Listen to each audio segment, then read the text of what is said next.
This European cricket event is proudly brought to you by HCL Software, Rado and 1xBet.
Good morning and a very warm welcome from not quite so sunny London this morning, where we're into day 2 of this ECS at Hornchurch.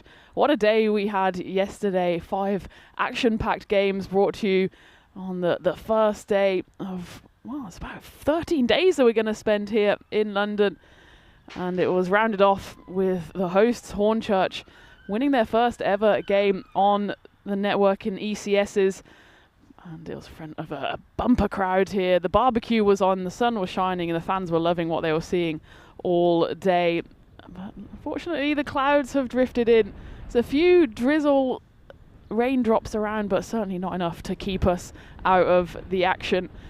Yesterday, though, was a day for the mighty Tigers, wasn't it? 3 games, 3 bonus point wins, as they certainly cemented their status at the top of the table and are ones to watch. But it's exciting today as well that we will see Raynham for the first ever time on the network. Brand new side for us, so we can't really bring you much information about their players, but we're looking forward to seeing them, and they will have a triple header today after they enjoyed watching the action with their feet up yesterday, but they've got work to do today. As for the mighty Tigers, well, they had those 3 games yesterday, starting with a big win against the Sharks Cricket Academy, who didn't have the best of days. Ubaid Kearney, he was unlucky that he missed out on his first ever half-century on the network, but it was Noman Javed who led the charge for the mighty Tigers, 60 not out off 13 deliveries, meaning that they knocked off that total in 4.4 overs. So if there was 2 bonus points on offer, I think they probably would have got both of them. As it was, though, that was the first of their 3 4-0 wins. Going on to match 2 then, Marco London, who we'll see in the first game today. They started off with a commanding win. Sharks Cricket Academy losing back-to-back games, falling short by 16 runs of that chase of 131 for the win. Sharks just didn't really have enough batting firepower, meaning that they never got close. Again, it was Kiani who top scored with 41, so he's still looking for his first ever half-century on the network. But it was a good day personally for him. Unfortunately, though, for the Sharks, again, they fell short. Those were their only 2 games yesterday, so they'll have to come back in their triple header today and try and secure a win. And then the mighty Tigers roared once more. 218 they put on the board, thanks to, well, mostly one man, Shawan Chowdhury, scoring an unbeaten 150 off just 40 deliveries, smashing 21 sixes in his knock. And, well, we don't like saying that games are pretty much decided at the halfway stage, but that seemed to be the case here as Marco London, in reality, got nowhere near the target, nowhere near the bonus point either. So again, the mighty Tigers snatching 4 points from that game. Match 4 then saw the hosts taking to the stage for the first time, and unfortunately for the home crowd, they went down to the Tigers, winning again by that bonus point. This time took slightly longer, 6.1 overs is what they needed to chase down Hornchurch's modest score of 123. Paul Murray, though, a highlight for him as he secured his first ever half-century on the network. Noman Javed, again, he remained unbeaten throughout the day yesterday for the Mighty Tigers. 46 not out, this time off just 14 deliveries, and the Tigers certainly looking like they're going to be a force to be reckoned with in this Group A. The final game then yesterday evening in the glorious London sunshine saw Hornchurch secure their first ever ECS win. And, well, it was a tight game. Markhor London, they suffered back-to-back defeats. 151 they put on the board, thanks to Usman Ol-Hak's 61. In return, it was a team effort by Hornchurch. George Hankins, the skipper, he top scored with 56 off just 19 deliveries. And Lewis Imre, the youngster, he picked up his first 2 wickets on the network as well. It was good to see, actually, that Hornchurch, while they are missing a few of their key performers from their first team, they relied on youth players like Imre, like Kian Poskett as well, and of course Whitlock, the leg spinner. So they were able to secure their first win, and an excellent win it was as well. So it's all delicately balanced going into day 2. The rain has just got a slight bit heavier now. So I'm going to bring in Nish into the commentary box so we can maybe have a bit of an outlook at what's happening today. And also, well, the weather doesn't look too fantastic at the moment, does it? It does feel like Raynham has brought the rain with them, pardon the pun. Should be a very interesting day. We'll take a look at the standings over here. I mean, what a great day of cricket we had yesterday. And we had a little bit of everything. High-octane cricket, some moments of sheer brilliance in the field, and even, you know, the odd blooper and mishap here and there just to add to the drama. But the headline act were the Mighty Tigers, who were absolutely spectacular. 3 bonus point victories out of 3 for them in all the matches they featured in. Of course, that last match of the day between Markhor London and Hornchurch. What an incredible climax to a great day 1 of cricket here in Hornchurch. That game was a thriller. It was great to see Hornchurch pick up their first ever European Cricket Series victory, and they got it on home soil here in Hornchurch. So our opening matches between Raynham and Markhor London. First time we're ever going to see Raynham on the European Cricket Network, so looking forward to this. They're an ambitious cricket club located between East London and Essex. They do have quite an extensive youth setup going all the way down to their under-9s, and I wonder if we'll get to see some of these younger players over the course of these next couple of weeks, as has been the case for the home side, Hornchurch CC. Should be very interesting. Meanwhile, for Markhor, they're put as 55% for this match, so the win predictor looking at this game as a bit of a coin flip. Markhor had a mixed bag of a day, in all honesty. There were certainly plenty of bright spots for them. They picked up that win against Sharks Cricket Academy. They were great with the bat in hand, a score 130 plus, a score 150 plus, but just couldn't quite get everything to click all at once. I think they had a few issues with their bowling. Zadran was their star bowler. He did spectacularly well. His standout performance was against the Sharks in that penultimate over when he gave up just 3 runs in a tight match, but nobody else was really quite able to back up his good work. And then, you know, they made some big mistakes in key moments during a number of matches as well. So let's see how they do. They are going to bat first here. With the rain coming down, that might not really be an ideal situation for them. They did get some good runs from the likes of Khurshid and Iqbal. It's just about stringing together a complete performance from Markhor's perspective, and let's see if they can do that here, although certainly isn't ideal conditions for them. And even from Raynham's perspective, I mean, you don't really want to be bowling in these kind of conditions, do you? I mean, that ball's going to feel like a bar of soap. Yeah, absolutely. Well, Raynham, they won the toss. They decided to field. I think that's always a good move when you're completely new to the format. You want to get all 11 players out there in the middle just to get a feel for the ground, a feel for the opposition, and a feel for the game, really. And also then chasing, no matter what format, chasing at least gives you an idea, okay, what do we need to do? I suppose if you're completely new to the format and you're batting first, you kind of think, well, what do we need here? Do we need 100? Do we need 200? Well, certainly the case for the Mighty Tigers yesterday. They managed to show that you can score 200 plus on this pitch as we go into the first ball here. Ben Little will be bowling it. It's a bit of a short and loose one, but it's not hit away by the opener, the left-handed Daniel Hashmi, who's joined out in the middle by Kashif Iqbal. So it's a slight change to the opening pairing. Yesterday for Markhor London, we saw Usman Ol-Hak, but maybe it is Usman Ol-Hak. No, it is a different left-hander. So they obviously like the left-handed, right-handed pairing, but it is Daniel Hashmi opening there. He crunches that one away through mid-wicket, and that will be the first boundary of the day. And Daniel Hashmi into the side, the 18-year-old straight into the runs. Yeah, hitting this one up the slope, Daniel Hashmi.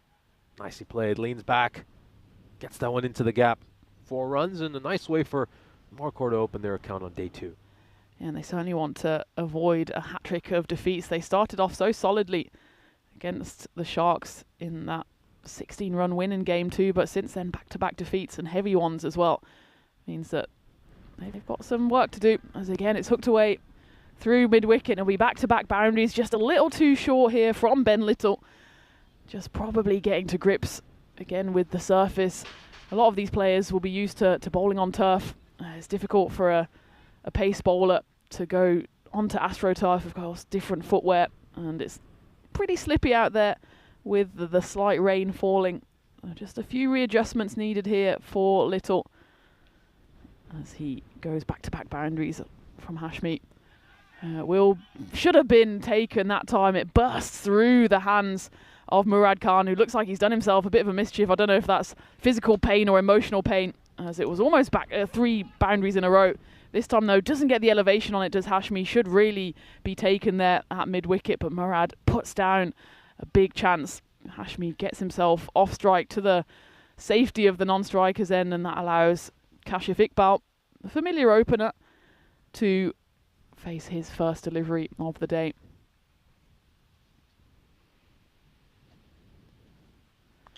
Again, a bit too short from Little, and it's clubbed away, and Kashif Iqbal starts his innings with a big Maximo, and this is already looking like a productive over for Marquardt as they move to 15 and still 1 ball left of the first over. Probably needs to look to pitch it up a bit, doesn't he, Little? He's been a touch too short with his lengths in this first over. Did almost have a chance, though, to get a wicket.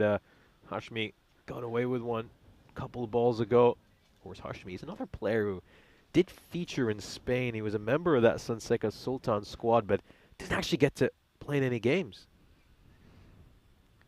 I'm probably wishing he's back in Spain at the moment with this rain falling here. It's quite blustery as well in London. We've got the winter coats on, but there's nothing stopping the cricket out there in the middle. As we get to the end of the first over, then Marquardt 15 for no loss.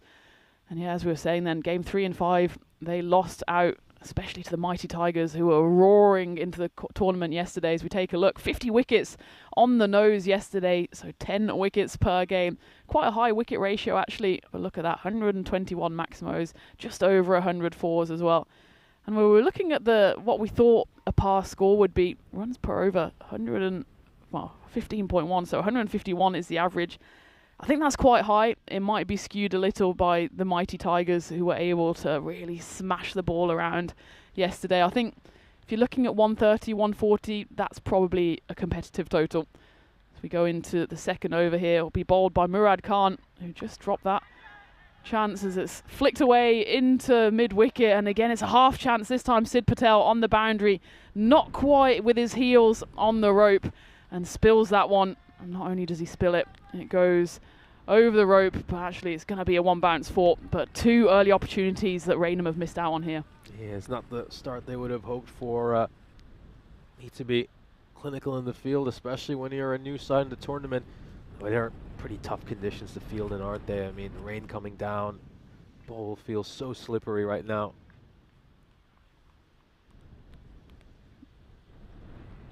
Murad Khan then changes his angle immediately, going over to the left-handed Hashmi, but look how far outside leg stump Hashmi is standing here.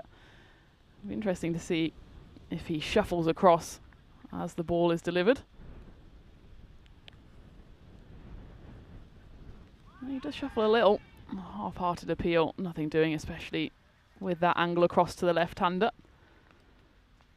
He's riding his luck a little bit, isn't he, Hashmi, to start off this innings? Been dropped a couple of times. Let's see if he can cash in on these extra opportunities that have come his way. And the rain is persistent here. It's that kind of rain that just won't go away. The clouds are sitting over us here in London. That one's high up in the air. It's another chance. Fielder's steaming in from the boundary, but it drops short of Ashraful Islam. That was a tough opportunity, but they try and go for a run out. It's flashed across. The bail does get dislodged. I think that's probably from Murad Khan, the bowlers. We take a look at this one. The ball rolls all the way into the covers. And Murad Khan here, would have been struggling, the batter. It looks like, yeah, Murad dislodges the bail with his fingers. The ball's already not in frame. And then it flashes past. So a direct hit would have been interesting, but the only direct hit was off the fingers of Khan. Clubbed away, 6 runs. Raynham need to learn, and learn quickly here, that this short-pitched bowling on this AstroTurf is, remember, a completely newly laid AstroTurf is just going to sit up and be whacked away by these Markle batters. Oh, brilliantly struck. That was a terrific shot. Yeah, one issue really for this Raynham side early has been, as you mentioned, they're just bowling a touch too short. They need to look to get it right up there. Comeback ball needed here by Khan. That's a much better delivery. That's right in the, well, if there were block holes, that's where they would be. Right in the slot there. And there's nothing Kashif Iqbal can do about that, but just dig it out. That's more the length you got to bowl. You're better off going 6 Yorkers than 6 shorter pitch deliveries. Force the batters to do something, because they're just waiting on the back foot to slap away anything short. Oof. And that's a big tumble by Murad Khan. And you can see that's the difficulty of bowling on AstroTurf when it is a little wet out there, especially for the seam bowlers. He loses his footing there. He absolutely steams in, doesn't he? You can see it's just his landing foot there. Foot flies away. Luckily, he seems to be okay. Just a question here. He's been told by the umpire, just be a little bit careful. It is a little wet. And maybe they have to turn to spinners here. Murad comes steaming in. That's a good delivery. He's absolutely fearless out there in the middle. He's not going to change anything as we get to the end of the second over. But another decent over from Markor. 13 runs coming off it. But a nice comeback at the end by Khan. 2 dot balls to finish. And at the end of the second, Markor 28 for no loss. He's got a big heart, doesn't he, Murad Khan? I think many a bowler would have been intimidated after a slip like that, but still came steaming in. Take a look at the standings for Group A. The Mighty Tigers currently sitting pretty at the top with 3 bonus point victories out of 3. They comfortably dispatched the likes of Markor, Hornchurch, and the Sharks Cricket Academy during yesterday's action. Raynham playing their first match of this European Cricket Series aside. Of course, play their cricket over in the Division 3 of the Essex League. Final over of the power play coming up, and it does seem like they're going to turn to slower bowling here, and I wonder if that's because of what we saw in the last over where Murad Khan slipped. It's going to be Sakleen Kazmi bowling the final over of the power play. Drags it a bit short again, but actually the spin just makes it skip on a little. I think it's a good move here to go to the slower bowlers, because the rain does continue to fall here. We did look at the forecast. It's certainly not set in for the day. It just looks like for an hour or so it will be a little wet out there, but we're absolutely persisting. And I'm sure Raynham certainly want to get their campaign up and running. I like how he's bowling here. You know, he's just keeping things very simple, isn't he? But it's been highly effective. Keeping it close to the batter's body, not giving them a chance to free their arms. Nice bowling by Sakleen Kazmi these first couple of balls. And worth reminding everyone that this is Raynham's first ever appearance on the network, so every single player brand new to this ECN format in T10, and that one flashes away. The cover's there lurking behind the boundary.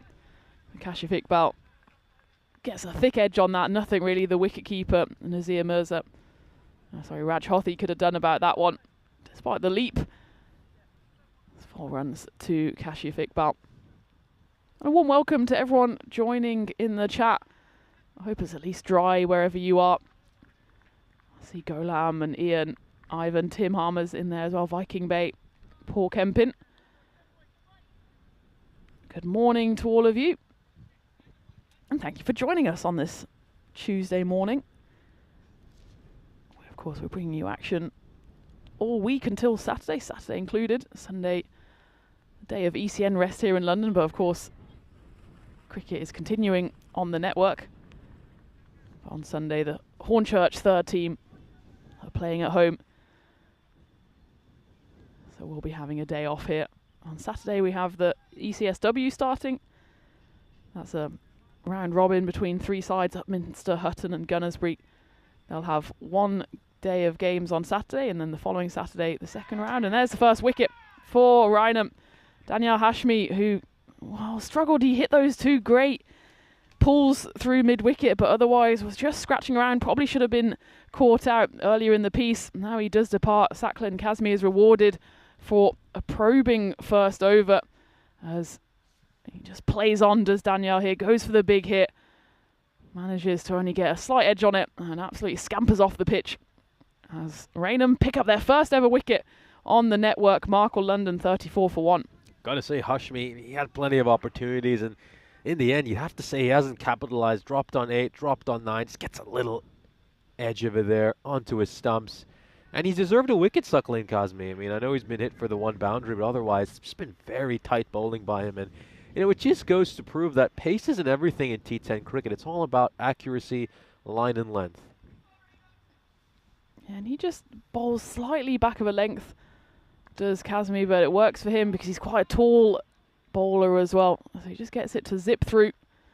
That's a good over from him as Usman ul Haq, the familiar opener from yesterday. He comes in a number 3 today. So they continue the left-hand, right-hand combination. Do Marco, and Usman grabs a single off his first delivery, and it will be the end of the power play. Usman will retain the strike then, and it's an okay power play for Marco. 35 for 1 off 3. And they started promisingly that first over, bowled by Ben Little, going for 15. Saqlain Kazmi, that third over, just dragged Raynham back into it a little and picked up that wicket to break the opening partnership. But Marco do have batters still to come, especially the likes of Karwa Kashid, Mirza Sherry, and of course the captain Kashaf Iqbal.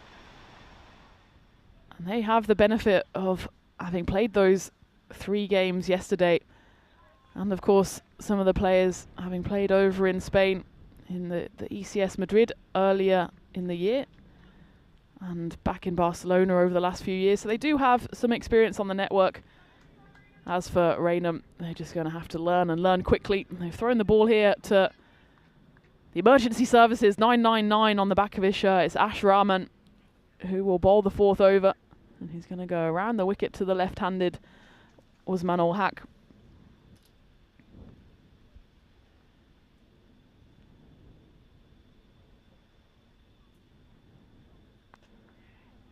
Good start. That's just knocked down the ground for a single. The wind seems to have changed direction here as well. I've been looking at that flagpole in the distance right by the road, and yesterday it was just fluttering nicely in the gorgeous sun. Today it's being absolutely flung about. The forecast was for wind. Hopefully that wind will also blow away the rain. It has pretty much dried up now. This one goes high up in the air. It's a chance for Raynham, and it's an absolutely outstanding catch. Ashraful Islam running in from the long-on boundary. It looked like he might die on him there, the ball, but he just throws out his hands and somehow grabs the Grizzly just in front of the turf. Take a look at this one. He's on the full slide, arms fully extended, gets both hands to it, and it's an absolutely outstanding catch as Raynham take their second wicket. Really well taken there, and that's a spectacular catch by Ashraful Islam. We saw Raynham drop a couple of catches early in this innings, but since then their catching has been spot on. This was a brilliant grab to get rid of Kashif Iqbal. Once again, Iqbal, he gets a start, but he's not quite able to kick on. That has been the case for him so far this series. He's getting those starts, but hasn't been able to convert them into those big innings. Couple of blows here for Markor. That's the first wicket for Ash Rahman, as Kawakashid does come in at number 4 for Markor. Someone who showed flashes of what he could do yesterday. 36 off 18 in game 2. That was in the win against the Sharks. Didn't quite fire in the following 2 games, and that's why Markor did fall to those 2 defeats. But he's got an opportunity now with more than 6 overs still to bat to try and get a big score and help his side. Yeah, ul Haq had a great day yesterday. Made a spectacular 61 of just 24 deliveries in match number 5 against the hosts Hornchurch, but his 50 was in vain as Hornchurch took that win, and one of the heroes of that Hornchurch victory joins us in the chat right now. Mark Whitlock, great to see you and a very good morning to you. This is just struck down the ground towards long off, towards the man who took a spectacular catch earlier, Ashraful Islam. Yeah, Whitlock with a wonderful match-winning innings against Mark Core, making 27 runs of just 8 deliveries and guiding his side to their first ECS win. Yeah, morning, Mark. He says, I hope it warms up for Hornchurch's games later. Yep, so do we. As the rain has come back here for Hornchurch. Of course, the benefit of being hosts is that they can have a bit of an influence on the schedule, and they're playing games 4 and 5 on every day. It's also good because it gets the crowds in, the locals, the barbecue's on. Hopefully it'll be dry enough to have the barbecue on later, as that one is smashed away. 6 runs, Kawa Kushid just leaning into that shorter pitch delivery by Rahman, and ruins what otherwise was an outstanding over for the bowler. Before that big 6, just the 3 singles coming off it and that big wicket. But it ends with a Maximo, and at the end of the 4th, Marcourt, well, they're certainly not racing away, but they're going steady, 44 for 2. But a couple of wickets in the last 2 overs have halted the momentum of their innings somewhat.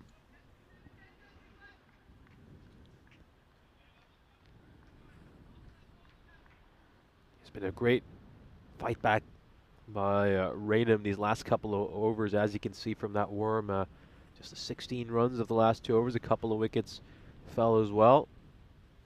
Going straight back to Sucklane Kazmi. I like this move.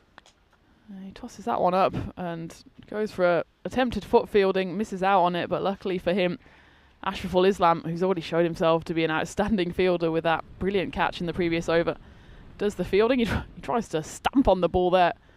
Luckily for him, he had his teammate having his back.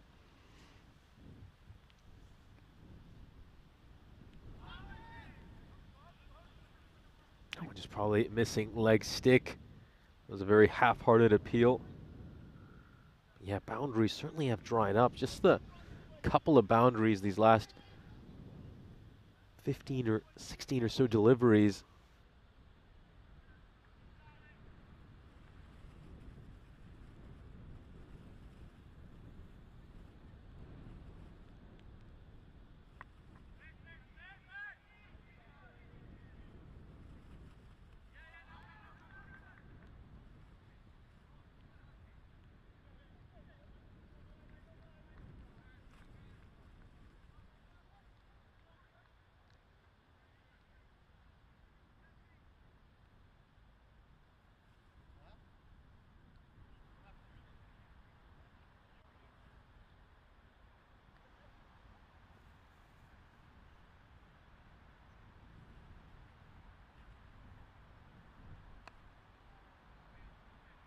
Give a blue stick once we get in there.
as well, does Kazmi. 2 for 14 off his 2 overs, and you probably heard on the mic, well bowled.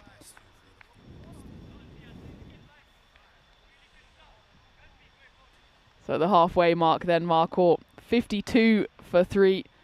And what looked like a promising start has now been wrestled back by Raynham. And a few more wickets, and they might even want to try and keep Marcourt under 100, possibly under 120. And for Raynham, of course, a completely new side to this format. They want to have a modest with Ash Rahman, who of course picked up the wicket in his first over, went for just the 9 runs. Mirza Sherry is out there in the middle, having joined Usman ul Haq after the departure of Kawar Khurshid.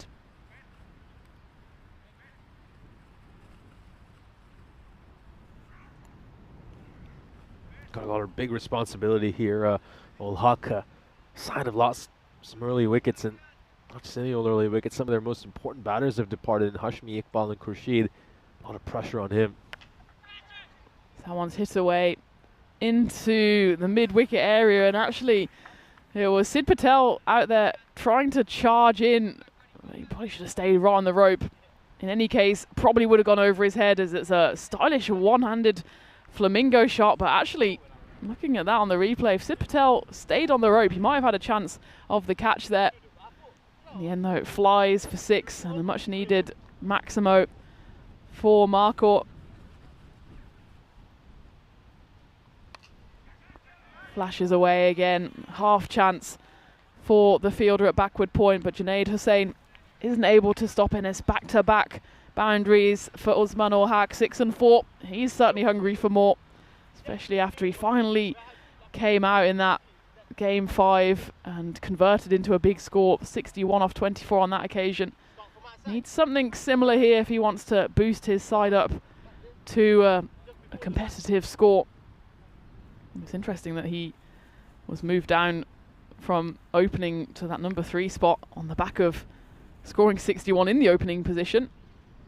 He's still out there, and he's got over 4 overs here to do some more damage.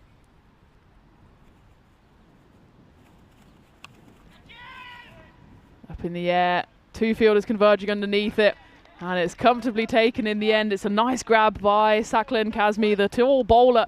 You can't keep him out of the action. 2 wickets to his own name, and now he gives Ash Rahman his second as Marcourt London fall to 63 for 4, and that is the end of the dangerous Ul Haq. He departs for 15 off 8. Alarm bells will be ringing in that Marcourt London dugout. They lose the dangerous Ul Haq, who's coming off a brilliant half-century in match number 5 yesterday. Are they going to find some runs now? Got to be in some serious pressure here in Marcourt London. Usman ul Haq departs after getting a start. Gotta say, he's 3rd or 4th batter in this Marcourt London side who's managed to get a start but not really been able to convert it. So Hashmi, Iqbal, Khurshid prior to him get off to nice starts, but no one's quite been able to go on and play that big innings which Marcourt London so desperately need. Kashif Iqbal is coming in here at number 6.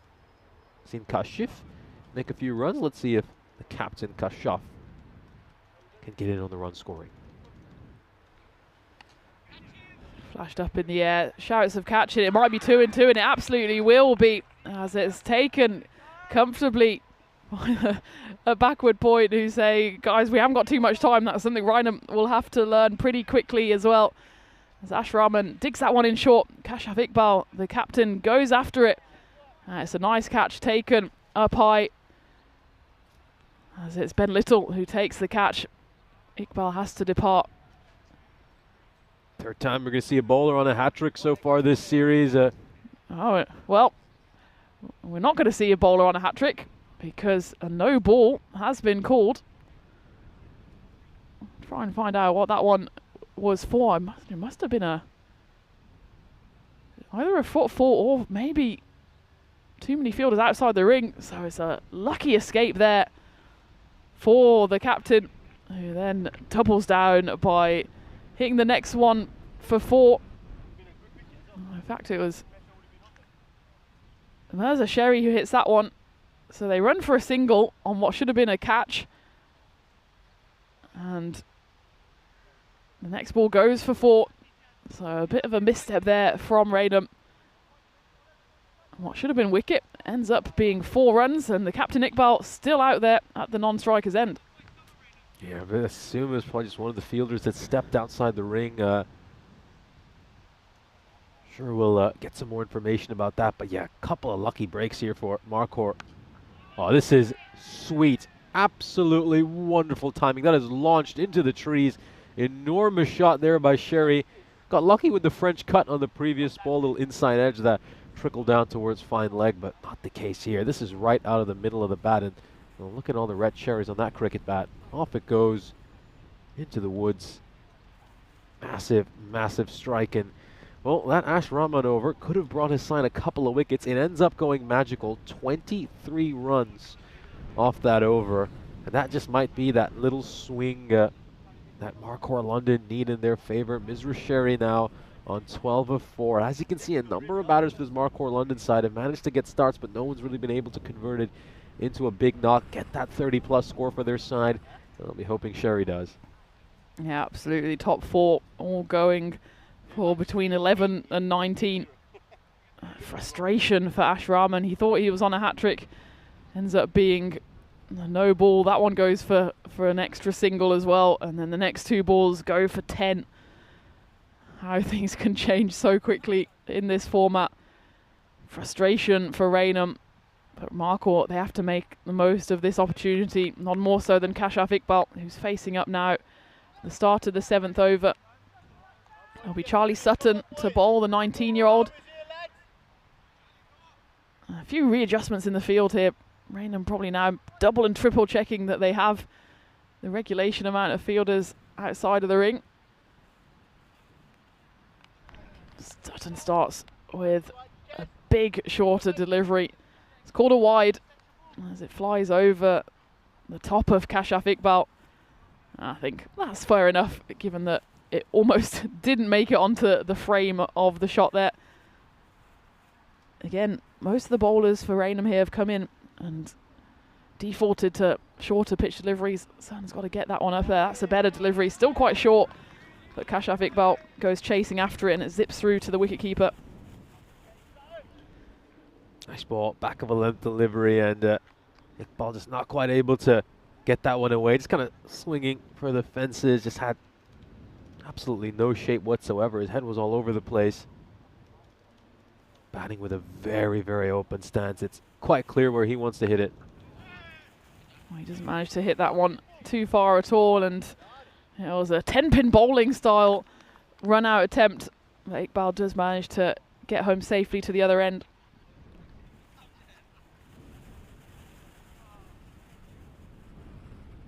Good start here from Sutton, given that previous over went magical for the first time in this innings. But, wow, what on earth happened there? That was going to be going down leg side, would have been a massive wide. Raj Harthi was already on his bike trying to stop it.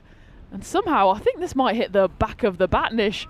It absolutely does go off the back of the bat. It's not quite a Baximo, but it's a back of the bat minimo. Something you don't see too often. Gonna have to watch that one several times to see exactly what happened. And Charlie Sutton also can't believe his luck. Well, he's lucky that it wasn't called a wide. In the end, though, Mirza Sherry hits that one for 4. Better delivery from Sutton, better length. Deceives the batter with the slower ball, but unfortunately also deceives the wicketkeeper Raj. They managed to scamper through for byes. He's hit some odd shots, hasn't he, Sherry, over the course of this innings. Got him a little bit lucky with an inside edge earlier, and now one just coming off the back of his bat, going away for a boundary.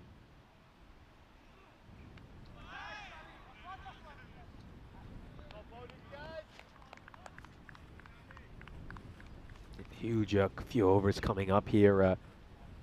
If Raynham could just keep things tight these last 20 deliveries, then certainly back their chances in the second innings to chase things down. Meanwhile, for Marquardt London, spectacular finish. They really propelled themselves to something in the 130s. Well, this one goes high up in the air. Fielder absolutely steaming after it, and it's a long old chase for Junaid Hossein. There was not much he could do about that. He's made up an enormous amount of ground. It was swirling away in the London sky. Ends up just dropping to the right of him and then skipping on beyond the boundary. Unfortunate again for Charlie Sutton, who's conceded 2 unusual boundaries in this over. So it does go for 12 runs in the end. Marcourt moved to 87 for 4 at the end of the 7th. As we take a look at what's coming up on the network. Back to double events over in Romania after that series was pushed back because of the bad weather. Now they're basking in some glorious sunshine over there. As of course, we, well, don't quite have the sunshine, but we do have the glorious cricket. With more events coming your way across the network in the next weeks, months, and most likely even years. As Biren Patel will bowl the 8th over here. Going back to a bit of slower bowling after Charlie Sutton bowled seam in the previous over.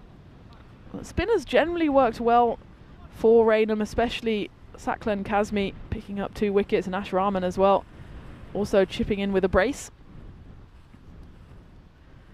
His left arm around and Patel can't believe his luck as it flies through the stumps, through the keeper and runs away for 4 byes. That was unfortunate for Biren Patel, who certainly didn't deserve to concede 4 runs off that delivery.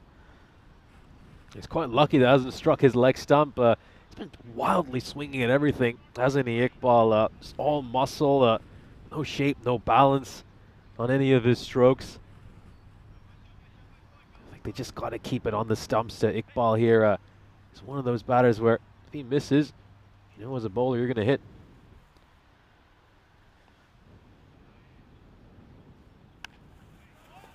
Clubbed away and hit hard through the covers. There's 2 fielders out on the boundary there. Neither of them can stop it.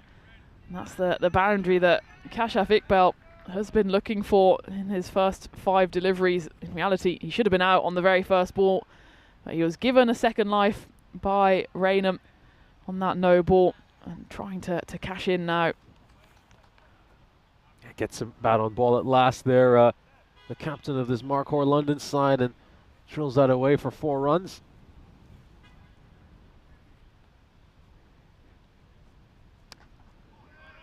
This time goes down the ground. It's fielded well on the rope by Charlie Sutton.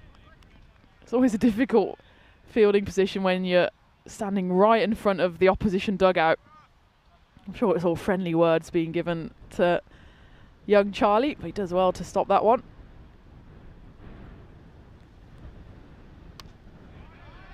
He's got a tougher task on his hands now though, and it will go between him and the on-rushing fielder, Mirza Sherry. He's propelling his side now into triple digits. Marcourt do bring up the 100. Sherry 24 off just 8 deliveries. Clean and crisp stroke there. Just digs that one out and pierces the gap. Nice batting here by Sherry.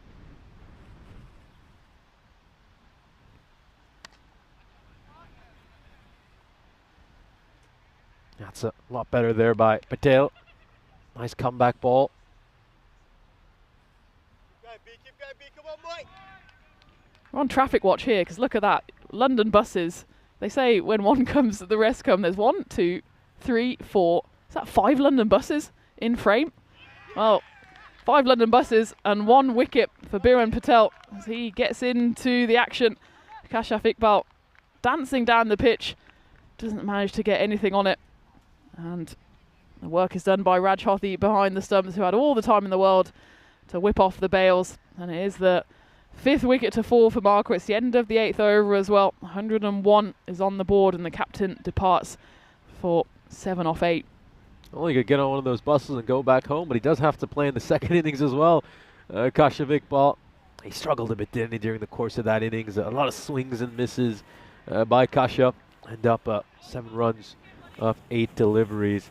Let's just take a look at that again. He was just trying to dance down the wicket, get to the pitch of the ball, but just ends up missing it, plays the wrong line, and sharp glove work, you have to say, by Raj Hothi to stump him.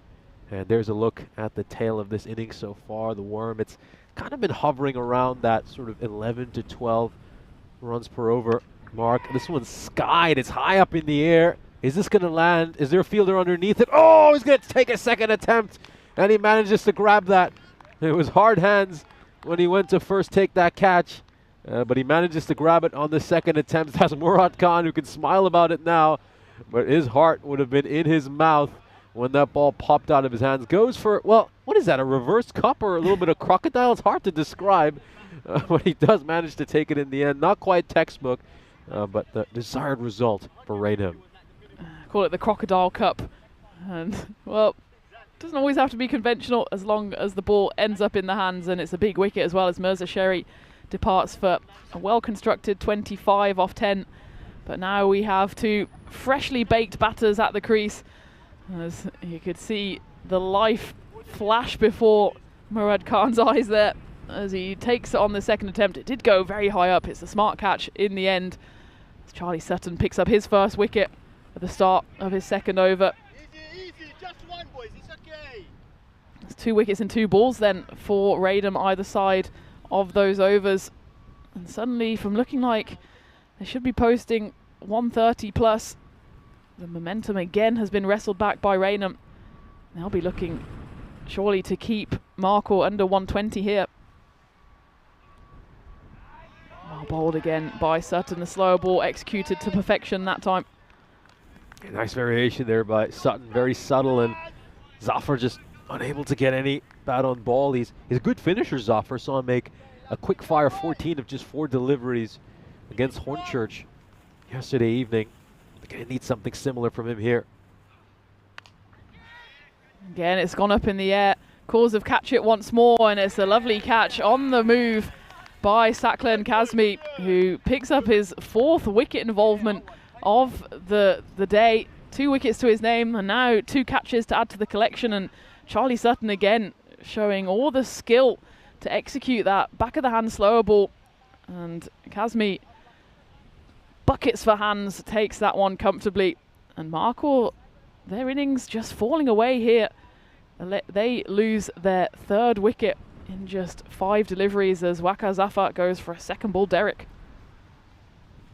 He doesn't quite get the desired result here, Walker. Let's take a look at this one more time. Safe pair of hands, isn't he? Saklan Kazmi, second catch he's taken this innings.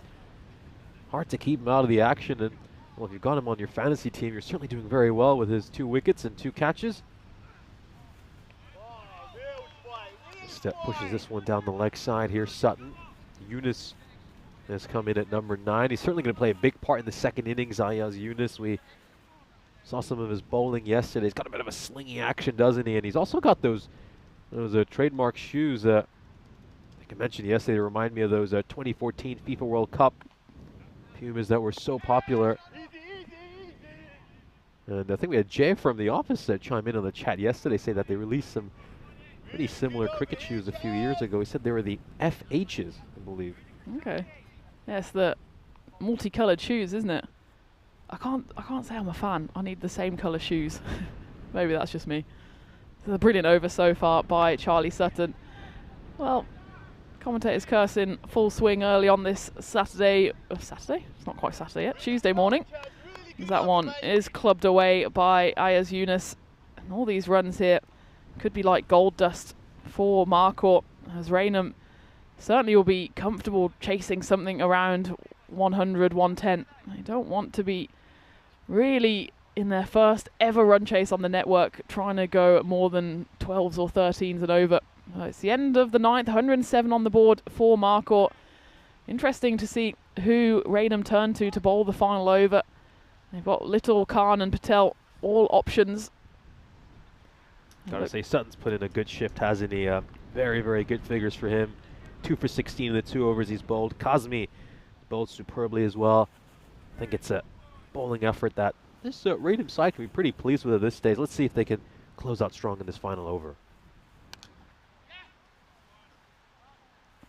Starts with just should be a single, as it's misfielded by Charlie Sutton, but not at any cost. And it will be Biren Patel to bowl the 10th and final over, so they're keeping with pace off. I think that's a good move, as really Marco have struggled to hit away the spinners. A lot of balls been flying in the air. That's a brilliant catch Biren Patel takes a sharp return caught and bowled as Ayaz Yunus clubbed it back at him. The umpire was taking cover, but Biren Patel threw out his hands and takes an outstanding caught and bowled. Oh, brilliant catch. Just incredible reflex. He would have had so little time to react. Let's just take a look at this. Oh, he's probably got 0.8 of a second to react to this. This is incredible. Look at the umpire and the non-striker both absolutely ducking for cover. And Biren Patel is just thinking, what are you worried about? I'm just going to catch it. Catch it he does. And he picks up a second wicket as well. Brilliant figures for him so far, but he'll really want to get out of this final over, not taking too much damage, as Raynham want to keep a lid on this batting innings of Marcourt. In comes Nabil Tariq. Oh, that one almost takes Charlie Sutton's head off. He does brilliantly well to throw up his hands, make sure he doesn't take a trip to A&E and that the ball doesn't take a trip to the boundary. That's a vicious Tortuga. Does excellently to keep that to just a single.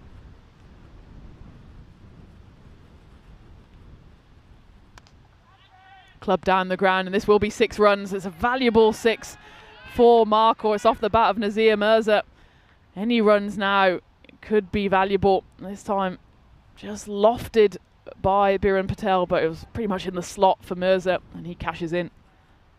Yeah, really nicely played. A good straight batted stroke, and that's good effort in the field, but it's unable to get to that one.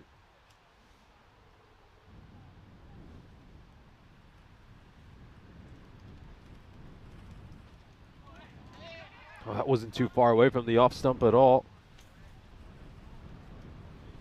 There's going to be a run of buys. Let's just take a look at this. Oh, yeah. Probably just an inch or two away from off peg. Lucky to get away there, and Marcourt will be delighted they can pinch that extra run as well. Last ball of the innings. Slapped away into the offside. Should be a more comfortable take this time by Charlie Sutton, and Raynham do manage to keep Marcourt under that 120 mark as they finish on 117. It was again an innings that swung this way and that. The momentum was swirling around like the wind here in London. In the end though, I think Raynham will be happy with their first showing on the network. The wind predictor certainly doesn't know which way this one's going to go. In the end, it's a good bowling performance as they share around the wickets as well. And given that it's difficult out there in the swirling wind and the rain, I think Raynham can be more than happy with their showing. Yeah, they'll certainly be very pleased. I think this is just under a par score based on what we've seen over the 6 matches we've had so far here in Hornchurch. Marcourt, it's a rather subpar batting performance from their perspective, because we've seen them put up scores north of 130, north of 150. We'll now take a look at the highlights of this innings. And the tail of the top order for Marcourt really is the fact that several batters were able to get starts, but no one was quite able to go on and play that big innings. Hashmi with 14 of 8, Iqbal with 19 of 10, Usman Ul-Haq 15 of 8. He's of course coming off that great 61 yesterday against Hornchurch Khurshid. He got a bit of a start too with 11 of 6, but really Sherry was the only standout performer, making 25 of 10 deliveries. Yeah, absolutely, and that was an outstanding catch. One of the highlights of the day already in the first innings, as Ashraful Islam takes a stunner on the boundary. I suppose the boundaries did keep on coming for Marcourt. They used the experience of yesterday to at least try and go hard, but they kept on going hard at the spinners and kept on chipping up chances. And that was a catch that should have been, but it was a no ball in the end, as Kashaf Iqbal was given a second life, wasn't really able to cash in on that one. That was a back of the bat minimo, and well, a few lucky breaks for Marcourt, including that one which went through everything and everyone straight to the rope. But actually Raynham, every time it looked like maybe the innings would get away from them, they came in with wickets. That was a smart stumping by Raj Hothi to dismiss Iqbal, who only managed to then have a second life. Saklan Kazmi, he was also a bit of a star of the show. He picked up 2 wickets himself and also took 2 smart catches in the outfield. And then it was another highlight, that caught and bowled by Biren Patel to dismiss Ayaz Yunus, as everyone else was ducking for cover. He had only eyes for the ball only eyes on the ball there by Charlie Sutton, as he did well to not have his head taken off. In the end, it's friendship all round and smiles all round us at the halfway stage. Well, it's pretty evenly balanced. I'd say in any other run chase, Raynham would probably be more than heavy favourites, but because they haven't batted on this ground, they haven't batted at all on the network, anything could happen. 118 then is the target as we take a look at the scorecards, and really no one got going for Marcourt. Mirza Sherry is the only one who broke into the 20s, the top 4 all falling in the teens. In the end, there was a few quick wickets which halted any momentum that Marcourt were trying to build up. At one stage it looked like they might be going 130, 140, even 150.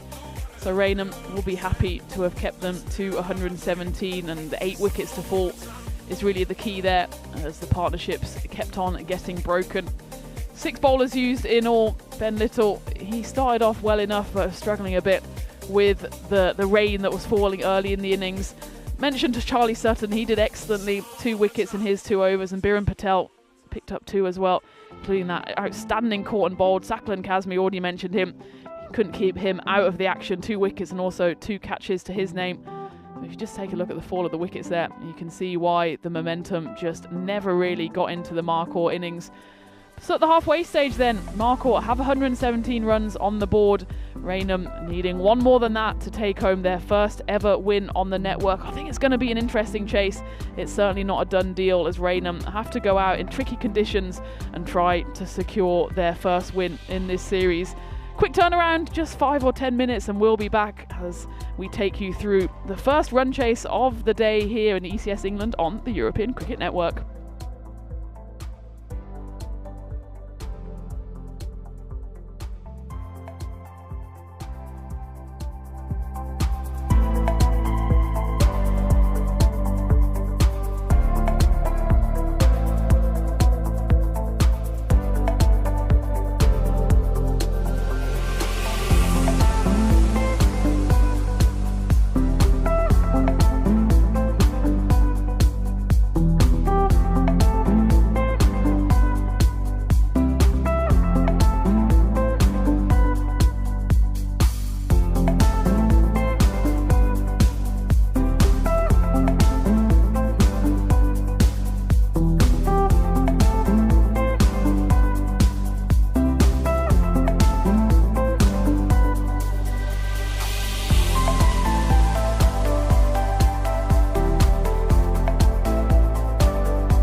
This European cricket event is proudly brought to you by HCL Software, Rado and 1xBet. Hello, welcome back to Hornchurch, where we're halfway through match 6 in the first ever game Raynham are competing in on the European Cricket Network. And competitive they certainly were in that first half, as they restricted a dangerous Markhor side to 117 for 8. So 118 is the total needed for Raynham to secure their first ever win on the network. If they do it in 7 overs or less, it will be a big bonus point victory. As for Markhor, if they want to avoid their third defeat on the spin, they need to not only restrict this Raynham side, but if they want the bonus point, restrict them to 81 runs or less. You'd say in a normal game that this is certainly one for the chasing side. 117, certainly below par.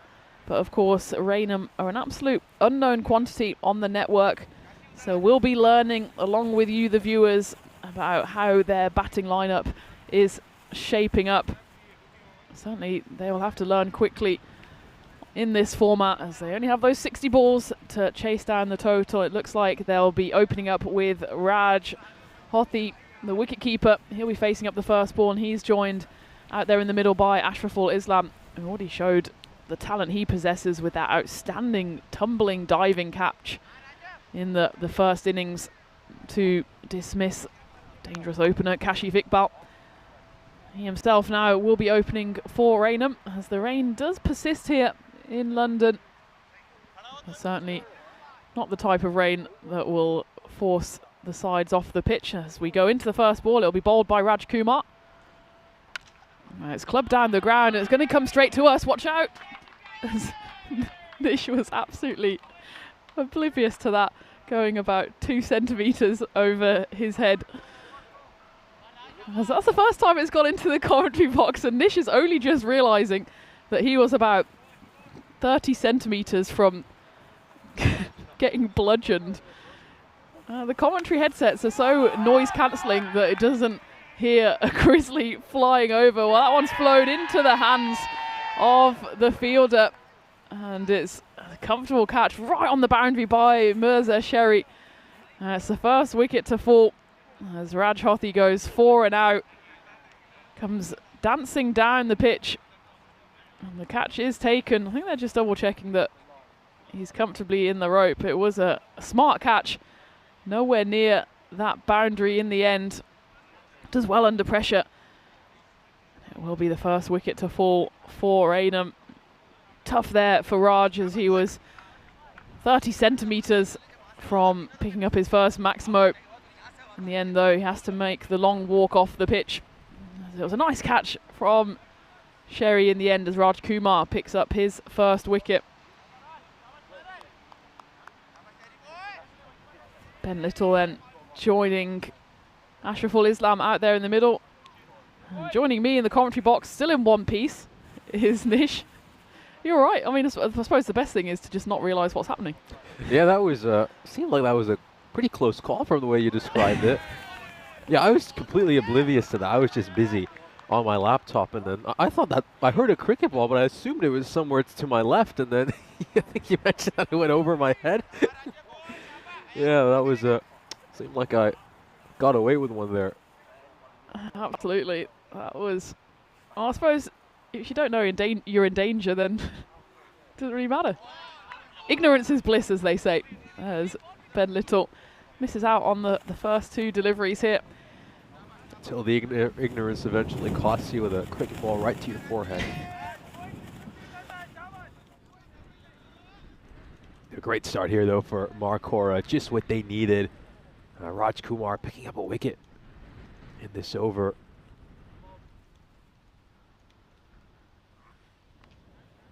It's clubbed away. It's not quite off the middle of the bat, but it will have enough on it to roll away down that hill for the first boundary for Ben Little. And he looks like a classical batter. He just he comes back on that one and knocks it away into the leg side.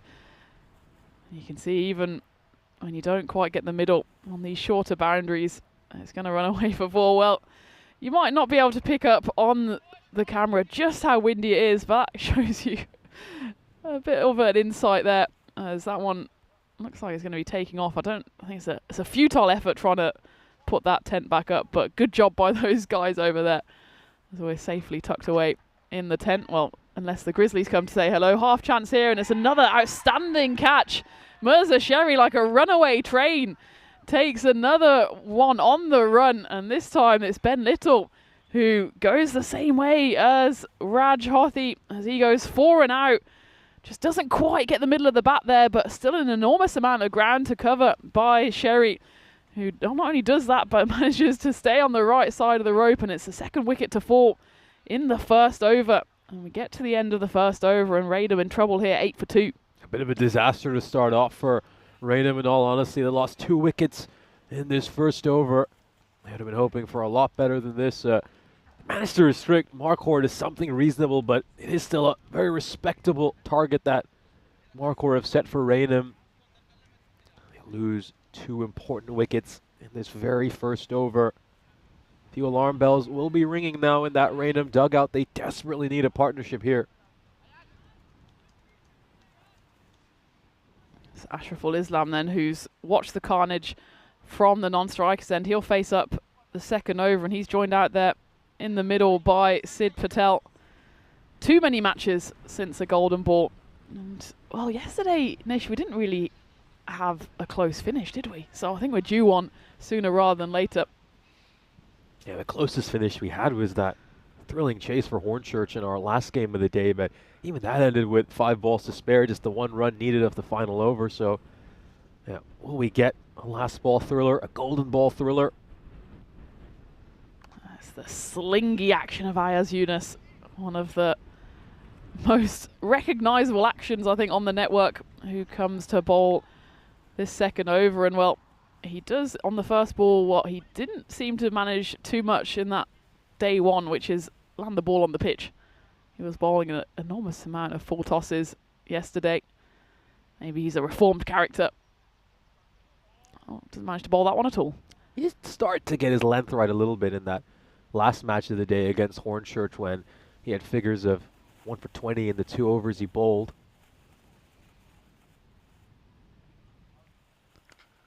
That's a much better length already.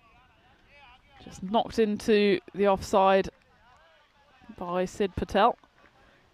It's just a rebuild job needed by these two now after the carnage of that first over. It's actually a beautifully symmetrical over. It was a 4 wicket, 2 dots, and then another 4 and a wicket. And again, it's a matter of inches for the 2 Raynham batters who departed on both occasions, almost found the rope. And instead of being 10 for 2, they could have been 20 for 0. But that's the fine margins in this game. And again, something I'm sure they will learn very quickly. Well bowled. Ayaz Yunus. I try and attempt a cheeky single as it's slightly fumbled by Nazir Mirza with the gloves. It will be a dot ball. Squared up the batter really nicely there, didn't he? Just got it to pitch around middle and off, and then got that lovely bit of seam movement away. That's just spectacular bowling, you have to say, by Marquardt. Raynham under some serious pressure. That's a pressure releasing hit as it skips away down the hill. It'll be a 1 bounce for this time. Ayaz Yunus just doesn't quite get his length right, and he's punished by Ashraful Islam. This is the thing, though, for the Raynham batters. I think they'll be very quick at punishing the bad balls. They just need to find a way to consistently score runs, because if a bowling side bowls well, they're not going to give you too many bad balls. And when the run rate is up towards 13, you need to find ways of scoring runs solidly throughout the over. Useful 4 for Raynham. An extra run's always going to help, as that one just misfires down the offside. It's been a slight change in the plan for Yunus, hasn't it? I mean, yesterday he tried to bowl a Yorker pretty much every ball, and then that side ball some of those full tosses where you just get it a bit too full. It'd be nice if he at least tried to go to that plan of bowling more Yorkers. A bit of inside edge on that. Chops that one onto his pads. And I think what he did so well, especially in that final match of the day, was he bowled some of those Yorkers, and then he just would give that odd sharp bouncer to just give the batters a bit of a challenge. That's ultimately how he got rid of Hankins, wasn't it, with that shorter one that surprised George? Yeah, he's a horrible bowler to face, isn't he? Because you just don't know what's going to come. When it's a good delivery like that one, it's difficult to get away, but it's a yes, no, maybe, and it's an almost comical run out. An ECN classic. Could have been run out at both ends. In the end, it's the most eventful of singles to end the second over. Raynham, well, they at least managed to get out of that over unscathed as they move to 17 for the loss of 2 wickets. But just a nervy start here by the Raynham batters. As you can see, that one was a yes, no, maybe. Certainly would have been out on a direct hit. And then Ashraful Islam was caught sleeping at the other end as well. And they do manage to survive into the third over. Still, they need to find ways of scoring runs here. It looks like they'll turn to Raj Kumar to bowl his second over here. As we take a look at the standings, of course, it's difficult to show a true reflection of these 5 teams with Raynham not having played a game so far. And they've got the triple header today. They'll have a rest in the second game, and then they'll come back for back-to-back games against Sharks and Hornchurch in matches 8 and 9.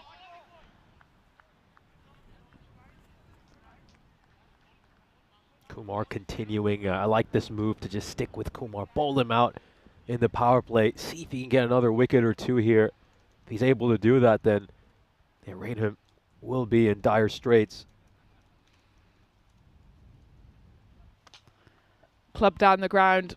Will be 4 runs, a valuable 4 runs off the bat of Sid Patel, who gets his first boundary on the network. It's a nice hit as well. Doesn't really get to the pitch of the ball, doesn't need to though, as he just throws his hands at it. He takes his side up to 22 for 2, all the 2s. Second boundary we've seen hit straight down the ground by Raynham so far this innings. Need a lot more boundaries. Yet to see them hit a maximum. Every batter who has made their way out to the middle has managed to hit a 4. Let's see if they can clear the rope a few times as well, because, well, Sid Patel had a very interesting quote prior to the match. Struck firmly towards mid-off. He's going to pick up a single. I believe it was Sid Patel, or not sure if it was Tipu Samsudeen, one of the members of Raynham, said that it's easier to hit 6s on this ground than hit 4s. Interesting. And, well, it would be very surprising if their side don't go out there and actually hit any 6s. It's an interesting one because, I mean, I'm sure they've played this ground many occasions. Club down the ground. Will this one be a 6? No, it'll be a 4. 1 bounce 4. With Raynham only being about 3 miles down the road, I'm sure they've come across each other on many occasions. As this one joins us again in the commentary box, Nish doing the fielding. But, I mean, we were talking yesterday actually about how this ground is quite easy to score 4s on, because maybe we're coming from a European cricket perspective where it's not always the case that you do get value for runs value for runs along the ground. But here you certainly do with this glorious outfield, especially down that hill. Anything that goes onto the leg side pretty much races away for 4. We saw that one yesterday where it was misfielded inside the ring and it still raced away for 4. So maybe some local knowledge there, but I think you still can hit 4s easily here. Well, this one might be a catch. It's going to be a 6, despite the despairing jump of Daniel Hashmi. Ashraful Islam, he's taking heed of the words of his teammates and going for the Maximos. And this is turning into a productive over for Raynham. 16 runs coming off it and still 2 balls to come. I think that statement was more out of confidence rather than actual tactical knowledge. I believe the skipper of Raynham did say that he was watching some of the games yesterday and was stunned with the relative ease people are hitting 6s, especially because these boundaries are a lot shorter than what they're used to in their domestic game. Oh, it's a risky shot there, but beautifully executed by Islam, sweeping off middle stump. He hits that one for 4, and this over has turned magical. 20 runs coming off it and still 1 to come. And this is the exact over that Raynham needed to kickstart their run chase. That's a courageous shot, really, is there by Islam. If he gets that wrong, he's going to get cleaned up. But gets enough bat on it, gets it away behind square leg for 4 runs. And yeah, it's gone magical this over. 20 runs off it so far. It's a sort of over that Raynham so desperately need it. After a rather quiet start, those first couple of overs managed to produce just 17 runs. Just exerting some pressure back on Marcourt. It's the classic curse of the second over here for Raj Kumar, shaking his head at the top of his mark. He went for just the 8 in that first over and picked up those 2 big wickets of Hothi and Little. But he's gone magical here. Can he finish with a bang? Oh, that's a tough one. It's given wide. It's right on that line. Let's take a look at the replay. Remember, if any of it catches the wide line, it should go in favour of the bowler. I think just that little nibble away at the last moment made the decision there for the umpire. That one probably would have been a wide, but it's been slapped away for a couple of bounces, goes away for 4, and it's a big, big over for Raynham. 25 runs coming off it, mostly off the bat of Ashraful Islam, who moves to 24 off just 8 deliveries. Suddenly, again, this match, it's like a seesaw, and it swings back in favour of Raynham as they finish the power play 42 for 2. If we look at the head-to-head, just on that one big over, the biggest over of the game so far, they move ahead of Markor, who had 35 off the power play. Of course, they only lost the 1 wicket. It is the end of the over, and it will be Ayaz Yunus back to bowl the 4th. Ends up being a great power play for Raynham after a very quiet start. We were just worried what the situation would be like for them, especially when they lost those 2 wickets in the first over, but they've rallied back into this match really well, largely thanks to that 25-run third over. It's brilliant batting by Islam, and now let's see what Sid Patel could do here. Yunus coming back for his second and final over. Smart single there. You don't often see those singles taken, but it's a good tactic, especially when you're not chasing the biggest of totals. If you can just burgle a few singles here and there, and then wait for the bad balls as well, and you just keep on chipping away at that run rate, which is below 11 now thanks to that big third over going for 25. That's the danger of this slingy action, that when it goes wrong, it can go very wrong, as that one flies down wide a lot down the offside. Interesting tactic here. They do seem to have a short third or a fly slip in place. Yeah, I suppose for this slingy action, going across the right-hander, they might think that it's going to fly away there. And that one flies away into the covers, stopped on the boundary. It's good to see the fans out in force despite these weather conditions. It's not Baltic, but it's not the warmest. 15 degrees according to my watch, and the wind is swirling around. Still some rain about as well, but the hardy souls are out there supporting the cricket. It's great to see them. Down the ground, chance for a catch. The fielder runs right underneath it. Had he been on the rope, he might have had a chance there. He commits the cardinal sin of running in off the rope, and the ball burst through his hands. 6 runs. That's the 3rd time we've seen that so far today. Sid Patel was guilty of that a couple of times out at deep mid-wicket in the first innings, where he just took a few too many paces inside. Boundary rope awareness is absolutely crucial in this format, especially when you've only got 50-meter boundaries. It's just human instinct, isn't it? You see the ball, you want to run towards it. You've just got to hold your nerve, stay on that rope. This time it is well stopped by Raj Kumar, who learns quickly from his mistake, sits right on that rope, manages to stop the 4. Yeah, you see the ball and you just think, okay, I'm going to go get it. But you just need to stay. You can always go forward. The hardest thing is trying to run backwards when you're underneath the ball. So half chance goes begging for Markor. I will say Ayaz Yunus, he's bowled much better lengths than yesterday, hasn't he? Yeah, he's pulled his length back a fair bit. Don't think we've seen a full toss from him over these 11 deliveries he's bowled, although probably hexed him now, and the next ball's going to be a rank full toss. But yeah, it's been good bowling by him. I really think since that match against Hornchurch yesterday, he's turned things around. He does manage to get that one on the pitch. It should just be the one, so it's a quiet enough over for Raynham, but actually they're bang on the run rate. 11 runs coming off that one, and that's exactly what they need to see this victory home. It's now 65 needed in 36 as they move to 53 at the end of 4. You can see how the wind is whipping up there. It's blowing across the ground. As we take a look at the worm, and certainly this game is not done and dusted. A few tight overs from Marcourt, and the pressure will be firmly on Raynham. You can see really what stopped any kind of momentum in the Marcourt innings is those regular wickets. There was only, I think, 3 overs where they didn't lose a wicket. And that's always going to be a bit of a partnership killer. As Khurshid will come in to bowl the 5th. Slapped away, and that's a brilliant hit over covers by Ashraful Islam, who looks like quite a player. He proved it in the first half with that outstanding catch. And this time, he just slaps it away over covers. Brilliant shot. Yeah, over pitch delivery, and he's managed to get underneath that and hit a 6 over cover, which is always such a beautiful stroke, isn't it? It's into the 30s now, Islam, and I'll take a look at that required. It's just a shade above 10. They're in a commanding position right now, Raynham. That run rate at 10, if you hit your first ball for 6, it always feels like a win in the over. This one's just chipped up in the air. It'll just be a single. Yeah, he plays a shot like that, and the power play is probably out because mid-on would have gobbled that one up, but doesn't matter. Now that we're past the 3rd over, mid-off and mid-on are back. Patel back on strike.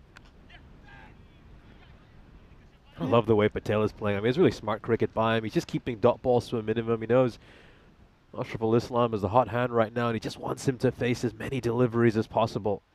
Absolutely, and if you can anchor the innings and still go at a strike rate of 200, then you know you're putting in a good shift. Oh, that's absolutely cleaned Ashraful Islam up. Kawar Khurshid uses his height, but just gets it a bit fuller. Right on middle stump, and Ashraful Islam makes, well, probably the first mistake he's made of the day as he absolutely tries to hit the leather off that one.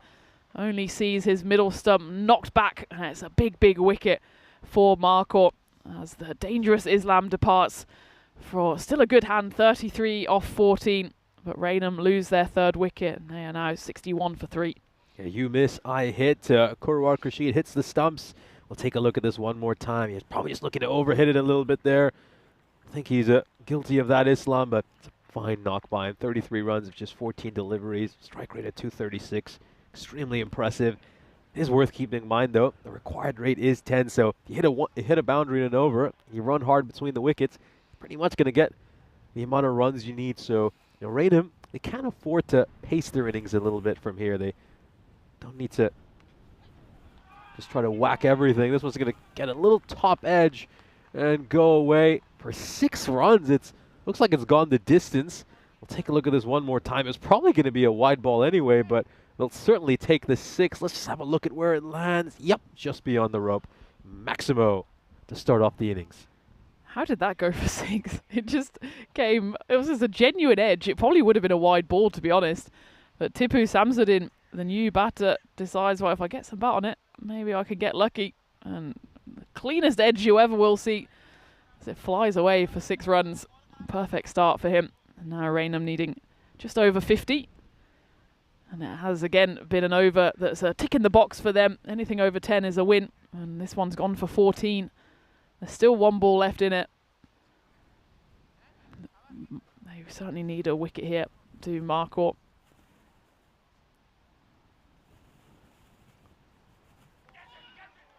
Well bowled as it goes in between Samsudin and the stumps. Still, I'd say it's a decent over actually from Khurshid. He didn't bowl badly. Not much he can do about a thick edge going for 6. And the first 6 of the over was a brilliant smash through the covers by Ashraful Islam. But he does pick up the wicket. So the halfway stage then, Raynham 67 for 3 as we take a look at what's happening over in Romania.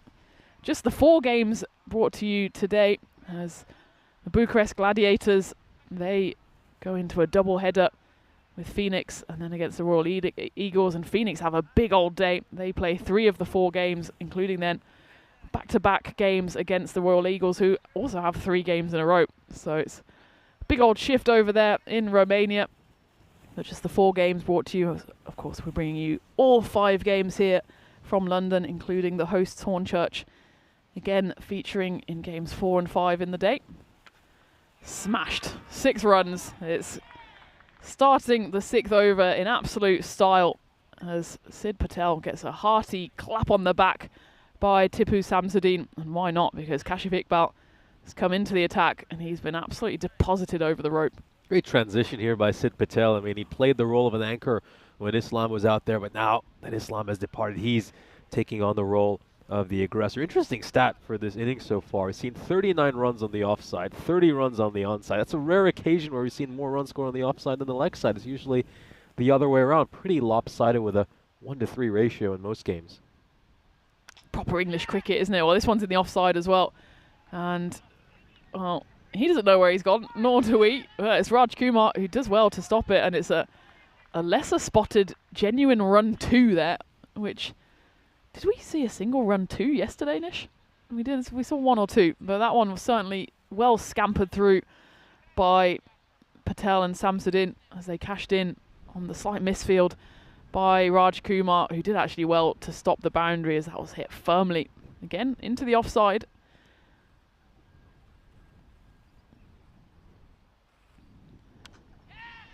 Same elevation this time. It's well stopped again. There's now Kawa Kashid has been put out there, who's a great fielder.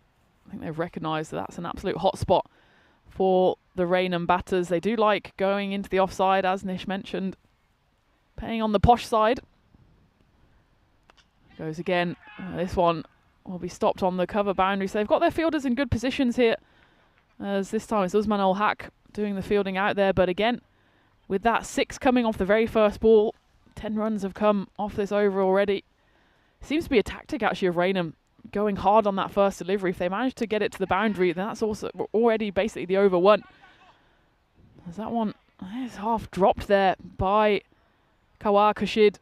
It was a tough one as it was hit hard off the bat of Sid Patel. It does just about carry. He does again well to at least stop the boundary, but Mark will need to be taking these opportunities when they come their way.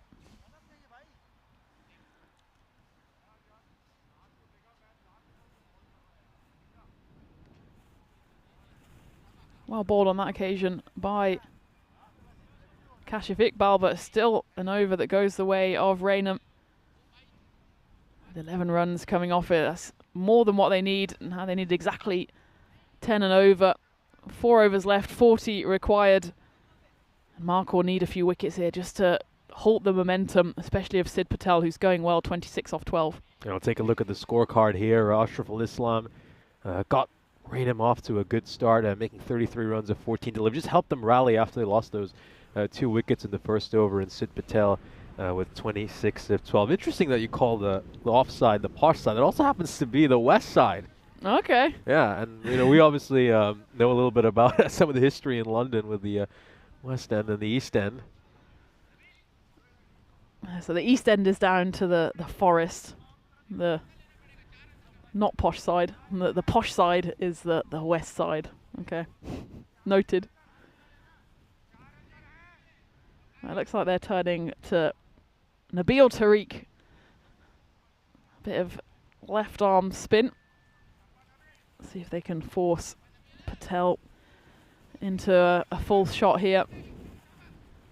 Tipu Samsudeen hasn't had to do much at the non-strikers. Faced just the 4 deliveries, but has contributed 7 to the score. This one clubbed to long on. Boundary riders doing their jobs well at the moment.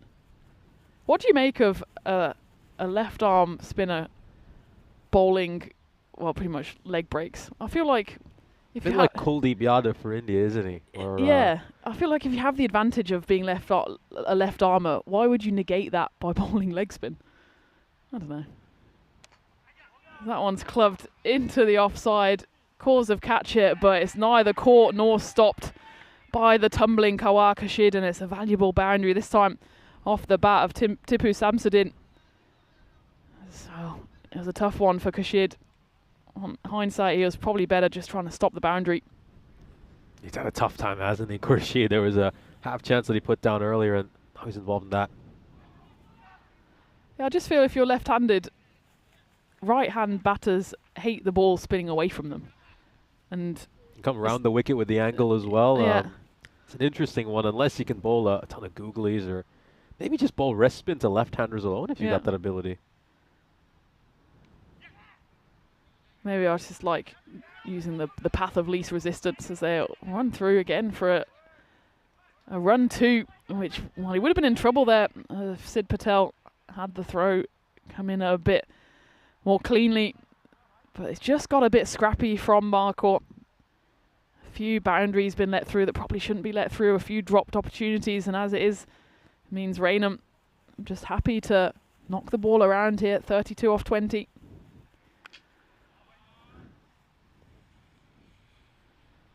What's the strangest cricketing action you've seen live? I mean, Yunus, he's pretty unusual for Marcourt. Have you seen some strange ones in your time? I think the oddest one, the first one that comes to mind is bowler who used to bowl in the European Cricket Series in Cyprus for the Nicosia Tigers. I don't think he'll be bowling much again because there are a few question marks about his action, but he used to practically tiptoe to the crease and then just sort of gently toss the ball. Okay. Needless to say, he'd go for a lot of runs. But I think he might have owned the team and been really good friends with a lot of the players, so there were not too many people would argue against his right to bowl. They're like, oh no, it's not Bob again. He's going to want to bowl. Well, we take a look at the next game coming up. Marcourt, they'll be back in action in just about 30 minutes' time against the Sharks Cricket Academy, who have rung the changes. 6 new players for them as Yash Kumar Solanki comes in and he'll take the gloves. And it'll be interesting to see if they have an improved performance on yesterday, where they really didn't show their ability in their first 2 games. It was a tough schedule for them. They played the very first 2 games, and that was going to be bowled. It's a brilliant delivery by Kawar Kashid. It was a toe-crunching Yorker, and it does for Sid Patel. I think it actually crushes the toes on the way through. Yeah, it does. Sid Patel trying to get out of the way of it more than anything, and only manages to deflect it onto the stumps. It's a big wicket. Maybe changes the momentum once more as Patel departs for 30 off 16 deliveries, and Raynham lose their 4th wicket. Yeah, big wicket here. They really needed to get rid of Sid Patel, and Khurshid will be feeling really good after that as well. He was involved in a couple of moments out in the field that weren't ideal from his perspective, but yeah, just going back to that lineup for the Sharks, no Bhardwaj in there. That's a big call. Must be unavailable for today's fixtures, and we spoke about him a lot yesterday. Very elegant-looking left-hander, someone who's got plenty of talent. It's a big loss for the Sharks.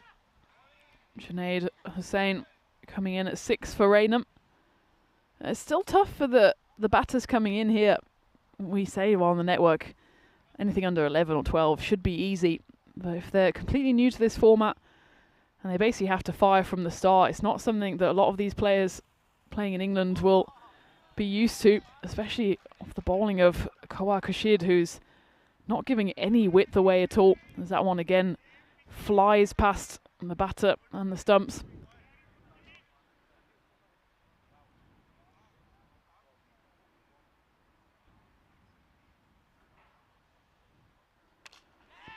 Down the ground, but it doesn't have the distance on it. Luckily, actually, for Samsudin, it drops short of the on-rushing Daniel Hashmi. The boundaries really have dried up. Just the 1 boundary in the last 15 deliveries, and that was a 4 as well. Haven't seen a 6 during this period. Ooh, well, big uphill, and he's gone. It's the slow finger of death. And Khurshid gets another wicket, so Raynham, who looked pretty comfortable a couple of overs ago, are starting to wobble here. Khurshid has just turned things around. Oh, brilliant Yorker. He's most definitely gone. Massive, massive wicket. Raynham are now under some serious pressure. They've lost 5 wickets. That required a shot up above 13, and what looked like was going to be a comfortable chase for them has turned into a real challenge. You'd have to say Marcourt are back on top. Yeah, absolutely, and this is what we almost feared for Raynham with their inexperienced batting lineup. They just need 1 or 2 batters to stay in and anchor the innings, and we thought Ashraful Islam would do that. Sid Patel stuck around as well, but both of them back in the sheds now. Tipu Samsudin's still out there, and he's joined by Saqlain Kazmi. He couldn't keep him out of the game in the first innings. 2 wickets to his name and 2 catches. And if he can get some runs here, he might be able to see his side home. Marcourt, maybe their experience from yesterday maybe makes them favourites here. Certainly the win predictor seems to think so, 57%. Flashes away, chance for a catch, and it will be 2-2. As that really useful position on the boundary, kind of the third position, comes into play once more. It's a tidy catch taken out there, and Kawakashid takes back-to-back wickets on his final 2 balls of his spell. Takes 3 in the over, 3 wickets, 2 runs coming off that over number 8. And Saqlain Kazmi, well, he doesn't manage to do it with the bat on this occasion, as he has to depart for a golden derrick. And Raynham struggling here now, 89 for 6 at the end of the 8th. And they need someone to stand up and be counted here. Certainly Kawakashid did that, as he finishes on remarkable figures of 4 for 16 of his 2 overs. And that 1 over might be the game changer here for Marco. Yeah, certainly could be a massive, massive turnaround here. The rate, as you can see, Raynham going at just a shade above 11 and over, so it's not impossible for them at this stage, but with all the wickets they've lost, it's going to be a massive, massive challenge. Their lower order are going to have to pull off something really spectacular here, and you feel like the captain Samsudin, he's going to have to play a captain's knock, not to be too cliched. He will face up as, oh, scored a dead ball just as the bowler was absolutely about to launch into his action, Mirza Sherry. Maybe they're just checking that they've only got the regulation 5 outside the ring, but Tipu Samsudin will face up once more. Oh, it's a chance for a corn bowled, almost then gets deflected onto the stumps. Could have been a run out. In the end, they go through for a single. This is the 9th over, and everything happens in the 9th, and Raynham need it to happen here. 28 now needed off 11. This over has to surely go 15 at a minimum to give themselves a chance into the final over. They just can't find the boundary at the moment, as it's really dried up. That previous Kawakashid over going for just the 2. And even in the 2 overs before, it went for 11 and 9, which is just about on the run rate. But that run rate after that 1 big over has gone up past 16. There's a Sherry bowling well here. It was an interesting decision that they opted to go with Sherry for this 9th over, considering they had both Iqbal and Tariq, the 2 of them, giving up 11 and 9 runs respectively in their first over. But Sherry's just done a superb job, hasn't he, so far this over, just keeping things full and straight. That's exactly what you're saying there, Nish. Again, goes through to the keeper, and yeah, interesting. Sherry bowling well here. He only bowled the 1 over then, as this is the 9th. Curious that he hasn't bowled previously, because he seems to be a very consistent performer with ball in hand. This time it's gone massive. This one's gone up, up and away. Just crashes. Great camera work there by 2 circles as it crashes over the sight screen, and a much needed boundary for Raynham. 20 now needed off 7. If this one goes to the rope, then suddenly we've got a bit of a thriller on our hands going into the final over. Can Murad Khan repeat the trick? He goes for it, but it's going to land short of the 3 fielders converging underneath it. It shouldn't go to the boundary. They managed to run through for 2. So that's 18 now required in the final over. You'd say going into it, certainly still advantage Marco. But if they can hit the first 1 or 2 balls to the boundary, suddenly, again, the pressure's on the bowler. And who will they turn to, Marco? They've got several options, as you said, Nish. Iqbal and Tariq both got an over left. You'd imagine it's one of those 2. Yeah, certainly would be one of those 2. Tariq, of course, left arm wrist spinner. Do you take the risk and go with a leg break bowler for the final over? On the other hand, though, the good thing from Raynham's perspective is that both these batters have shown they have the ability to find the boundary. Khan might be batting at number 8, but he's managed to strike a 6. It's going to be interesting to see what happens. But here's an interesting tactical move by Mark, where they're not going to go with Iqbal or Tariq. They'd instead decide to introduce a 7th bowler into the attack. Daniel Hashmi is going to bowl this final over. Let's see if this risk will pay off. He's got a long on, a cow corner, a deep mid-wicket. They're actually bringing mid-wicket up as soon as I say that. They sent 3rd back, and they've got a long off. So You just got to keep things full and straight here. That's the plan for Daniel Hashmi. He drags it short first up, and it is going to fly away. And it might go all the way for 6 here. It will, and that's exactly what Raynham needed to start off this final over. And as you said, Nish, this is a curious move from Marcourt. Daniel Hashmi, the 18-year-old, gets thrown the ball for the final over. He opened the batting, and now he's been given the responsibility of trying to see his side through in the final over. He's been given a big talking to there by Ayaz Yunus. It's an interesting call, given that you did have the experience of those two bowlers, Tariq and Iqbal. And they've gone to the youngster, and it's got off to a nightmare start. He's just been told to slow it down, get it on the pitch, which is exactly what Mirza Sherry did in that previous over. Third's been brought in, and they've sent fine leg back. Better delivery, but it's clubbed away. It's going to be 6 runs. Back-to-back Maximos to start this final over, and suddenly Raynham on the verge of a big, big victory here. Now just the 6 runs needed in 4 deliveries, and Tipu Samsudin, he could be the hero here. As he goes back-to-back Maximos, and suddenly once more the momentum swings, and Marcourt standing wondering what on earth has happened. No, we said we needed a captain's innings from Samsudin, needed a big knock from the skipper himself. He struck a couple of 6s to start off this over, and this game has turned on its head. All of a sudden, Raynham are in front right now. The win predictor has them up to 86%, and you gotta feel for the young man, Hashmi. He's been thrown into the pressure cooker, and he's been struck for a couple of 6s on these first 2 balls. Fine leg's been brought in, and they've sent someone out to deep cover. It is a hit away to deep cover, but the man out there is not going to stop it. It's 4 runs, and the fans out there in the fan zone like that one as well. As now just Raynham 2 runs away, and it's triple boundaries for Tipu Samsudin, 6-6-4. You feel for Daniel Hashmi here, the young bowler. His first over is the 10th, and he might be on the receiving end of a loss here, but it's well fielded there by the man at points. So the scores are level. 1 now needed off 2.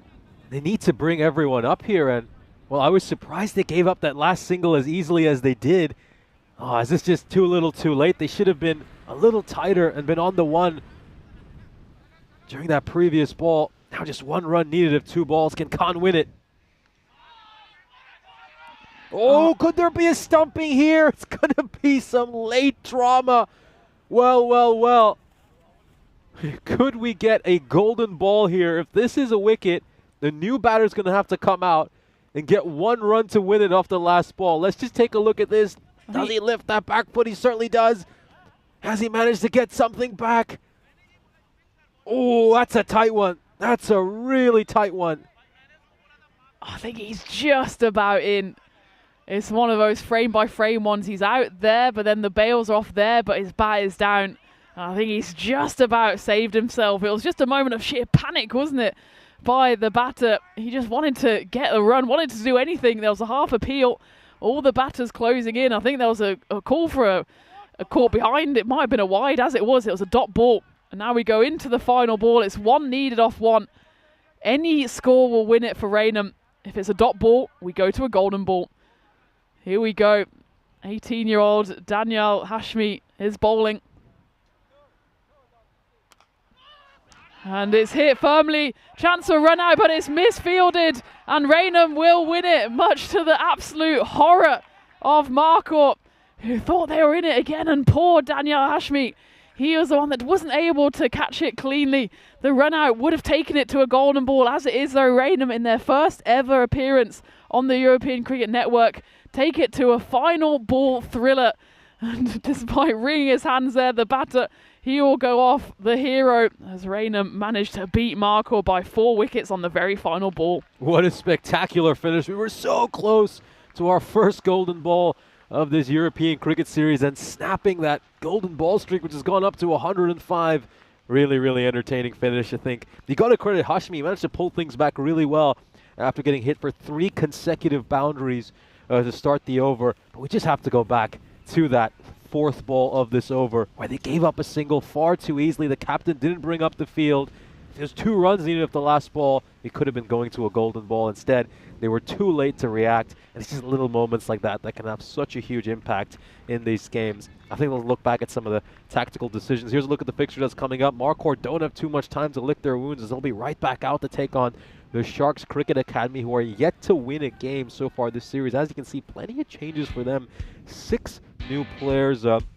No Bhardwaj, no Kiani, 2 star performers for the Sharks Cricket Academy yesterday. But let's relive what was a thoroughly entertaining match. We came so close to snapping that golden ball streak, and it was a disastrous start for Raynham. If you just take our minds back to that first over, which feels like it was an age ago, Raynham were 8 for 2. They lost 2 wickets during that first over. They were in dire straits, and then credit to Islam, who made a brilliant 33 of 14 for just helping his side rally, and they found themselves in front midway through their second innings. Yeah, it was a nightmare start, but Raynham just kept on plugging away. They knew it wasn't the biggest of chases, so if they just kept on getting those 10s, 11s off the over, they would keep themselves in contention. And there was a few moments where he thought if Marquardt took those opportunities, they might have been able to swing their game back in their favour. Kawar Kashid, he was brilliant through the middle overs for Marquardt, picking up 2 wickets and then another 2. He finishes with figures of 4 for 16. But it was a captain's knock by Tipu Samsudeen. He just stuck in there, had a nice partnership with Sid Patel when Patel fell, and it was down to the captain to steer his side home. And at the start of the final over then, as that was Junaid Hussain to go for an LBW, Kashid picking up the 3rd of his 4th wickets. But going into the final over, we thought, well, this is going to be a tough one for Raynham, with 18 needed, but those first 2 boundaries swung it once more into the favour of the debutants here on the network. Then a 4 flashed away, and it went down to the final ball. As you said, Nish, they shouldn't have given away that single. This was the tightest of stumpings that went in the way of Raynham. And then the very final ball was hit down to mid-off. The fumble came in, and have a look, see how close this actually was to the run-out. Had he picked the ball up cleanly, it might have been a run-out, but the throw, in all honesty, wasn't the best. And that's what allowed Raynham to struggle through to the single. Sighs of relief all round, and congratulations to Raynham as they pick up their very first win on the network. Yeah, the captain, Tipu Samsudeen, ends up winning man of the match for this game. 32 runs of 15 for him. Played that captain's innings, as we so often say, to help his side get over the finishing line. Ashraful Islam with 33 of 14. And he sort of helped his side rally after they were in a spot of bother at 8 for 2. A nice innings by Sid Patel as well. You know, he initially started off playing that anchor role alongside Ashraful Islam, but once Islam was dismissed, Patel started to take on the role of the aggressor. And in the end, Raynham win this game by the finest of margins. A spectacular finish. We were so close to a golden ball. We'll take a look at the bowling here for Marquardt, and just going back to our thoughts at the start of the 9th over, it was a puzzling decision to bring on Daniel Hashmi to bowl that final over. The young teenager put in a real pressure situation. They could have turned to the likes of Iqbal and Tariq to bowl that final over. They went to Hashmi. Hashmi was struck for 3 consecutive boundaries. He was under all sorts of pressure. He then did a terrific job, to his credit, to rally back those last 3 deliveries. Gave up just 2 runs in the last 3 balls, but by that point, the game had already been lost for Marquardt. They suffer their 3rd defeat of this ECS, and they'll be very disappointed with this situation. They've got to win the next game that's coming up against Sharks Cricket Academy, a side who they have beaten previously, so they'll certainly back their chances in match number 7, which will be coming your way very shortly after we take a short break here on the European Cricket Network.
This European cricket event is proudly brought to you by HCL Software, Rado and 1xBet.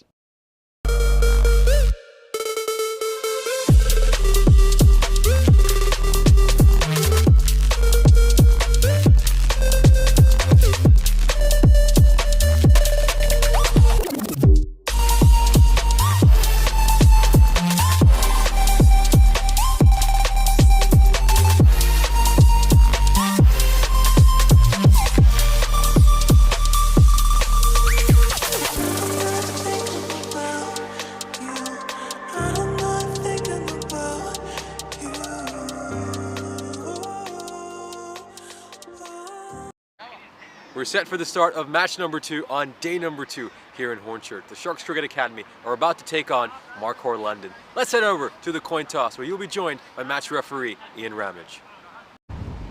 Sharks are the home team, you'll toss the coin. Markhor as the away team, you'll be calling. There you go.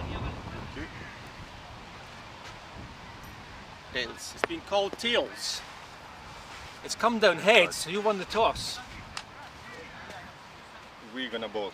Okay, toss one by Sharks, who will bowl first. Thank you very much for that update. Looking forward to this game. Markhor, we know they've got plenty of talent with a bat now. We've seen them put up some big scores over the course of this series. They've got a very talented top order, and the key for them will be, can they convert some of the starts they get into big scores? That was a bit of an issue for them in the previous match. Meanwhile, for their opponents, the Sharks, they are yet to register a win so far this European Cricket Series. The closest they came to a win was, of course, in the late morning game yesterday against this very Markhor side. Let's see if the Sharks can get over the finishing line. They have plenty of talent in their lineup. Saxena, we saw him almost get a 5 for. He had figures of 4 for 8 in the second match yesterday. And they got plenty of talent with the bat in hand as well. Kiani has been their standout performer in that department. And they've also got young Bhardwaj, the talented, elegant left-hander who's got off to some good starts. But let's just see if he can adapt from T20 cricket to T10 cricket. Let's head back to the commentary box where you'll be joined by my colleague, Tina Goff. Thank you very much, Nish, and welcome back to a windswept London, where we're into match 7 here, and the first time actually we're seeing two sides face up for the second time in this series, as it's revenge time for Sharks Cricket Academy. As Nish was saying, they lost that game number 2 early yesterday to Markhor by 16 runs, and they've got a chance to put that right. They've done the first bit right, which is they've won the toss and they have decided to field. As for Markhor, well, they themselves are on a bit of a losing streak. 3 on the spin now is what they've lost, including that game we saw just now, as it was a bit of a final ball thriller. They lost to Raynham by 4 wickets, as Raynham were able to sneak through the single on the final ball to take home the victory. Taking a look at the teams then, as Nish already said that there's been some big changes for the Sharks Cricket Academy, with 6 new players coming in. Certainly ones to look out for are Aziz Jabbar-Khail. He can be dangerous with the ball if he gets it right. And of course the captain as well, leading from the front. As for Markhor London, unchanged, as they see if they can finally stop the rot. The win predictor certainly seems to think so, probably due to the fact that the Sharks, of course, lost both of their games yesterday. But of course they also have brought in some new players. And with 6 changes, then we're going to see if those changes can come into effect and they can get their first win. Not quite last chance saloon for the Sharks, with 8 games in total for each side, but certainly they don't want to do what Markhor London have done, and that's lose 3 games already. As for the Sharks, then they've got this 1 game today, and it's going to be the start of a double header for them, as they'll come back against Raynham in the middle game of the day, and then they've got a big final game in match 10 this evening against Hornchurch, the host coming back for a double header in the final 2 games of the day. But to the live action then, Markhor London were looking to put on a healthy total here to try to keep the Sharks at bay. Didn't quite manage to put on enough runs in that previous game. It was 117 that they posted against Raynham, and it was almost enough on the very final ball. It looked like the youngster Daniel Hashmi, who was thrown into the fire there to bowl the final over, it looked like he might have been able to sneak his side through, but the ball was hit to mid-off and Raynham were able to scamper through a run. thanks in no small part to their captain, who ended up player of the game, Tipu Samsudeen, who remained unbeaten and got his side off to the perfect start. Raynham playing 3 games today as well, so it's a big day for them, and it's a big day for the Sharks. As Mughal gets us underway, and he gets us underway in the perfect fashion. Dead eye, middle stump, and the first wicket falls for Mark London. Not too many celebrations there. It was almost like it was a practice ball there for the Sharps Cricket Academy. Certainly nothing wrong with that, as Raza Mughal takes no time at all to get his eye in, and it's Daniel Hashmi who, well, probably would want to forget the last half an hour or so as he bowled that final over. Wasn't able to collect the ball cleanly to initiate the run out, and just a few moments later he gets bowled for a golden duck, and he has to make the long walk off, having only just probably rearranged his mind to get his thoughts back on this next game. And now he's got a long 10 overs to think about it, as Raza Mughal gets his man. Uzmal ul Haq, who we saw opening throughout yesterday, gets the chance to, well, pretty much open here, as he's in on the second ball, the left-hander.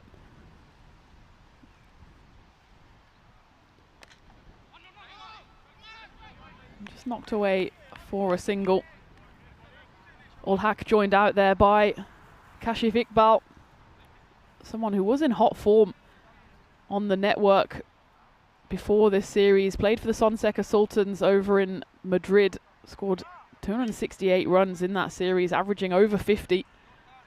A high score of 79, hasn't quite been able to repeat the feat here, but now would be a very good time to notch a big score to try and stop the rot for his side.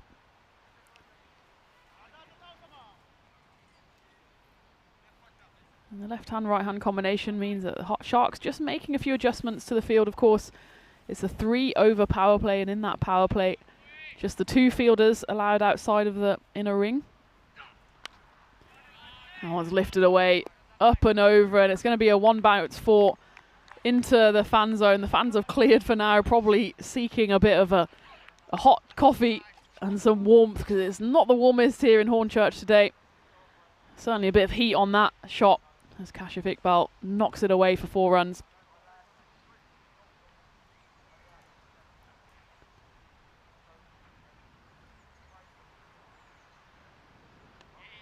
There's a question in the chat from Lloydie saying, are they playing on turf because the pitch is too wet? No, we always play on AstroTurf here on the European Cricket Network. It just means wherever we are across the continent, we always pretty much bring you a level playing field. Having said that, with the conditions today, if we were playing on turf, it probably would have been a bit of a struggle, because it has been a bit wet out there this morning. Thankfully, though, it's dry at the moment. It's just very, very windy. Probably moving away the rain clouds, though, so can't complain too much. No complaints about that one, as that's just knocked into the leg side for 4. Just pure timing on that occasion by Kashif Iqbal. Uses the pace of the delivery as a low full toss. Misdirected one there by Raza Mughal, as Iqbal just helps it along for 4 runs.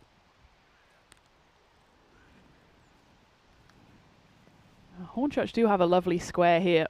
There's at least 3 turf wickets that look like they'll be used or have been used in the last couple of weeks. Very much sticking to the AstroTurf, which is in fact a brand new AstroTurf.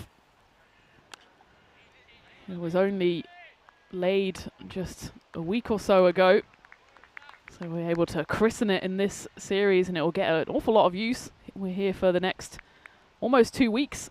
The final day of action here coming to you next Saturday on the 14th of June. So lots of cricket to bring you between now and then, and also lots of cricket to bring you throughout the year as we look ahead to the ECC for the men, the Premier Division happening the end of September, start of October, all culminating in the Championship group starting on the 16th of October, where England and the Netherlands await the 3 winners of Groups A, B and C. Very much looking forward to that one, and someone else who I know is looking forward to it is Nish, who's joined me back in the commentary box now. Yeah, great to be back in the box, and we're set for the start of the second over. Nicely played slightly uppishly, and Goes out towards cover. That's going to be a single. Interesting matchup for both these teams. It's a vital match for both these sides because Marquardt, of course, they're coming into this game on the back of 3 straight losses. The Sharks are yet to register a win, and this is their 3rd game. So a loss for either one of these sides would just dig them into a massive hole, and it'd mean that it'd be a huge challenge for them to make it to the quarterfinals. So you could say this is a very early in the series, but a do-or-die fixture for these teams. This one is clubbed away for 6 runs. A great stroke there by Iqbal.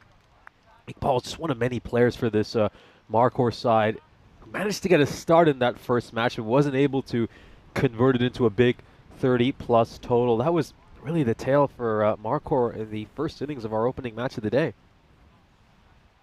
Yeah, absolutely. Well, we had a chat in the previous innings, didn't we, where some of the Raynham players were saying it's easier to score 6s than 4s here, and well, we've seen the boundaries absolutely raining down along with the rain over the last day and a bit.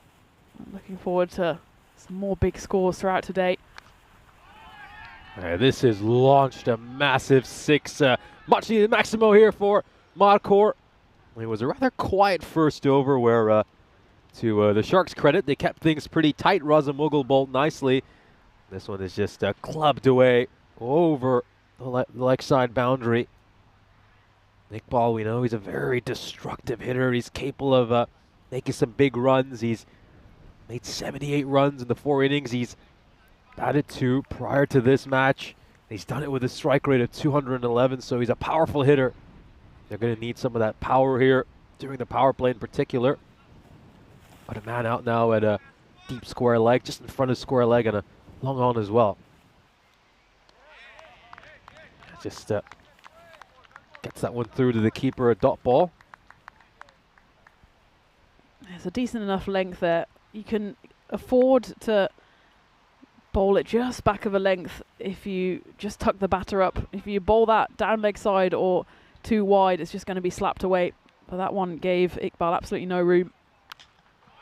Oh, struck away firmly for 6 more runs. So Akhtar managed to get a dot ball in, but it's not really going to slow down Iqbal too much. This one goes away for another Maximo, so starting to cash in here. The previous delivery cramped him up, so this time he decides to make himself some room. Just steps to the leg side and clubs it away for 6 runs.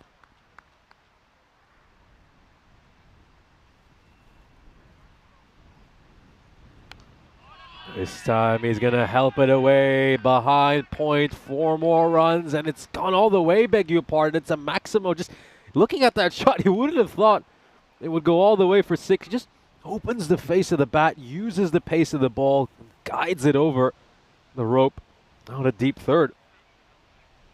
Well, this is the kind of form that made Kashif Iqbal so impressive in that earlier series this year in Madrid, and showing signs of it again as we take a look at the standings. And Sharks Cricket Academy firmly rooted to the bottom. Raynham, they were at the bottom, but they of course picked up their first win this morning, and now Sharks have some work to do if they want to stop this hat-trick of defeats. And one of these sides is going to put an end to the losing streak. Sharks, of course, 2 games in a row they've lost. They're only 2 so far. Meanwhile, Marquardt, they started so promisingly, winning against this very side, but on the back of that, 3 defeats, and they certainly want to stop the rot.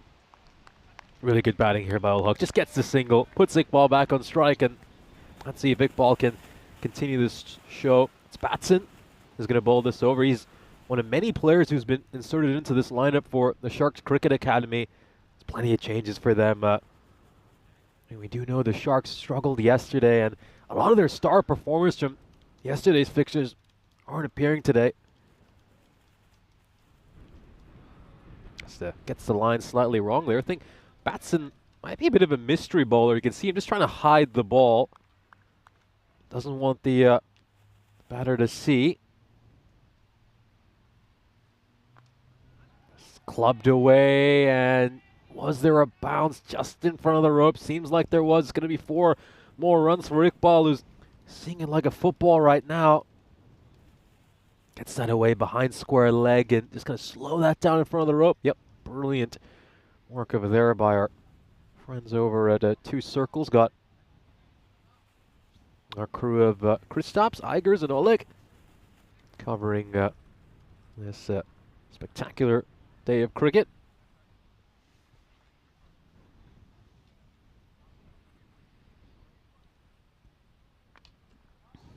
And this is going to be worked out towards square leg. Just going to be a single, which is not a bad outcome at all on the bowling side's perspective from Iqbal's bat. Yeah, it'll be interesting to see how the Sharks go, especially with the bat after the likes of Obaid Kiani not featuring in the side today after he was top scoring yesterday for them.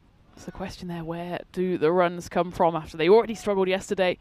And if one of their top performers is missing today, someone else will have to step up, which means you fear for the Sharks if Marquardt get anything like a par score, 120, 130, and it'll be a tough chase for SCA. Sloppy cricket there, you have to say, by both sides. Old Huck plays at a wider delivery and then a misfield. Swing and a miss here for Iqbal. Yeah, Batson's come back really well since he got struck for a boundary. He had to quiet over after that very expensive second, which went for 25. Struck firmly, but there's a fielder out in the deep, and he's going to get his body behind that one. Raza Mughal. Certainly think he'll have a part to play at some point in this innings. We saw him feature with the ball in hand yesterday on a number of occasions for this Sharks side. End of the power play. Marquardt will be delighted with his power play. 43 runs coming off it, largely due to a highly productive second over, which brought about 25 runs.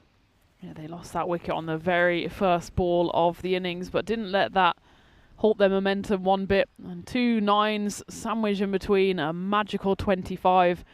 Decent over, though, for Jason Batson making his debut on the network. Just the 9 runs coming off it. I like his action as well. He just hides the ball behind his back from the batter as he runs up, trying to deceive him up until the last moment. And it worked pretty well on that occasion, as they now turn to a new bowler in the form of Rishabh Dixit. Again, someone who we didn't see yesterday, so new to this side, new to the series. It looks like he'll be taking some pace off the ball, bowling left arm around. Nice ball to start off here for Dixit, just keeps it nice and tight. Iqbal was looking to run that one down towards third, but he's unable to do so.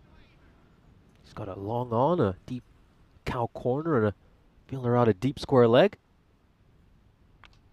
Looks to just walk across here. Iqbal, it's going to be a big chase for the fielder, a square leg, and he's just a little bit flat-footed out of the gates, and that means he's not quite going to be able to get to it. Covered a lot of ground, Raza Mughal, but you just feel a quicker and more agile fielder might have been able to cover the ground and cut this one off. Instead, it's 4 more runs.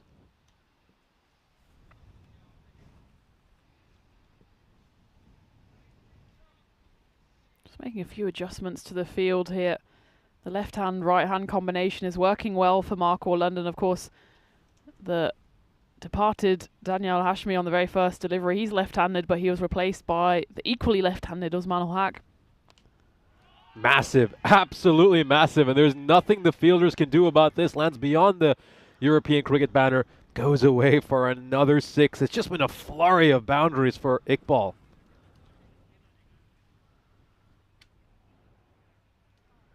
They just don't find a way at the moment, Sharks, to stem the flow of boundaries. Even that decent third over by Jason Batson, there was still a 4 coming off it on the back of that magical second over. There was 2 boundaries in the first over. There's already been 2 boundaries in this 4th. Sharks just look a bit like a side that's low on confidence, low on ideas, and it's hard to kind of build that team spirit as well. If you lose the 2 games yesterday and then you bring in 6 new players, if it doesn't work from the very start, heads begin to drop. And he's just going to miss out on the half century here. Iqbal, you have to say, he would have deserved it the way he's batted. Just plays all around that one. Not the best stroke from Iqbal, who's been seeing the ball really well so far this innings, and that just goes and crashes onto his stumps. He's kind of lost his shape a little bit there, didn't he? As he looked to play that stroke.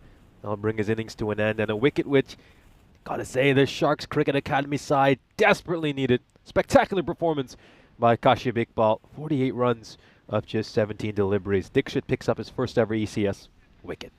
Yeah, well done to Dixit, but the damage had kind of already been done by the batter there, as Kashif Iqbal does his job magnificently. Still not quite hitting the heights of that brilliant performance over in Madrid, but certainly 48 for 7 off 17 is nothing to be sniffed at, and he's put his side into a good position here. If you can almost get to a half century and not even get to the 4th over, then you know you're going on quite a decent rate, and he's been replaced by the equally dangerous Kawar Khurshid. What a spectacular shot there by Khurshid. It was such a sweet connection out of the bat. Beautiful sound as it left the middle of his willow. Yeah, taking no time at all. Just sees the one delivery and the next one. He absolutely obliterates it over the top of long on all the way. 2 fielders there. Take your pick which one has to go and chase it. The end of the 4th over then. Markor 59 for 2. Threatening a pretty big score here. Certainly Sharks need to continue to pick up wickets and not allow these partnerships to build. So Jason Batson is going to be bowled out here, bowling the 5th over. I thought he did a really good job in that 3rd over. Would have been a lot of pressure on him coming into the attack after Adil Akhtar had gone for 25 in the 2nd over. They're going to need him to get them another quiet over here. Struck away nicely, and looks like that's gone the distance as well. Beautiful shot by Ul Haq, just gets down on one knee, which allows him to get that nice angle of elevation to get it over the rope. Again, the left hand, right hand causing havoc here for the bowlers, and just a nice little step down the pitch there by young Usman Ul Haq, and just guides it away. We know he's a dangerous player as well. 61 he scored against the hosts yesterday evening, on the losing side of course, but he's threatening to go big again once more here.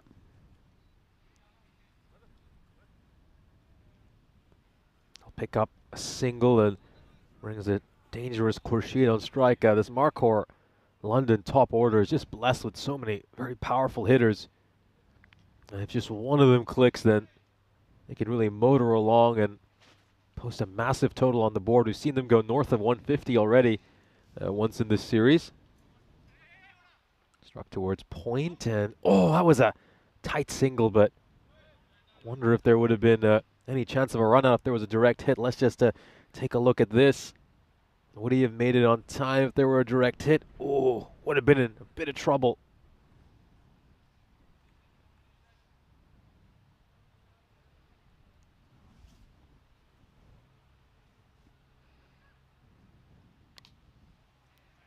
Firmly out towards square leg, and off it goes for 4 runs. Just brilliant use of the feet once again by Usman Ul Haq.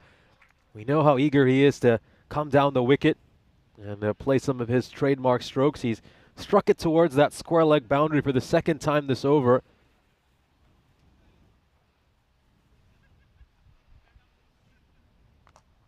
Looks to go over long off. This time it is high and handsome.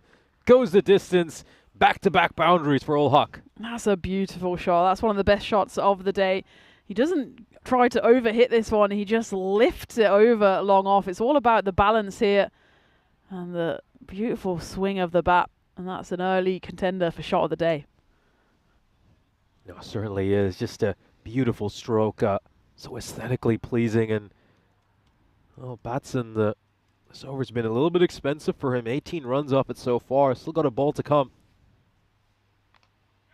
Just comes off the inside edge of the bat, and you can see that Ul Haq's a little bit disappointed, but it won't matter too much. He gets a single, and, well, much to the Sharks' chagrin, he'll be on strike to start the 6th over.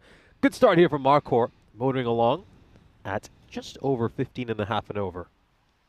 Just avoids going magical, does Jason Batson there, as it goes for 19.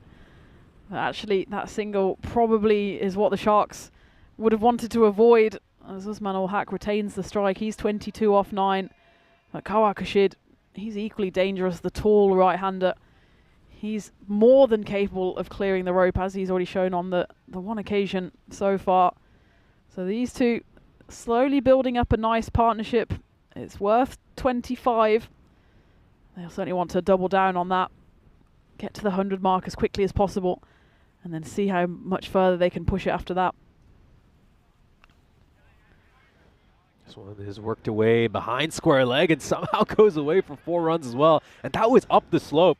Didn't quite manage to time that as sweetly as he'd like, but it's still gone away for 4 runs. Yeah, not quite out of the middle of the bat, but it still goes away for a boundary. And well, when you see something like that as a bowler, that will certainly hurt you. Mahmood, 5th bowler, that's been used so far. Oh, gorgeous. Absolutely gorgeous. Just a flick of the wrist, and he gets that away for 6 runs.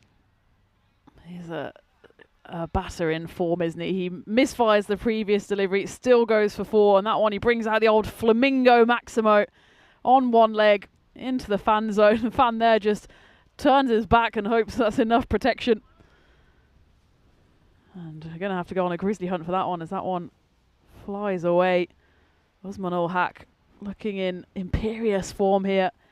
Just 20 years old and showing already so much poise and balance at the crease.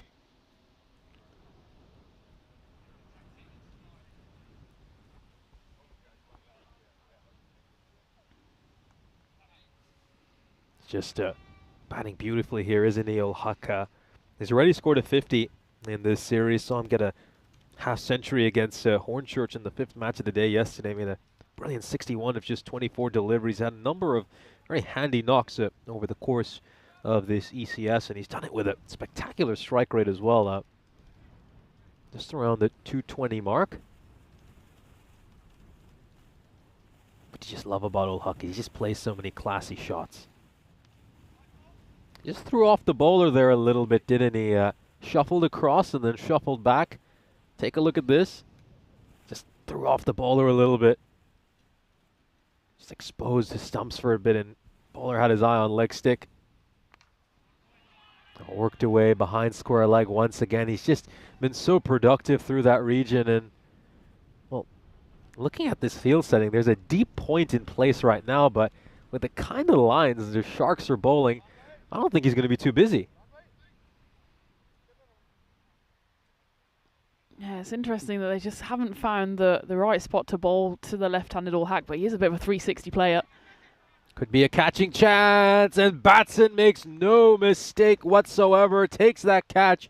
Really important catch to hold on to. Just came at him about chest height. You know, credit to Batson. He didn't run in. He stayed all the way back, and that's why he was able to take that catch as comfortably as he did. We've seen a few players just rush in from the boundary rope. But just take a look at Batson. He's all the way back, does the right thing, takes the catch really well. Important catch to take as well, although ul Haq managed to do quite a bit of damage.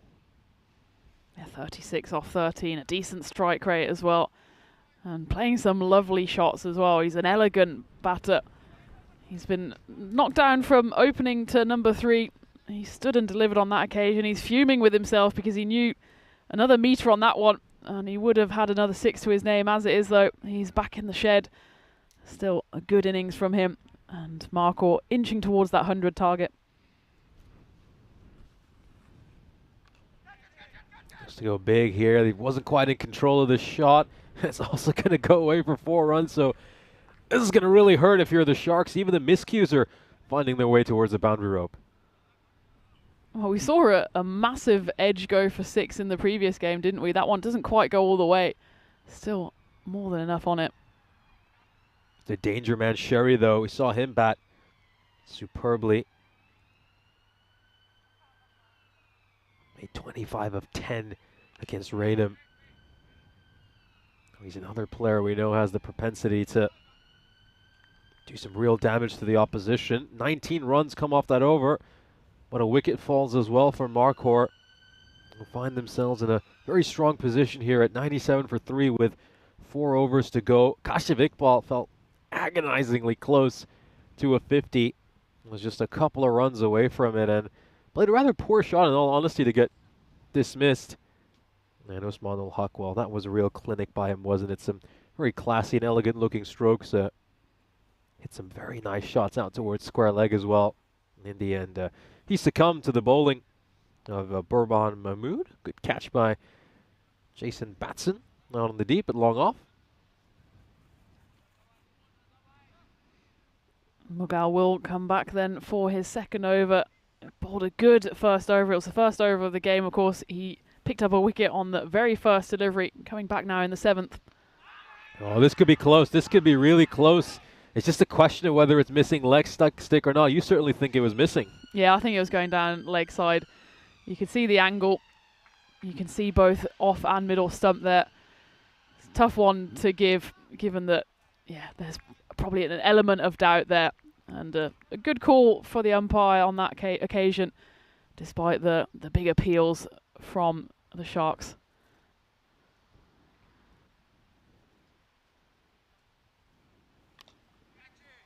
Finds the boundary rope once again here, Khurshid. Good looking shot. It was a half volley, and he met it on the full. Sends it racing towards the rope. Just right in that slot. He doesn't even really have to move his feet. It's well outside off stump, but Khurshid has got good enough hands as well. He can just flash his blade at it and it flies away to the rope.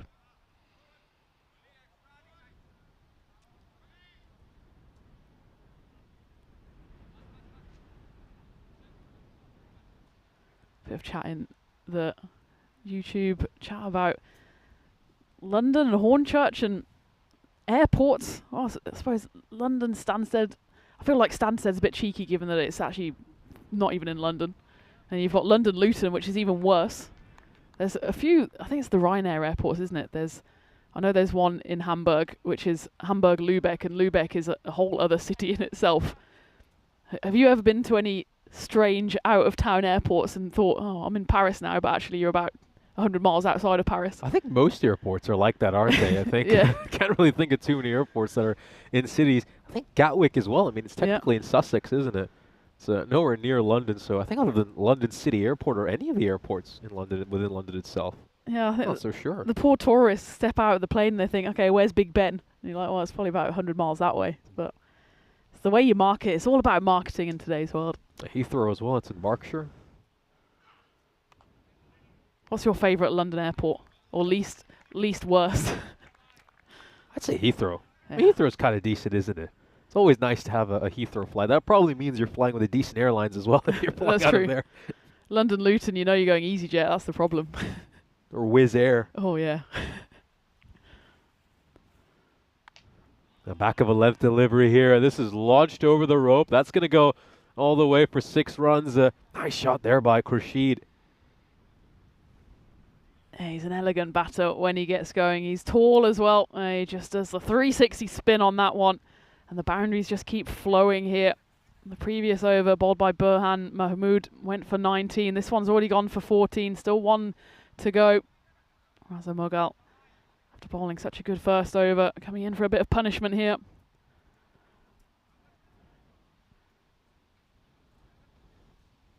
That expected score up towards the 150 mark. You certainly think that will be a tough chase for the Sharks outfit.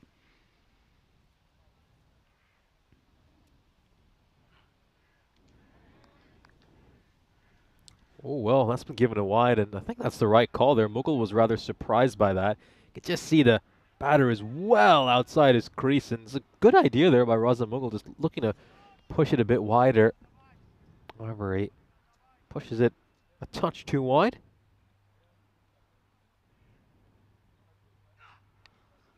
Oh, gets that one away for 4 more runs. Not the best ball by Mughal.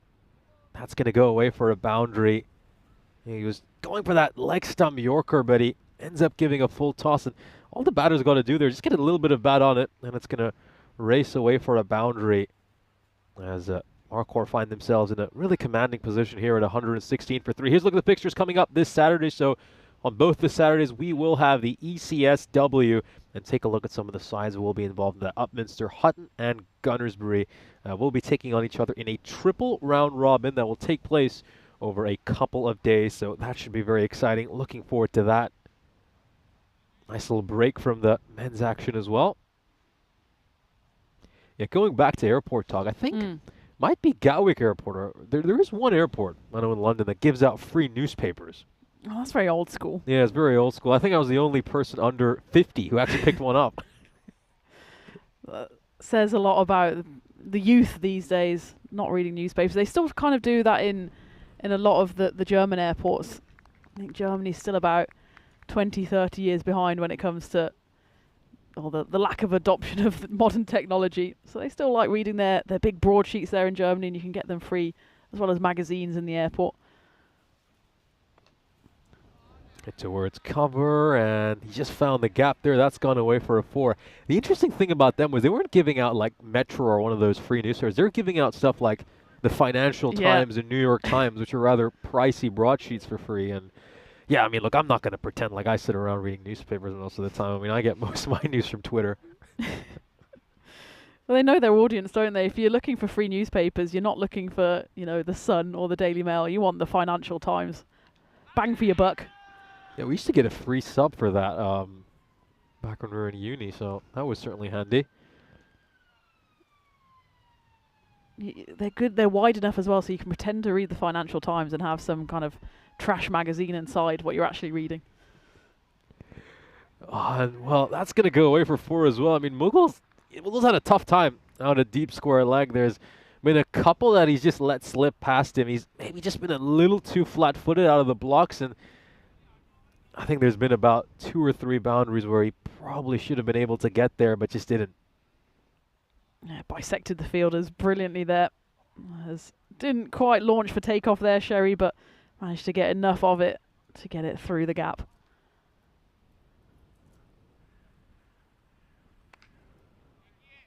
Struck away towards point. That's going to be a single. I've never actually been to London City Airport. I've heard mixed reviews. I know a few of our crew landed there. But then you have to deal with the London traffic. I think sometimes it's easier to land at Stansted or Heathrow and try and fly around the M25 if it's not completely chock-a-block than it is trying to get out of London. Launched, and does this have enough to go for a 6? Oh, Batson has done spectacularly well.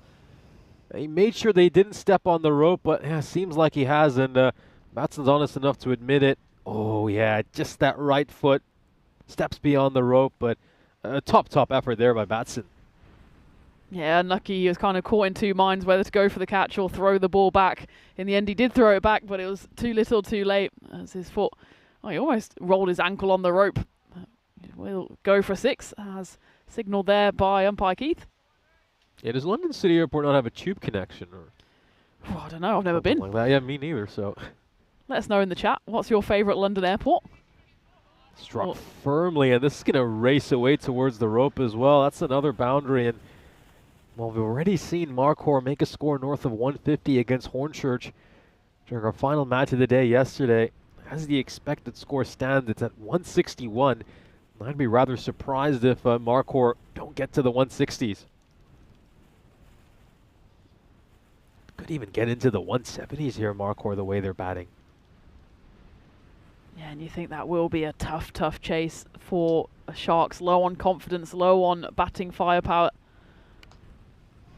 Struck hard and struck away for another 4. Khurshid. Well, he's certainly chipping in with some very handy runs here. Just another half volley. Certainly been helped by some rather subpar bowling by the Shark side. That races away for 4 more runs. Got a couple overs to go here. Yeah, Markhor, they certainly should get into the 130s, and I'd say wouldn't be that much of a shock if they got into the 180s either, the way they're batting. 26 runs coming off that over, and the 3 overs before that all went for it, 19 each. So as you can see, that worm is just trending upwards in a very dangerous trend for this Shark side at the moment. Made plenty of changes to their team after they suffered those 2 defeats yesterday. Wonder if their hand was forced by the results or some availability issues, but regardless, this new look Shark side has struggled these first 8 overs.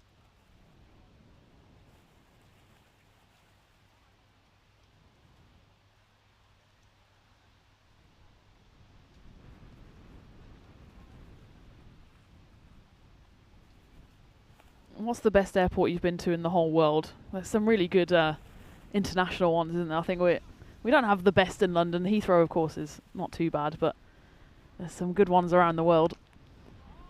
Struck firmly, one bounce over the rope and goes for 4 runs, so a boundary to start off this over.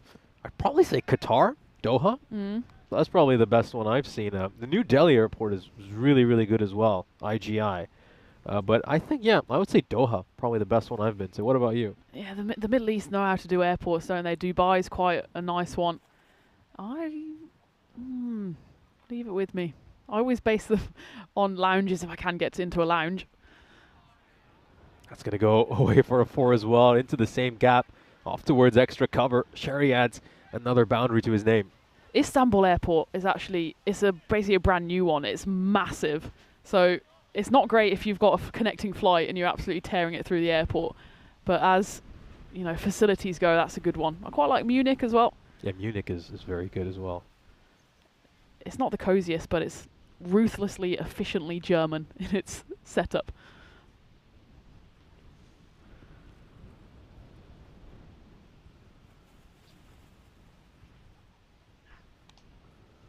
Struck straight towards mid-wicket.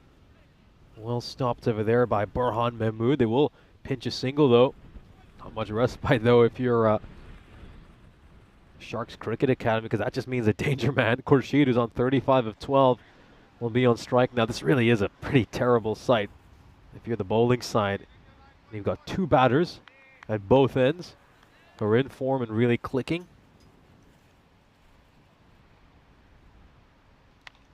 This is high. It's been skied. Should be a catching chance. This should be the keeper's catch. And oh, well, no one really called for it. There was just a complete lack of communication. And they end up putting that chance down. It was Yash Kumar Solanki underneath it. Well, should have been the keeper's catch. And I'm not really sure what's going on there. Someone had to put their name on it. It was weird how they almost went past each other without knowing either of them were there. It was only when they then backed into each other that they realised that it was someone else trying to take the catch. It certainly should have been taken. Bit of a Keystone Cops moment there. Lowish full toss. Does this have enough to clear the rope? Not quite. Going to find the fielder out of deep extra cover. Good catch there by Adil Akhtar. So after putting down a catch in the previous ball, they don't make a mistake this time around, the Sharks. Let's take a look at this. It comes at a rather comfortable height. He's actually crocodiled that catch. Not the ideal technique, but still managed to grab hold of it. Yeah, well, the drop on the previous delivery then doesn't end up being too costly. Still, the Sharks, you can tell by their lack of celebration that they know this is already turning into a tough chase. 150 yards on the board. That one crocodiled in. And it was a good catch in the end by Adil Akhtar. As Waqar Zafar comes in. 7 balls left to do the damage. Struck towards long on. That's going to be a single. Oh, they're just wondering if there was half a chance there to maybe pinch a run. There wasn't, as 9th over comes to an end. Sharks are up to 151. Their highest score so far this series was, of course, 151 in match number 5 yesterday against Hornchurch. So you'd expect them to at least make a run in this final over and clear that. Take a look at the bowling figures, though, for the Sharks Cricket Academy. It's been a difficult outing for them. There's no other way to describe it. Mughal with the best figures of 1 for 24 in the 2 overs he bowled, but the rest of that unit really has taken a bit of a clobbering. Zahid Aslam in the chat saying, what about the worst airport you visited? I'll have to probably think about that a little bit. Yeah, it's a tough one. I mean, I don't think I've been to terrible airports. It's just the small ones often are a bit chaotic, where it's just kind of one man unloading 300 bags. I think that there are some small ones that I've been to that aren't too bad. For example, Paphos or Corfu.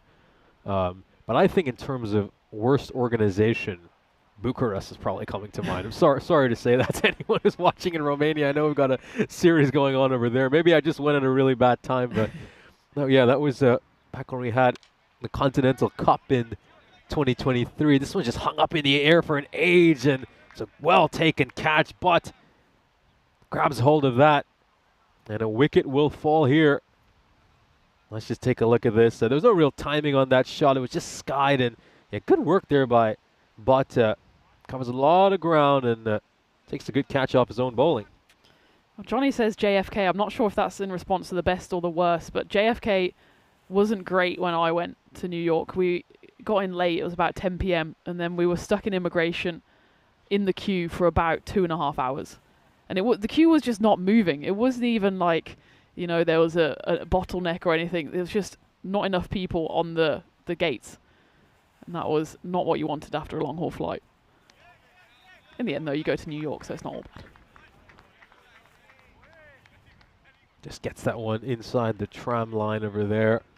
Good bowling by Butt. Executes that wide Yorker. And let's see if he can just sneak in a quiet over here. Just give the Sharks a little something to cheer about as they head back to the dugout for the second innings. Good little bumper. One for the over signaled by the square leg umpire. Let's just take a look at this. You just see that Kashev bends down a little bit, so probably would have just skimmed the top of his helmet along the way. It's interesting here that the Sharks again using their tactic of a lot of bowlers being deployed. The 7th bowler, Safi Butt. It's always interesting when a bowler bowls for the first time in the 10th over, but he's done a brilliant job so far. It begs the question why he didn't bowl his first over earlier in the innings.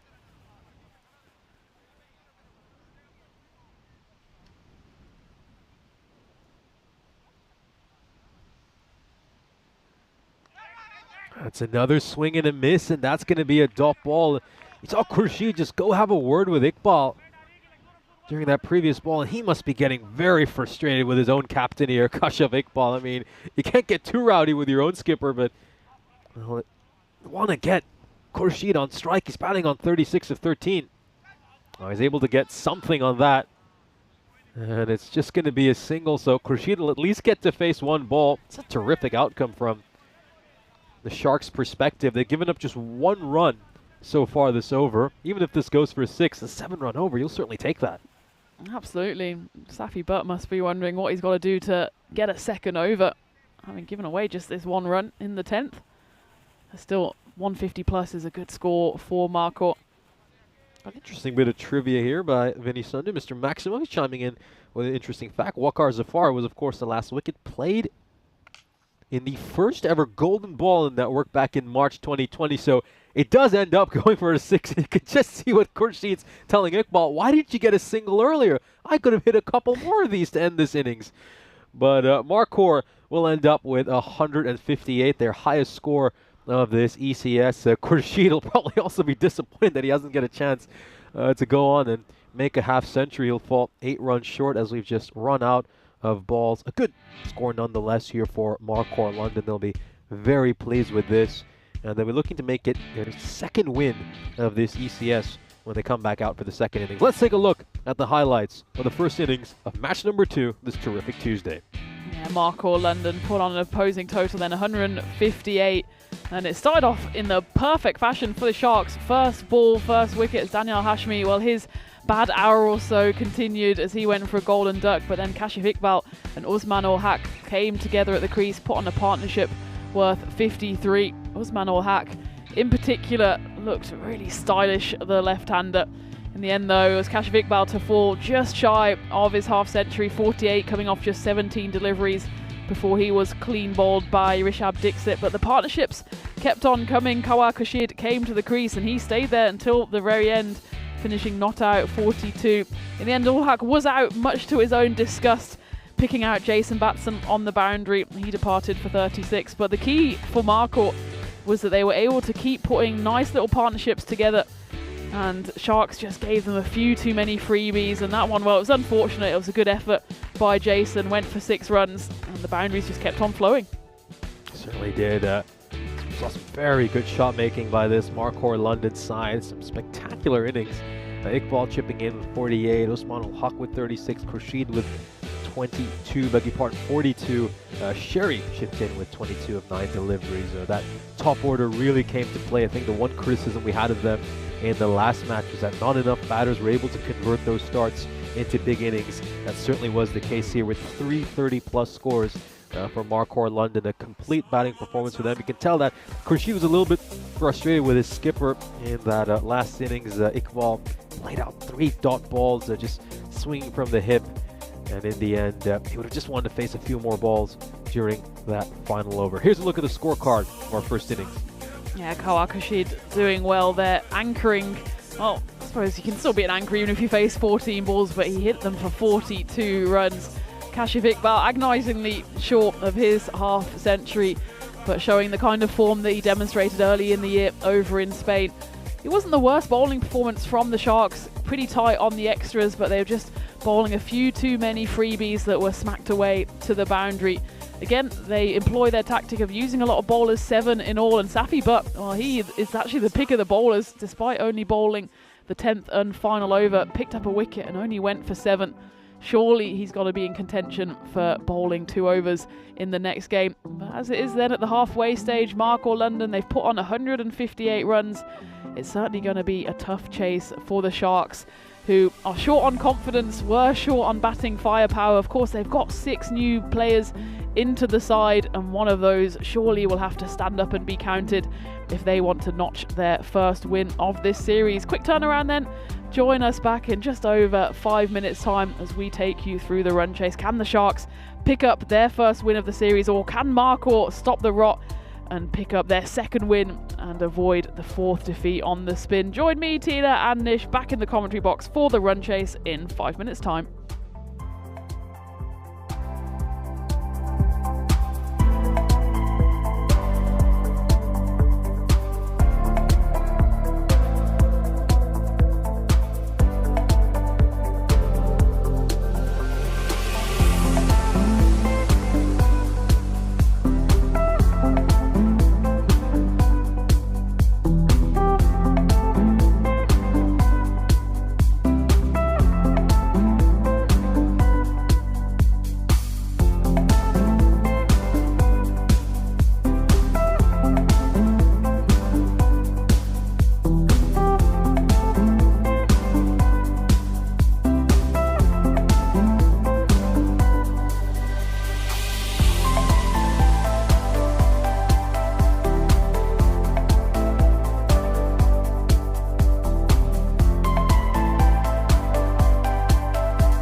This European cricket event is proudly brought to you by HCL Software, Rado and 1xBet.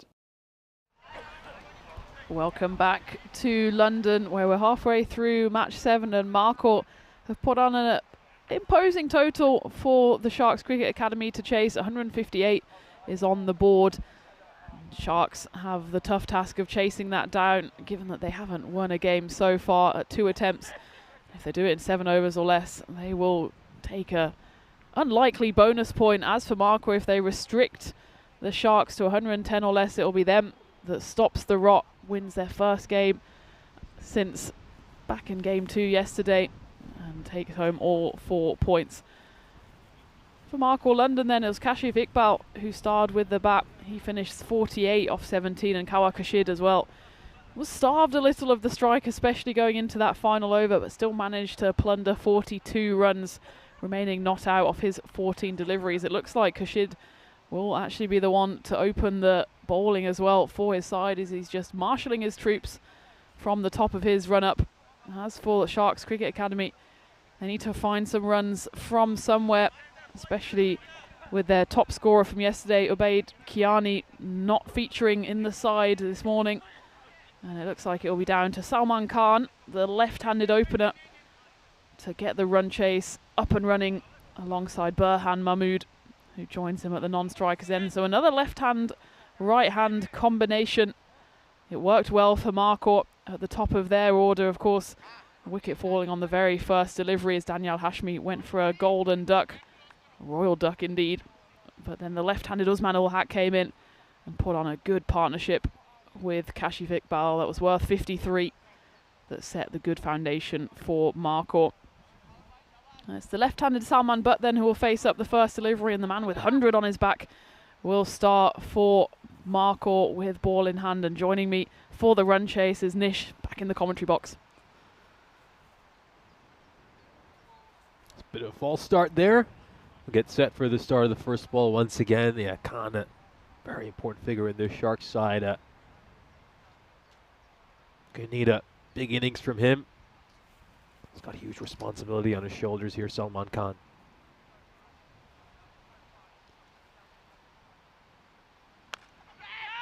So this is going to be played out towards mid-wicket. A little bit of hesitation, but they're not going to get a run in the end. Nice sharp fielding here for Marcourt. He just kind of chipped that one up. It fell short of the fielder.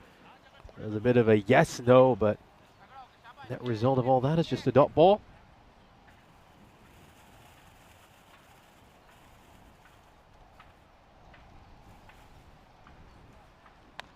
Up in the air.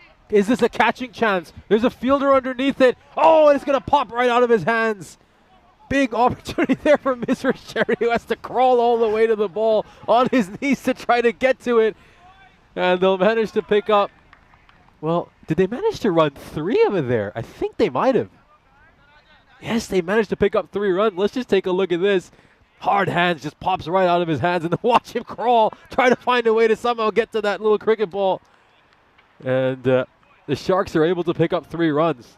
It's the downhill crawl as well, which is even more difficult, as he had to quickly put his drop out of his mind, crawl to get the ball. In the meantime, a lesser spotted all run 3. Oh, we love European cricket. Yeah, it just gave me some memories of doing my national service and being forced to crawl in all sorts of training activities.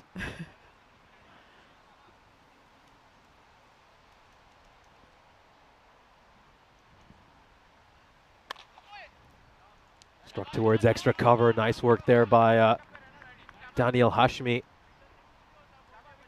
Of course, all eyes on him, whether he'll get a chance to bowl again after giving up 18 runs in that pivotal final over in the last match. This one's up in the air. Catching chance. And this time, no mistake will be made as the catch is taken. Look at how delighted he is. Huge moment for him. That's, of course, Waqar Zafar, who was involved in the first ever golden ball on the European Cricket Network back in March 2020, as Vinny pointed out in the chat. Let's just take a look at this. Well taken, a good grab, and one hell of a celebration as well.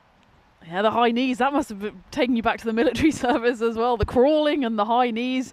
In the end, though, it's the first wicket to fall. as it's the opener who has to depart. Salman Khan, he's still out there. Burhan Mahmood has to go for a second ball duck. Worth seeing again just for the celebration. Waka Sava, it's a difficult catch. It's swirling in the wind. He goes 1, 2, 3, 4. First wicket to fall. Yeah, high knees. That probably takes me back to PE more than anything. Nicely blocked out. A good ball there. Just top of the off stump. Nice line and length.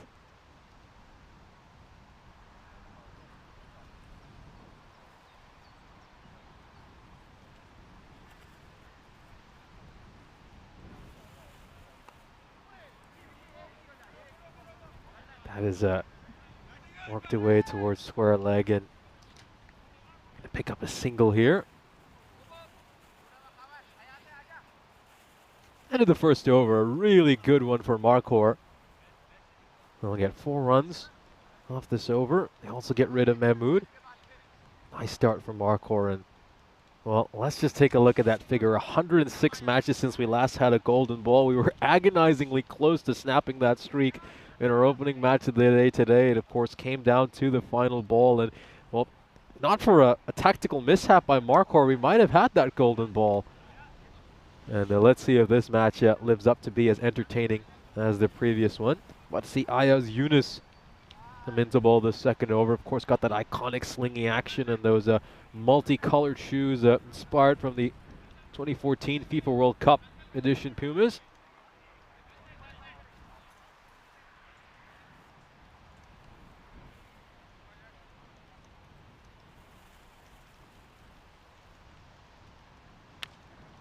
Up in the air, and this one will just land safely, and it'll have enough to go towards the rope for 4 runs. A boundary here. Solanki gets that away for a 4, the first boundary of this innings. They've had to wait quite a bit for it. Usually want to see a boundary or 2 every over in T10 cricket. It's come at last, the start of the second over.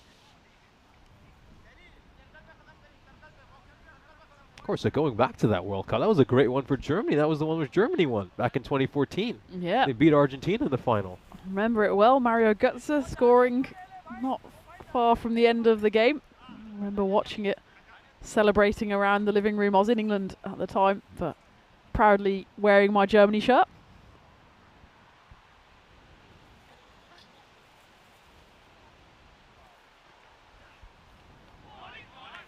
It's wide. Yunus does have a tendency to bowl a few too many extras. Oh, does that just kiss a little bit of tram line along the way is the question.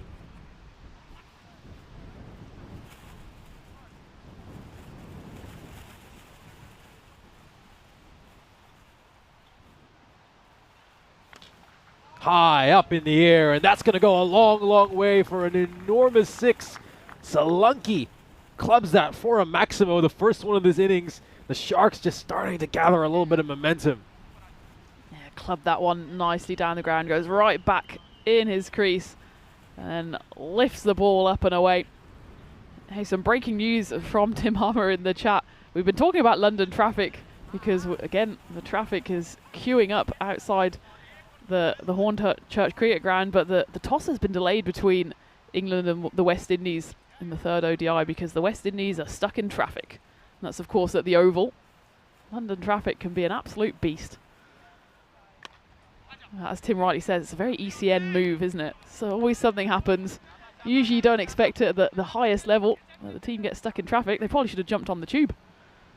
Yeah, that's an odd one. There's only a couple of matches I can ever think of that happening. And once happened in the Champions League final as well, I believe. Was it the one where Liverpool played Madrid in Paris when the kickoff was delayed because one of the teams was stuck in traffic? So, hey, it can happen at any level of sport.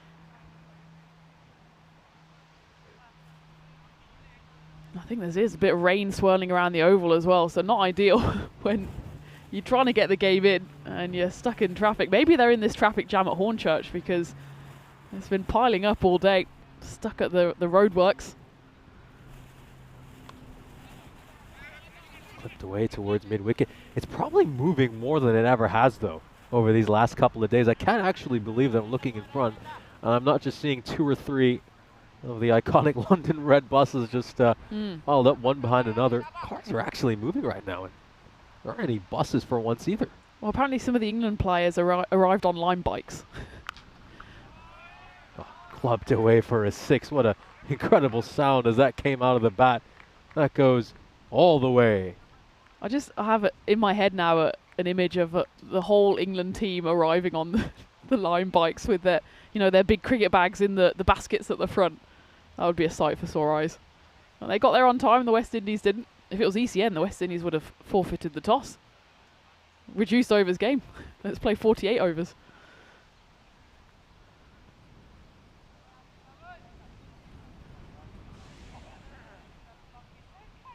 Well, as soon as I mentioned the traffic has started to flow, looks like it's come to a standstill once again. So it's not just the cricket we can hex, we apparently can even hex the traffic. It's a 5-mile journey for the West Indies from their hotel in Chelsea to the ground, and they had a severe delay. At what point do you just get out and walk? Part of the warm-up. What about get them a helicopter? That would be another alternative. Oh, and pops right through the fielder's hands. Oh, there was a chance. Eunice was looking to fire that Yorker in, and it went straight to the fielder at mid-off. Would have been a tough chance. It was rather sharp, and it was at a rather awkward height as well, in all honesty, and has ended up putting that one down. It's a couple of chances that Markor have dropped early, and Ayaz Eunice need that little bit of luck after what was a rather expensive over for him. Let's take a look at the standings here. The Mighty Tigers sitting pretty at the top with 3 bonus point victories in 3 matches. They, of course, have the day off today. We'll see them back in action tomorrow when they'll play in a triple header.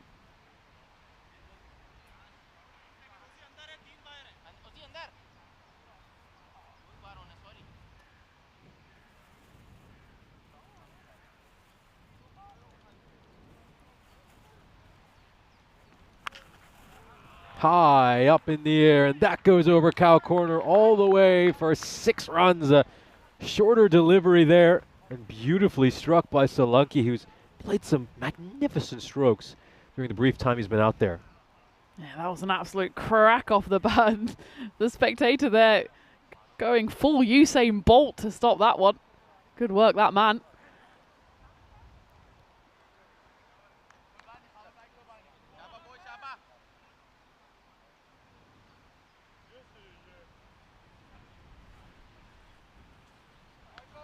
Wider delivery and well left by Solanke. I think there have been a few too many batters over the course of this ECS. Just poked at wider deliveries needlessly, and Solanke just does the right thing, takes the run, and he's going to get to face an extra ball as well. Outside edge, and that goes away for a 4, so the edge of his bat has been just as productive as the middle of his bat. If you're going to swing hard, we've seen that throughout the day, especially behind the keeper. There's absolutely nothing he can do about it. It races quicker than the cars stuck there in the traffic. Double teapot comes out for Kawar Kashid because, again, it was not a bad delivery. Somehow it flies away to the rope, and the first 2 legal deliveries have gone for 11 here.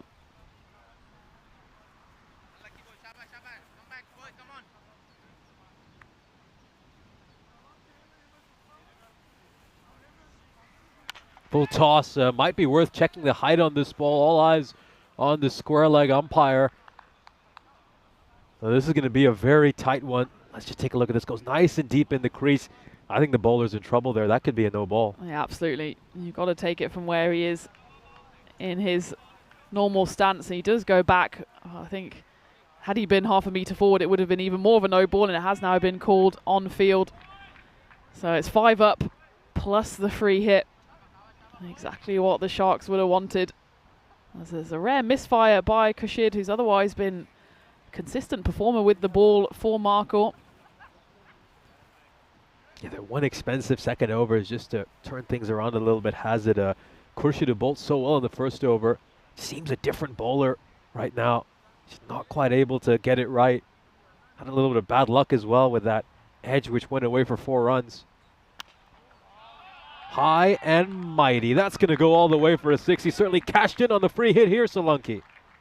Absolutely, and it's an expensive no ball, goes in the end for 11. And this over has already gone magical. 22 runs coming off it, and we're only halfway through.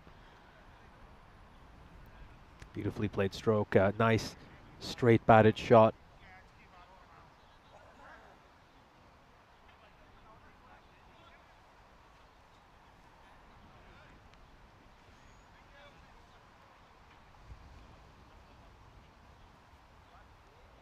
It's been a fine inning so far by Solanke.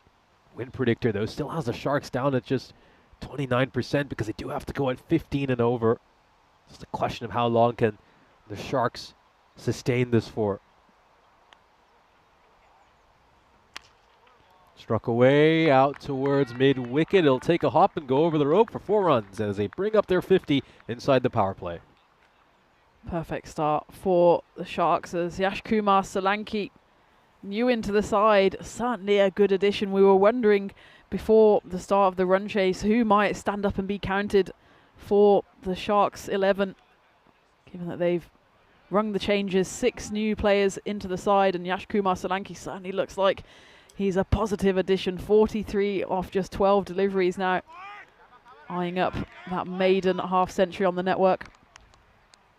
Yeah, just going back to the West Indies, just opened Google Maps and wanted to check what the traffic situation is like. From Chelsea to the Oval, it's just about 5 miles. Worked away towards fine leg. He just gets a little bit of bat on it there, Solanke, and I'm glad whoever's out there in the deep hasn't had their head taken off. I think that's one of the Raynham players that he needs his head for later in the day. They've still got 2 games coming up, so he tried to do the fielding in the flip-flops. Manages to get his head out of the way. What's the traffic situation then? Says 30 minutes, but I think that's being pretty generous. It is marked, though, in bold red, and there's plenty of red areas, so it could take the West Indies a while to get to the Oval. You'd have thought the coach driver would have checked the traffic before he left. Goes away for 4 runs. Khurshid attempts a wide Yorker there. Doesn't quite get it right. This goes away for a boundary, and, well, that'll also bring up the 50 for Solanke. He gets there in just 14 deliveries. A magnificent half-century for Solanke. He's batted superbly, and he's given his side a little bit of hope in a game where they're really up against it. Absolutely. 51 off just 14 deliveries. That one a bit of width on offer. It slaps it away. I think he's just been given the news by his teammates as he gets clapped, and rightly so, as that over goes supersonic. 34 runs coming off it. The no ball was really costly there for Khurshid. That one went for 5, and then the free delivery afterwards went for 6. And that was followed up by triple 4s. Yash Kumar Solanke really tucking into that bowling. And the Sharks Cricket Academy perfectly placed here. Now 101 needed off 42. Still the run rate up towards 15. They can't afford to take their foot off the gas at all here. I'm sure the coach driver took his foot off the gas though, because clearly he was just sitting in traffic.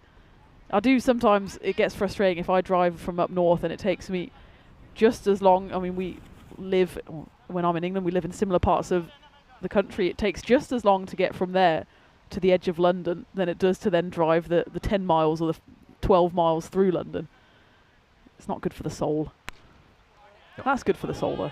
That is a brilliant shot there by Khan. It's just all hands. Brilliant hand-eye coordination. He's managed to pump that away for 6 runs.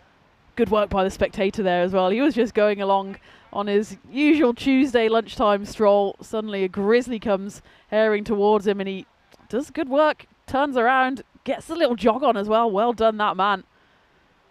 Well done, Salman Khan, as he smokes that one away for 6 runs.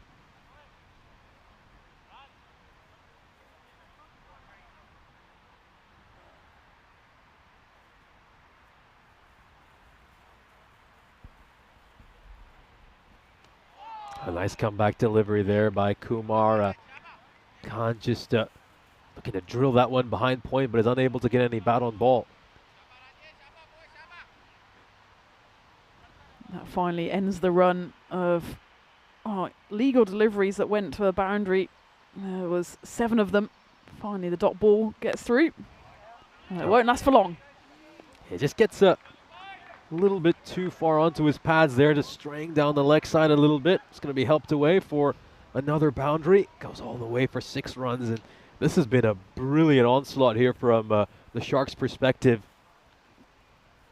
And Marquardt, we know they've got plenty of talent with their batting. We've seen them make over 150 runs a couple of times in this ECS, but their bowling has been their real Achilles heel.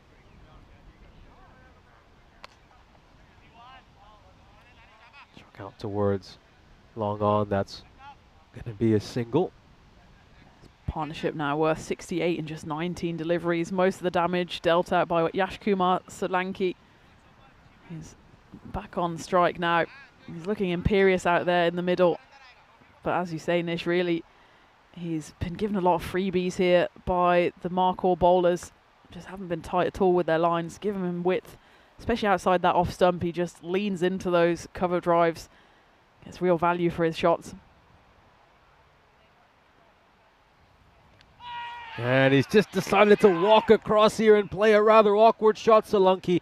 Very, very puzzling shot selection considering he's played beautifully so far this innings, just hitting some regular orthodox shots. Decides to get a little bit funky here, and he's going to have to pay the price.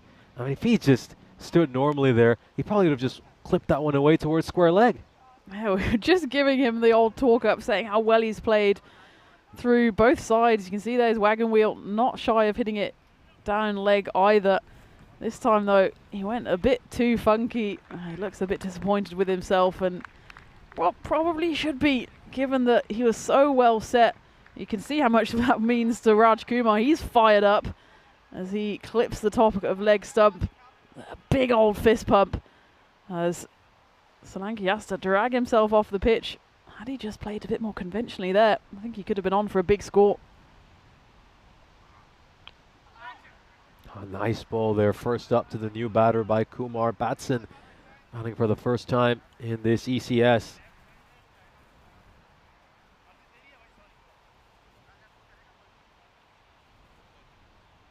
Important over there from Marquardt's perspective. 13 runs coming off it, but they get the all-important wicket of Solanki, and the rest of this Sharks batting lineup is a little bit of a mystery to us. We haven't had the chance to see them on the European Cricket Network, so it'll be intriguing to see whether they can maintain this healthy run rate for the Sharks.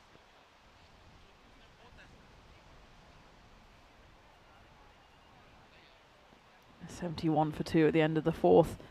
Raj Kumar picking up that all-important wicket.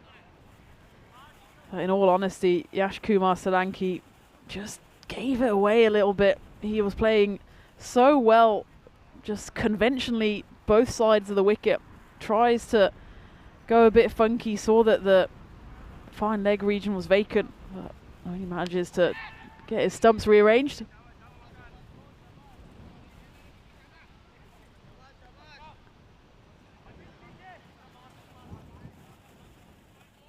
Batson back on strike here. He's got the yet to get off the mark. Waqar Zafar bowling this over.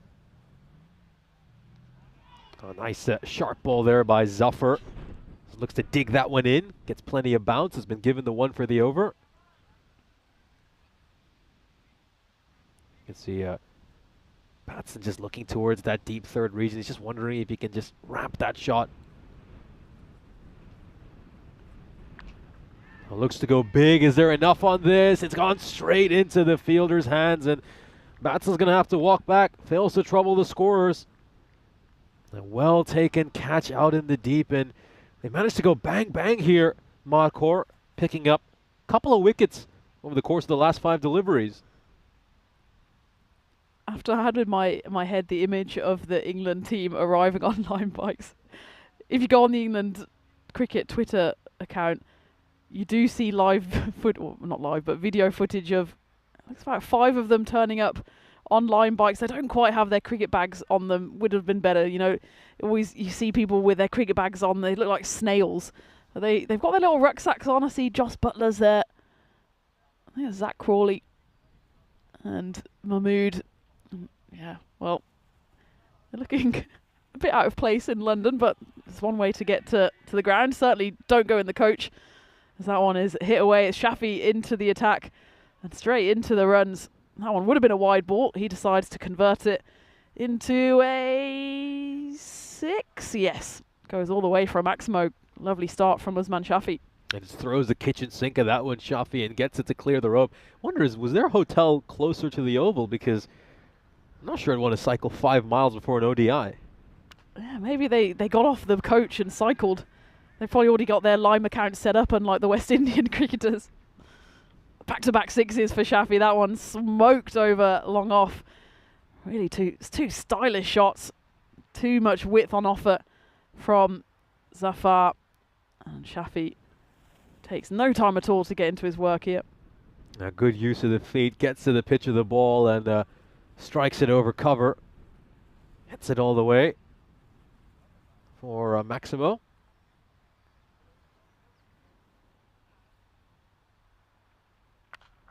Struck high, but does he have the distance? Just about. Gets that away for a 6 as well. So 3 consecutive 6s for Shafi to start this innings. And that's how you respond to losing a couple of quick wickets. 1 through point, 1 straight. And this one hoiked away through deep mid-wicket. 3 shots, 3 corners of the ground. He'd have to go over the keeper's head to complete the set, but he's got to wait his turn now as we get to the end of the 5th. 90 for 3. The Sharks very much on the rate. They just need to make sure to not lose too many more wickets as we take a look at what's happening over in Romania, with a lot of heavy lifting for both the Royal Eagles and Phoenix, who are playing in 3 games. The Eagles in particular, 3 consecutive games. Doesn't happen too often on the network, but of course that's a rearranged and rejigged schedule over in Romania, thanks to the, well, no thanks to the heavy rain we had last week. I'm promised that the outlook looks good there as they go into the latter stages of the tournament, with Phil G and Rico talking you through that one. Been an interesting day so far in Romania. Of course, as things stand, the Bliss Warriors are at the top of the table. And Phoenix will be looking at how the Royal Eagles do in their final game against the Bucharest Gladiators. As things stand, it does look like there's a big chance that the Bliss Warriors certainly make the finals. This one is high up in the air and looks like it may have enough to clear the rope just about. Fielder got a hand to it, but he did step over the rope. Would have been a real heart-in-mouth moment for the captain, Salman Khan. You can just see he treads on the rope right there while he's in contact with the ball. That's going to be a 6. Right in front of the fans, who I think they're patiently waiting, aren't they, for Hornchurch, who will be in action in games 4 and 5, but it's great to see them out supporting all the other teams as well. That's a better delivery from Nabil Tariq. Salman Khan, I think his eyes lit up there, as it looked like he wanted to hit it on the full, but it just dips from the leg spin bowler. They've done so well, haven't they, despite losing those 2 wickets, of continuing to accelerate. Khan looks to launch this one, and that's going to clear the rope very comfortably. That cleared the rope in their domestic games as well, when they have much larger boundaries. A great shot. Once again, brilliant use of the feet, and the Sharks bring up their team 100, move on to 102, just gets to the pitch of the ball, wonderfully negates the spin, and he has launched that straight down the ground. So Tariq, who bowled just a 1 over in the last match, we were a bit surprised he didn't come back to bowl the 2nd over, despite being very economical. He is going for a few runs in this over, though, and he did comment about how you wondered why he chose to bowl wrist spin when he's already got that gift of being a left-hander, but wrist spin does help when you're bowling to another left-hander. It's not making much of a difference right now, though. This time he's going to look to go over extra cover, and it's well fielded in the deep by Ayaz Yunus, just the 1 run. Yeah, certainly it's a better matchup, I think. A left-hand wrist spinner going to a left-hand batter. Now he's back to the right-handed Shafi, who's surely eyeing up that mid-wicket boundary with the ball spinning into him. Anything not outside off stump, you reckon Shafi's going to try and heave it. 3 balls faced so far. Every single one's gone to the rope.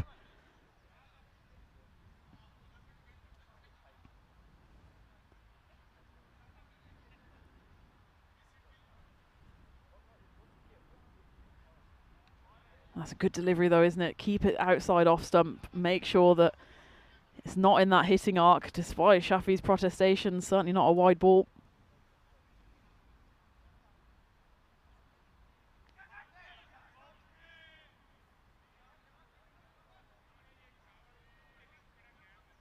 It's going to be a wide. I think a few members of that Markhor side, we just wondered if it flicked some pad along the way. Certainly not the case according to the umpire. High up in the air. This doesn't quite have the distance. It should be a catching opportunity. Oh, it's been put down, and you know, we've mentioned how Markhor have had some of their issues with their fielding. That was Mizra Sherry underneath it. That's the third catch they put down so far this innings. Yeah, they've gone at the ball quite hard with their hands and got himself in all sorts of bother there. Ended up pretty much sitting down trying to take the catch. Pops out of his hands as it's another life there for the Sharks, who are circling the water here. They can smell blood. They can smell their first win. 54 is what they need in the final 4 overs if they're going to get over the line. Salman Khan, certainly the key. Usman Safi, despite missing out on 2 occasions there, has shown that he's more than capable of clearing the rope as well. As it looks like it will be Kashif Iqbal to have his first ball going into the 7th over. Just throws his bat at that one, Shafi, and it's going to trickle away for 4 runs. Not the most conventional shot. Looks like it's just got a little bit of bottom edge. And to the bowler's misfortune, it's going to go away for 4 runs. I have to say, he batted superbly, didn't he, in that first innings? Kashif made 48 of 17, and he's going to have to put in a big performance with the ball in hand as well. If he's able to do that, he'll probably grab the Player of the Match trophy. He's the 6th bowler to be used by Markhor. Struck towards the leg side, and it's going to beat the fielder out in the deep. That's Mirza Shehri, who, of course, put down a catch in the last over. He's not able to do anything about this. It's a half volley, in all honesty. Struck into the gap, away for 4 runs. Just heaved away. You can see Shafi's just eyeing up that boundary every single time. And that's why in the previous over, Nabil Tariq was really trying to hide it right on that offside wide line. Anything that's remotely close to the stumps, and you know he's just going to try and heave it across. Does it successfully on that occasion.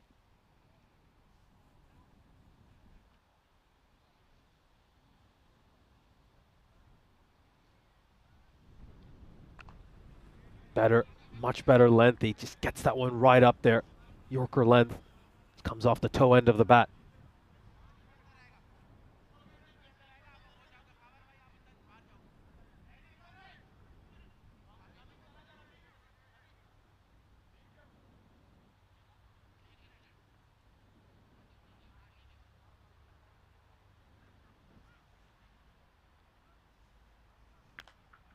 This has been launched, absolutely launched into orbit. Goes away for 6 runs. My word, that's almost ended at the Leisure Centre. An enormous 6 by Salman Khan. Usman Shafi at the other end. Absolutely loved that one.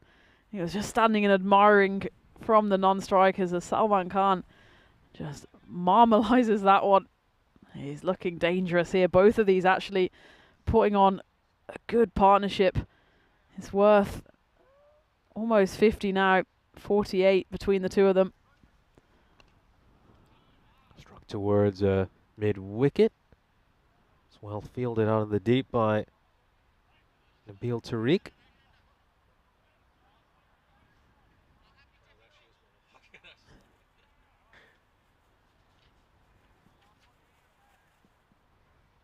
And look at that partnership, 49 and just 14 deliveries. And it will be the 50 partnership. 1 bounce 4 clatters into the sight screens. There's 2 fielders out on the boundary in front of us at long on and long off, but that was straight as an arrow. 4 runs. Yeah, charges down the wicket, gets to the pitch of the ball, and hits the side screen. And well, it looks like Raynham certainly enjoying their time after picking up a victory in the opening match of the day. That looks like a yoga pose on the right. How has he got his leg up there? And how is he not in agonizing pain? I know I would be, but he seems to be very much comfortable. And they don't have too much time to relax because they will be in action in the next game Again, it's the Sharks Cricket Academy, with Raynham bringing in a new wicketkeeper, Al Mamoon, for his first appearance on the network. And 3 changes for Sharks, with Umar Raza, Shahid Mushtaq coming back in, and Shabazz Mir. The Sharks continue to ring the changes. I'm guessing maybe a few availability issues yesterday. Certainly a much improved performance from them today, looking like they certainly can chase down these 34 runs required in the final 18. High up in the air, and that's going to go all the way for 6 as well. Salman Khan certainly doesn't hit any small 6s. When it comes out of the middle of his bat, it travels a long, long way. That was just pure elegance. Just a checked drive. It's not often you see a checked drive go for, what's that, probably about 60, 65 meter 6. Pure timing off the bat of Salman Khan.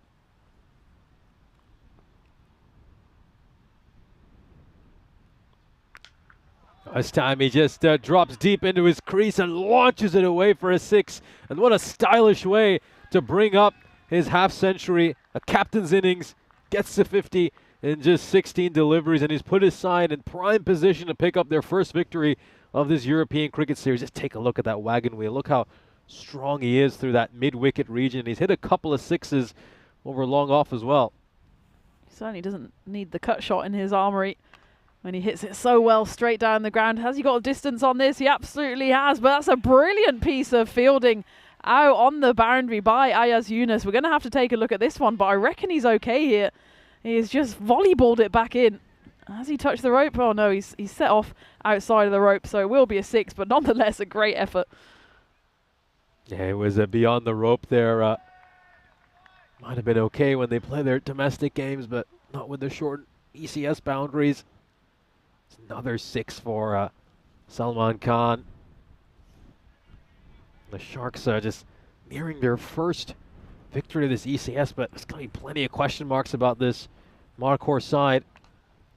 Struck firmly, and he's going to take the catch here. He's going to take the catch. I was just wondering if he made his way into the inner ring in time, because he was charging in from deep cover there, Sherry, and it looks like he has, because I was just trying to have a look at the umpire, whether we're going to call that a no ball or not, because he was just outside the inner ring about 5 or 10 seconds before that ball had been delivered, but just about managed to make it back in time. Good knock nonetheless, though, by the captain, who doesn't quite see his side home. A 56 off 18. Doesn't even bother to score any 4s, 8 6s in that half century. And he's left his side needing just about a run a ball here.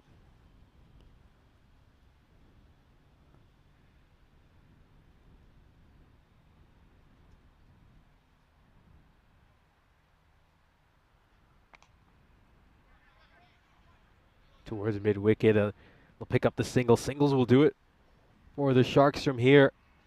They need to go at just above a run a ball to win it, and I just wonder if Markhor are going to be happy to give them these easy singles, or if they're just going to bring some of the field in a little bit tighter, a little bit closer, and try to make this a bit more challenging for the Sharks.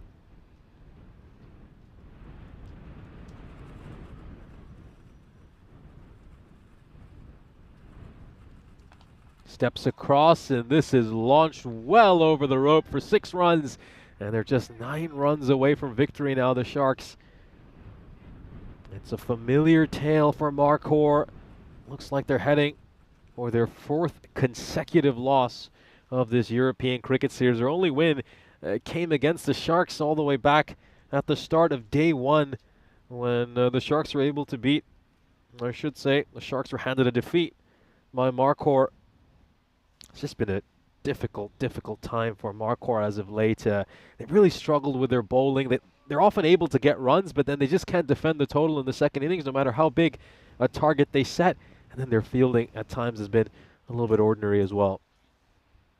Yeah, absolutely. They just haven't been able to put all elements of their game together. And meanwhile, the Sharks clearly have been able to bring in the reinforcements for today, and it's paid off for them. Struck firmly straight down the ground and spectacularly fielded there by Daniel Hashmi. He's certainly one player who hasn't given up. It's a lowish full toss. He's covered a lot of ground. He sprinted all the way, and Well, he's still giving it his all, even though there isn't too much hope left right now for this Markhor side.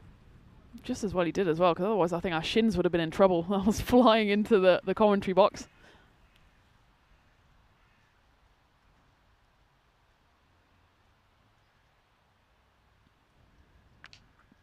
High. And has this got enough distance on it? Yes, it does. Just over the fielder's head. And, well, at this point, it's just a wry smile there by Mirza Sherry. He knows the outcome of this game has pretty much been decided. The Sharks are just one shot away from winning this. Gul Hassan has come in here, and he just clubs that one down the ground. It was just a bit dug into the pitch by Kashaf Iqbal, and Hassan just waited for it. Scores a level now. And they won't pick up the single, or they might because of that slight misfield, and that's going to be the win for the Sharks. There's no point running anymore here, as they've managed to get the win. The Sharks Cricket Academy take this one by 6 wickets, and I think it just showed a sign of what a defeated side Markhor are. There were a couple of players in the field who were looking at their skipper saying, well, should we go in to save the one? And their skipper said, there's no point, it's not worth it. Look, a pretty dejected side right now, Markhor. They just got to find a way to turn things around. It's 4 defeats on the bounce for them. Got to say, they look very demoralized in the field right now. Nothing's really working for them with their bowling. Got to find a way to somehow turn around this bad run of form. But for the Sharks, well, they got the win. They got their first win of this ECS. And they'll be heading into this game against Raynham with a bit of confidence. Raynham, of course, won their first match of this ECS against Markhor this morning. That was a tight affair, an exciting affair. It came down to the last ball where Raynham needed just a run to win, and Raynham were able to pull it off. So looking forward to that match. It'll be coming our way in about 25 minutes' time. Let's have a look at the highlights of this inning. This was, of course, a rather comical moment right at the start when we saw Mirza Sherry just crawling his way towards the ball on his hands and knees. And there was plenty of entertainment at the start of this innings. Saw a wicket fall in that first over when Mahmood was dismissed. He saw Waqar Zafar's celebration. But Khan, the skipper, he played a brilliant knocked inning, making 56 runs of just 18 deliveries. Solanki was the headline act at the start. His 51 of 15 gave his side plenty of hope, set up a good foundation, and then once Solanki was dismissed, Khan really took over, and alongside Shafi, who made 39 of 11, they were able to see their side over the finishing line. Absolutely, we were wondering where the runs would come from for the Sharks, because they didn't really show their firepower yesterday, but they absolutely came out firing. That was the end of Yash Kumar Solanki. A brilliant knock from him, 51 off just 15 deliveries. A bit of a whimper to finish though, didn't have to go funky, decided to, and had his stumps rearranged. Jason Batson, he came and went, caught on the boundary by Mirza Sherry. That was in fact the final wicket to fall. And that one there was, probably should have been a wicket, but it popped out the hands of Sherry, who was active in the field, not always to great success, but someone who showed absolute form. Was also Usman Shafi, 39 he finished, not out off 11 deliveries, and Salman Khan, the captain, not quite able to see his side home. Goes down to Gul Hassan then to join Shafi at the crease and club the winning run. So a first win on the board for the Sharks Cricket Academy, their first win on the network. Congratulations to them. But for Markhor, it's another chance of like, well, what could have been? And that will be their final game for today as well. So they're going to go home without a win on the board today, and they're going to have to come back 3 games tomorrow, and they really need to find a win from somewhere, and quickly. Take a look at this scorecard. So a couple of half centuries here for the Sharks. Usman Shafi with a fine knock as well, 39 of 11 for him. We'll have a look at the bowling figures for Markhor, and it was a difficult outing in all honesty. Those figures are pretty grim reading. They didn't manage to keep extras down to just 4 to their credit, but just been far too many mistakes by Markhor over the course of this series. Too many misfields, have been wayward with their line length, and ultimately they've had to pay the price as they succumb to their 4th straight defeat in this ECS, and they need to go back to the drawing board and find a way to turn things around. Sharks pick up their first win of this ECS. They take this one by 6 wickets with 8 balls to spare. We'll take a quick break, and we'll be back on your screens in about 20 minutes time for the start of Match 8.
This European cricket event is proudly brought to you by HCL Software, Rado and 1xBet.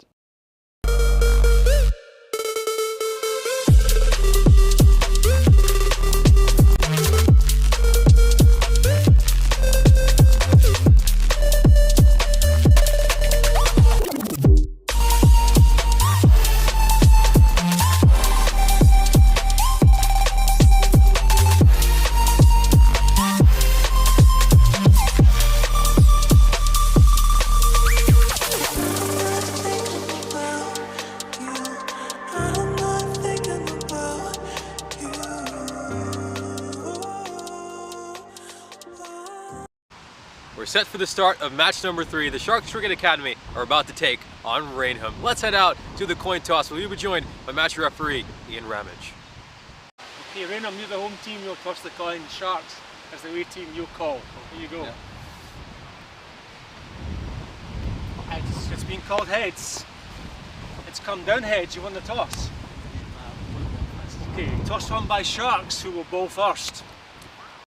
Thank you very much for that lovely introduction. Interesting decision by the Sharks to go out there and bowl first after winning the toss. We know they had a few issues with their bowling, giving up 158 runs to Marquardt in the last match, but the captain has decided to back their bowlers and they'll be hoping that they go better off this time around. Meanwhile, for Rainham, we saw some good batting performances from them by the likes of Islam and Patel, both of them making scores north of 30. We also know they have plenty of talent with their bowling as well. We saw young Charlie Sutton bowl superbly in that previous match, and let's see if we see more of the same in match number 3. Let's head over to the commentary box where you'll be joined by Tina Guff. Thank you very much, Nish, and welcome back to a windswept Hornchurch where the traffic is still queuing in the background, but they've got a perfect view of what is about to unfold, which is match 8 between Rainham and the Sharks Cricket Academy. Both sides coming off a win. Rainham registering their first ever win at the first time of asking, beating Marquardt by 4 wickets in a final ball thriller. As for the Sharks Cricket Academy, they finally got their tournament up and running at the third time of asking, beating Marquardt just a few minutes ago by 6 wickets. And Sharks on the back of that make 3 changes. Umar Raza comes in for his first appearance of the tournament. Shahid Mushtaq comes back in, and Shabazz Mir at the top there comes in as well for his debut. Al Mamoon comes in for Rainham and takes the gloves, as we see the win predictor firmly on the side of the Sharks, and you wouldn't bet against them after their dominant performance in that previous game. We thought that they might struggle, given that they didn't look the strongest outfit yesterday, but they made 6 changes ahead of that game earlier today, and those changes certainly paid off as they put Marquardt to the sword. It was 158 on the board from Marquardt, and Sharks picked it off in 8.4 overs thanks to some big hitting by the likes of Salman Khan, the captain, and of course Yash Kumar Solanki, one of those new additions to the side, the wicketkeeper for the Sharks, scoring his debut and maiden half-century, 51 off just 15 deliveries for him. So Sharks certainly look like they're hitting their stride in this tournament. As for Rainham, only seen them on the one occasion, and as Nish said in the introductions there, certainly some impressive performances in their first game, especially with the ball in hand, as there was 4 different bowlers for Rainham who picked up 2 wickets apiece. Charlie Sutton, 19 years old, he finished with figures of 2 for 16.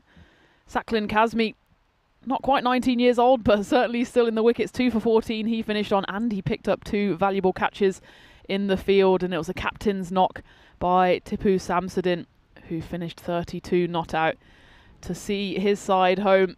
It was a bit of a dramatic finish against Marquardt, who of course now have lost 4 games on the spin, so a rotten run of form for them.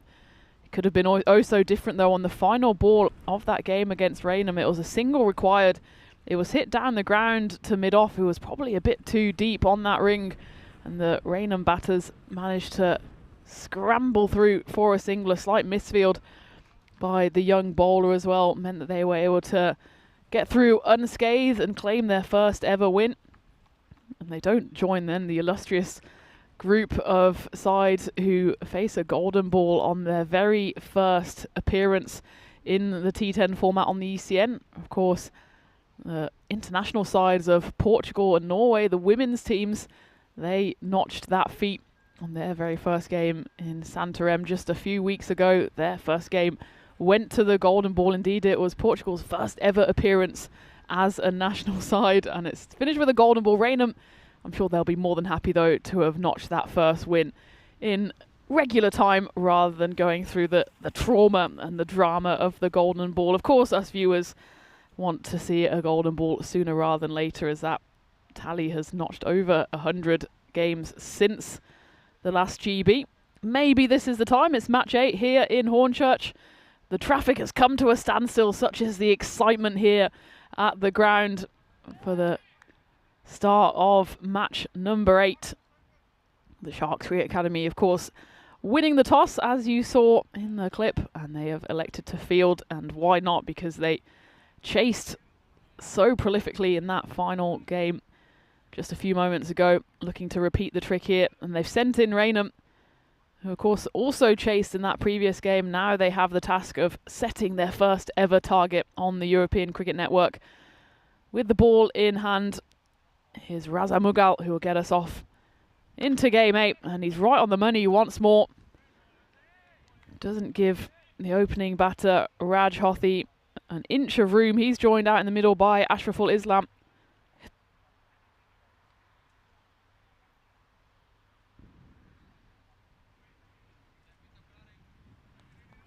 Remember, Raza Mughal picked up a wicket on his very first delivery.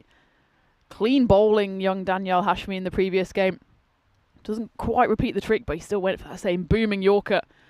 Tries it again, but just misfires on this occasion as it veers down the leg side.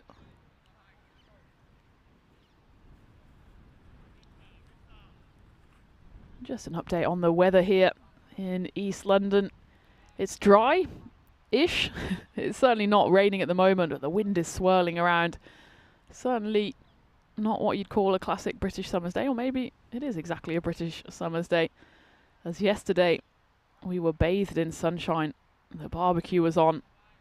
The shorts were out among the fans, and we were really loving the early June weather. As is often the case in the UK, it goes from the good to the bad in a matter of hours, and the good news is that our games so far haven't been rain affected, despite some rain falling earlier in the day. Got slightly heavy at times, but it was a great job by the umpires out there in the middle, and of course the players to persist. And now happy to report that it is dry. The forecast looks okay for the rest of the day. Certainly not as warm as we'd have liked to, sitting here in my winter coat.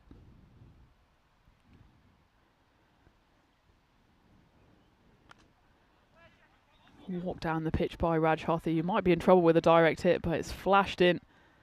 And the bat slide ensures that he's over the line.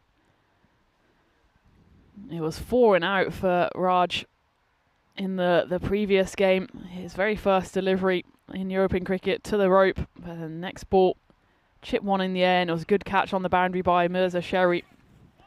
Oh, that's a vicious bounce. Oh, I think it hits the fielder square in the face. Looks like it's Raza Mughal there.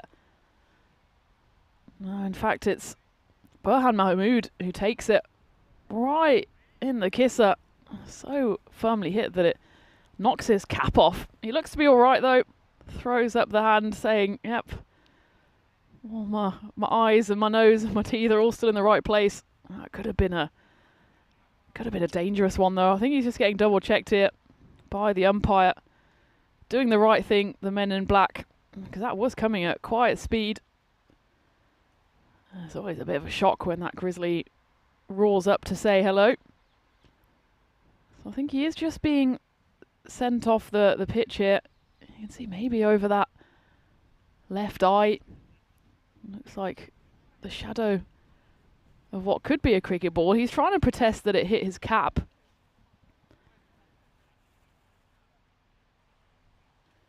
You can see it certainly knocks his cap off, but his immediate reaction is one of pain. So I think he's being a competitor. He wants to say, come on, I want to carry on. He looks to be okay, throws the hand up, but safety first. And the tournament referee, Ian Ramage, says, okay, son, you can carry on. But good work by the umpires, always important in these situations to put the player's safety as the utmost priority. He looks good to go. Burhan Mahmood, there's absolutely nothing he could do about it. He went down to try and stop the ball and it just tore too good up at him.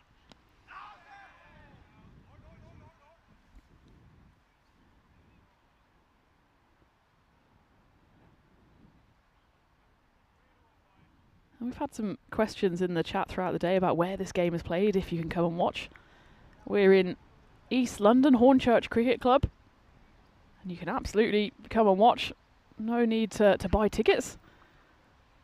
And it's going to be all action here, as you can see by that one. It's just a misfire by Raza Mughal. A bit of a filthy full toss.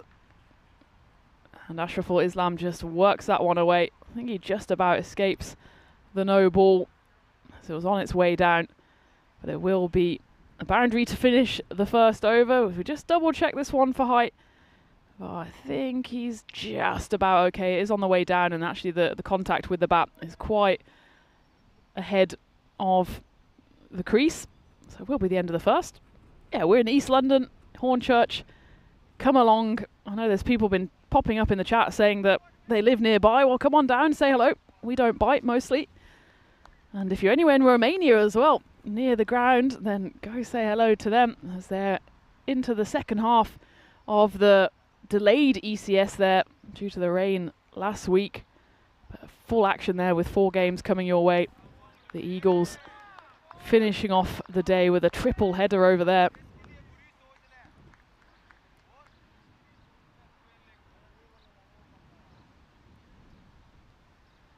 The second over here will be bowled by Aziz Jabakale. Picked up a 3-for yesterday, 3 for 21 in game number 2. That was the defeat though to Marcourt, going down by 16 runs. He's been a bit hit and miss with his bowling so far. He can be mighty dangerous if he gets his lines right, but just a bit too wayward on too many occasions yesterday. That was probably the story of the Sharks' day as well. Just allowing both the mighty Tigers and Marcourt to cash in on too many loose deliveries. Case in point right there, as Jabakale tries to go around to the right-handed Islam, cutting across him.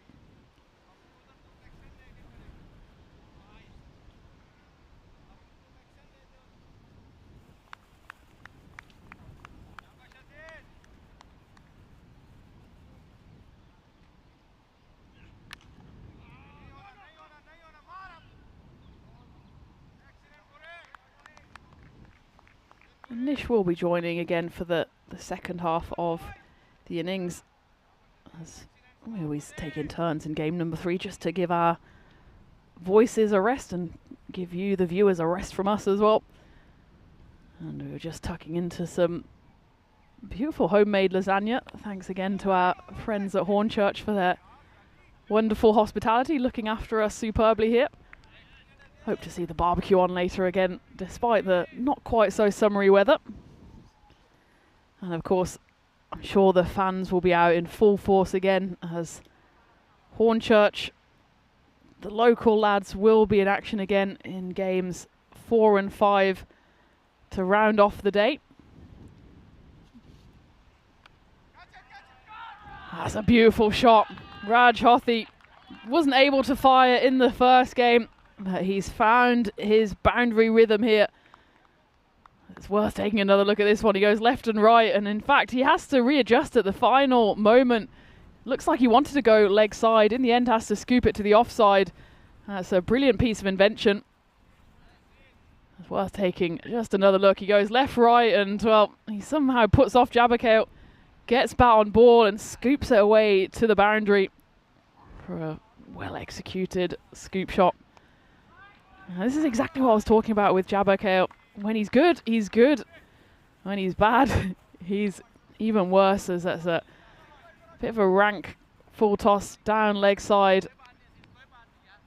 And what was a decent enough start then trails away with back-to-back boundaries to finish the second over. Raynham 22 for no loss after 2 as we take a look at the standings, and well, it's difficult really to know where the movers and shakers are. Certainly Mighty Tigers rightfully sitting very proud at the top of the table. Looking at that run rate as well, over 11. And this is at the moment a bit of a mid-table battle, but of course Raynham only playing their second game, while Marcourt, for example, have already played 5. Marcourt certainly looking over their shoulders, knowing that they can't really afford to continue on this losing streak.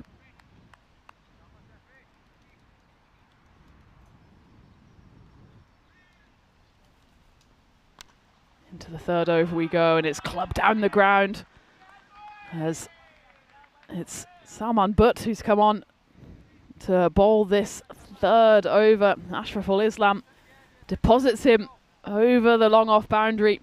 Just a stand and deliver hit by the number 6 for Raynham. That makes it 3 boundaries in a row. Going back to the end of the previous over, Jabakeh going for 11 runs. Started off promisingly, just lost his line towards the end. I think he was a little put off by the scoop shot that Raj Hothi pulled out. After that, tried to readjust, tried to bowl the big angry ball, only deposited again to the boundary.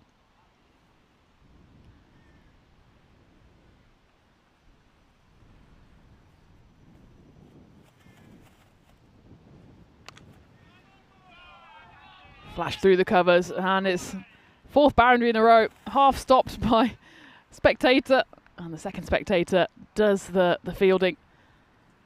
And again, Safi Butt, not the worst delivery in the world from the left-hander, just slightly over pitch, too much width.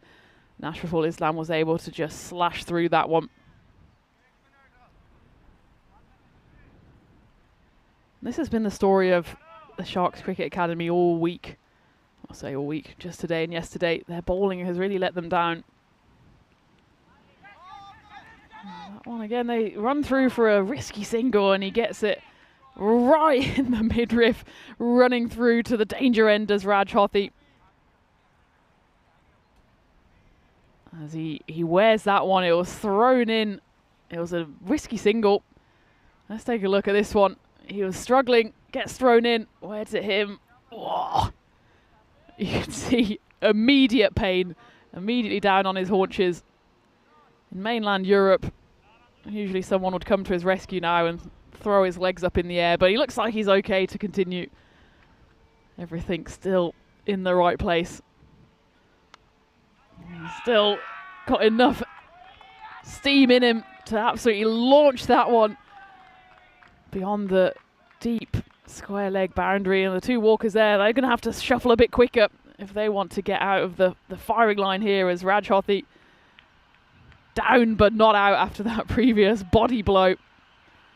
Launches that one into orbit for 6, and this Safi Butt over has already gone for 17 runs. Identical scores for the 2 Raynham batters, sharing the love, 17 apiece off 8 deliveries.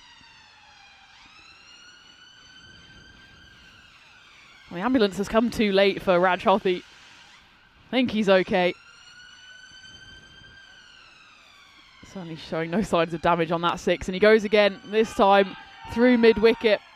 I think it's going to go all the way as well. Doesn't actually quite get it out the meat of the bat. Has enough on it to take it beyond these 50-metre boundaries. Back-to-back 6s.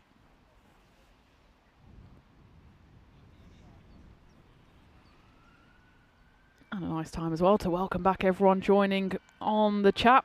John Higginbotham has just jumped in. Paul Kempen is there, Dave, Johnny, Anwar as well. Good to see you all. I hope you're enjoying the action wherever you are on this Tuesday afternoon.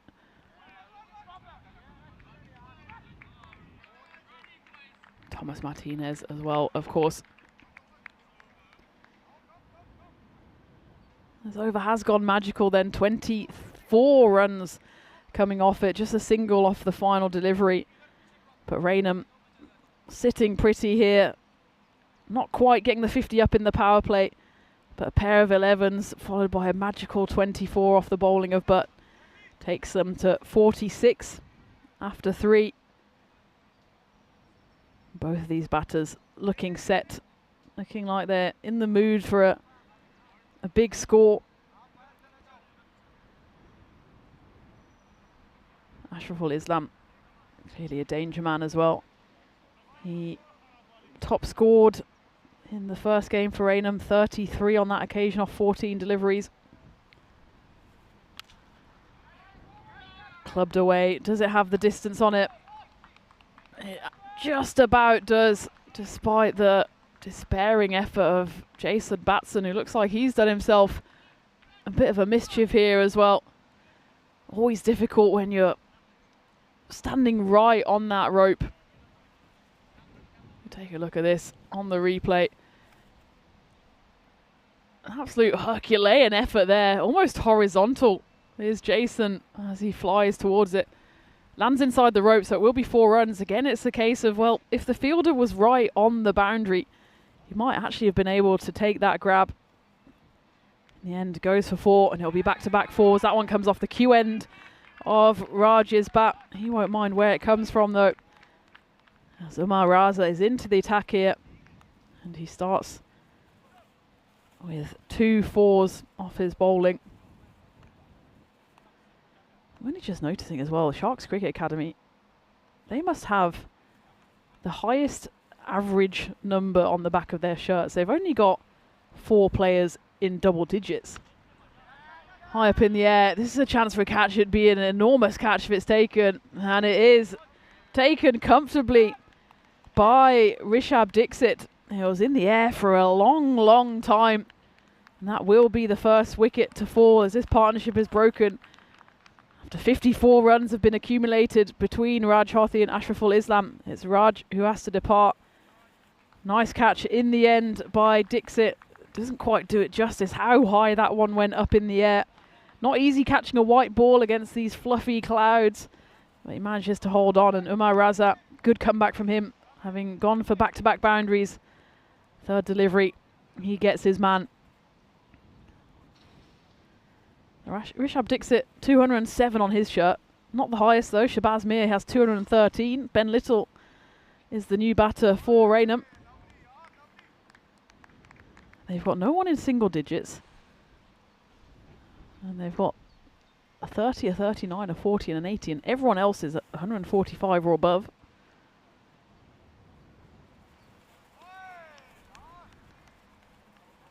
Meanwhile, Raynham, they've gone a bit more conventional. Apart from Ash Rahman, the 999, the emergency services on his back. Of course, 999 is the emergency services number here in England as well. Various variations across the continent, as that one is just a genuine edge by Ben Little, going for a minimo.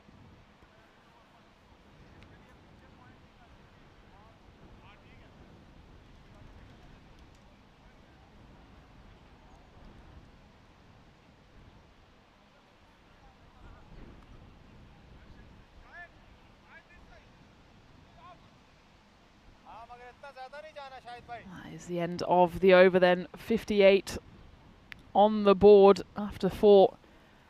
Umar Raza over going for 12 runs, but also importantly picking up the first wicket of the game for Sharks. It's interesting that the captain hasn't come out to bat just yet.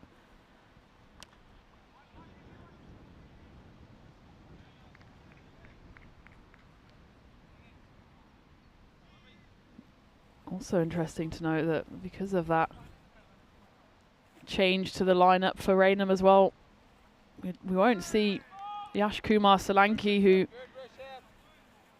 scored his maiden half-century on the network in Game 7, came off just 15 deliveries as well, tried to then get a bit too funky and had his stumps rearranged, but he's not in the team for this side, for this game for Raynham.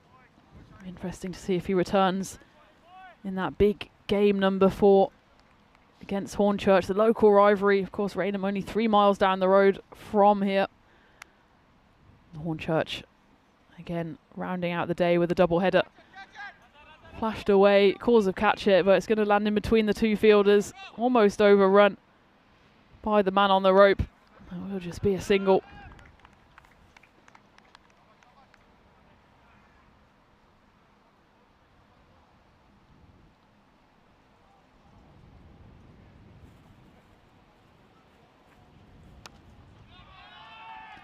That's a big, big hit. There's two fielders out there. That's the boundary rider who's gone on a merry jog to pick up that one. As Ben Little, he's been biding his time. Just a runner ball 5 before he unleashes that big hit for his first Maximo of the innings. Rishabh Dixit is bowling this 5th over. Almost got out of it unscathed before that Maximo final ball before the halfway mark. Clubbed into the offside. It will just be the one, so 10 runs coming off it. The halfway stage then, Raynham 68 for 1.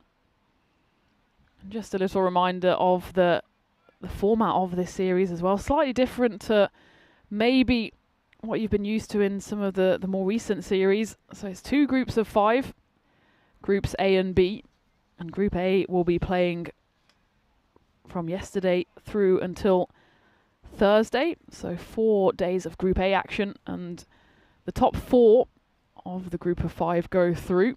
And then Group B starts on Friday, before we then have a little interlude on Saturday. As that's clubbed away down the ground. 6 runs, Ben Little. It's Jason Batson who's come on to bowl. And just drags that one a little short. So on Saturday then we go to the ECS Women's, which is a 2-day affair. This Saturday and the following Saturday. Round robin between 3 sides from Upminster, Hutton and Gunnersbury. So after that brief preview we have of Group B on Friday, then they get into their business from Monday to Wednesday. And again, the top 4 of 5 from Group B go through. And then rather than going to what we've seen conventionally, the double chance for the group winners, we just go to a conventional quarter-final, semi-final, 3rd place playoff and final. And the seeding means that the benefit you have of finishing first is that you play the side who finish 4th in the other group, and of course vice versa, and then teams that finish 2nd and 3rd will match up against each other.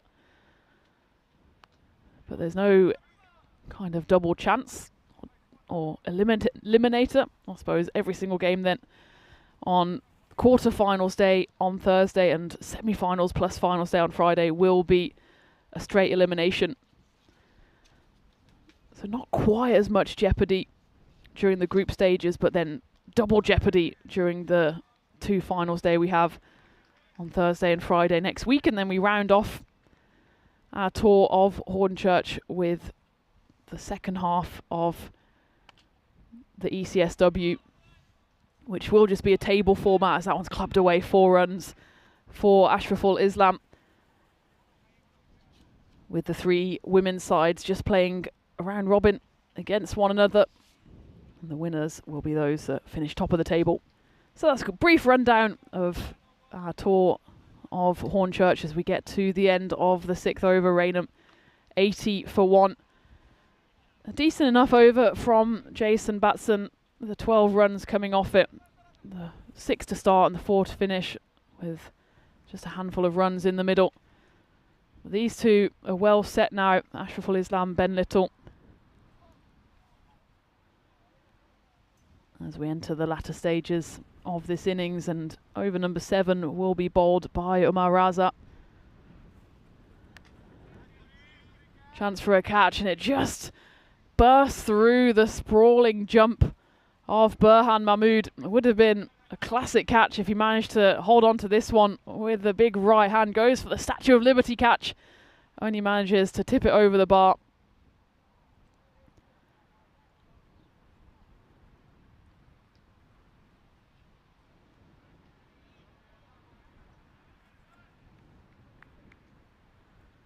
Ashraful Islam, after getting off to such an explosive start, has just lost his way a tiny bit here. Strike rate dropping under 200. Trying to maybe just overhit the ball, but he hits this one high. Doesn't have the distance on it. It's a chance for a catch. And again, it's another smart catch taken in the deep by Rishabh Dixit. The second steepling catch he's had to take. It's the same combination once more. Boulder Maraza caught Rishabh Dixit. And both openers depart in exactly the same fashion. This time it's Ashraful Islam who has to depart, who just got a bit stuck in his innings. Went for a few swipes. In the end, has to depart for a decent enough 23 off 14. Again, well caught by Dixit, who makes it look easy on that boundary. Rightfully gets a slap on the back from his teammate. As Raynham now find themselves 81 for 2 halfway through the 7th.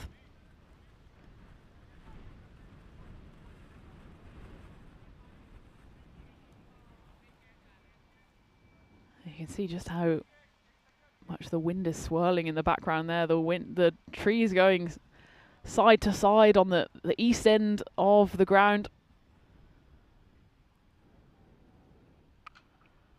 Clubbed away by Kazmi, the new batter, and a slight misfield there by Shabazz Mir. Doesn't end up being costly as he is able to grab it at the second time of asking. Saklan Kazmi, someone who was certainly in the thick of the action in the previous game for Raynham, but wasn't able to do it actually with the bat. He went for a golden duck in their first game, caught in the deep by Kashif Iqbal. But he took 2 wickets on debut, 2 for 14, and also took 2 brilliant catches in the outfield. He's got himself off the mark here, so he's gone better than the previous one, and he's absolutely smoked that one. 6 runs will be his first maximo of his ECN career. It's a good time to get it, as Raynham looking to accelerate here. They've got wickets in hand, only 2 down at the end of the 7th, and they find themselves on 89 for 2. Still, though, it's been a decent few overs for the Sharks Cricket Academy. That one just going for 9 runs and the 1 wicket, of course, as we take a look at all the action coming your way throughout 2025. We've got some international action happening over in Czechia starting on Sunday. So although we don't have any cricket here on the network on Sunday due to Hornchurch third 11 playing a home game in the league, we do have the perfectly timed start of the action over in Czechia. So for one day and one day only, you don't have to get up the second screen or the second window, as we'll be having a rest here in London. Well, I won't be. I'll be playing league cricket up in the Midlands, so perfectly timed rest day for me. As Jason Batson comes back on to bowl his second over here.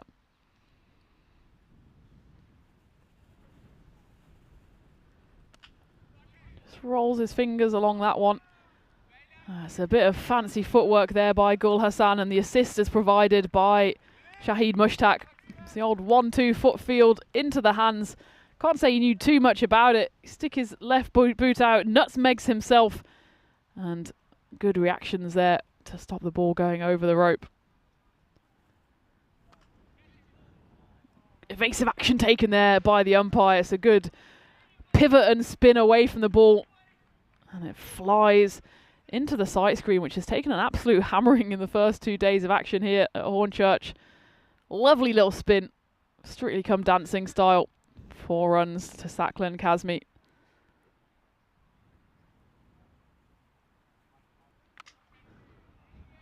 That sounded like a bat breaker there, right off the toe end as he looked to swing and swing hard. Would have been a wide as well.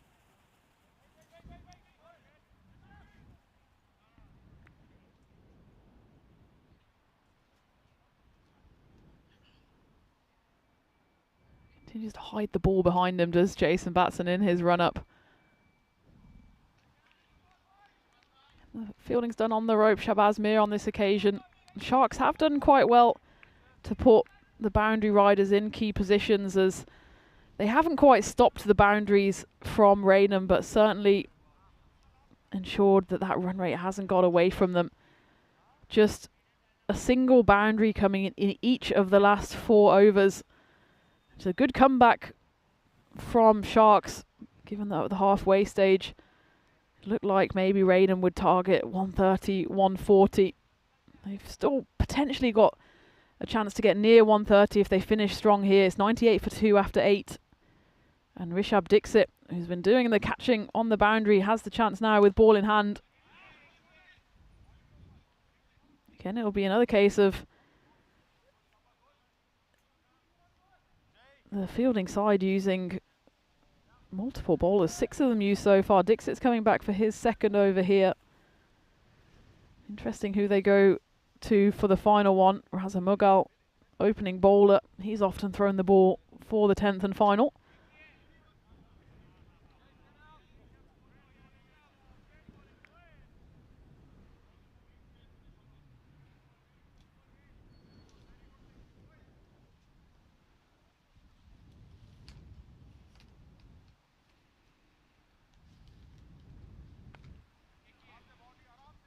Thomas Martinez asking in the chat if I'm going to a spa after these hectic past few weeks. That sounds like a darn good idea. Well, I'm going home this weekend, so not quite a spa, but at least somewhere where I can have free food and lodgings and laundry. That's the main thing at the moment. Living out a suitcase for the last, I think, 5 or 6 weeks, high up in the air. Chance for another catch. It's the kind of catch that actually Rishabh Dixit would be proud of taking, but it's Shabazz Mir underneath it on this occasion. And again, it's a third steepling chance for the Sharks, and they've snapped up every single one of them. Saklan Kazmi has to depart for 14 off 7. Ben Little still out there, 26 off 18. Again, a decent innings, but not quite the explosive strike rate that you're really after in this T10 format. Sid Patel is the new batter. He's got 8 balls here to try and do some damage. Raynham have passed the 100 mark, 101 for 3. Does some damage to his own foot there, does Sid Patel. Just managed to scamper through for a single though. Yeah, so I suppose I've got the home from home in the UK, but the next time I'll be back at my official residence in Hamburg will be over a month's time. 7th of July, I think, will be the next time I'll be in Germany.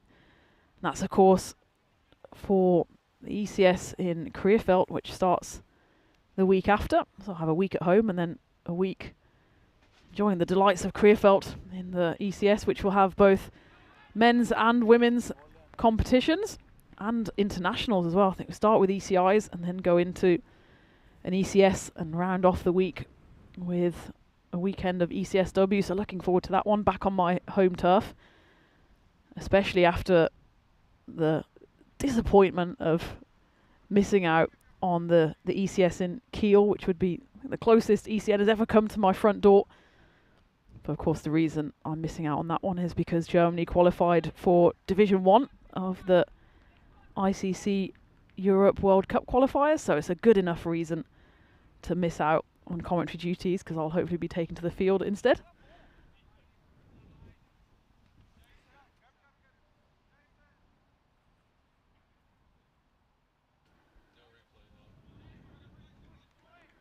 We get to the end of the 9th over then. 108 for 3 is the score, as that final ball of the 9th over was smashed away for 6 runs.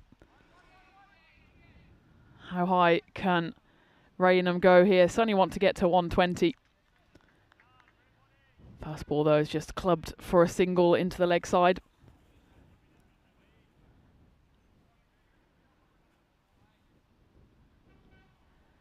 Ben Little has had plenty of time to get his eye in here. He's faced 19 balls. This will be his 20th. Needs to send a few to the rope.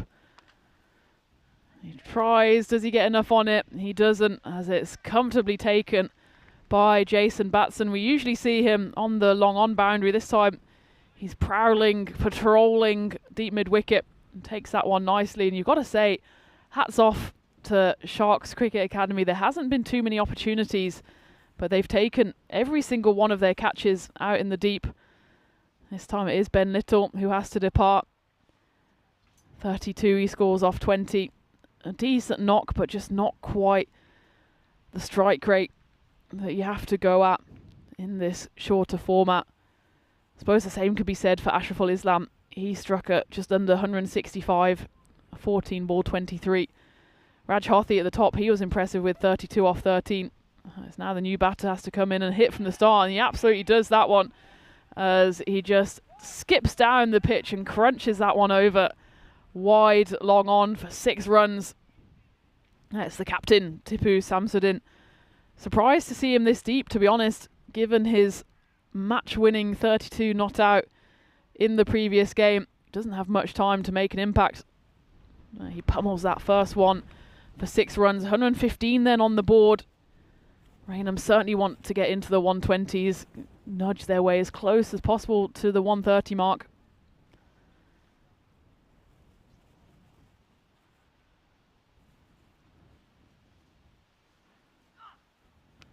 Gives himself room to the leg side and perfectly manoeuvres the ball past the scampering fielder in the deep covers, and it's back-to-back. 6 and 4, hungry for more. Tipu Samsudin, the captain of Raynham, does get his side surely over the 120 mark. 119 for 4, still 2 balls left. Interesting, the win predictor still firmly in the Sharks camp. That one will fly away as well. Swing and swing hard, that's exactly what Samsudin does there. I remember in the previous game, Sharks chased down 158, a target of 159 with relative ease, with 8 balls to spare on that occasion. So they certainly won't be phased by this target. Even if this one goes for 6, the target will be around 130, 123 for 4, 1, 2, 3, 4. 1 ball to go. Can the captain hit it to the rope for the 4th time? No. He gets absolutely castled. It's a good delivery. Raza Mughal came back on to bowl that final over. Not an easy roll, but he picks up 2 wickets. Finishes on figures of 2 for 25. A nice little cameo, though, from the Raynham captain. 14 off 3 deliveries before he's dismissed on the 4th. Perfect delivery, actually. Top of off stump. As, of course, Samsudin was just swinging and swinging hard. Doesn't manage to make any contact on that one. As we get to the end of the innings then, and we finish on the old Lou Bega 1, 2, 3, 4, 5. We take a look back at the highlights for this innings, and again it was a solid enough start for the openers. They managed to put on a partnership of 54. That was a brutal delivery that Burhan Mahmood took right on the forehead, wiped his cap off, but luckily for him, he was okay to continue. There was a bit of funkiness there by the openers. Raj Hothi was particularly impressive at the top. Despite that body blow, he managed to then hit the next one for 6. I think in a bit of anger and a bit of pain, but in the end, there was a bit of pain there as well for Jason Batson as he went all Superman to try and stop it. Wasn't able to stop that one from going over the rope, but it was one big hit too many as Rishabh Dixit took the first of his 2 catches in the innings. Ashraful Islam, though, carried on his merry way. He was joined out in the middle by Ben Little. That was one of the few half chances that was actually dropped by the Sharks before Rishabh Dixit again showing that he has safe hands out in the deep. Islam departing for 23. Good teamwork out in the deep and a nice little pivot there from the umpire to stop any damage to him. And again, the catches kept on coming and they were taken comfortably. This time it was Shabazz Mir doing the damage. Rishabh Dixit this occasion got the wicket with his bowling. Ben Little stuck around but maybe just didn't quite go as quickly as he would have hoped, but luckily for Raynham, they did still manage to pick up boundaries on a regular occasion. In the end, there was 8 sixes scored in the piece as well as 11 fours. So decent enough from Raynham in what is only their 2nd game on the network. Important to remember that they'll be learning in every single game. So we take a look at the batting scorecard then. There's a healthy looking scorecard for the top 3. Just maybe accused of eating up a few too many balls. They do get to 123. I think if they went a bit harder early in the piece, they could have pushed towards that 140, 150 mark. Decent bowling performance from the Sharks, giving away just those 4 wides in 6 extras in total. Again, not afraid to use different bowlers, 6 used in total.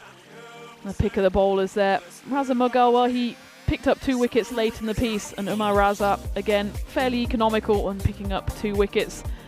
So the Sharks then, they need 124 to win in this match number 8 if they want to keep the turnaround going in their tournament. Remember, they lost the first 2 games, but they came back strong against Marco in the previous game. They're looking to make it 2-2, as of course are Raynham, who won their first ever game, and they don't want to suffer defeat just yet here in this ECS England.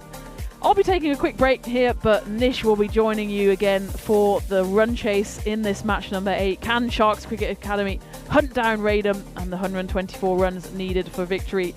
Join us in a few minutes for the run chase on the European Cricket Network.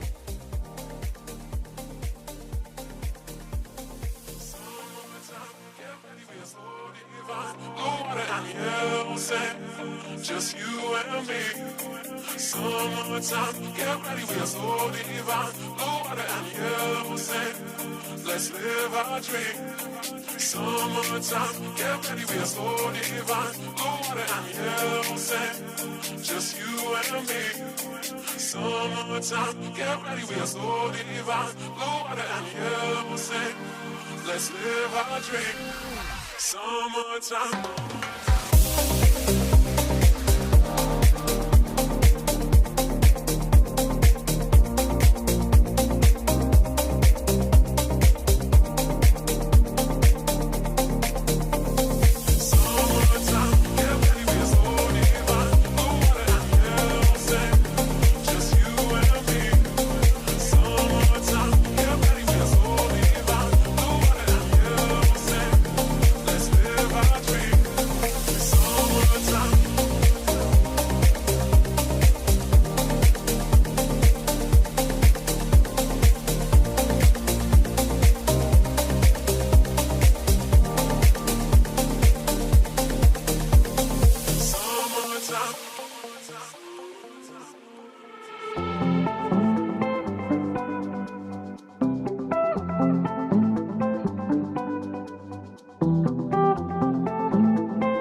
This European cricket event is proudly brought to you by HCL Software, Rado and 1xBet.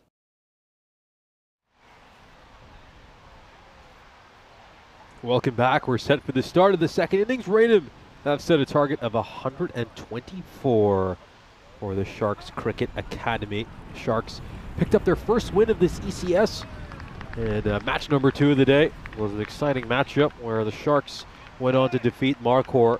Both these sides undefeated in today's play, and they'll be hoping to pick up victory number 2. Raynham, we saw them win an absolute thriller against Marquardt in our opening match of the day. That one went down to the final ball. The bonus point equation states that if they are able to chase this down in 7 overs or less, then Sharks Cricket Academy will leave with all 4 points in hand. And if Raynham can pull off a spectacular bowling performance and restrict the opposition to 86 or less, then Raynham will pick up the bonus point. It's highly unlikely that we see bonus points in play in this game. It just gives you a feel that it's going to be a very tight matchup. We could be in for another thrilling contest. It's been a good day of cricket so far. Witnessed a couple of very exciting games. First match, of course, going down to the final ball. Marquardt against the Sharks certainly didn't disappoint either. The Sharks did win rather comfortably in the end, but there's plenty of fireworks along the way, a lot of entertainment. I think we could see a very tight, hard-fought game over here. Ben Little's going to bowl the first over. We saw him just relaxing by the boundary rope during match number 2, soaking in some of the action. Here we go. Ball 1 of the second innings. Straight down the ground, and that's going to go all the way for a 6. Solanki picks up from where he left off. He's coming off a half century in the last match when he managed to make 51 runs of just 15 deliveries. Glorious stroke, full face of the bat, right down the ground. Brilliant strike.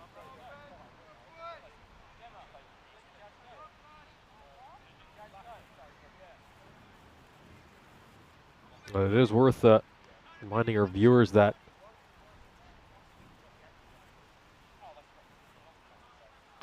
Raynham did give up a boundary to start off the previous innings as well. That's a catching chance that's been put down. Sid Patel. He's had a pretty difficult time in the field today. He's let a few slip past him. We saw him struggle out at the boundary rope. He's batted well, but it's been a fairly miserable day for him in the field, and you can't afford to drop a catch of a player of Solanki's quality. And who's just coming off a 50. Presents you a chance, you have to take it. He pushed towards cover, goes back towards the aforementioned Sid Patel.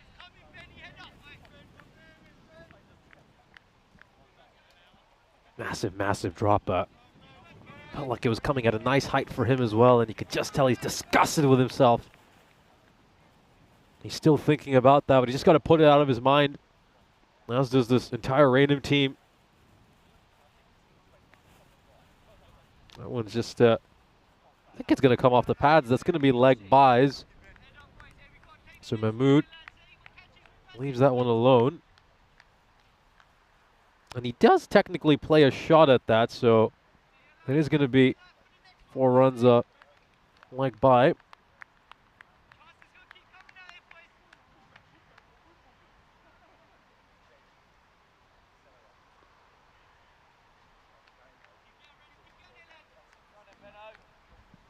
$11 runs off these first 4 deliveries. Sharks won't mind this start one bit. Played uppishly. It's a fielder on the deep. The sweeper will come across and cut that one out. Good throw fired back towards the keeper's end, and danger man Solanki is back on strike. It's dropped in the second delivery of this innings. Benjamin Little will think that he's had Solanki once. Can he get him a second time? High up in the air. This should have enough to clear the rope. Just about. And it's going to go away for a 6. That's going to hurt not just for Little, but also for Sid Patel, who's currently a cover. And well, you don't really need to be a body language expert to understand how he's feeling right now.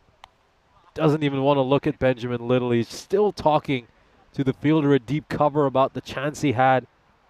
Just going to have to put that one out of his mind. Needs a goldfish memory right now. Needs to move on to the next ball. Just see him there to the left of your screen. Here's a quick reminder. There's been 108 matches since we last had a golden ball on ECN. We're really close to snapping that streak during match number 1 today. That thrilling encounter between Raynham and Marquardt, but Raynham held their nerve and were able to finish the game off inside 10 overs. Mahmoud just swinging from the hip there, had absolutely no balance whatsoever. Pretty much did a 360-degree swivel. Charlie Sutton bowling this second over. Thought he bowled exceptionally well this morning. At figures of 2 for 16 in the 2 overs he bowled. Him and Kazmi were the 2 standout bowlers for this Raynham side. Nice ball there. He's just got a lovely action, doesn't he, Sutton? Balls seam up. A good pace as well. Nice flowing run up. Beats the outside edge of the bat. I think Mahmoud is struggling a little bit, in all honesty, and they just got to find a way to make sure he stays at the crease and isn't able to rotate the strike. Struck away and goes all the way for a 6, so he certainly found the middle of the bat this time around. Took him a little while to settle in, and he has pummeled that one away as flat as a pancake. Let's take a look at this. That is about as flat as 6 you will see. And he does manage to clear the rope fairly comfortably as well. So a slight change in the field. Mid-off is brought up. They sent deep mid-wicket back in response to that last shot.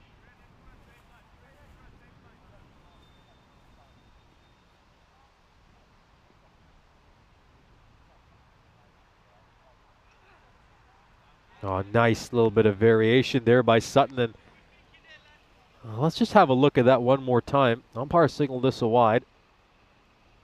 Does it catch some of the tram line? Oh, I think it does. I think Sutton's going to feel hard done by there. And credit to Sutton, though. Didn't really complain too much about it, I think. A few bowlers would have certainly made a meal out of that decision. Oh, nicely played. It was a bit of variation again by Sutton. He just held it back a little. But Mahmoud just waits on it and crunches it through the gap for 4 more runs. You can just see Mahmoud has to just wait ever so slightly, but he's been able to find the gap. Gets that away for a boundary.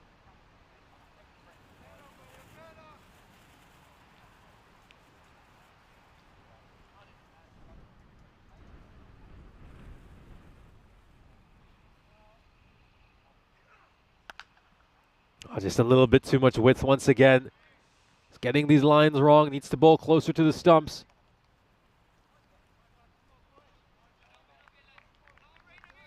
That's another one that's going to be cut away for 4 more.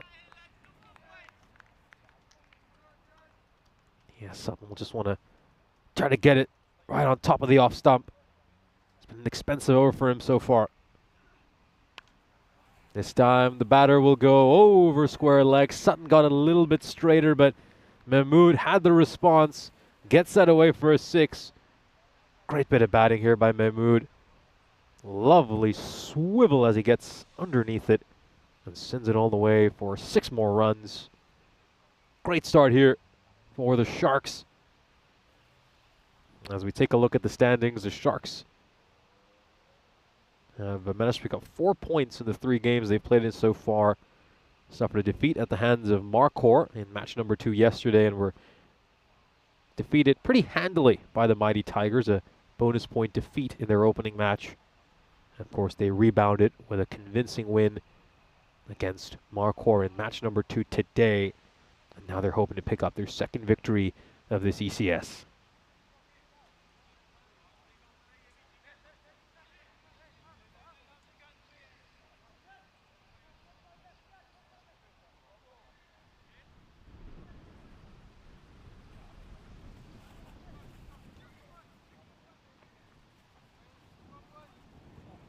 So it's going to be Kazmi who's coming in to bowl this 3rd over, and Kazmi really was a match changer for his side in the previous game. Raynham were under a little bit of trouble back in match number 1 against Marquardt, and then Cosby just came in and settled things down for them. He's not going to be able to do that here, though. That's going to go away for 4 runs as well. Solanke picks out the gap behind square leg and hits that for a 4. Yeah, what he did so well in that game was he was just able to keep things nice and tight. He kind of bowls that good length, which is very annoying. You're not sure whether to go forward or go back. And he kept things stump to stump. Just bowling very tight lines and lengths during match number 1, Cosmi. But he starts off by giving away a 4 over here.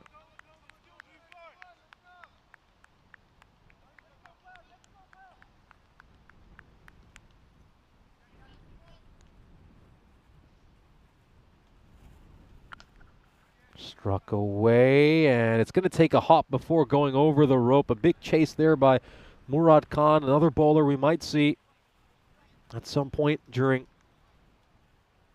this innings. Cosmi just not able to bowl with the same prowess that we saw the opening match of the day, and these two batters are looking scintillating out in the middle right now. Take a look at those strike rates. 21 of 5, 21 of 9.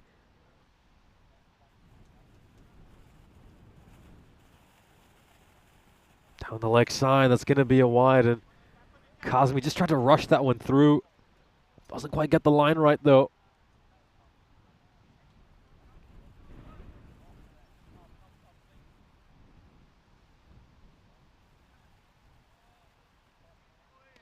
Takes some pace off that ball, just sneaks underneath Solanke's bat. It's better by Cosmi. Nice little variation. Just rolls the fingers across that one.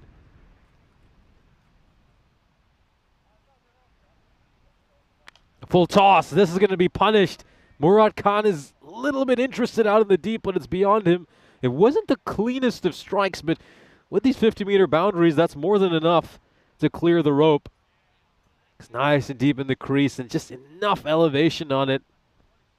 Not quite timed as sweetly as he would have liked, but enough to get the maximum result.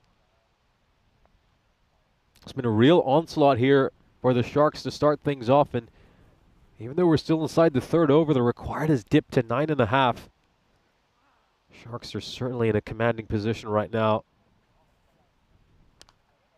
Oh, that's nicely played. This is beautiful. This might be the shot of the morning. Just take a look at that. That is gorgeous cricket. Just caresses that ball, leans into that shot, doesn't look to overhit it, pierces the gap. His head is nice and still. Oh, he has played that with perfection. That is pure timing. Might be the most gorgeous stroke we have seen so far, and does deserve a few extra runs just for style points. Now he goes over extra cover. One hop over the rope, another boundary. Cosmi just hasn't had any answer for this quality batting. It's not really been a replication of the first match for him, has it? Raynham, a few double teapots out in the field already. They're under all sorts of trouble, and well, the Sharks have managed to make half the runs they need inside the power play. So they now need to get the remaining half runs in the 7 overs that are left. That run rate for the Sharks really does look spectacular. 20.67. They're in a wonderful position here as on comes 999, Ash Rahman.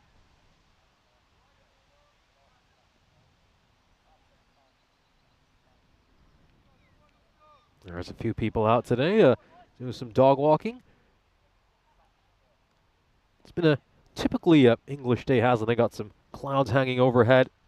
A little bit gray. This is pulled away and straight to the fielder. It's a second chance that has been put down. Went to Charlie Sutton out at square leg. Well, they laid the trap. They had deep square leg in position for this pull shot. Oh, and he's just really disappointed. They've got to hold on to their catches here, and now both these batters have benefited from drop chances. Hit along the ground. I think when you just see chances like that going down, you start to feel as a bowling side that it might not be your day.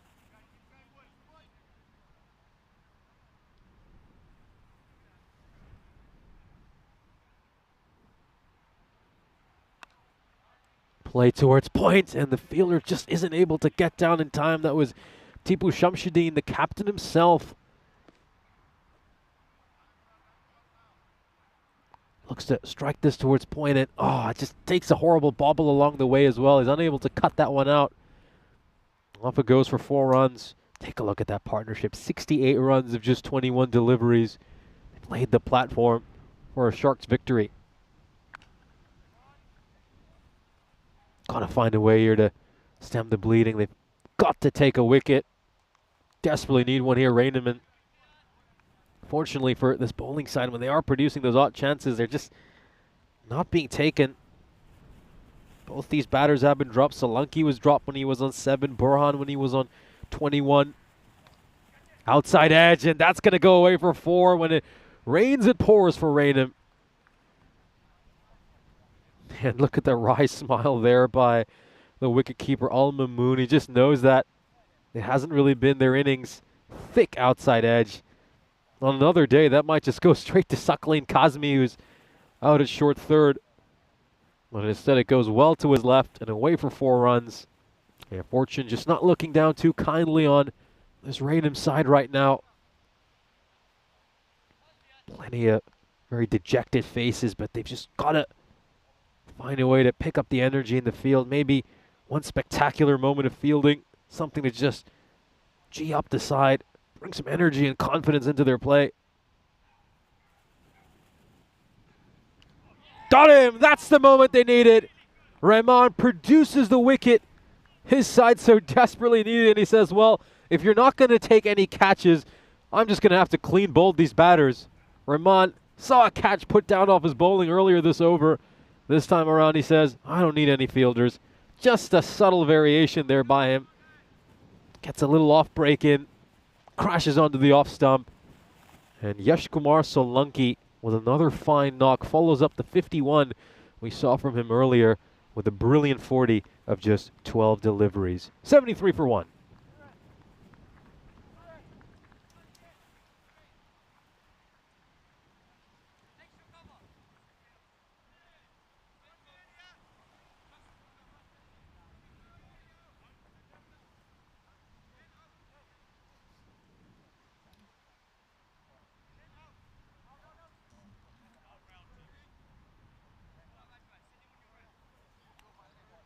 So the new batter is Shahbaz Mir, who is at the non-strikers end. Going to see a bowling change here. Biren Patel is going to come in to bowl here for Rainham.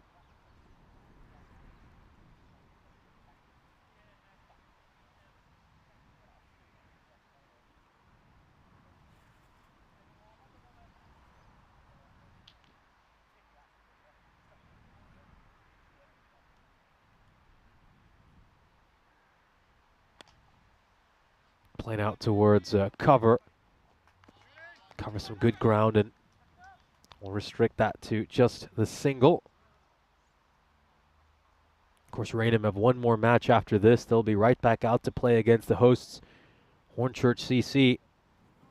That game will be coming up in about 15 minutes' time.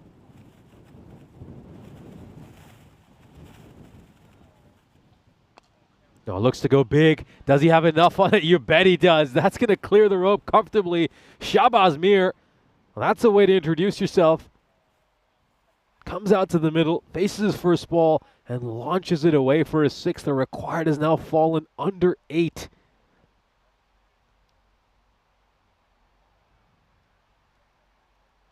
There's an absolute silence. You could probably hear a pin drop right now if you were out on that field.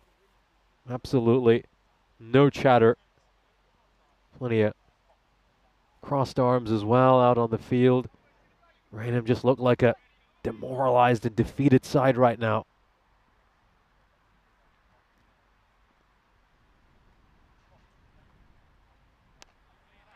Nicely played there by Mir. That was a Good ball by Patel. He just blocks that one out. No need to take any unnecessary risks if you're the Sharks. You have to go with just under 8-0 from here on out to win this match.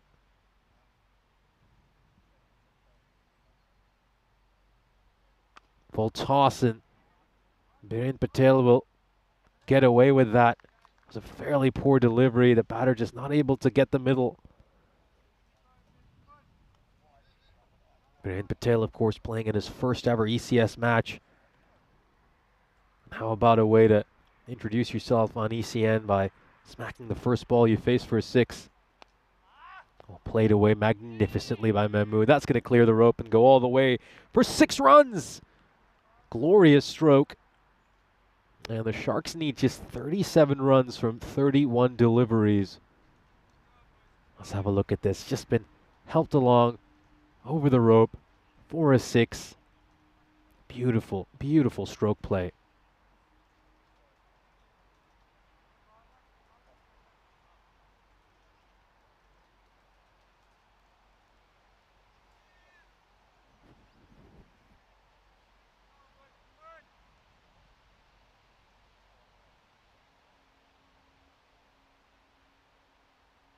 Well, in order to get the bonus point here, the Sharks need 37 runs.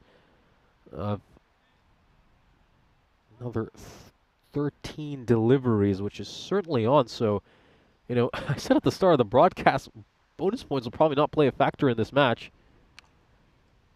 But the way the Sharks are batting, they certainly could. And that's just testament to how incredible the Sharks' batting performance has been. It's very rare that you set a target of 124 for the opposition in a match where, you know, we'd think two fairly evenly matched sides are going up against each other. And you end up in a position where one side might just be considering picking up all 4 points in this game. So here's a look at the fixtures that have been taking place over in Romania. It's been a very exciting day of cricket there. The Phoenix Cricket Club beat the Bucharest Gladiators by 7 wickets in a very comfortable victory for them in 2.4 overs to spare in our first match of the day over in Romania. And then the Royal Eagles handed another defeat to the Bucharest Gladiators. They took that one by 7 wickets. The Gladiators suffered a crushing defeat there, but let's just come back to the action in Hornchurch. What was that? What an incredible stroke. It's a dill scoop by Mahmood. Let's just take a look at this again. Well, this will certainly dominate the highlights reels all across Europe. Oh, that is audacious. A touch of genius. Let's just have a look at this stroke.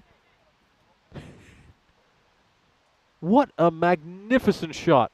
You just run out of adjectives to describe that. A courageous stroke. An absolutely brilliant one. There's just nothing you can do about that. There's no field you can set to that kind of batting. Inside edge, and well, this is cricket, isn't it? This is cricket for you. You just saw one of the best scoop strokes you're ever going to see, and it's followed up by the old French cut. An inside edge that goes away for a 4. Oh, when it rains, it pours. And it's hard not to make rain puns when the side that's on the wrong end of it are named Raynham. It's been a tough outing, hasn't it? It's been a really tough outing this innings for this Raynham side.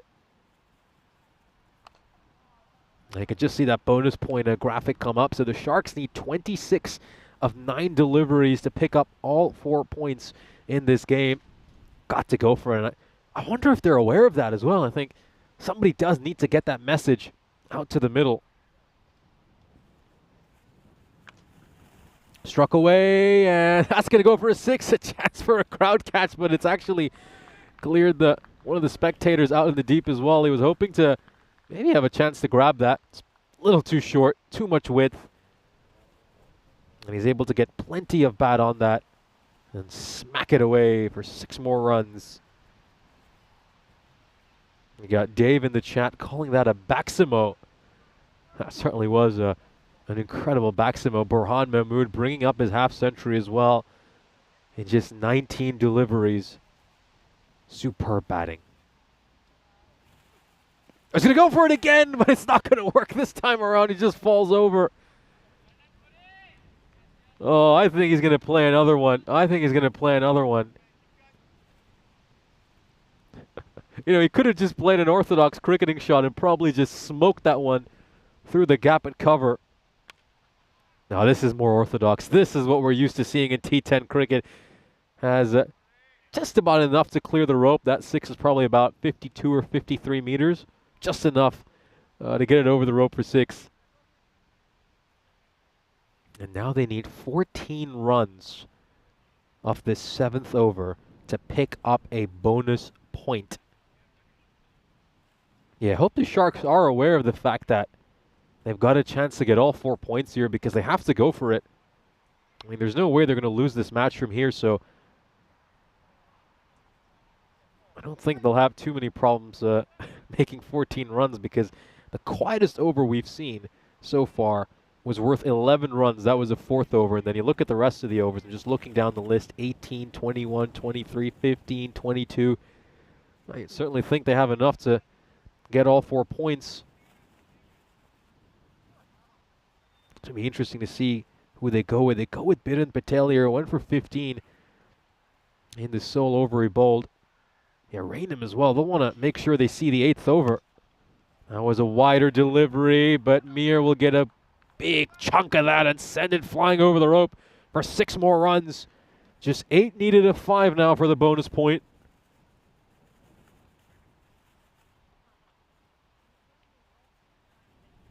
Now some incredible hitting.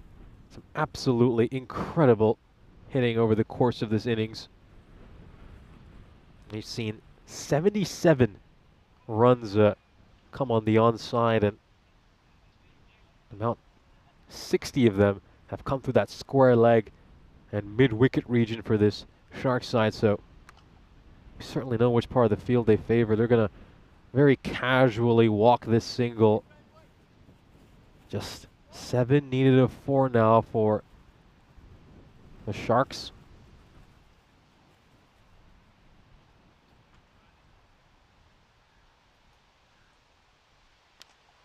Looking to make some room, steps away, and he still gets it down the rope for 6 more runs. You could tell what the bowler was trying to do. He could just see the batter backing away. He aimed to follow the batter, but just didn't quite get it close enough to him, and the length was ultimately just overpitched. It was in the slot, and it's been deposited for 6. So the scores are now level. Sharks need just 1 run to win this. And they're going to get this single. It's going to be rather tight and a direct hit, and maybe they would have been in a bit of trouble, but the Sharks pick up the victory. It's going to go away for overthrows. That's not going to matter because they've managed to get the run here. The Sharks take this one by 9 wickets, and more importantly, the Sharks pick up the bonus point. What an incredible turnaround for this cricket club. They failed to win a single match yesterday, were defeated handily in both the fixtures they were involved in, and they've come out here today. They took their revenge on Marquardt, beating them in match number 2, and now they have given a real humbling defeat to Raynham Cricket Club, winning this one by 4 points, picking up that bonus point, and making up for the point they lost to the mighty Tigers yesterday. Wonderful, just wonderful for the Sharks Cricket Academy side. They made plenty of changes to their lineup as well. If we can just take your mind back to yesterday, I think one of the things we said about the Sharks side was they've got some very elegant and technically proficient batters, but do they have the batters who can make big runs in T10 cricket? And with all the changes they've made to their lineup today, it seems like they found those batters. And if some of the key players were missing from yesterday's action, like Kiani, can come back into this unit, then I think the Sharks side could certainly pull off a few surprises as this tournament progresses. Let's take a look at the highlights of what was a thoroughly entertaining innings from the Sharks' perspective. Solanke making 40 runs of 12 deliveries. He was helped by the fact that he was put down when he was on just 7. His partner at the other end, Mahmood, ends up with an undefeated 64 of 23. He was dropped as well when he was on 21. And Mir was just there to play the role of a closer, making 14 runs of the 5 deliveries he faced, clubbing a couple of 6s. They had a difficult time. Raynham just didn't have the answer with the ball in hand. Plenty of mishaps in the field as well. As I mentioned, they dropped a couple of catches. There was the odd error as well in the field. That was a sole wicket for them. Some good bowling by Asher Rahman to get rid of Solanke. We just wondered if there was a glimmer of hope there for Raynham. But unfortunately for Raynham Cricket Club, there simply wasn't. That was an audacious stroke and a half, wasn't it, by Mahmood? The shot of the day.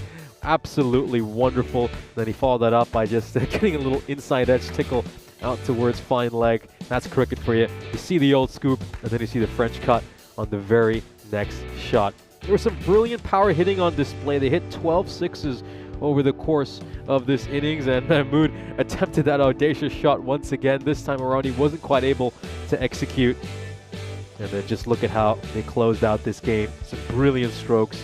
That was absolutely magnificent, wasn't it, by Mahmood, striking it straight down the ground. And there they were, the winning runs. They were rather tight. Ben Little took a shy at the stumps. You could see all three of them, but unable to get the direct hit. And ultimately, Raynham succumbed to defeat at the hands of the Sharks Cricket Academy, who pick up a bonus point with this victory, which is vital for them after they lost that point against the mighty Tigers during yesterday's play. We'll take a look at the scorecard here. Baran Mahmood, the skipper, with a captain's knock, making 64 runs off just 23 deliveries. Solanki was wonderful alongside him as well. 40 of 12 for him. Shahbaz Mir closed things out beautifully with 14 of 5 deliveries.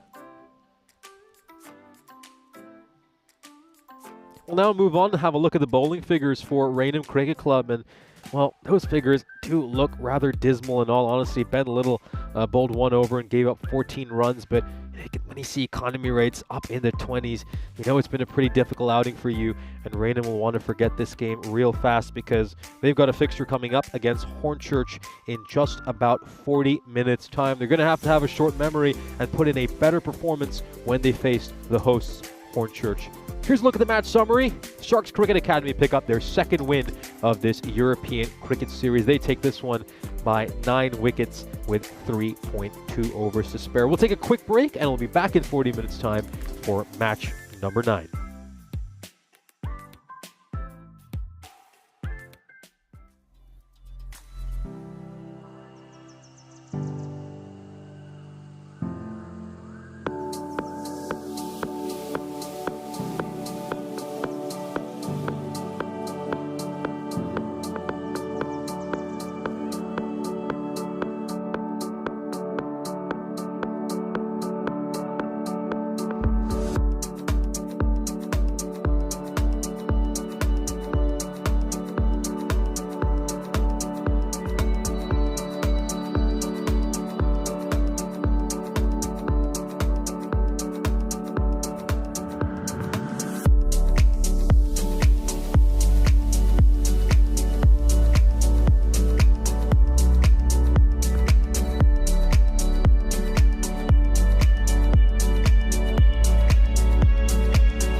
This European cricket event is proudly brought to you by HCL Software, Rado and 1xBet.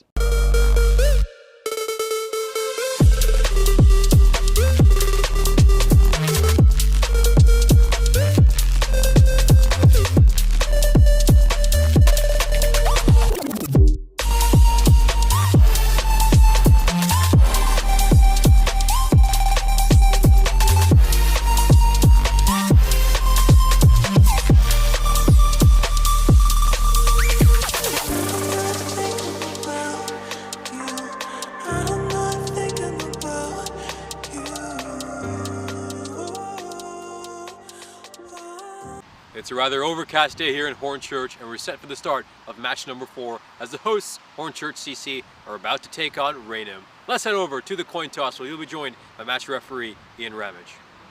Raynham, you're the home team, you'll toss the coin. Hornchurch, the away team, you'll call. There you are. Heads. Heads has been called. It's come down heads, you won the toss. We'll have a ball. Okay, toss on by Hornchurch, who will bowl first. Well, thank you very much for that update. Looking forward to this game between two very evenly matched sides. Raynham so far have certainly shown they've got a lot of talent, and Islam has been one of their most consistent run getters, making some big runs in both the matches he has been involved in so far. Meanwhile, Hornchurch CC picked up their first ever ECS win in our final match of the day yesterday, thanks to some great batting by their captain, Hankins, who made a half-century. They've got plenty of batting depth in that lineup. We've seen Kean Poskett chip in with some useful runs along the way as well, and I'm really looking forward to this matchup. Should be an absolutely mouth-watering clash. Let's head over to the commentary box where you'll be joined by Tina Goff.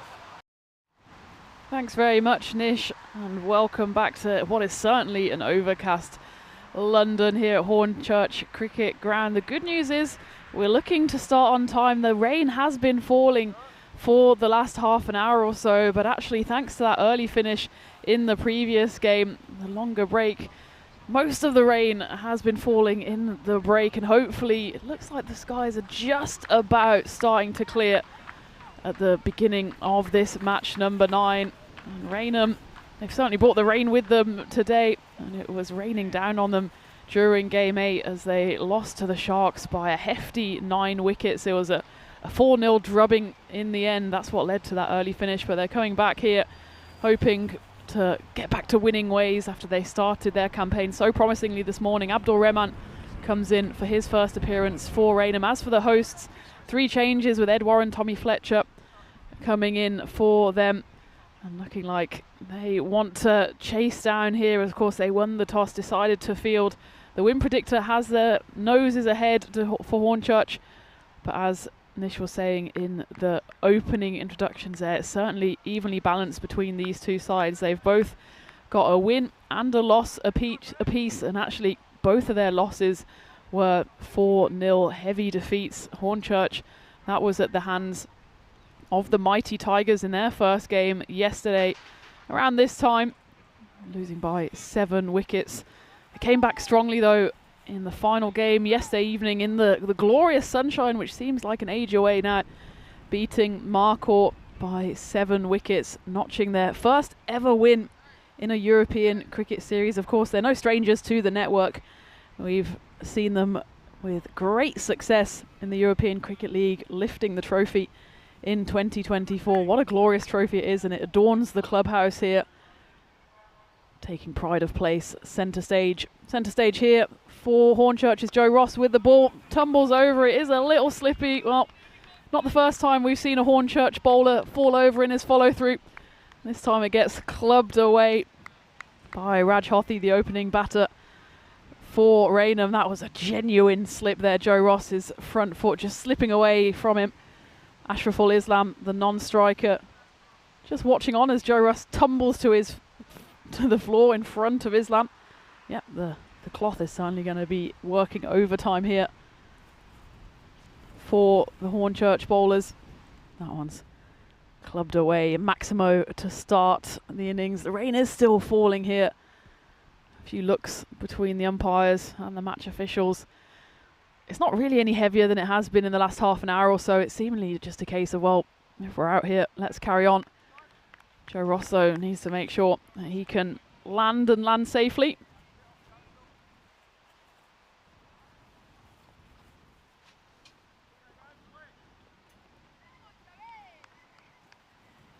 while we go on the ball hunt. Slowly making its way back to the middle. I'll reintroduce Nish to the commentary box as well. We've got our jackets on now. It's not quite the glorious British summertime we had yesterday. Yeah, we're very fortunate with the weather yesterday, and I think looking at the forecast, it doesn't make you feel all that optimistic for the rest of this week, but hopefully the weather can improve. This one is stroked away. That was a rankful toss. Might be worth looking at this side on as well, because I do think that, well, there could maybe be a chance of a no ball here. Is it above waist height? Yeah, it's well above waist height, so that's going to be a free hit. It's just tough conditions for Joe Ross to bowl in all honesty. You can't be too critical of him. I'm sure the ball feels like a bar of soap in his hand right now. He's probably struggling to grip it, and that's where you're going to get the odd one that just slips out of his hands and ends up being a above waist height no ball. So it's a 7-up for Raynham. We'll be glad to see a few balls slipping out of Ross's hands, and let's see if they can cash in on this free hit.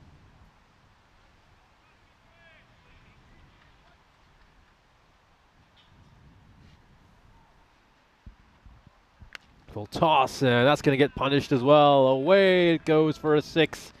And just take a look at that scorecard right now, and take a look at that run rate. Absolutely extraordinary. It's 57 at the moment. I think that's going to be pretty hard to maintain for the rest of this innings, but just having a few difficulties to start off here, Joe Ross. Yeah, unsurprising given how wet it is out here. Hornchurch, though, should be used to playing in wet conditions, both here and, of course, over in the Cartama Oval. And they had 1 or 2 rain-affected games earlier this year. It was not usual to have so much rain in Spain. Over in London, though, it's par for the course. One day we have glorious sunshine here, and the next day the rain gods are toying with us. Just needs to mop up that ball. Every time it goes in the bushes, it's just going to get wetter and wetter.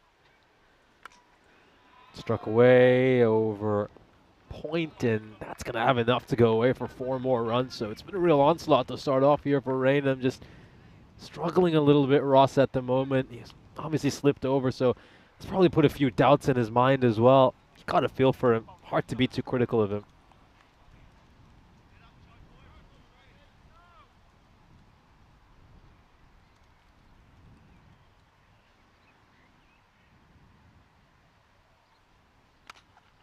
Time struck along the ground into the gap. Good effort there in the field. You've got to say that Billy Whitlock put the dive in.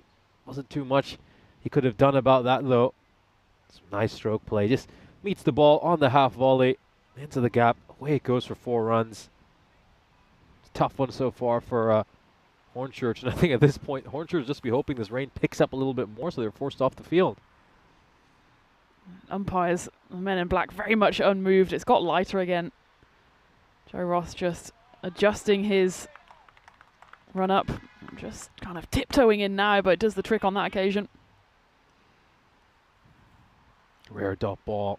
He needed that dot ball desperately.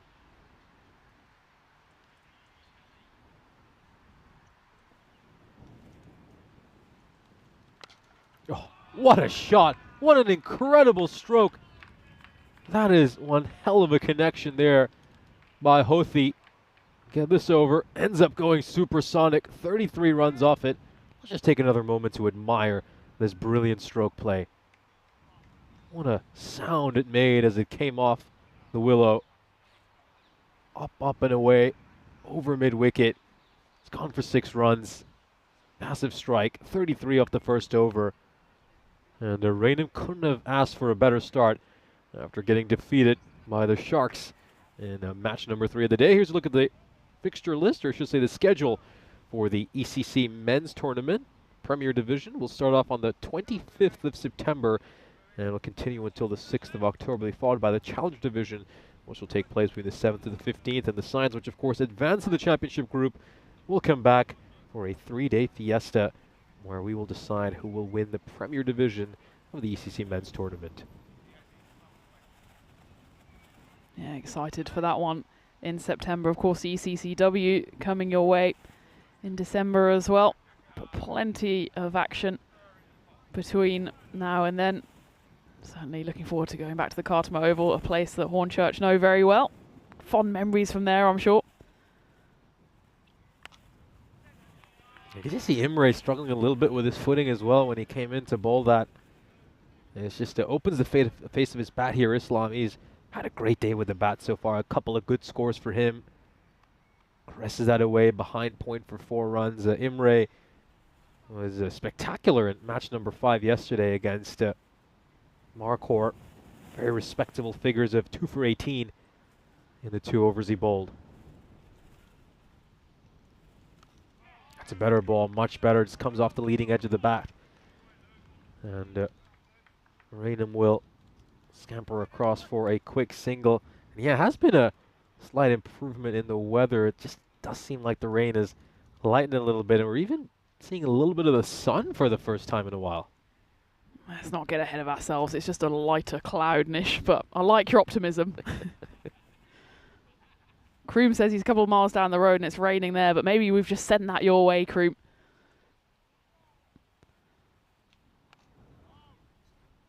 Behind square leg. It's going to be a big chase here for the fielders, but they're just not going to be able to make it. You see Ravi Joshi, he was quite far away from that. Dave Lehane tried to chase that one down too. Couldn't get to it. It's another boundary, and what a flying start here for Raynham. 42 for no loss. Couldn't have asked for a much better start. I mean, they would have taken 42 runs for the entire power play, and here they are, halfway through it, already on 42.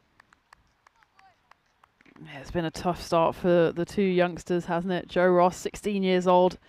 Lewis Imre, 15. Their ages combined, still younger than a fair few of the players out there in the middle. But the youth is plugging away here. Not too much success at the moment. Straight down the ground, and is the fielder going to have a chance? Oh, terrific effort by Kian Poskett. We know he's a very athletic and talented fielder, but not too much he could have done about that. It was a big leaping effort by him. Tried to just bat it down, but well, the boundary rope just needed to be a couple of feet deeper for him to take that. Excellent effort again by one of the youngsters. It's another teenager there on the boundary. 15-year-old Kian Poskett tumbles away. Just needs to go on another growth spurt to have reeled that one in. Oh, what a spectacular ball. This should be out. There it is. The slow finger of death has been raised. Hothi, who was batting superbly, will have to depart. He's caused all sorts of carnage in these first couple of overs, but his stint at the crease will come to an end. It was a brief stint, but a stint where he did plenty of damage, managed to make 42 runs in just the 10 deliveries he faced. Yeah, he came for a good time, not a long time, as Hothi does depart, but an excellent and explosive opening. 11 deliveries, 10 of which were faced by Hothi. Brilliant slower ball though by Imre. Just a question maybe of if it was sliding down the leg side. Take another look, and I think it's always when it hits the pad on the full, always the bowler knows they're in with a shout, and the finger of doom goes up, and Imre gets an all-important wicket. As Tipu Samsudin, the captain, comes in. I like this move. As a yes, no, maybe gets sent back. But it's good to see the skipper out early for Raynham. We were questioning why he came so late in the piece in that loss to the Sharks, but he's coming in at number 3 here. Get to the end of the second over then. Good recovery on the final 2 deliveries by Lewis Imre. Wicket followed by a dot ball. As we take a look at the standings, it's a basement battle at the moment, but I don't think that's an accurate reflection. Look at the games played. Marquardt, for example, they've already played more than half of their group stage games. Each team will play 8 games, and Raynham and Hornchurch certainly want to occupy one of those top 4 spots, which would take them through to the quarterfinals. Got to worry about Marquardt, though, whether they'll be able to make it out of this group. 4 losses on the bounce for them. They've got 3 matches left, and one of them is against the mighty Tigers. Oh, just gets nice and deep in his crease there. Drops back Islam and pummels that one away for 6 runs. But just given a little bit of length there by Fletcher. At that kind of pace, he probably needs to be bowling a lot fuller. Rocks back, is able to elevate it over the rope. It's a good move going to Tommy Fletcher here. bit of experience and also maybe just trying to take the pace off. Yes, it didn't work on that first delivery. It's just a case of Tommy also getting to grips with the ball. It's going to be like a bar of soap. Every time it races along the floor, it's just going to get wetter and wetter.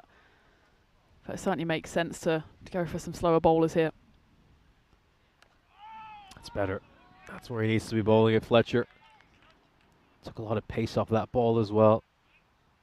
Came at Islam much slower than he expected.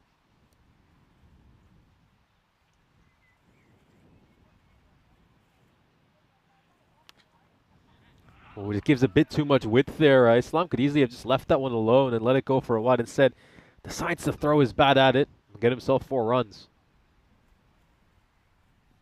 He really goes fishing for it, but if you're going to go for it, go hard, and there's absolutely no one on the cover boundary there, so it's a pretty safe shot. And Raynham race into the 50s. Could they even get into the 60s in this power play? Just too short at the moment.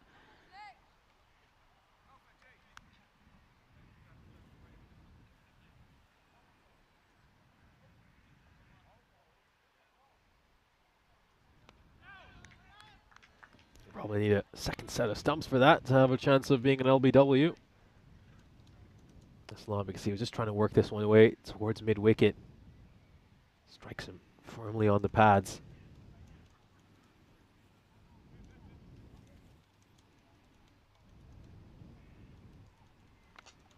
Looks to go big, and that's got plenty of bat on it. That's going to go all the way. Certainly got a hold of that there, Islam. Pummels that away for the 3rd boundary of this over. And they do go into the 60s, do Raynham. 64 already off the power play. They could even get to 70 if there's another Maximo here. Tommy Fletcher, his over's only gone for dots and boundaries so far. 16 runs coming off it, still 1 to go in the power play. Looking like it could be a massive one here for Raynham. It won't go the distance, but it will go for 4. They finish the power play on 68, do Raynham. It's a brilliant start for them. Certainly putting them in a commanding position and looking to put runs on the board that will be difficult to chase for this Hornchurch side. Just a little too short and wide there. And they did decide to go with that gamble. They brought Tommy Fletcher in, and unfortunately for Hornchurch, he does end up going magical in that over. 20 runs coming off at a very expensive power play. From Hornchurch's perspective, 68 runs is what they'll end up giving up in these first 3. On this Raynham side, they're responding very well to that defeat they suffered at the hands of the Sharks. I think everybody was a little shell-shocked, a little bit surprised to see them lose in the manner that they did against the Sharks. We thought that would be a pretty close game. It ended up being a bonus point victory for the Shark Cricket Academy. We see young Billy Whitlock, talented leg spinner, coming in to bowl. Is the dad, Mark Whitlock, who played a match-winning knock during yesterday's fixtures, is not in the lineup for this game.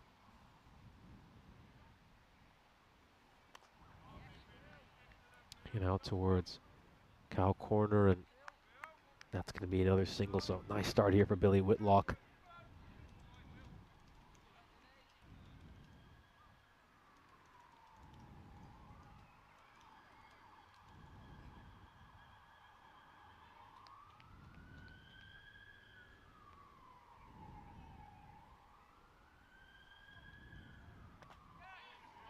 Going to strike this down the ground, and yeah, it's good to see the fact that they've given Billy Whitlock the bowling after the power play. He's got that protection on the deep, and he's certainly bowling very well to his field. He's got that towel out as well, and has to dry the ball every single time he gets it back. Oh, he gets this one slightly wrong. It was a lowish full toss, and it's going to be struck away for a 4. It's been a good over so far, nonetheless. He's kept things pretty tight, just needs to keep his head up and keep bowling the way he has. They're really struggling with gripping the ball, aren't they? It's a strange one. Hornchurch elected to field, so they won the toss. I suppose when the toss was done an hour ago, it was drier. Given they have a lot of, well, either young pace bowlers who are just going to want to charge in, they can't really do that if they can't land, stick the landing. And you've got wrist spinners and finger spinners who really need to be able to grip the ball, and they're all having trouble out there in the middle. Maybe if Captain George Hankins had his time again, he might have elected to bat, but you can never predict the weather here. Certainly, they need to find a way to get themselves back into this game before it slips away from them.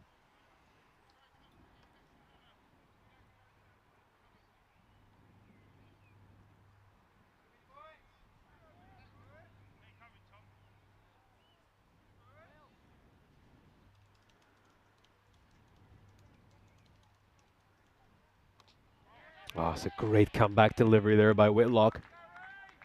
Terrific comeback delivery. Gets just right up there. Yorker length delivery, and Islam just not able to get it away. Last ball of the over. It's bowled superbly so far.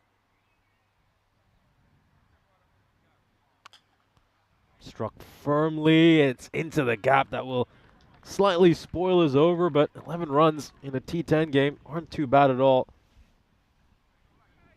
Yes, it's just a little short, and he's able to pull that one away just beyond the reach of long on.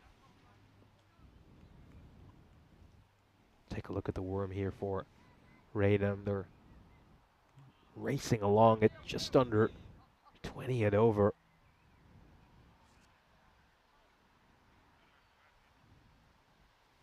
Yeah, just the one wicket they've picked up so far.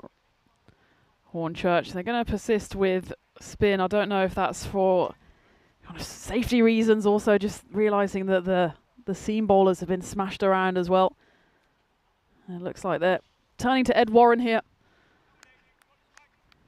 He's going to limber up in the middle of his run-up. Here we go, into the 5th over. Down the ground, and well, he had to bat that one down really well there, didn't he? Hankins, the captain. That was certainly not easy.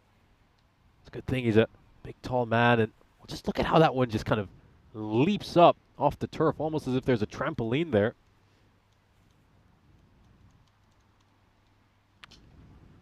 Struck hard and struck away into the gap. 4 more runs for Islam. Nicely played by Ashraful, who mostly was at the non-striker's end in that first over, watching the carnage unfold as Raj Hothi went to town. Now he's got his opportunity though. Tipu Samsudin just playing a anchor role at the moment, the captain. We know he can be explosive, but Islam had shown flashes of what he can do as well.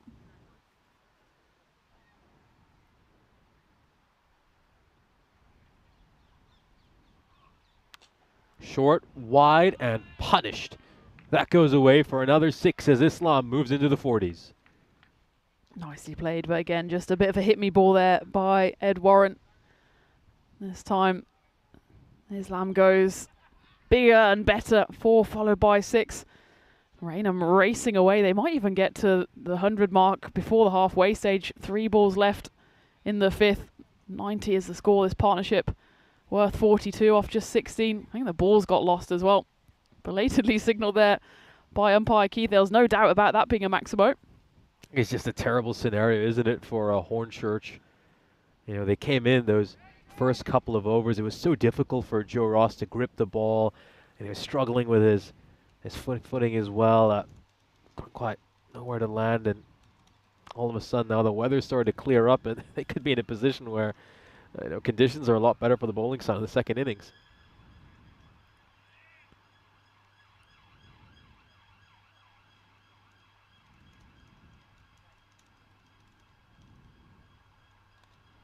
Oh, outside edge, and it goes away for a 4.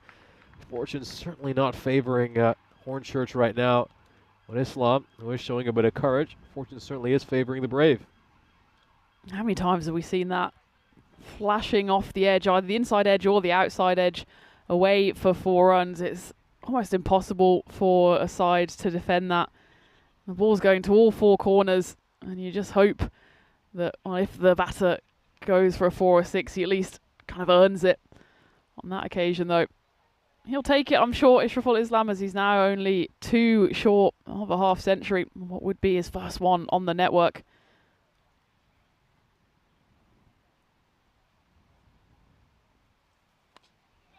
Oh, what a way to bring up your half century. A classy stroke there by Islam. And it's yet another fine knock for him. His first 50, though, of this European Cricket Series this time around. He's able to convert a start into a big innings. He's batted superbly today, hasn't he?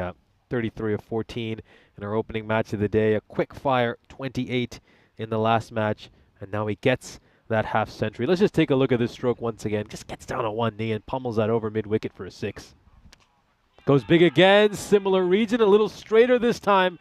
But it's the exact same outcome. He moves on to 60. And you're talking about Raynham potentially bringing up their 100 before the 5-over mark. Well, they could even bring up their 110 with 5 overs to go. Absolute carnage so far, isn't it? With that no ball, the 7-up was such a killer blow for Hornchurch. Ed Warren gone for 28 off his first 5 deliveries. Could be the second supersonic over in just the first 5 of this innings. Down towards long on, and Cian Poskett will fire that one back towards the non-strikers. And end of the 5th over. Raynham at 108 for 1. The expected score is 181, but if they can maintain this rate, they'll clear 200. And that'll be the second 200-plus score we've seen over the course of this ECS. It's been absolute carnage out there. It was pouring down at the start of the first over. Conditions are pretty difficult to bowl, and you can see the ball was just slipping out of Joe Ross's hand. He struggled with his footing as well.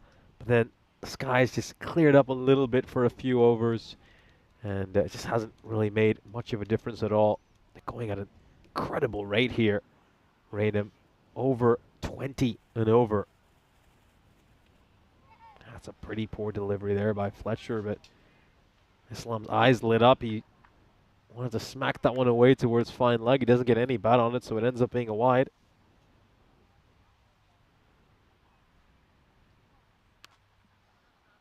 This is going to clear the fielder inside the ring, but just land short of the rope. Go away for another 4. A slight overcompensation there for Fletcher by pushing one down the leg side and then pulling this one a little too short and wide. And the rain starts to fall again.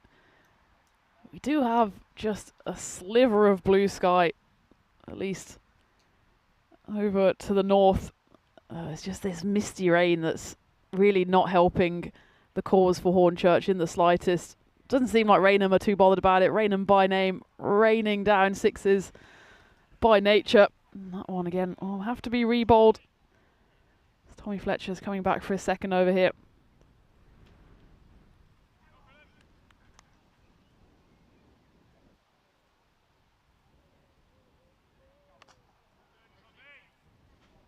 Towards long on and all. Well, Poskett, you don't tend to see him make too many mistakes in the field, but that's a rare error for him. And it's just kind of emblematic of what things have been like for Hornchurch so far this innings. A good use of the feet. He just met that one on the half volley.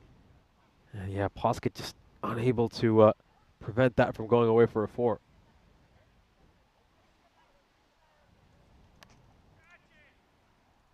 Doesn't quite time that as nicely as he would have liked. Comes off a little too high off his bat and will end up being a single.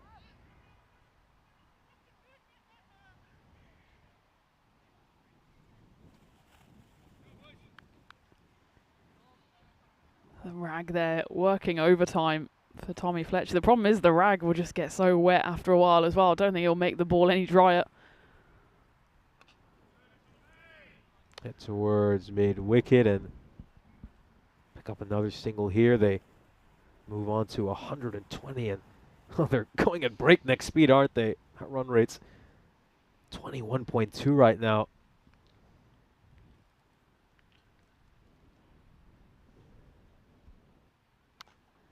Oh, launched, absolutely launched over long off. Just dances down the track there, Islam, and sends it flying away for a 6. That's the captain, George Hankins, fielding in front of us here at long off. He doesn't really know the answers to any of the questions that Raynham are posing at the moment. So get another 6, and again, might be another over that goes magical at the very least. It's only really the one over from Billy Whitlock that has escaped. It's actually, yeah, him and Lewis Imre, they've gone for 11 and 15 respectively. And every other over so far that's been completed has gone at least magical. Tommy Fletcher here, 18 off his first 5 in this over.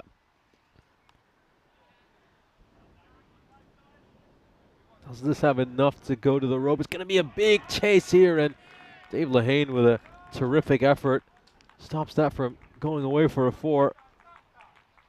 And a good over, you have to say, for Mr. Raynham Sonic. You just see he comes off the top edge of the bat. He was trying to sweep that one away, but isn't quite able to get it right. We're just going to take a look at this to make sure that Lehane didn't make contact with the rope. No, he didn't. Certainly doesn't seem like he did.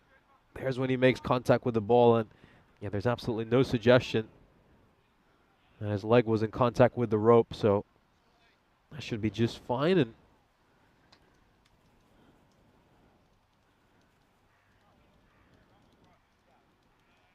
we come to the end of the 6th over, so 127 for 1. That Tommy Fletcher over ends up going for 19. Islam on 77 runs. Whitlock's been introduced back into the attack, and it goes out towards Kian Poskett. He'll stick with just a single.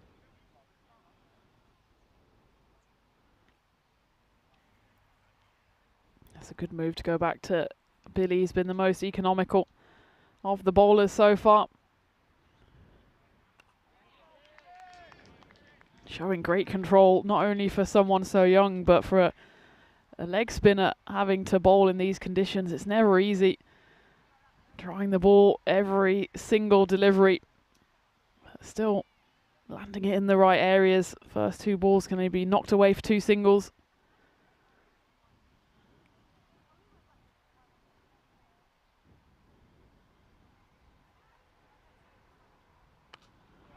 Full toss, and that's smacked away for a 6. Such a small margin for error against a batter like Islam. Take a look at this again. Comes down the wicket and meets the ball, has a full toss, and hits it over that European cricket banner for 6 runs. Tipu Samsudin has just been mostly watching this from the non-striker's end. Only faced 6 balls. But he's absolutely delighted with what's happening at the other end. Ashraful Islam, 84 off 25. Make that 90 runs as it goes over the flailing figure of Andy Roberts. And I think we can start mentioning the C word here. The big century will be the first one after the 150 yesterday. Haven't had one since. Well, I suppose it's only been a couple of games. Certainly been a fest for the batters in the last few days. We haven't had a hat-trick. We haven't had a fifer, but might be facing our second centurion. He's just 2 big hits away now. They've had a couple of forfers, but yet to get a fifer. Has he got enough on this? Oh, it's just slipped out of Andy Roberts' hands. Billy Whitlock just needed that little bit of luck. Would have been a huge wicket for Billy. Let's take a look at this. Oh, it's just never really in the right position to take that. Just couldn't quite bounce the way he would have wanted. Last ball of the 7th over. Straight down the ground, although Poskett's underneath it. Has he taken it? Oh, seems he has. Seems he has. Just for a moment you wondered if another catch will be put down. But it's Shamsuddin who will depart over here. Let's just take a look at this. Has Poskett managed to grab that? Yep, looks perfectly clean from there. But let's just see what happens right at the end. I think he's okay. He just slips with his right leg, and I think that's what's causing him a bit of discomfort. Does incredibly well, despite the slip and slide, to hold on to it. It's a big wicket, but unfortunately for Hornchurch, it's not the biggest of all. As Ashraful Islam on that previous delivery should have been caught. ends up getting the single, and on the very next delivery then it's the captain that's caught out as Billy Whitlock deservedly picks up a wicket with the very final ball of his spell. He finishes with figures of 1 for 26. Raynham though still in a more than commanding position, 142 for 2, and still 3 overs left to go big. And importantly, Ashraful Islam still there, and he will be on strike now. 91 off 27 for him. So we take a look what's coming up on Saturday. That'll be the first of 2 days of ECSW action. Trio of teams, Upminster, Hutton and Gunnersbury, doing battle. 5 games on the 7th and another 4 games coming to you on the 14th. Flicked away, 4 runs. Ashraful Islam now 1 big hit away. Yeah, nicely played there by Ashraful Islam. Just a flick of the wrist, and away it goes for 4 runs. And surely he'll want to get there with a big 6. It's been an imperious knock so far, and he'll be number 30, I think, on that list. Of course, we did have the century yesterday. And that was Chowdhury going to a mighty 150 not out of just 40 deliveries. Ashraful Islam, can he write his name on that Hall of Fame?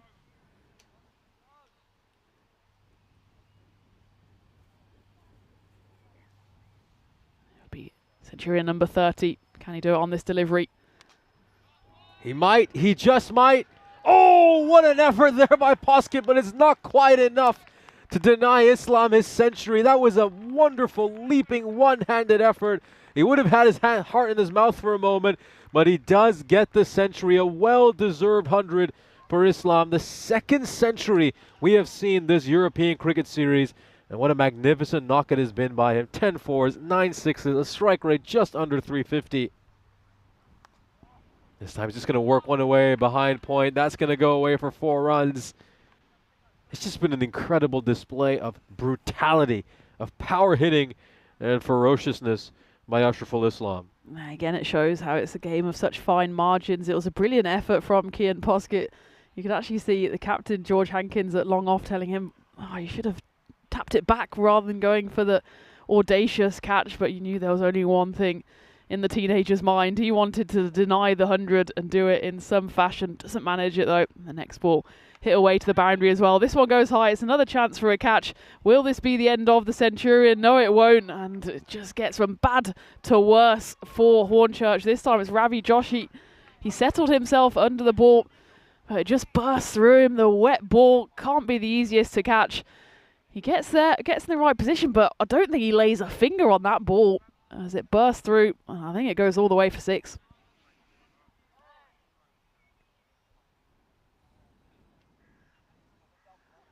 And there is the signal, 6 runs. And it's insult to injury here as Islam, like a cat with 9 lives. And that one will be clubbed away, a low full toss. And Joe Ross's miserable run continues here as that's the 5th boundary off 5 deliveries in this over. He went for 33 in his first over, and he's brought up a unwanted 50 here. 59 off his 11 deliveries. Still 1 left. It could be back-to-back supersonic overs for the teenager.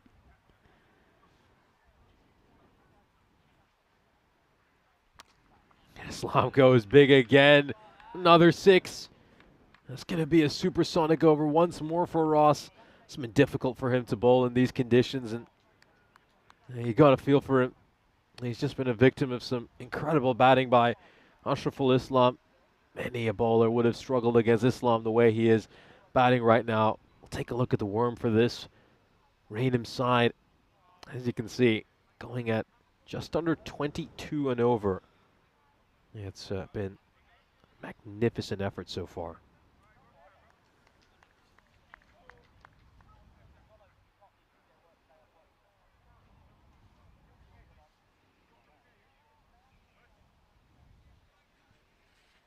.65 coming off those 2 overs from Joe Ross, double supersonic.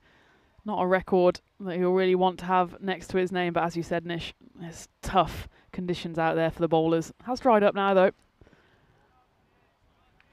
Races away for 4 runs. We saw Sid Patel chip in with some useful runs for Raynham earlier today, and that's the case here once again. Just pierces the gap. Away it goes for 4 runs. Nice shot along the ground.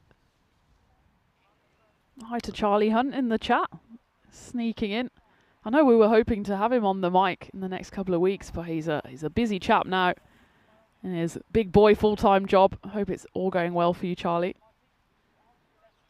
Yeah, always great to hear from Charlie. A real pleasure commentating alongside him in Croatia, the last ECS I covered. So hope you're doing well, Charlie.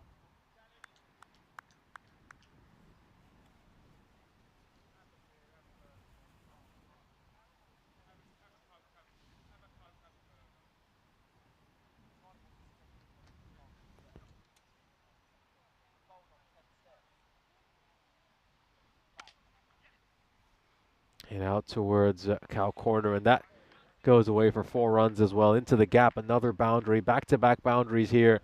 That's now 8 consecutive boundaries we've seen struck. Just been absolute carnage, hasn't it? And we thought maybe with the departure of the captain that would stop some momentum, but really the captain was struggling along. Samsudin 5 off 7. He's departed. Sid Patel's come in and hit his very first 2 deliveries to the rope for back-to-back 4s. So this boundary run just keeps on rolling. There's another one to add to the collection. This one will be a 1 bounce 4 as the rain begins to fall, and Raynham have really put Hornchurch to the sword here. Looks like we're facing the potential of another 200 plus score after the mighty Tigers roared to that total yesterday. Thanks in large part to the 150 not out by Chowdhury. Ashraf Al-Islam, well, he's certainly well positioned to get to a similar total, but he's at the non-strikers end at the moment. Happy to give Sid Patel a bit of a crack, and again, the rain falls and the catches fall to the ground. Kian Poskett, who's not had the luck on his side after taking a brilliant catch just a few overs ago, this time bursts through his hands and rolls away 4 for 4. That's another 4 in a row now in this Ed Warren 9th over. 190 is the score. Oh, struck straight to the fielder, and he's just able to get a hand onto that.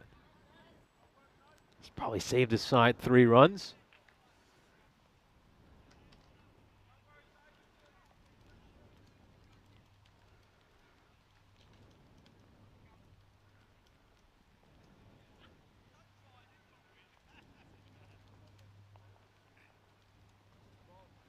Just getting a little heavier here, but certainly they'll want to see out this innings. Imagine if you're Hornchurch, you want to see the end of this innings sooner rather than later, as it's just been pure punishment from start to finish. And, well, 1 ball didn't go to the boundary, but next ball, normal service is resumed. The last 12 deliveries, 11 of them have gone to the rope. And the misery rains down here on Hornchurch as they get to the end of the 9th. Raynham 195 for 2. It just flicks that one around the corner, doesn't he? It's a very good shot. Nice wristy stroke. Goes away for a boundary. We'll just take a look at the economy rates here for Hornchurch. They do look pretty grim. They do look pretty ugly. It's been a difficult outing for Hornchurch. There's just no other way to put it in. And it looks like Raynham could produce the second 200 plus score we have seen so far this ECS. So the mighty Tigers post 218 runs against Marquardt in match number 3 yesterday.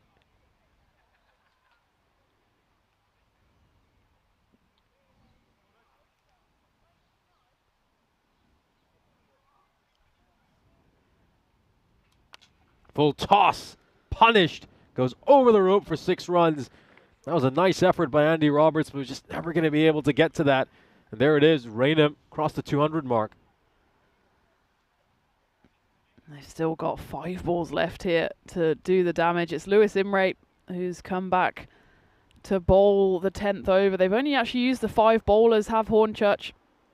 Imre bowled a decent first over, went for just the 15 runs, which in the context of this game was a solid over.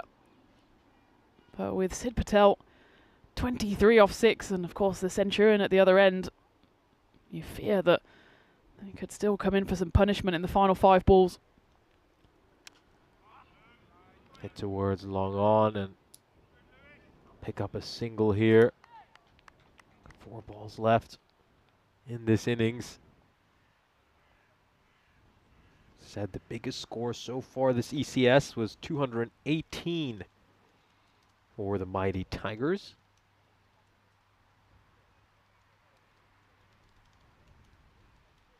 Full toss, punished once again. Is that going to go into the trees? It's not that far from them. Enormous 6. And it's getting very repetitive, isn't it? Running out of adjectives to describe some of these extraordinary shots we have seen from Ashraful Islam's bat. Well, the rain is falling heavier now.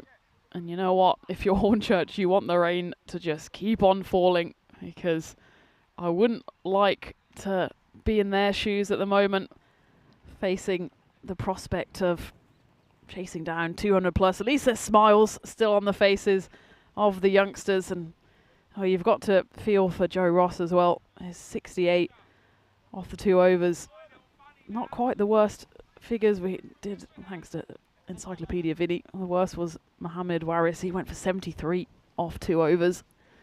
But I think you've got to put a big asterisk next to that and say, oh, the conditions have been brutal. And the hitting has been even more brutal, as that one comes right off the screws. And Hornchurch is certainly looking around saying, come on, this is maybe a bit too heavy. The umpires maybe will have a chat. There is, though, only a couple of balls left. Surely they can get to the end of this over. Such is the way with cricket sometimes. We get all the way to ball 9.5 and they might call it. And it looks like they will. To be honest, I don't think the 2 extra balls are really needed for Raynham. I think they probably would have taken 214 at the start of the game, especially given that Hornchurch won the toss, elected to field. But the covers will come on here as the rain has started to get just a little bit heavier. I think in the end, now it's getting the heaviest it has been all day. Is the right call. Yeah, it certainly is the right call. Of course, I'm sure Raynham would have wanted to beat the mighty Tigers 218 yesterday, but yeah, these are very, very difficult conditions to play, and it's turned into quite a downpour in all honesty, and it looks like they'll just be rushing to bring the covers on. Yeah, it's just been tough conditions for Hornchurch's bowlers. Very young and inexperienced attack, and they probably never had to play in conditions like this, so it's very difficult for them. And yeah, this match has now been interrupted due to rain. We'll, of course, continue to provide you updates from the Hornchurch Cricket Club ground. And there it is. It's bringing on the covers. Difficult outing, in all honesty, for this Hornchurch bowling unit. We'll take a look at the highlights of this innings. And, well, the headline act of this innings is that man right there, Ashraful Islam, who made 139 runs. And it took him only 36 deliveries to get there. Houthi, his opening partner, batted superbly as well, making 42 of 10. The 2 of them got their sign-off to a flying start. Their opening partnership was worth 48 runs. And they managed to make those 48 runs in just 11 deliveries. Shamsuddin, the number 3, was probably the only player who struggled. The captain made 5 runs, 7 deliveries. Patel came in at number 1, and he batted superbly as well with a quick fire, 24 of 7. There's the wicket to get rid of Houthi. You can just see that Lewis Imre managed to get rid of him. We would see Shamsuddin get caught out in the deep by Kian Hoskin. That will be popping up in the highlight reel.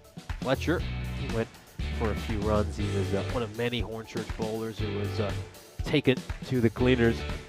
That was a good fielding effort by the captain, Hankins. I'm surprised he didn't come on to bowl. He bowled really well yesterday, but I was more than happy to just stay at long off today. He wasn't involved with the bowling whatsoever. And we're just admiring some of the fine stroke play that we saw from Ashraful Islam. You got to credit Hornchurch, though, despite the challenging conditions and the fact that they've been pretty demoralized with their bowling. They kept fighting, they kept trying hard, they kept giving it everything. This was a chance that Andy Roberts put down. Islam was hadn't quite managed to reach 100. That was a good catch there by Kian Poskett to get rid of Shamsuddin. Involved in a great effort again. That was the shot which got Islam to his 100. Poskett, the leaping effort, just trying to bat that one down, but he was unable to. Tail, he came in to replace Shamsuddin with that superbly 224 of 7 for him. Struck 4 fours and a 6 over the course of this innings. It was just brutality. It was just a clean display of hitting. Yeah, it was an absolute exhibition, and the conditions certainly didn't help Hornchurch, but you have to think with Ashraful Islam in that kind of form, it feels like even if it was bone dry, the sun was beating down, he still would have found boundary after boundary, 14 sixes and 12 fours, so 26 boundaries in his knock of 139, not out of 36 deliveries. In the meantime though, they have come off 2 balls early because of the rain, which has set in for now. I'm just looking at the rain radar to see if it will pass. It certainly wasn't forecast to be set in for the rest of the day. In the meantime, we can have a look at the batting scorecard, and it's good viewing for Raynham in only their 3rd game on the network. And Ashraful Islam, he puts himself in the Hall of Fame. He'll certainly hope that this game continues because he deservedly has written his name up there with that knock. As for the bowlers, well, really, it was a punishing time for them. Given the circumstances, there was not too much they could do differently, but Joe Ross certainly won't want to watch that one back as he goes for 65 runs in his 2 overs. It does have to be caveated by the fact that it was difficult. He took a huge tumble on his very first delivery and did well to keep plugging away. Billy Whitlock, he's been impressive throughout, but it's really, well, Hornchurch, they might be playing the rain card here, might they? They certainly will be. I think they're going to be doing their rain dances. If you're over in the Hornchurch dugout and praying that this rain doesn't ease, as it certainly is quite a downpour at the moment, so certainly wouldn't expect the second innings to start when scheduled. At the moment, it's scheduled to start in about 10 minutes time from now, but that is highly unlikely. As we take a look at the bowling figures here once again for Hornchurch, it's just grim reading from their perspective. Too many positives. I guess if you look at Billy Whitlock, I think he certainly stood out amongst the Hornchurch bowlers. Bowled quite nicely at times. I think maybe a little bit unlucky on the odd occasion. He had a catch put down off his bowling as well. I mean, he could very easily have had Ashraful Islam if we just go back to earlier in this first innings. Billy Whitlock had him out, caught it, cow corner, but unfortunately for him, Andy Roberts just wasn't quite able to snaffle the catch. Yeah, so the rain has stopped the game here as Raynham were raining down 6s on their hosts, Hornchurch. 214 for 2 was the score. Does this mean that we're not quite at the mid-match part of the game with 2 balls left to play? Well, the update on the rain is that it's maybe got a bit lighter and it's got a bit brighter, but the rain is still falling for now. The question for Hornchurch is how do they even approach this? Maybe if we get a reduced match, that might even play into their hands, knowing that they only have 3 or 4 overs and they just have to go hard. Yeah, that would certainly help them, wouldn't it? They've got the talent to do that. We know there's plenty of powerful hitters in that Hornchurch lineup. Their captain himself, George Hankins, he's a strong hitter. He's going to be playing over in Australia during the English winter. They have the likes of Kian Poskett. We know he's a very powerful hitter. Andy Roberts chipped in with some good runs in match number 5 yesterday. There is some talent in that Hornchurch batting lineup. I think batting is something they're not going to have to worry about because they are stacked in that department. Yeah, absolutely. Well, we don't want to leave you empty-handed then because there is a bit of a delay. It has got brighter, but we'll keep the action flowing in the meantime, and we're going to take you back to a classic match. And Hornchurch, we've said they're no strangers to playing in Cartama, and we'll take it back to ECL 2024 last year, and they face up against Wimbledon in Group B. It was the qualifier just about a year and a bit ago. It was an absolute humdinger, and we'll bring you that, and if we have any updates from the ground here, we'll bring those straight to you. In the meantime, enjoy this classic match.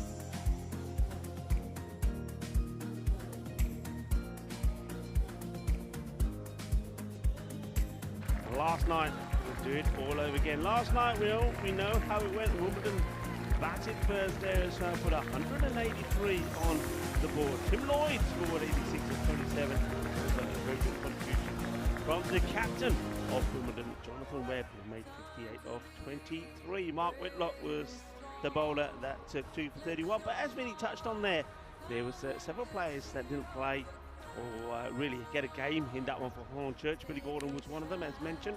And we also didn't see any bowling there from the Gavin Griffiths as well. I'm sure this time around they will be firing in. This is the big one. The winner goes all the way through to the final. Wimbledon, courtesy of that win last night, 60% to 40% favourite in this one.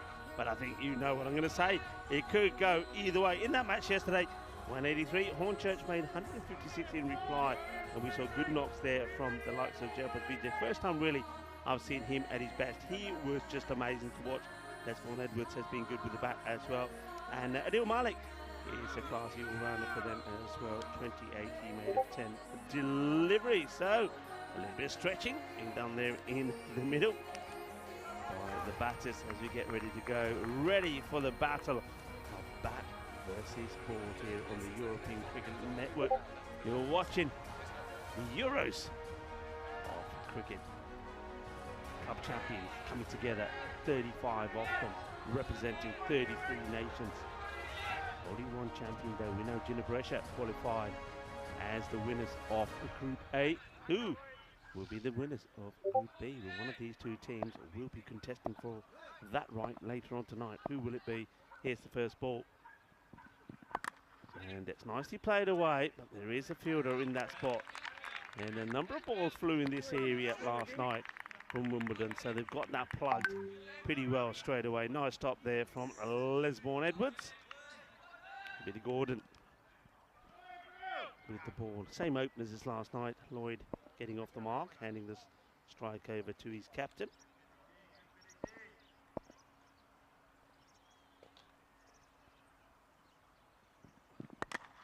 Upish, and just wide off the fielder. They'll take the single.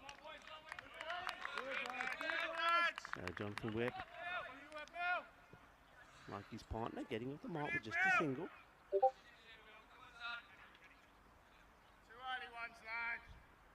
And a lot of expectation from the chat as well, and people around the world that are tuning in. Got mixed feelings from the chat. Some are go Wimbledon, others are saying come on Hornchurch, blow the horns. It's a nice looking shot, and he's going to have to rush in. Thinks about the shy. Does Griffiths. You can see he's lining up and then in the last moment decides not to. Didn't quite back himself.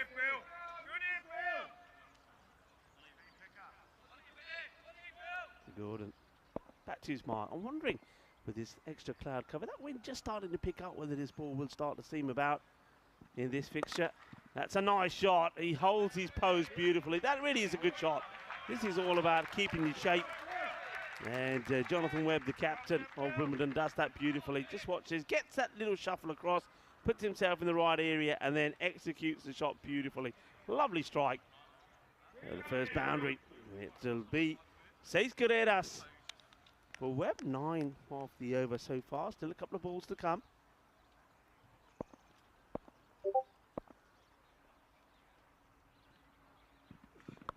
And now he goes the other way. Once again, good early movement there from Jonathan Webb. Just gets that shuffle across outside the off. And this one gets fired in towards him, this time from the bowler, Gordon. But he's very quick hands. And gets the middle of the bat once again. So back-to-back sixes here for Jonathan Webb.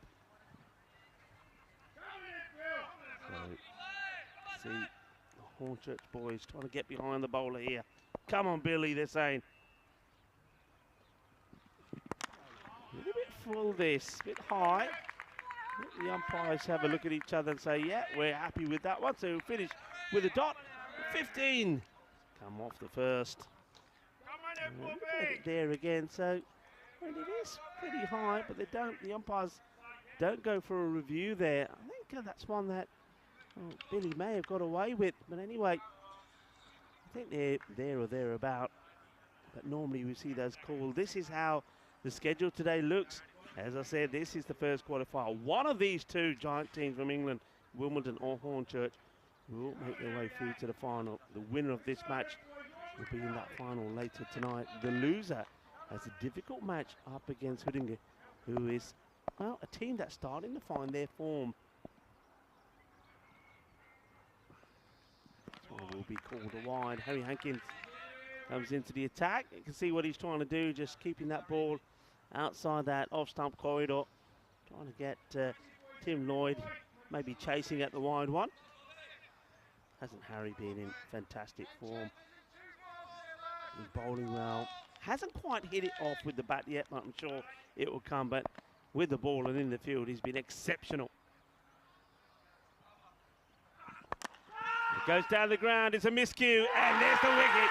There's the wicket. Lloyd goes, and he goes early. The man who scored freely last night, scored 86 or 27. He's going to be the first to go. And it's just good bowling. I think he holds the pace off this as well.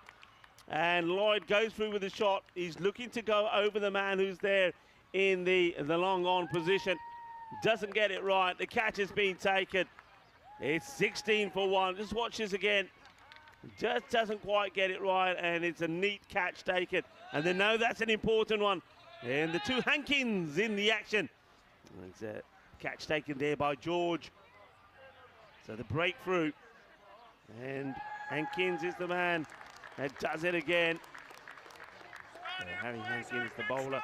George Hankins the catcher. It's going to be 2 on the board. 2 or 3. And that's a big wicket to get. Here's Tim Lloyd, who cracked 86 last night, goes. Well, he goes. A new batter comes in. I can tell you that's Charlie Whipple. And also, Vinny Sandu comes in to the box, and he's bringing a guest with him who's pretty up and about at the moment. Well, I tell you what, this box will be rocking and rolling, and it is. You probably heard the screams there. Well, let's just say you can probably guess it's somebody from Hornchurch that Vinny Sandu's built up here. Charlie Whipple will go first ball, golden duck. It is 2 in 2 for Harry Hankins. He's on a hat-trick. He's been here once before and he was so close. That is a really good catch taken there in the deep, coming all the way across. Really well taken. Excellent catch. Yeah, that's the way to do it. Here's another one taken with those two combining well.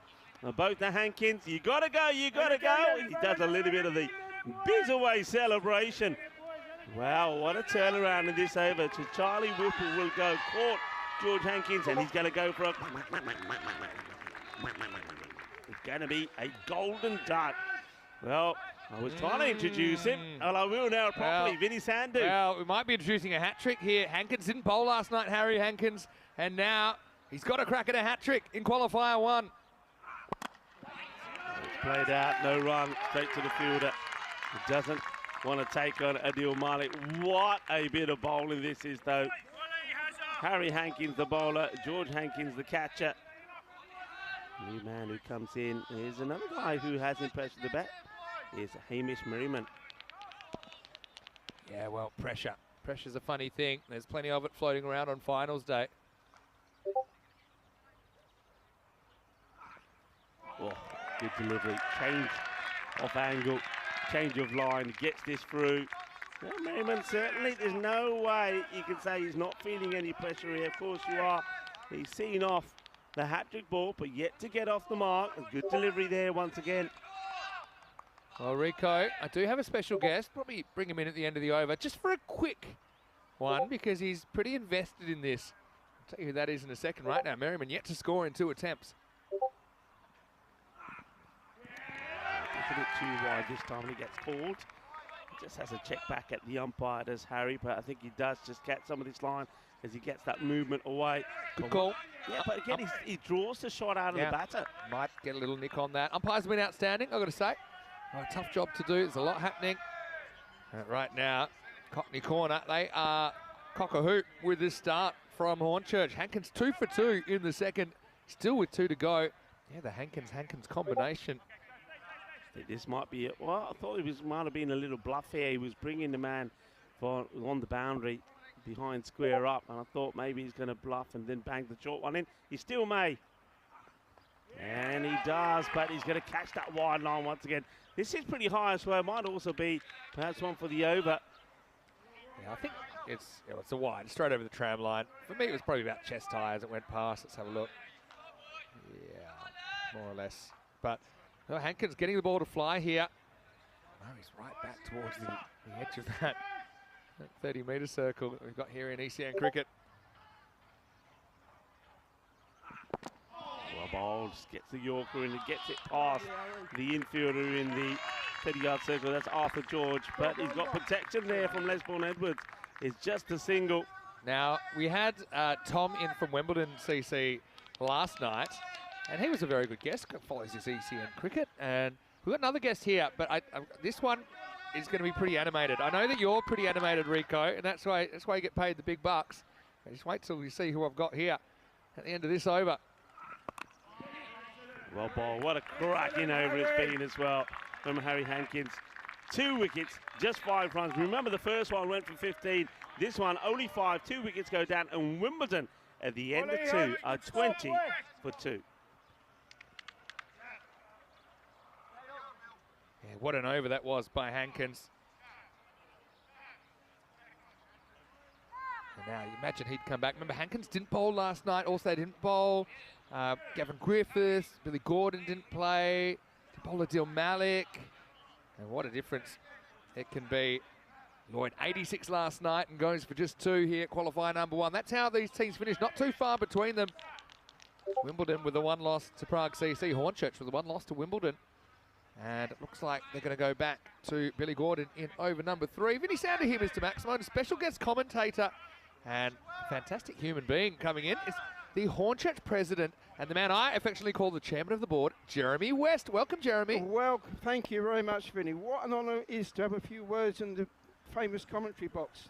We've loved it over here for the last few days and last year as well. Great honour to be back, and Cockney Corner is absolutely looking forward to a fantastic day today. Now, Jeremy, I've actually had the pleasure of visiting Hornchurch Cricket Club, and I had a really good time over the bank holiday weekend last year. But what does it mean for the Hornchurch community to come back for another ECL? It is unbelievable. When we got the news that we'll be back, everybody wanted to come. We've really got great support in the locality, the other teams around us, and we just can't wait to enjoy today, and fingers crossed we'll be back. But it means the world to us to be back here. Fantastic competition. It's well bowled by Gordon, getting that ball to talk a little bit away. Looks like it's clearing. Now,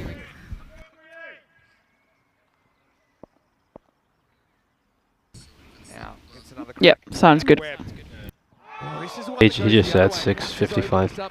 And look, Billy Gordon, he is a real talent. 4:55, sorry. About him off air.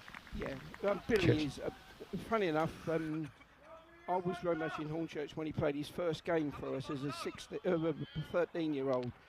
But he's just got so much talent. Bat, ball, as a captain, he means the world to us, and he typifies everything that's good about Hornchurch.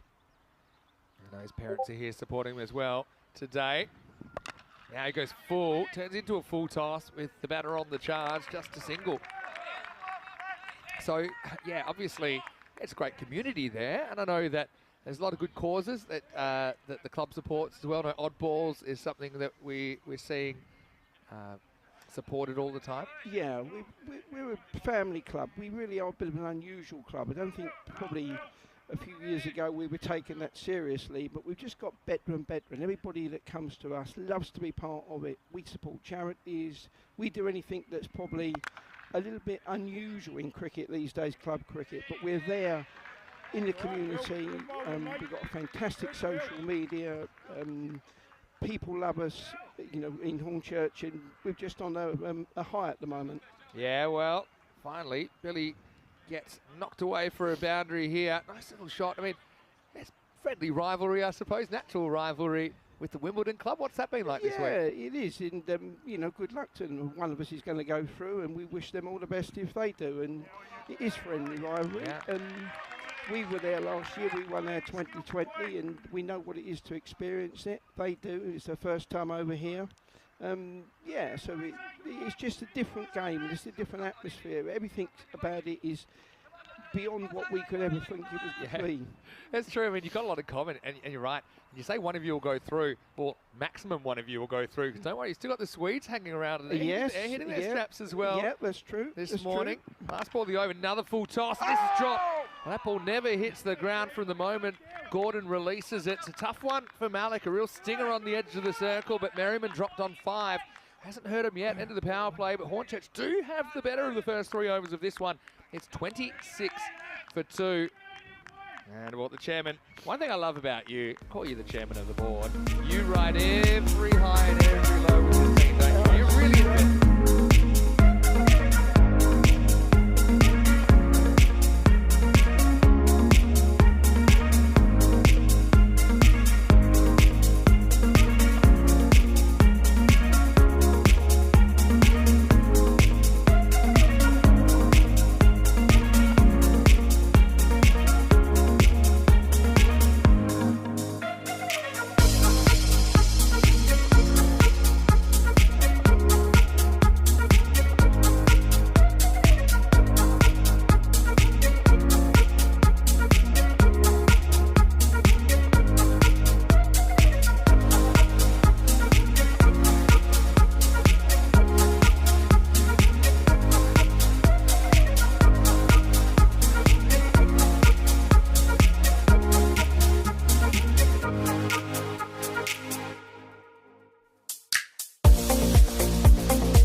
Just you and me. Summertime, get ready, we are so divine. Blue water and yellow sand. Let's live our dream. Summertime, get ready, we are so divine. Blue water and yellow sand.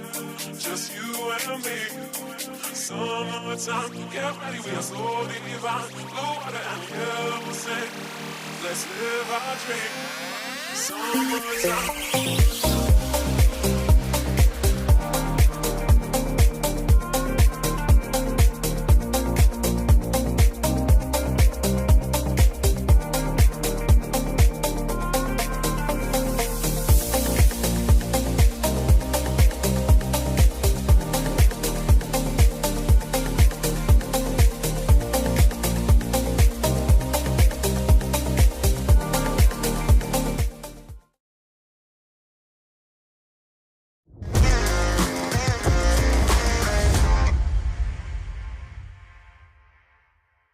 This European cricket event is proudly brought to you by HCL Software, Rado and 1xBet.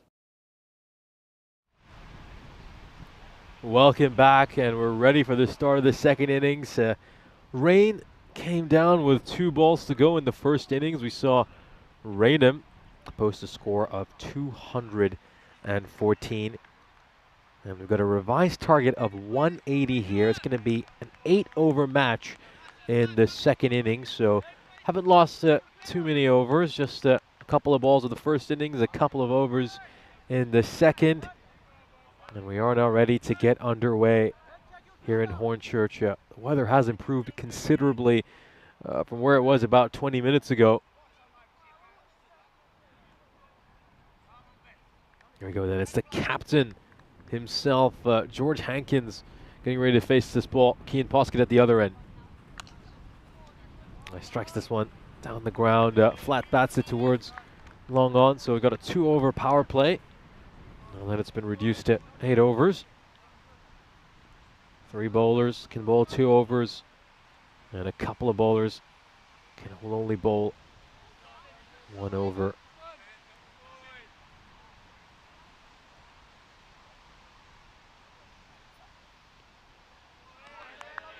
Big heave over there. Probably not the right shot selection for Poskett. Third man is up, and he maybe would have just been better off looking to get that one over him. The run rate, though, it's massive, isn't it? I mean, 23 and over. They pretty much need a boundary every ball, Hornchurch. That's a wide delivery there by Little. Get massive, massive task here for Hornchurch. I think the one good thing, though, is that they can't suffer a bonus point defeat. You don't have bonus points involved in range-shortened games.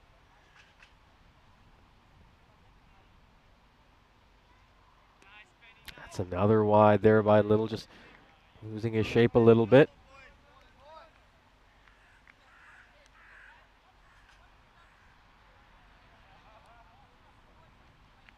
Hey, even if Hornchurch can't win this game, they'll just want to limit any potential damage to their net run rate and try to get as close to this target as possible.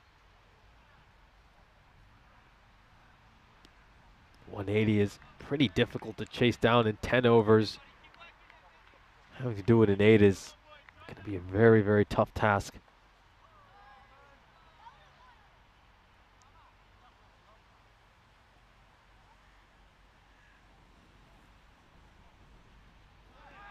Swing and a miss there by Poskett, is unable to connect on that.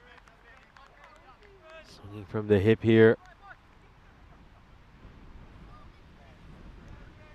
Anytime we see a dot ball, that required will just shoot up.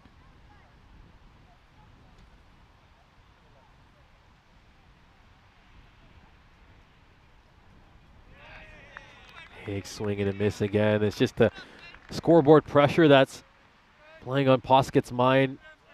Probably just looking to overhit it a little. He knows how huge this target is. How many runs they require.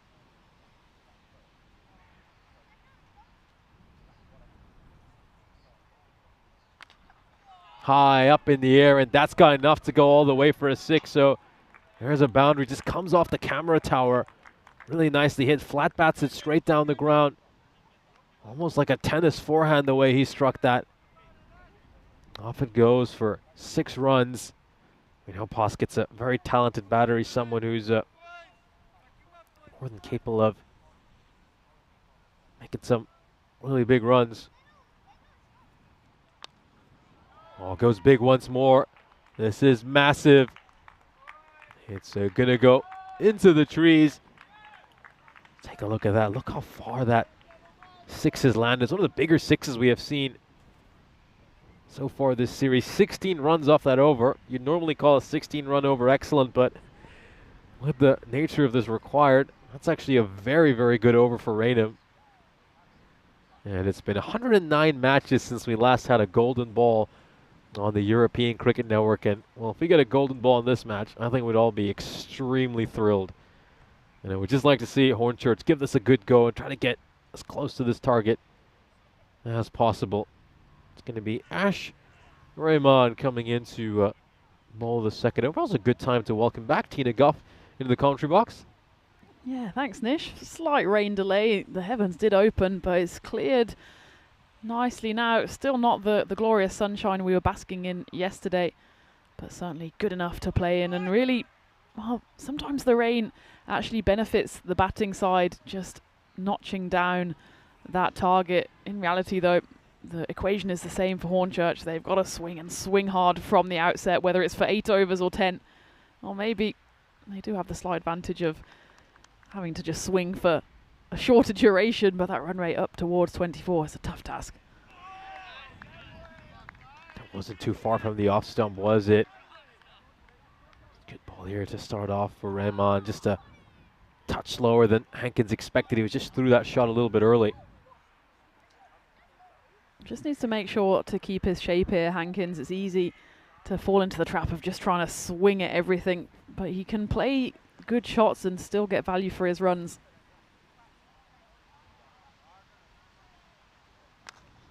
Drilled down the ground. It's going to take a big fielding effort, and the fielder's almost ended up kind of over sliding there. He ends up running past the ball and has gone away for a boundary. Decent effort by the sliding fielder at long off. It's Raj Hothi there putting in the slide But, well, it's easy to slide now on these conditions. It's pretty wet out there. It was too hot to handle off the bat of George Hankins.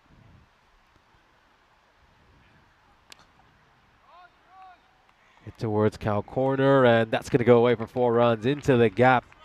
That's going to be a boundary, and this just goes back to what you were saying about the fact that Hankins just looked to maintain his shape and just not look to overhit everything. He's managed to strike a couple of boundaries, playing good-looking cricket shots. He knew that was a 4. As soon as it left his bat, didn't even really bother running. You imagine George has got to take a leading role here. Cian Poskett showing that he can do it as well, despite his young years. But George, he's someone with so much experience on the network, over at 1,200 runs. He needs a good few of them here to wrestle an unlikely victory away from Raynham.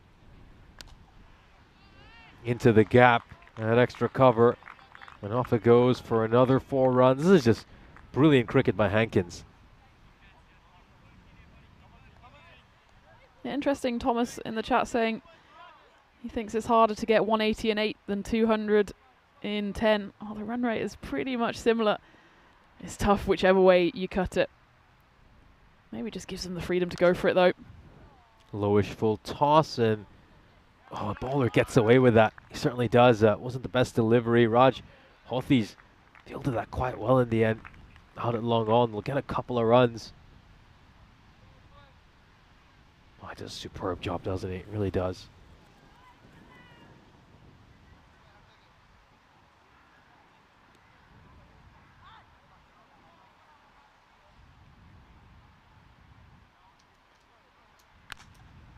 Firmly struck by Hankins, and has this got enough to clear the rope? We're just going to have another look at this to confirm. I'm going to stand and deliver with this stroke. Stands nice and tall and upright. Fast hands through the ball. It's just landed in front of the rope. That's going to be 4 runs. It's a good over, generally speaking, in T10 cricket. 8 runs, 18 runs, I should say, coming off it. But that's just not enough, is it? That's how large this required is. Hornchurch have to go at 24 and over. Yeah, it's brutal, isn't it? In any other game, you'd say 30 off 2 overs is an outstanding start. They're well below the rate still, unfortunately for them. But they've at least just got to stick around, stay in it. Reminder as well, because it's a reduced game, there's no bonus point in play. Both of these sides have actually been on the wrong end of a bonus point defeat. Raynham to the Sharks and Hornchurch to the Mighty Tigers. On this occasion, though, it's just a straight shootout. Whoever takes the win will draw level with Marcourt on 6 points. So it's a big game, whichever way you cut it. Raynham firmly in the driver's seat here as they turn to the captain, Tipu Samsudin, who will bowl the 3rd over.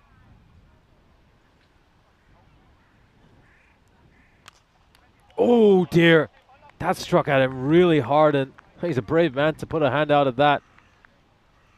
Certainly saved his side a few runs. That looked destined to go away towards the boundary.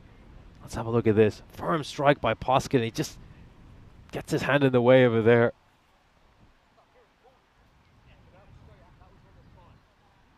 Courageous work there by Tipu Shamsuddin, the Raynham captain. High up in the air, and that is a massive 6 by Hankins, who muscles that one away over long on. It's the first maximo of the innings for George Hankins.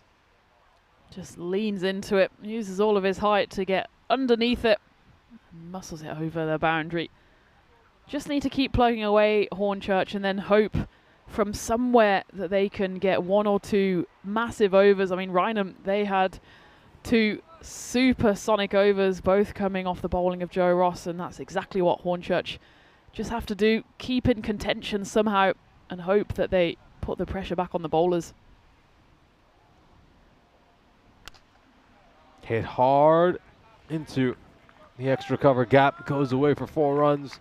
Another fine shot here by George Hankins. Just a little too short, give it a bit too much width as well. And he can free his arms and send that racing away. 11 off the first 3 deliveries. If he can double that up, get a magical over. That'll be perfect, and well, that's a magical shot as that crunches off the middle of the bat. As the sky is clear here, maybe, just maybe, a glimmer of hope for the hosts, Hornchurch. 17 off this over so far, as you can see from that required. Need to go at 24 and over, so gonna have to get at least another 7 or 8 runs from these 2 remaining balls.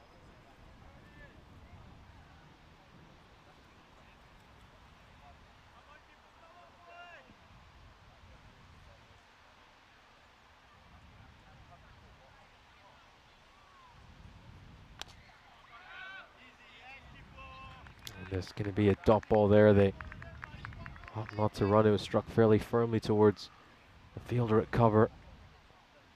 1 ball to come in this over, and even if this goes for a 6, and it's been a decent over from Raynham's perspective because it's still under 24.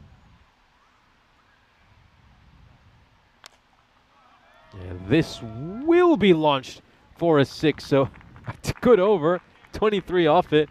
But that's still below the required. It's still below, but it shows that Hornchurch, if they keep going like this, and it's a big if, of course, they're still in this. I'm giving them just a tiny bit of hope because you can see in that over there was a 1 and a dot ball in there, but still pretty much on the rate. 23 runs coming off it. The choice to go to the captain to bowl over number 3, not quite paying off there. Would otherwise be a perfect power play, wouldn't it, for Hornchurch? 57 runs coming off the opening 3 overs. Of course, the power play in this reduced overs game is just the 2 overs. So out of the power play, but certainly Hornchurch maybe in a losing cause, still showing that they're a force to be reckoned with the bat, even when they are missing a few of their key players.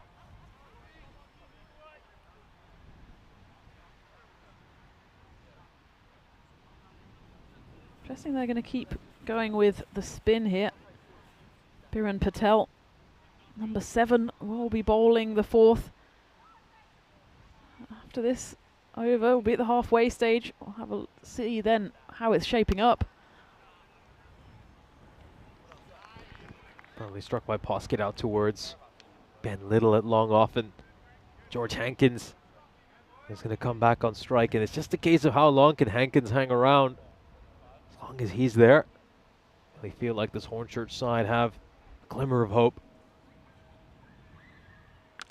Full toss, and it's been smacked away firmly. What a brutal strike there by George Hankins. Out towards cow corner. It was a low full toss, and look at the authority with which he smacks this with. It's just the speed of the hands, isn't it? He's just standing and delivering. Knows that pretty much every single ball he faces has to go to the boundary. He's doing the job so far. 47 off 13. He's on for a 14 ball half century here. He knows the job is not even halfway done.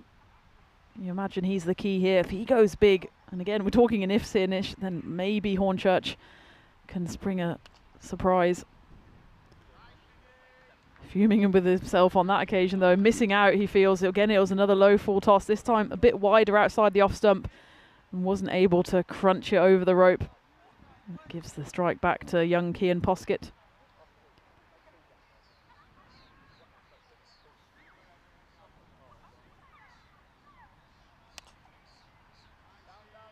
Poskett will get this away for a single, and well, 2 singles. The way that required is will really cost Hornchurch. Pretty much every ball needs to be disappearing at this stage for the host team.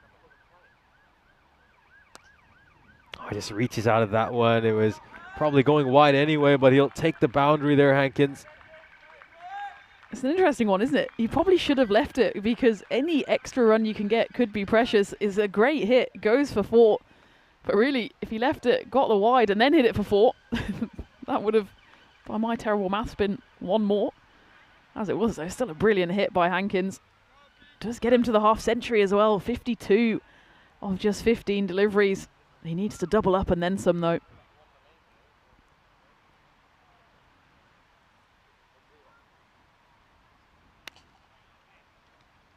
Way towards cover. That's going to be a single. I mean, Hankins, he's someone who has played some big innings over the course of his time on ECN, and certainly he's lit up Cardama. But if he can get his side to chase down this target, I think this will be right up there as one of his finest knocks on the network. He's one of those players who surprisingly hasn't got a century on the network. High score of 84 last year. This would be as good a time as any, but you can see what a authentic player is, hitting pretty much in the V. 26-26 as well on the posh side and the leg side. He's really a authoritative batter. I'm sure Kian Poskett at the other end is learning a lot from his captain. 14 runs then coming off that fourth over at the halfway stage. 71 on the board for Hornchurch, but they still need 109 more as Kazmi comes in to bowl the fifth. Wide down the leg side there, and more importantly for Hornchurch, they'll also scamper across and grab the run. Yeah, Poskett, he's been more than happy to give the strike to Hankins. He's going to need to score a few boundaries himself as well. 15 of 8 is usually a very good start for any batter, but when you require 27 and over, maybe not. This one's gone high up in the air. It's been skied. Catching chance. Fielder underneath it. Oh, he's put it down, and then he's going to, well, end up just kicking that one straight back to his keeper. That was a brilliant piece of unintentional foot fielding. I don't think he really wanted this catch, did Abdul Rahman, and he just boots it straight back to the keeper. I had a quick look, I thought for a moment it could have been the most comical of boundaries if he booted that to the rope. Got a bit lucky in the end that it wasn't further damage. Line down the leg side there. Cosme's had a pretty interesting day. Thought he bowled exceptionally well against Marquardt in the opening match. It figures at 2 for 14, but then was really punished by the Sharks when they picked up a bonus point victory against Raynham. That wasn't too far from the stumps at all. He almost had another wicket. He's grabbed a few over the course of today's matches. Oh, not far at all from off for middle peg.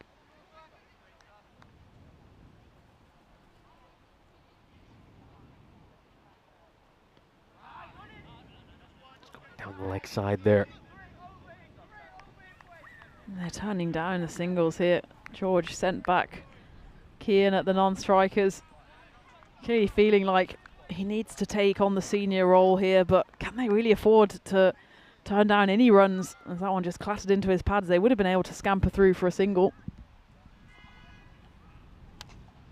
Struck firmly, straight down the ground, and very well fielded again by Raj Hothi, who's been great out at long on. Haven't seen a boundary yet so far this over. This might just be the over that takes this game away from Hornchurch. You can see that required now. It's shot up above 30. It's really well past the point of no return. Just gets a little bit of inside edge on that. It's going to go away for a boundary, a fortuitous one for Poskett. Well, they won't mind this over one bit, Raynham. Rain's just picked up ever so slightly as well. Just hear the smattering of raindrops.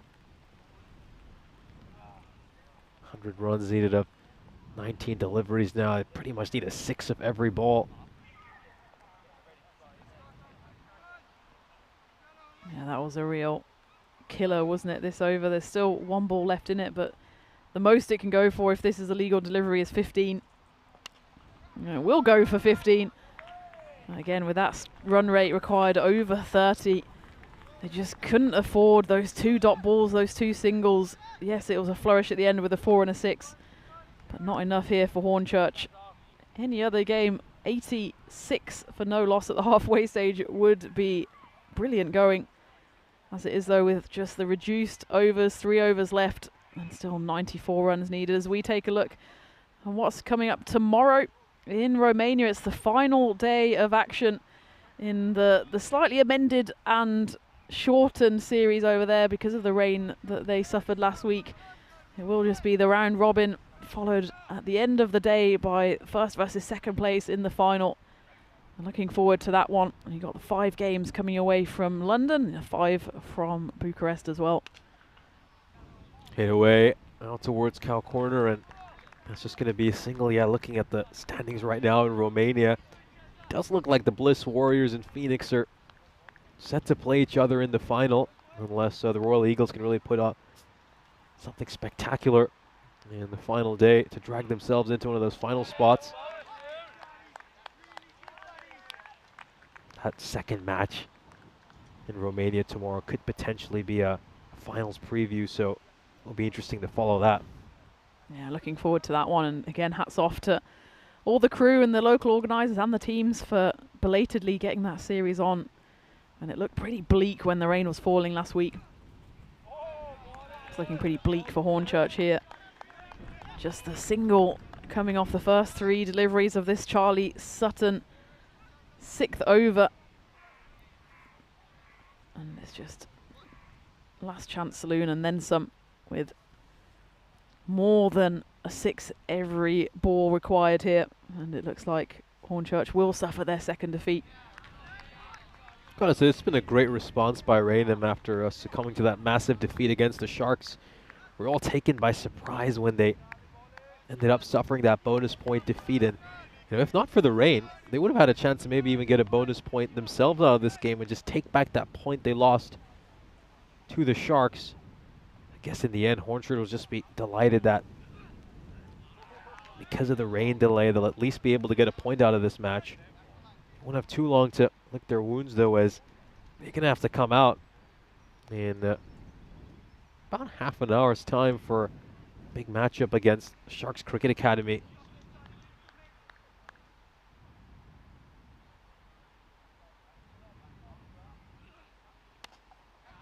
Let's have to wait for this one a little bit. It was a slower ball, and it's really well fielded.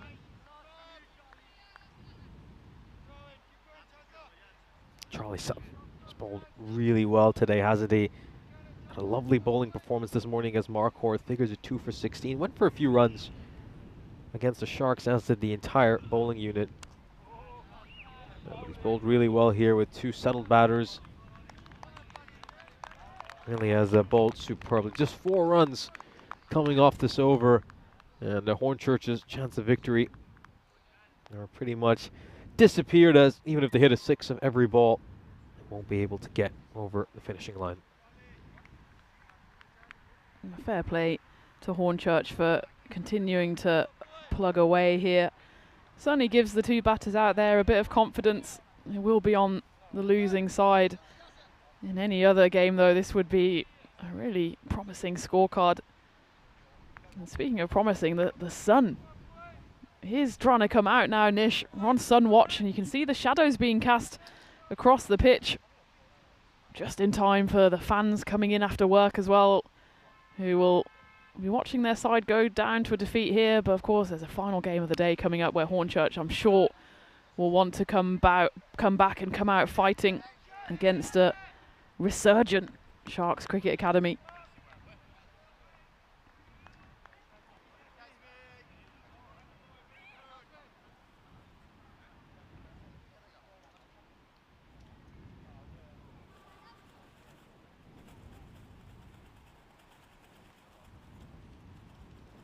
Well, just flicks his pad along the way, and it's going to go away for 4 runs off leg byes. Let's just take a look at this here. Flips the pad, and away it goes for a 4.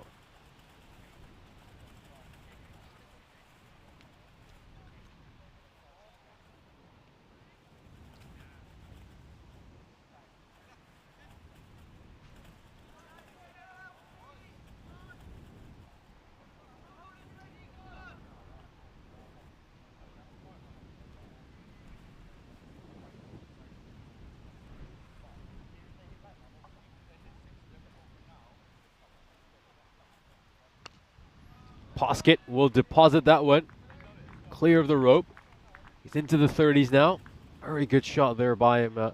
Clears that front leg, opens up that shoulder, and swings for the fences and manages to get that away for a 6.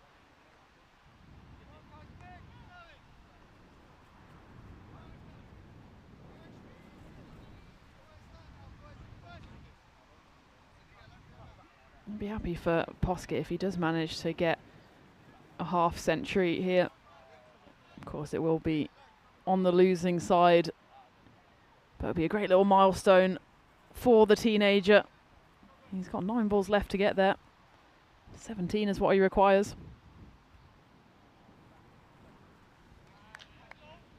Oh dear, well, Kazmi will feel that was maybe a rather harsh call. Let's just take a look at this. Just felt like it may have caught a little bit of the line along the way, but it could be touch and go. This one was a lot more clear, definitely a wide, so a couple of wides bowled here by Kazmi.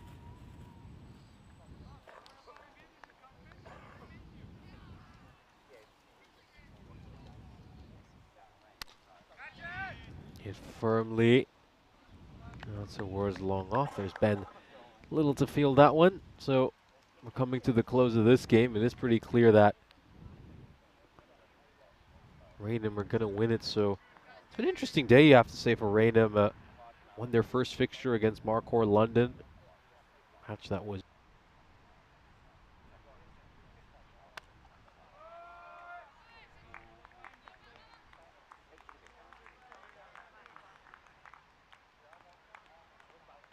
in any other scenario, he would have probably put his side in a good position to win a game with the kind of innings he's played, but unfortunately for Hornchurch, they lost this match in the first innings when they simply gave up too many runs to this Raynham side.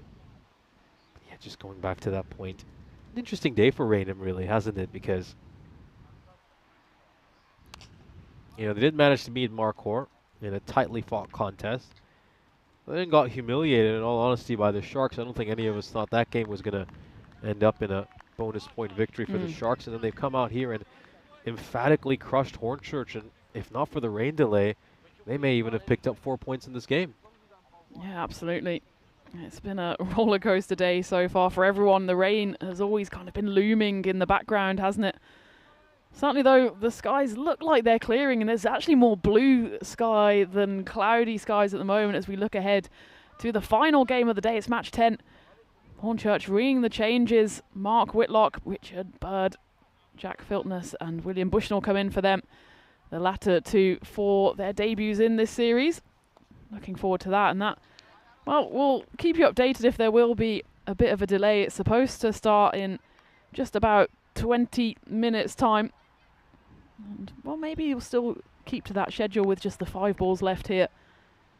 Hornchurch then will have a quick turnaround, but will certainly take heart from this. It's not often the case that you'll maybe not even lose a wicket in a run chase, but fall well short. The rain gods haven't been on the side of Hornchurch on this occasion, but you have to give credit to Raynham as well. The rain didn't stop the fact that they got to 214 off 9.4 overs. Massive shot here, absolutely enormous shot by Hankins. Launches that one over long on for a 6. Certainly doing his own numbers plenty of good here, isn't he? To get some good confidence heading into that crucial matchup now for Hornchurch against the Sharks Cricket Academy. It will be a big game, won't it? As Hornchurch will here suffer their second defeat, and halfway through after today's play, they certainly want to pick up their second win as well. Tempted slower ball, doesn't quite get it right, and it goes away for another 6. So back-to-back 6s here for Hankins. He moves into the 80s, and well, we've got about 4 balls left in this innings. 3 balls, beg your pardon. Just not enough deliveries here for Hankins to get that century. Yeah, well, he could try and at least get close. He can get 18, so he can get to 98. Again, it's a strange one, isn't it? That such a dominant batting performance is very much in vain. That's going to go away for a 6 as well, so moves on to 86. What could help him, though, is if there were a no ball. And he hits that no ball away for a boundary, could get a chance to make a century on a free hit. So 2 balls left in this innings. He's on 86.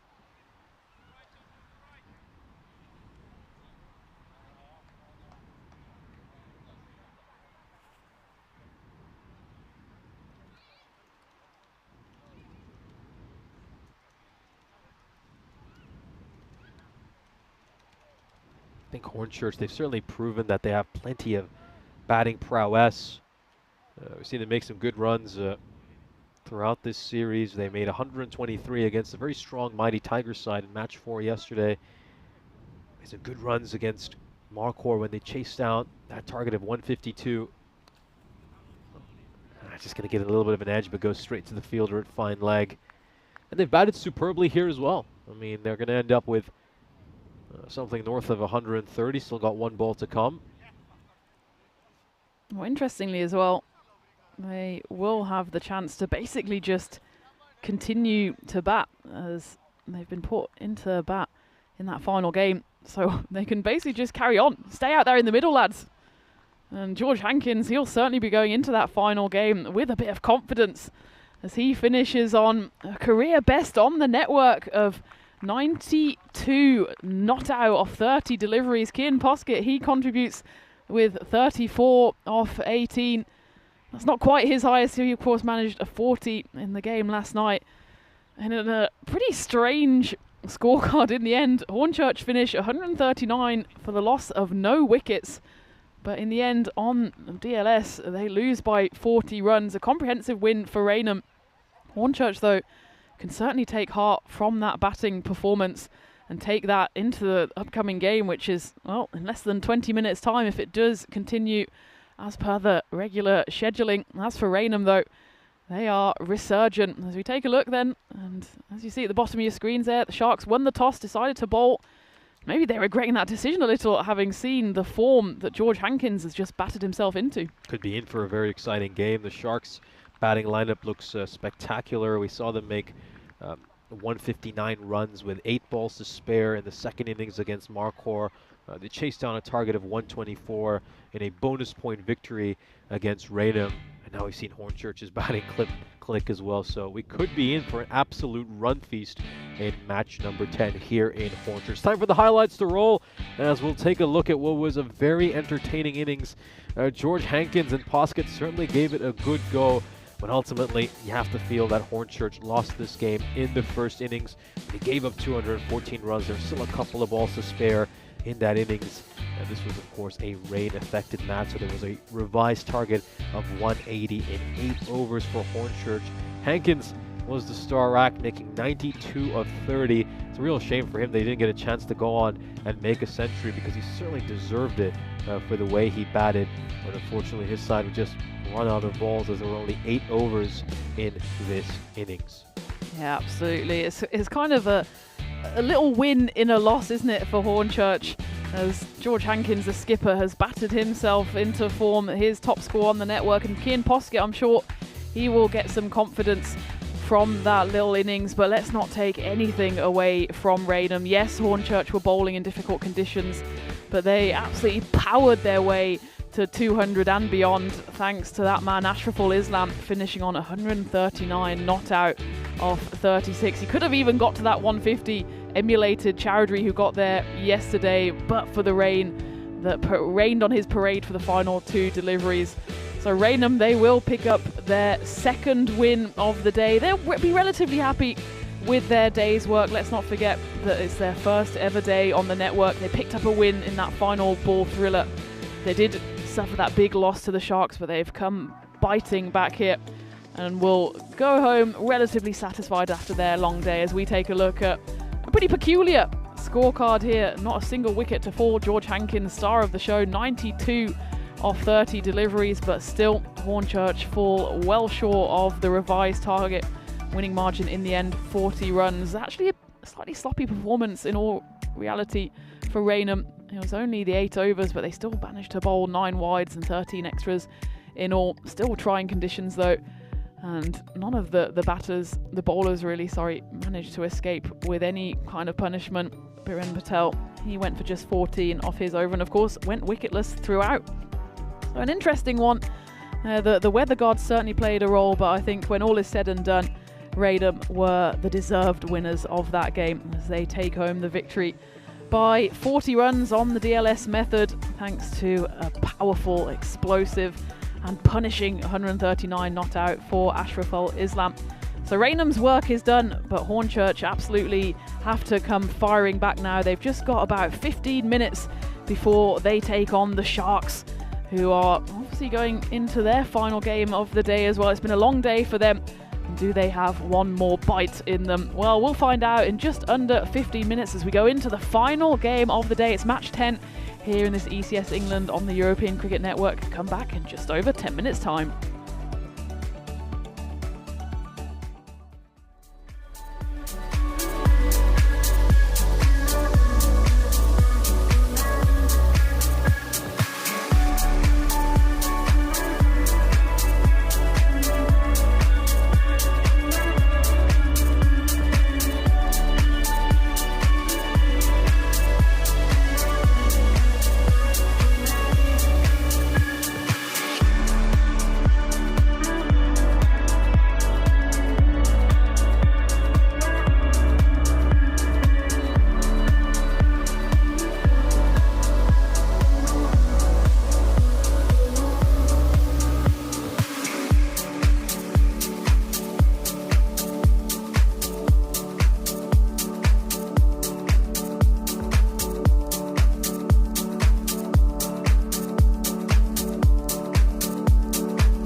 This European cricket event is proudly brought to you by HCL Software, Rado and 1xBet.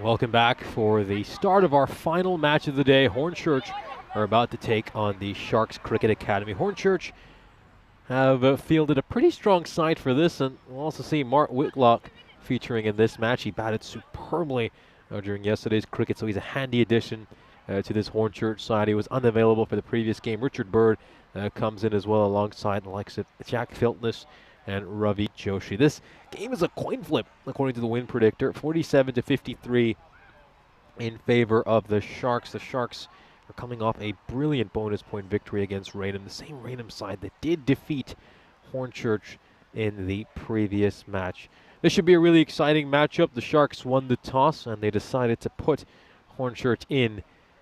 And this is a rather interesting opportunity for Hornchurch, since Hankins is just coming off that brilliant undefeated 92, and he can just continue from right where he left off.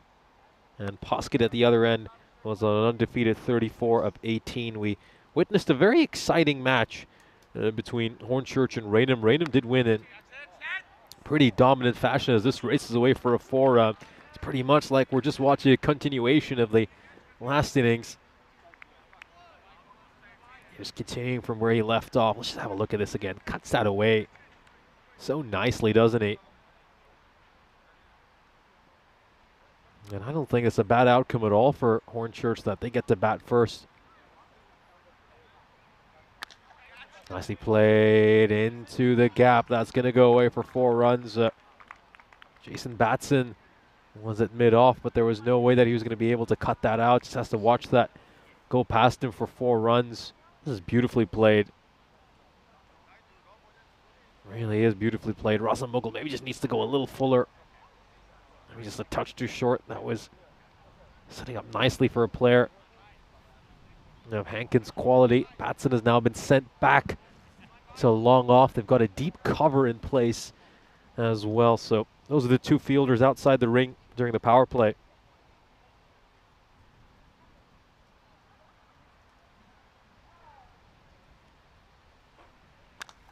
Oh, drilled, absolutely drilled, and it's just gone to the right of the commentary tent. It's actually just pinged off the frame of the tent and gone straight into Batson's hands. Don't know if we'll be able to catch that on this angle. Yeah, just came right off with the poles hanging up this tent. Oh, this has gone high up in the air, really high up in the air, launched all the way for 6 runs. Falls to the right of the camera tower. That's a Maximo. A little too much width. It's overpitched in the slot. Hankins is just able to smash that one away for 6 runs. It's an ideal situation, really, for George Hankins. He was batting superbly 20 minutes ago, and now he can just continue to score some runs right when he's seeing the ball so nicely. That certainly was an interesting game, wasn't it? Raynham posting 214 runs. That game was interrupted with a couple of balls still to come in the 10th over, and then Hornchurch had a target of 180 in 8 overs, and these two, Hankins and Poskett, managed to get to 139 in 8 overs. Hornchurch didn't lose a wicket. Poskett was undefeated on 34 of 18 at the non-strike, who's currently at the non-strikers end, but Hankins was the headline act with 92 of 30.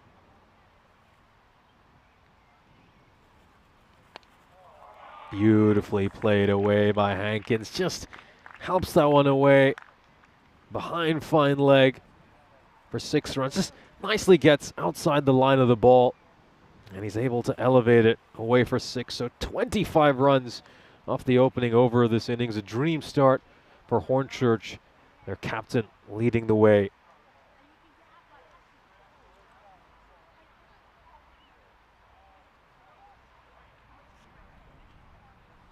Here's a look at some of the fixtures we have coming up for you tomorrow in Romania. So got an exciting day of cricket.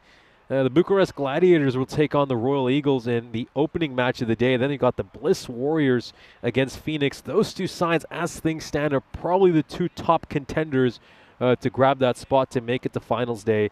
The Royal Eagles, though, they still have a chance, but it's going to be challenging for them. Meanwhile, the Bucharest Gladiators, they have been eliminated from contention as they managed to pick up just 5 points in the 6 fixtures they've been involved in yet to win a game. They've suffered 5 out of 6. Oh dear, oh dear. That was a terrible ball. That was a beamer. And I gotta say, Hoskett's dealt with it quite well in the end. He faced a similar ball to this during the final match of the day yesterday. He managed to muscle that one away for a 6. He gets this one away for a 4. It was very, very fine. Nicely played by Hoskett. Terrible ball to start off for Jubberkale. He's probably going to get a warning from the umpire. Probably already has received one. Got a free hit coming up here for Kian Poskett. Yeah, not the start the Sharks would have wanted. It's been a great day for them so far. They've done exceptionally well, picking up 2 wins out of 2 after suffering 2 defeats yesterday. They've managed to claw their way back to a 2-2 record. This is an important game for them, going up against the hosts Hornchurch, and not started the way they would have wanted to. Here we go then. Free hit coming up for Kian Poskett. Jubberkale going to come around the wicket. He's going for that wide Yorker, but fails to execute it. He's nowhere near that tram line, so still a free hit. 6 runs given up this over without a legal ball delivered.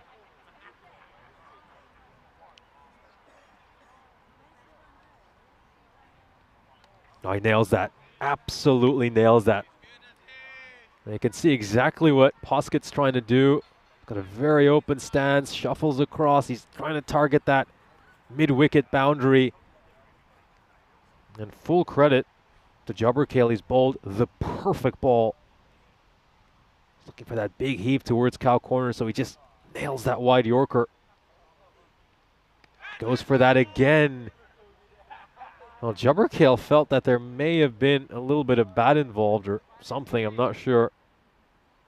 I don't think that was the case, and yeah, it's actually caught some tramline. That was probably what he was talking about. And yeah, it's a harsh call, really is. It's actually a good delivery by Jubberkale.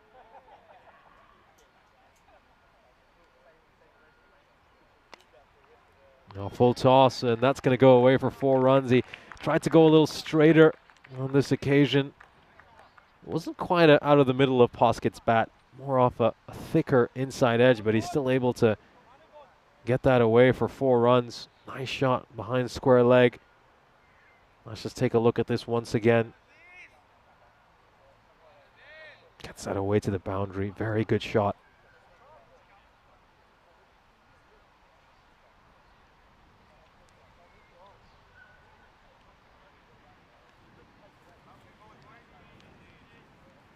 Good length delivery over there, and Poskett is trying to heave it towards mid-wicket. That's a good chance to welcome back Christina Guff into the commentary box. So, yeah, terrific start here for Hornchurch. They've picked up exactly where they left off in that previous game. We were heaping the praise, of course, on Raynham, who really won the game at the halfway stage. Then the heavens opened, but Hornchurch still showed that they're no slouches with the bat. And George Hankins and Kian Poskett moving towards actually over 200 runs unbeaten, but I think I might have put the curse on them here. Up in the air, and the keeper grabs it. As Kian Poskett, his stay at the crease is come to an end now. He goes for 8 off 5, and that was the perfect commentator's curse in full flow. Hornchurch do lose their first wicket in over a game, despite the fact that that one was short in the previous game, but still a nice little opening pairing in record time as well. 37 runs in the first 10 deliveries before the wicket falls, assisted as well by some wayward bowling by Jabberkale, but that one he gets right on the money, and the teenager has to depart as Aziz picks up his first wicket. Yeah, but this is how Kian Poskett plays. He just looks to go hard at everything. He's got that role of an aggressor right at the top of the order. Wants to make some runs in a rapid succession for his side, and now it's going to be Paul Murray, who we know is a very elegant stroke player. We saw him bat superbly earlier against the Mighty Tigers back in match 4 yesterday when he made 24 runs in an over, hitting 6 consecutive fours, and every shot was along the ground. So Paul Murray is very good at just finding the gaps during the power play.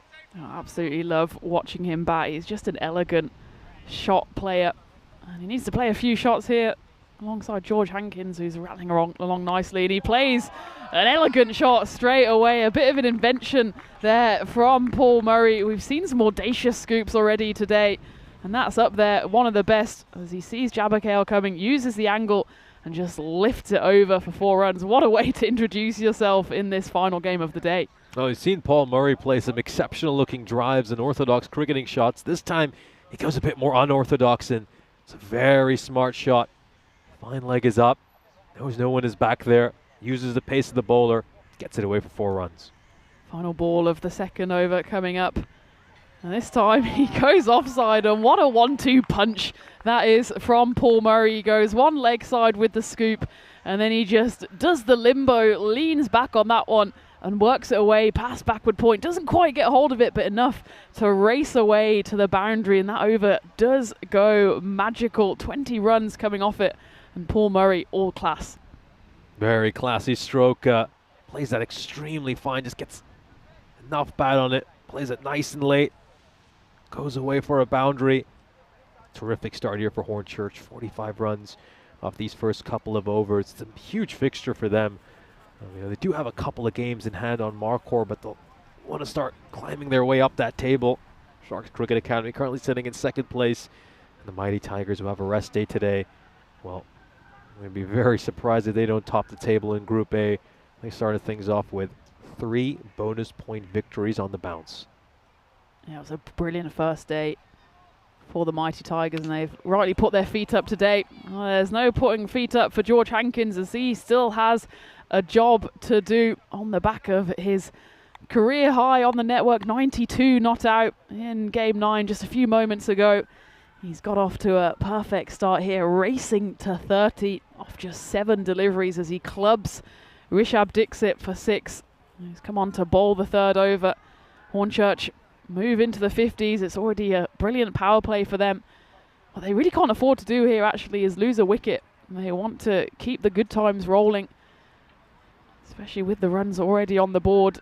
George Hankins, he's very much on the attack here, full of confidence, moves to over 120 runs in just 2 innings. This time he miscues it, and it's a misfield. It's a grotty misfield there at square leg. There's Gul Hassan there. In fact, it's Umar Raza at square leg. Just gets cloth straight to him. Should have just been the single. But when your luck's in, your luck's in. And George Hankins says, thank you very much. I'll take the 4. Actually, yeah, Umar Raza, he took a tumble, didn't he? Tried to get back up on his feet and didn't get down quickly enough to stop the runaway ball. That deserved the treatment, and that's exactly what he got given. Smashes into the European cricket hoardings. George Hankins, he's in a hurry here, 40 off 9. Drops the length maybe a little bit too short here, and Hankins rocks back, pummels that into the batter. 6 more runs for the Hornchurch skipper. Triple boundaries to start this Dixit third over, and the power play just keeps on improving for the hosts. The fans are coming in now as well. See them in front of the clubhouse. They're loving what they're seeing from their skipper here. A rare dot ball though. Better line at least there from Dixit. Low full toss goes down the pitch. There's no one there. We're so used to seeing long on and long off patrolling the boundary. We do have a long off in play for the Sharks, but of course they're still in the power play, so very much restricted with where they can put their fielders. And George there knew that if he got it over Burhan Mahmood, who's a conventional mid-on, then he'd find the rope, and that's exactly what he did.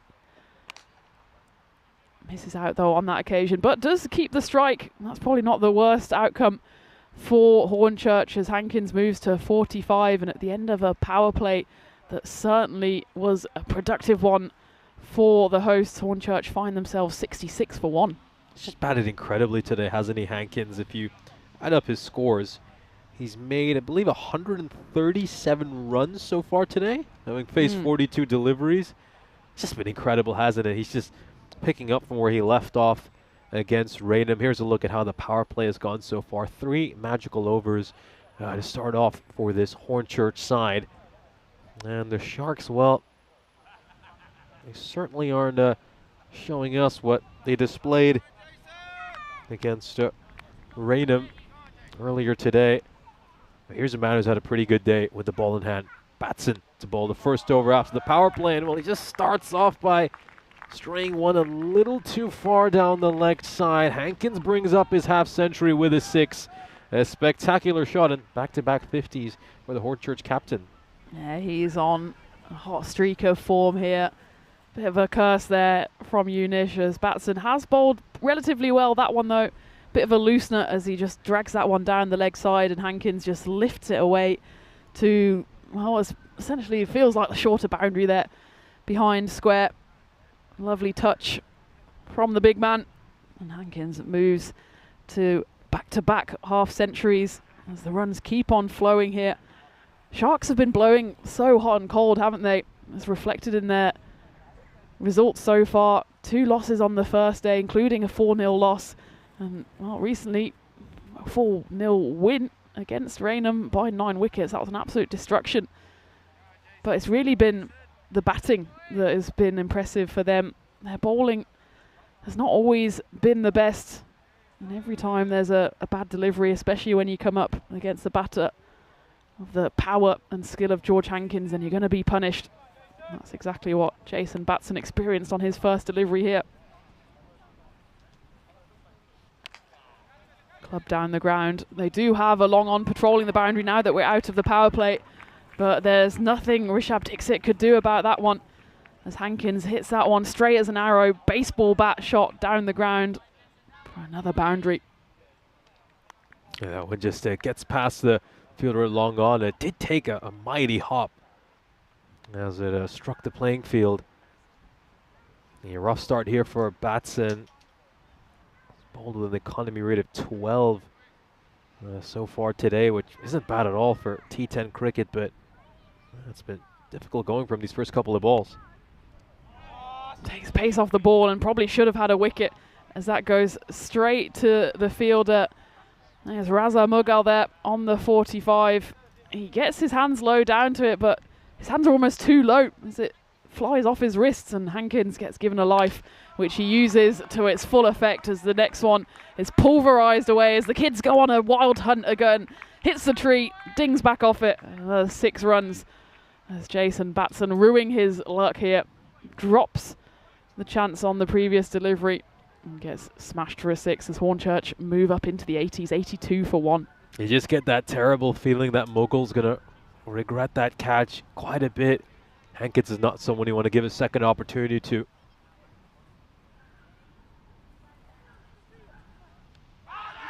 Big appeal, but an equally quick shake of the head by umpire Keith. Hankins, who's not moving the smoothest to the other end. That one probably missing leg side. Just scampers down. As Sean in the chat rightly points out, though Hankins might just be suffering a bit, you don't need to run when you're hitting it like he is. And he's hit 6 4s, 6 6s on his way to 61. Surely, though, is eyeing the biggest score of all, as that one goes through and past everyone, and Jason Batson's unlucky over comes to an end. Probably should have had a wicket, That one flies straight over middle stump.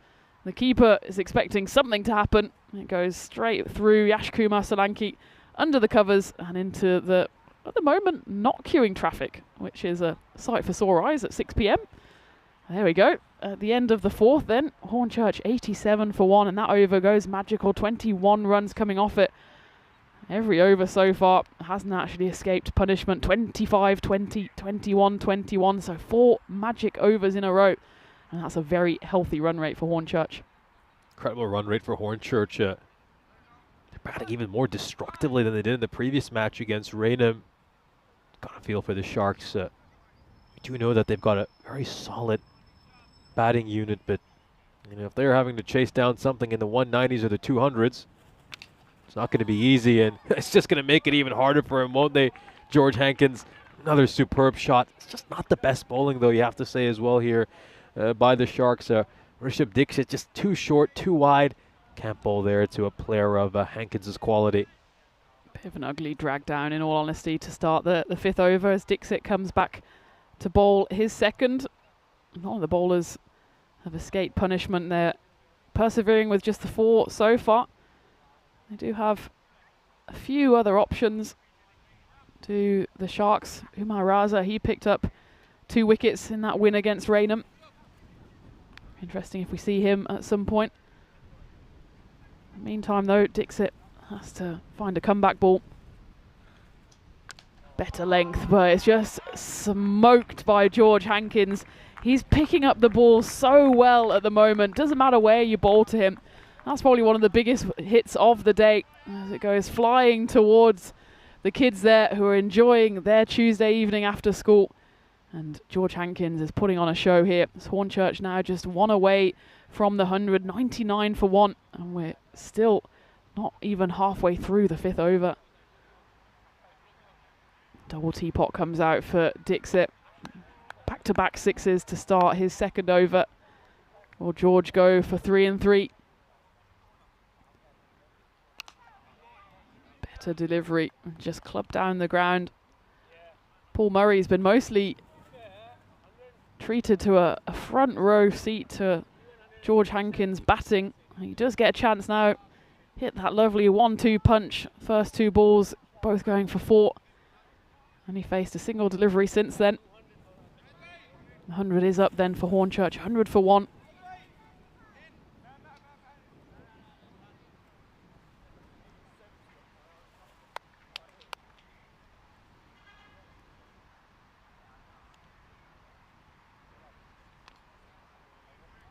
Misses out on that occasion, Paul Murray. Just needs to get his feet moving a little. It's easy to fall into the habit of just standing and delivering. Paul, he's got such lovely hands. He can get his feet going as well, then he can access all 4 corners of the ground just like that. That one he heaves away. Well, he moves his front leg, but only to clear it and clubs it away for 6 runs. Hornchurch move to 106. Still 1 ball left before the halfway mark. Get down on one knee, and he's able to just elevate that one over the cow corner boundary. Away it goes for a 6, and we'll just take a look at that run rate for Hornchurch. It's at 22 right now. Well, they are dishing out real beating here too. So Sharks Cricket Academy side, very similar to what they suffered at the hands of Raynham. Could we be facing back-to-back scores of 200 here by the side batting first? Raynham put on 214. That was even with 2 balls to spare when the rain came. Hornchurch more than well positioned to go for 200 here as well. That's a nice piece of fielding though to end the 5th over. Just dug into the turf by Paul Murray, and Rishabh Dixit throws out the right paw to stop that one. Still though, that over goes for 19 runs. It's actually the first over that hasn't gone magical. The halfway mark, Hornchurch 106 for 1. George Hankins, he's threatening to go even bigger than he did in the previous game. 92 not out he scored on that occasion. He's currently 74 not out off 20. And Paul Murray ably supporting at the other end, 14 off 6. I'll continue here with Aziz Jabakale, who didn't quite get his radar right, and that one is right in the slot. George Hankins, the skipper, says thank you very much. It's a real hot spot for him. He loves hitting over that long on boundary. It's a brilliant swing of the bat. Clean, no look six. Incredible strike here by George Hankins. Just run out of superlatives to describe how well he has batted. And we know that he came very close to achieving a certain very special milestone in the previous match, but he's got enough balls here. Still got 4.5 overs left. Can he get it in this final match of the day? Well, that one's clubbed away, and it goes to the right of the fielder. So Jabakale, who went for 20 in his first over, has gone for another 10 in the first two balls of his second low full toss. There was a fielder out there, could do nothing about that. Hankins moves to 84. Hornchurch certainly eyeing up that 200. The expected score is bang on 200. Remember as well, the Sharks won the toss. They wanted to chase, and it looks like they're facing the prospect of a big chase. Of course, they chased down Raynham's target with ease, picking up the bonus point on that occasion. In fact, the two games they have won, they have been chasing, so I don't really blame them for electing to field on this occasion, but maybe they were just saying a bit of uh-oh when they saw George Hankins blasting himself to 92 in the losing cause against Raynham.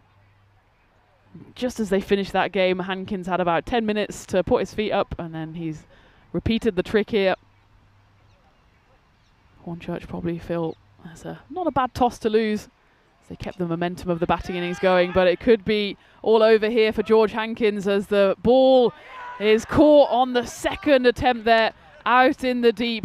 And Hankins falls short not only of that big century, but of the total he scored in the previous game. It was 92 not out on this occasion.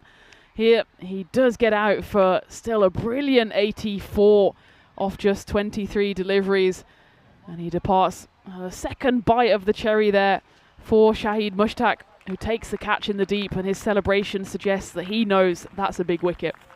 Oh, fantastic innings here for George Hankins. 84 off just 23 deliveries. The skipper has put his side in a very strong position to go on and win this game. Let's take a look at this again. Hard hands at first, and then he somehow manages to get it the second time around, just corralling it with his chest. Gets the job done. That's going to be Andy Roberts coming in at number 4. Got a feel for George Hankins, though. He certainly deserved 100 today, didn't he? And he's undefeated in the 90s in the previous game, and then dismissed on 84 this time around. So still looking for his first ever 100 on the network. Andy Roberts comes in, and that's brilliantly dabbed away. That's pretty much the exact same shot that Paul Murray played when he scored his second boundary. This time it's the right-hander who just dabs at it, all wrist and touch. Perfect start to his innings. He's not what you'd call a conventional T10 blaster, but certainly knows this ground very well, knows where the scoring areas are, as he just guides that one away for 4 runs. Yeah, just going back to George Hankins, unfortunate for him, but still, you would take that, wouldn't you? 92 not out, followed by 84. I think he hopes, though, that the 84 on this occasion will be on the winning side. Full toss, smashed away. It was a bad ball, deserved to be punished, and Andy Roberts duly obliges. Might have to take a look at the height on this one. I think probably just about okay, as it was on its way down. Andy Roberts standing still.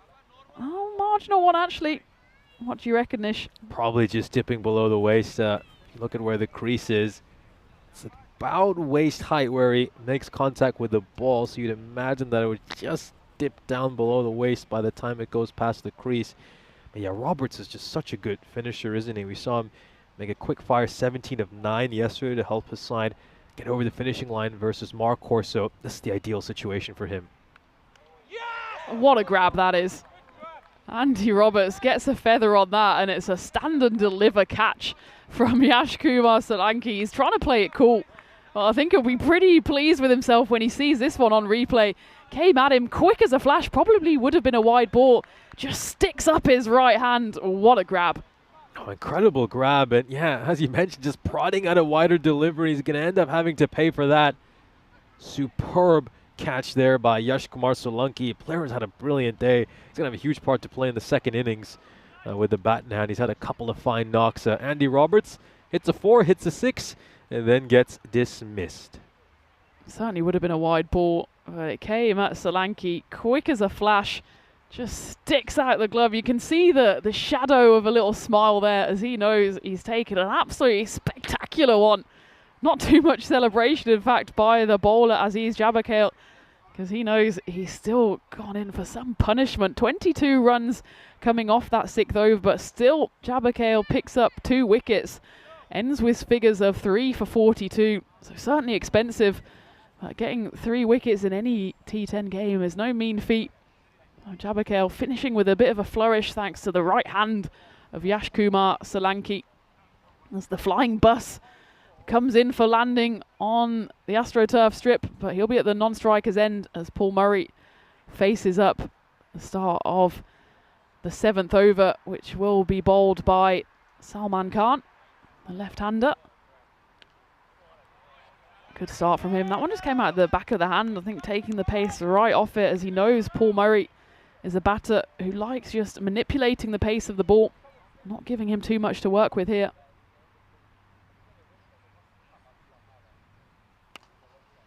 This time he shuffles across his stumps, hits it into the leg side. Jason Batson patrolling the boundary there, which allows Mark Whitlock to face up his first ball of the day, in fact, as he didn't feature in that previous game in the loss to Raynham, and even if he did feature, he wouldn't have had a chance to bat, as of course they went wicketless in that game, did Hornchurch. Not too often you don't lose a wicket and still end up on the losing side. Whitlock has, though, the best part of 4 overs here to contribute to the score. 129 is on the board.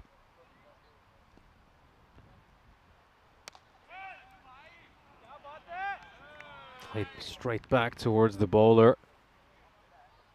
Let's see if Khan can get a quiet over in here. Just the 1 run of 3 deliveries so far. Every over has been worth 19 or 20 plus so far this innings. That's just going to catch some pad and go away for 4 runs. A little bit unlucky there for Khan, but that is a rather dangerous line to be bowling. Yeah, absolutely. It's unlucky, but if he didn't get any bat on it or pad on it, would have been a wide. As it is, though, Whitlock gets a bit of fuselage on it, the flying bus, and it goes away for 4 leg byes.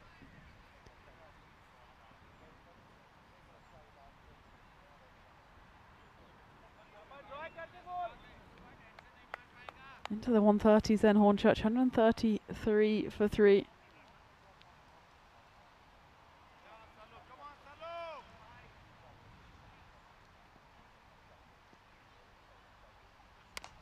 Again, that back of the hand delivery, working a treat for Salman Khan.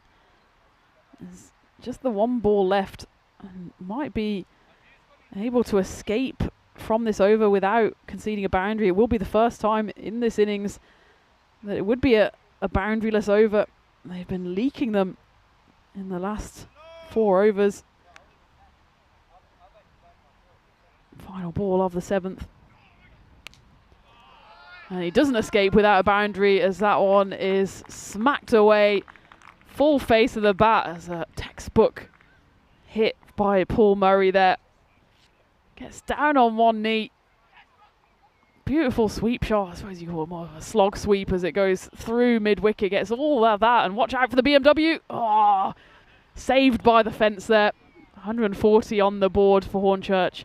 3 overs left, and they're beautifully positioned now to go big in the final 3.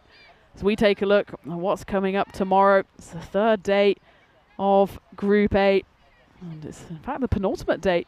So a lot to play for, especially for the likes of Marcourt, who really cannot afford to lose many more games. It's actually Marcourt's final day tomorrow, as they will have a rest on Thursday. And you really think, Nish, that they have to win that match 11 to keep themselves in contention? Yeah, they absolutely do. Marcourt under all sorts of pressure here. They could say their campaign is just hanging on by a fine thread at the moment. They've suffered 4 consecutive defeats. They're in dire straits right now, Marcourt. And the one side they probably didn't want to face in that first game is the mighty Tigers, who of course showed all of their might in the 3 games they played yesterday. Bonus point wins on all 3 occasions, and of course they will be refreshed having had the rest today. And they'll come back with a doubleheader tomorrow morning, followed by the 4th game of the day as well, with Hornchurch returning once more for games 4 and 5. Yeah, it's a good ball there. Just managed to sneak that one inside the tram line, Raza. Let's just take a look at this. Yeah, perfectly fine. Right over that line.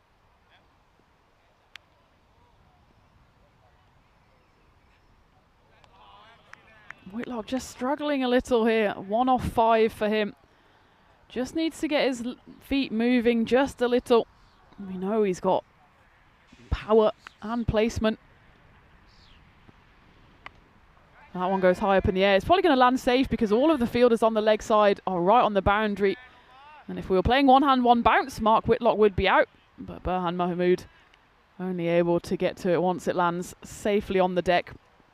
But still a good start to this over by Umar Raza, despite those 2 wides. Actually, just bowling wides down the offside is not the worst outcome in the world. It means you're at least trying to find that wide line. And he was able to sneak 2 inside before Whitlock was able to get himself off strike. Paul Murray, 21 off 9. Certainly the onus is on him to continue with the runs flowing, and that's exactly what he does, as that time Umar Raza does misfire, and Paul Murray just whips that away for 4 runs. Oh, nicely played. Just swivels beautifully and pulls that away for a boundary. Great looking shot there by Paul Murray. Doesn't look to overhit it.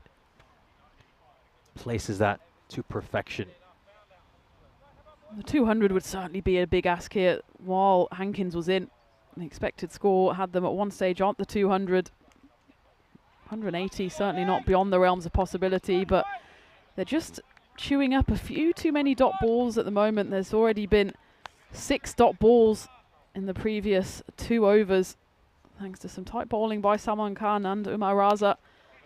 This one, though, will be heaved away. It'll burst through the hands of Shahid Mushtaq, who took a good catch earlier in the piece to dismiss the captain. On this occasion, though, doesn't quite get himself in the right position. It dies on him just a little, tries to take it almost sideways, then tries to leap back and stop it. Isn't able to. And a life for Paul Murray, in fact, at the end of the 8th over. Still, though, a decent over from the Sharks. Just the 11 runs coming off it. Hornchurch go beyond 150. It's 151 for 3. 2 overs left. And they certainly want to cash in here, knowing that the Sharks do have an explosive batting lineup. Burhan Mahmood, he scored a half-century in the previous game, and of course Yash Kumar Solanki. It's a wicket to start off the 9th over, as Mark Whitlock, well, he had to go, didn't he? He scored just the 2 singles off his first 6 deliveries, goes for the big swipe at the start of the 9th, only manages to swish at thin air, and Salman Khan picks up a wicket at the start of his 2nd over. Yeah, big wicket here, you got to say, for the Sharks. Mark Whitlock, he's certainly someone who's capable of doing a lot of damage. Have 2 scores north of 20 with strike rates above 200 during yesterday's game. So yeah, Mark Whitlock just wasn't quite himself during this innings. Just 2 runs of 7 deliveries for him. And the Sharks will be glad to see the back of him. Goes for the big swing there. He misses. The bowler hits. Yeah, the flying bus comes to the end of his route, but it was a good delivery by Salman Khan. Just shaping in nicely from the left-arm bowler into the right-hander.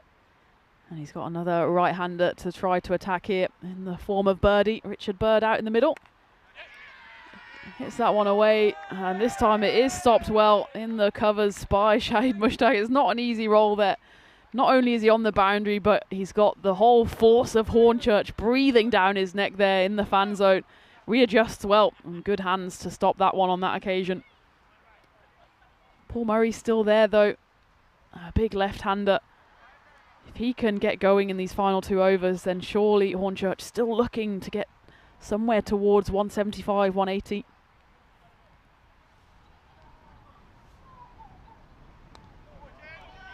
Delicately scooped away, and it's again a slight misfield by Gul Hassan.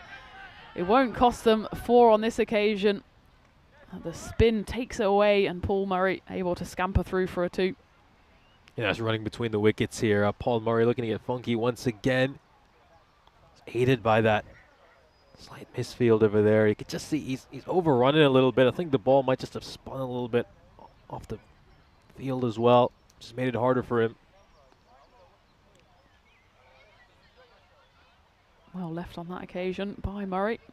Falls foul of the wide line. Salman Khan, though, has bowled well. He's actually only conceded that one boundary that came at the end of his previous over, as that was smacked for 6. But otherwise, well, he's going to go for another 6 here. I was going to say, otherwise, the back of the hand slower balls have been working well for him. On that occasion, though, Paul Murray saw him coming. Maybe got a bit too greedy, did Khan. Went for the big hooping out swinger to the left-hander, but a left-hander's always going to enjoy that one just swinging away from the bat. And Paul Murray whips that one away.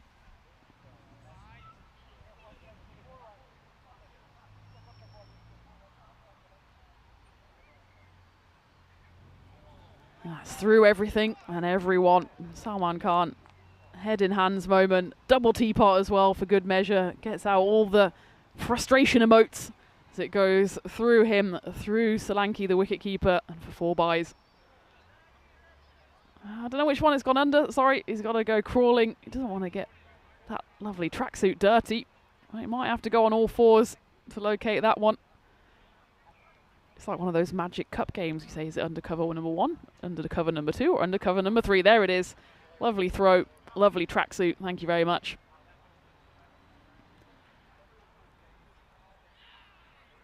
Of course, birdie at the non-striker's end is a regular in the chat as well, so I'm sure the chatters are excited to see him out there in the middle. Just 1 for 1 off his bat at the moment, but Paul Murray doing the damage. 37 off 15, final ball of the 9th.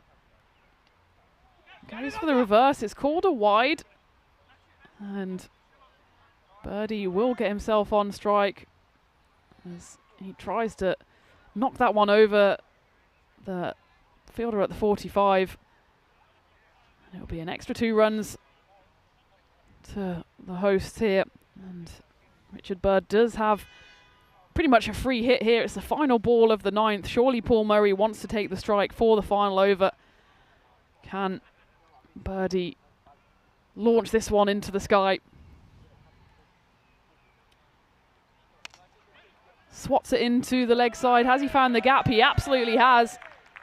Brilliant placement by Bird there as it soars for a boundary, and Hornchurch move into the 170s. Surely 180 is on here, and maybe even 190 if they go magical. That one did go magical. 20 runs coming off that over, and Hornchurch prime position here to go big. 171 for 4, 1 over left. Yeah, so you expect that Umar Raza would probably bowl this final over, having gone for just 11. Jason Batson wasn't given a second over after he went for 16, but it looks like it's going to be Raza Mughal to bowl this final over. So that's another interesting decision. He hasn't bowled yet, so he'll be the 7th bowler. I beg your pardon, he actually did bowl earlier this innings, and he went for 25 runs. So, well, they've put faith in Mughal, but they don't seem to have much faith in Umar Raza to bowl a second over. Yeah, interesting that they've gone to Raza Mughal. Interesting matchup against the left-handed Paul Murray. A question in the chat from Chris Smith whether Hornchurch leave the covers out on the pitch overnight. Well, they certainly did yesterday. There was rain forecast, and we did suffer a bit of rain that only knocked out 2 overs earlier in the day. But I'm imagining they will put the covers on again this evening with some clouds swirling. Good first delivery from Raza Mughal, and it's been given. I think he's just trying to tell the umpire that it was probably his bat just scraping the pitch. I think that's what he was trying to tell the umpire. Let's just have a look at this. He certainly doesn't think he got anything on it. The appeal from the bowler is very, very belated. I think the bowler only goes up because he hears his wicketkeeper go up. It was a half-hearted appeal at best. Head in hands moment for the batter. He certainly doesn't think he's out, but he does have to depart. Does Paul Murray. Just a shrug of the shoulders from him. So he might slightly disagree with that decision, but he takes it on the chin and walks off. It's almost impossible to tell from this angle. Certainly there was a swipe of the bat and it was somewhere near the AstroTurf. A bit of a sheepish celebration from the Sharks. And could actually be a key wicket. Paul Murray looks like he would have been set for a big couple of balls. As it is though, Jack Filtness on for his first bat of this series. And the right-hander has got 5 deliveries here to try and cause some damage. Surely still looking at the 180.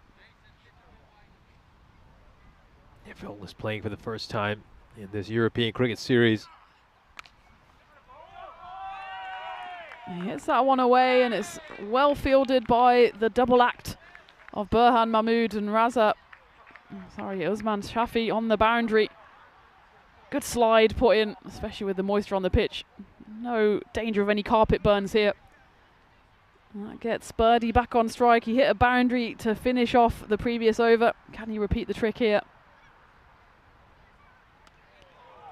No, he can't. And there's a big, almost pantomime ooh from the crowd in front of the clubhouse as they were looking for another Richard Bird boundary. In the end, though, he gets cleaned up by Raza Mughal.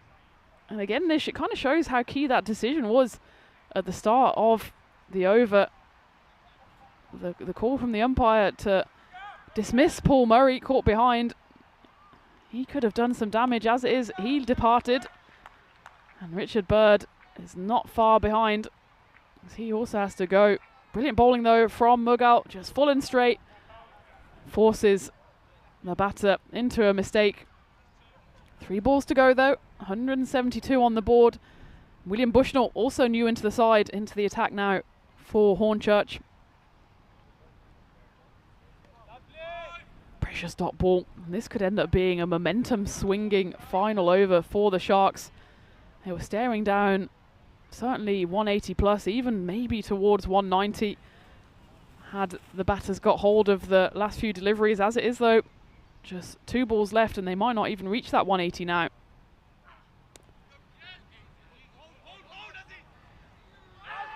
Oh, it's big appeal here for a run out. We're just going to have a look at this side on. They were desperately trying to pinch a single. Have they been able to get that? Let's just take a look at this. Well, Filtness running to the non-strikers end. Has he been able to make his ground safely? No, he hasn't. That's going to be a run out, so it's another dot ball. And a new batter will make his way out to the middle. The wicketkeeper, Yash Kumar Solanki, knew absolutely nothing about that. It was actually a poor throw that came in from backward point. They were calling from the fielders to tell him to hold it, hold it. They didn't want any overthrows. You heard the shout to keep hold of the ball. The bowler says the same thing. The throw comes in. It's a terrible throw. The keeper manages to fumble it, but he fumbles it onto the stumps, and from nowhere, Hornchurch lose their next wicket. And it's a most peculiar of run-outs in the end, as it's William Bushnell who has to depart, doing the right thing. They had to go for the run, but let's take another look at this one. Strange sequence of events. Don't throw the ball, throw the ball. Oh, it's a rubbish throw. Oh, it's a run-out. Things you only see on the European Cricket Network, as Yash Kumar Solanki almost too embarrassed to even appeal for that one. So that's the 3rd wicket to fall in this over. Final ball coming up. It's hit hard. They've got to go for 2 surely, but he falls over, he goes flying. The throw goes to the wrong end, and now it goes to the right end, and he will be run out in the end. And the final 2 deliveries of this innings have been pure ECN comedy. So there was no reason to not go for that run, to be honest. It's the final ball. Net run rate probably won't come into play. And Jack Filtness got his skates on. And he took a tumble. Nice forward roll. The throw comes into the wrong end. But the keeper still has time to slowly roll the ball to the right end. And they do pick up another wicket. And a brilliant final over by Raza Mughal. He goes for just the 2 runs, and 4 wickets fall in that over. As the scorers are just catching up with the score, but by my calculations, that's 173 on the board for Hornchurch, but it could have been a lot more. Yeah, certainly could have been a lot more. Raza Mughal ends up doing a brilliant job in that final over. We were a bit puzzled when he came on to bowl it over. We thought they might go with someone like Umar Raza instead, but yeah, Mughal with a spectacular bit of bowling right there at the end. He's of course helped out by that rather puzzling decision where Paul Murray, the judge, to have been caught behind. Let's have a look at the highlights of this innings, and well, it certainly was the George Hankins show right at the start. 84 runs of 23 deliveries for the Hornchurch captain, picking up from where he left off with that brilliant undefeated 92 against Rainham. Poskett hit a couple of fours, but eventually he'd hang one up that would be taken really well by the keeper Yash Kumar Solanki. Paul Murray, well, he played a few spectacular shots, didn't he? That was a wonderful scoop shot, and this little deft touch, that late cut down towards third. 37 runs of 16 for Murray, 4 fours and 3 sixes hit over the course of his innings. Hankins, though, it was pure brutality by him. Class, some power, a bit of everything over the course of his innings. He was put down when he was on 55. Murray's not someone, I should say Hankins is not someone you want to give a second chance to, but Murray certainly isn't either. Hankins would go on to make 30 more runs after getting put down. So Andy Roberts hit a 4, then a 6, and then right after that he would get dismissed. Just a little edge through to Solanki, who had a very good game behind the stumps, taking a catch to get rid of Paul Murray. Roberts and also Poskett involved in a number of dismissals over the course of this innings. He's got a big part to play in that second innings with a bat in hand. Absolutely. We've seen his explosive power with the bat, and he was certainly involved in a few dismissals there. That one was one that burst through the hands of Shahid Mushtaq. George Hankins probably wishing he dropped it on the previous occasion. That one went straight through the gate as Mark Whitlock. The flying bus clearly needs a little bit of fuel in the tank, as that one went straight through him. Then there was a curious dismissal there, as Paul Murray was convinced he didn't get anything on that. He had to go. Gentleman that he is, though, he takes it on the chin and walks straight off the pitch, not making eye contact with the umpire. And in the end, the game just petered out, especially from a Hornchurch perspective. Birdie was clean bowled by Mughal, and then we had two of the most curious runouts you ever will see. First was fumbled by Yash Kumar Solanki onto the stumps. That was the end of William Bushnell. And then the next one, Jack Filtness takes a tumble, decides to still go and collect the bat for some reason. Had he not collected the bat, he probably would have got in. He decides he needs to take his bat off the pitch with him, and we finish the innings with 2 runouts, so 4 wickets fall in that final over, and only 2 runs. Of course, only 2 of those wickets did go to Raza Mughal, but a good decision in the end to go for him for the 10th over. Hornchurch, it looked like at one point when Hankins was going well, they might breach that 200 barrier. Probably should have got to 180. That momentum was halted with the fall of the wicket at the start of the 10th over as Paul Murray had to go. And in the end, Hornchurch make it to 173. Still, though, they'd be keen to defend that one. They've got a nice balanced bowling lineup with the likes of the spin of Billy Whitlock and, of course, the pace of the young bowlers in there as well. But we'll take a look at the batting scorecard, hopefully in a moment, and George Hankins is the one that really shone at the top of the order for the second game running for Hornchurch. Remember, he scored that 92 not out, a career best on the network in game 9. That wasn't enough to chase down Raynham's monster total. On this occasion, he scores 84, and he'll certainly hope that that's a winning score for his side. But Sharks, we know how much power they possess in their batting lineup. Yeah, we certainly do. The Sharks are a very talented team. We saw them make 124 runs in just 6.4 overs against Raynham, and they'll need a similar batting performance here against Hornchurch. We'll take a short break, and we'll be right back on your screens for the final innings of what has been a terrific Tuesday of cricket.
This European cricket event is proudly brought to you by HCL Software, Rado and 1xBet. It's the final innings of the day here in Hornchurch, where the hosts have put on a competitive total of 173 thanks to the explosive batting of their captain George Hankins at the top of the order. He finished 84 off 23. Paul Murray, nice cameo from him as well, scoring 37 off just the 16 deliveries. Unlucky to be dismissed at the start of the 10th over, which was really the beginning of a chaotic final 6 balls where 4 wickets fell, including 2 comedy runouts to finish what was a memorable innings for both sides. As for the Sharks then, 174 is the total. An unlikely chase in 7 overs would give them all 4 bonus points. As for Hornchurch, they want to restrict the Sharks to 121 or less to take home all 4 points in front of their adoring home crowd here. And looking at the run through there of Joe Ross, it seems that he will be bowling the first over, and he certainly will want to have a better start than his previous game, where he went for 65 off his 2 overs. It was in pouring rain, it has to be said. He was struggling to grip the ball. He took a tumble on his very first delivery, but was plugging away against a Raynham side that were absolutely battering it to all parts. Well, he's got a chance here to put things right, and certainly wants to chip in with a wicket early on in this innings. Salman Khan out in the middle. He will face the first delivery, the left-hander, joined out there by Burhan Mahmood at the non-strikers. Here we go with the run chase. It's a brilliant first delivery. Toe crunching Yorker. Salman Khan does incredibly well actually to get bat on that. If his toes were in the way of that one, that would have been destined to be a Yorker as well. He's so excited about that one is Jack Filtness that he takes a tumble. He certainly needs to check out his footwear because he took a tumble on that final delivery on that epic run out. Filtness comes into the side here for his first game in this series. Joe Ross again gets one flying through to the keeper. Interesting here that they've decided not to open up with Yash Kumar Solanki, the explosive batter who's scored 91 runs across his 2 games to date. 91 off, in fact, just the 27 deliveries across the 2 innings. He's carded at 3. Salman Khan, he's got the chance to get some runs here. That one, though, just falls the wrong side of the left-hander. See that a lot, actually, in all of these teams in Group A. They favour the left-hand, right-hand opening partnership. And why not? Because it does always just wreak havoc with the lines of the bowlers. Joe Ross, just 16 years old, showing awful amount of character to open the bowling here for his Hornchurch side. That one, though, just slightly goes wrong. It probably would have been a wide ball, but in the end Salman Khan decides to slap it away for 4 runs, and after 2 brilliant deliveries opening up, Joe Ross just loses his line on the next 2. Salman Khan gets this run chase up and running for the Sharks. Still, though, the win predictor firmly in Hornchurch's camp, 63%. Runs on the board, always key here. Don't discount the Sharks, though. Didn't have a great day yesterday. Brought in the reinforcements, and they've paid off for them so far, as that one just drags the wrong side again by Joe Ross, and this time it's a boundary through mid-wicket. Remember, Sharks winning their last game by a crushing 9 wickets, picking up the bonus point against Raynham, who in turn then crushed Hornchurch. So it really is an open group. Everyone can beat everyone in this ECS. hit down the ground. Will be stopped though by George Hankins in that familiar position. Long on, the two fielders out for the left-hander at long on and cow corner, and it'll be the same for the right-handed Burhan Mahmood.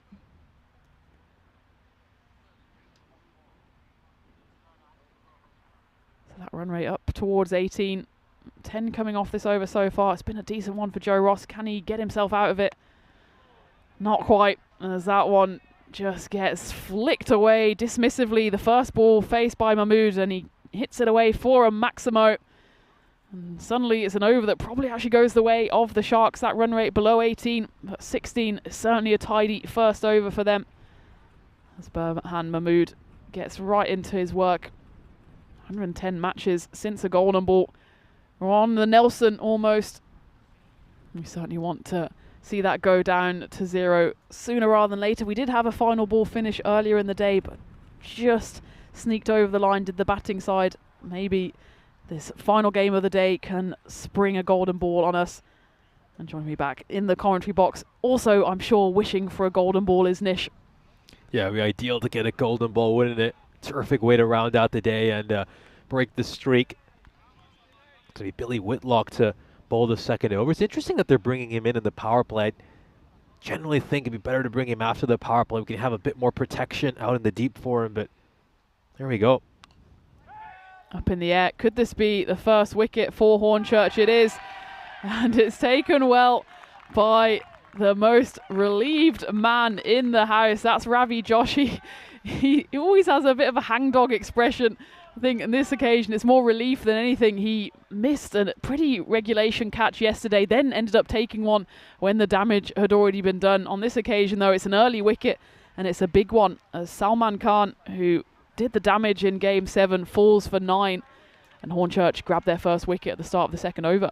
Yeah, so Billy Whitlock does the trick here inside the power play, and just look at how delighted everyone is. Hankins, he was just celebrating with Whitlock off camera. Let's just take a look at that catch one more time. Well taken there by Ravi Joshi, and well, everyone is really, really happy for young Billy Whitlock here. The move to bring him in the power play certainly paid dividends there. Happy for Billy as well. He's another one who's just kept on plugging away, the youngster. It's never easy being a spinner in T10. He picks up a wicket there. And that exactly shows the highs and lows of being a bowler. As Yash Kumar Solanki, the danger man, comes in for the Sharks and just gets down on one knee and whips that one away for a flat Maximo. It was the 7th European Cricket Series wicket for Billy Whitlock, his 4th of this series. Solanki, always a very talented batter, coming into this match. A very solid 40 of just 12 deliveries against Raynham, and picked up a half century against Marquardt as well. Lofts this one up, just tempts Solanki, and it almost pays off, as certainly the captain there, George Hankins, was interested, but in the end it goes straight into the tents there. 6 runs back to back for Solanki, as he's come in and he certainly wants to go big here. This time he doesn't quite get a hold of it, but it's still enough. 6-6-4. Solanki really is the danger man. If they can get him out early, Hornchurch, well, I won't quite say they've won the game, but certainly they've pushed the momentum back in their favour. But as long as Solanki is out there, Sharks looking like they're circling the water and want to chase down this big total. Comeback needed here by Billy. Calls of catch it, but again, I think it's going to perfectly bisect the two fielders. In fact, it's Paul Murray out here on the wide long on boundary. He just didn't move a muscle. He knew that one was destined for the rope.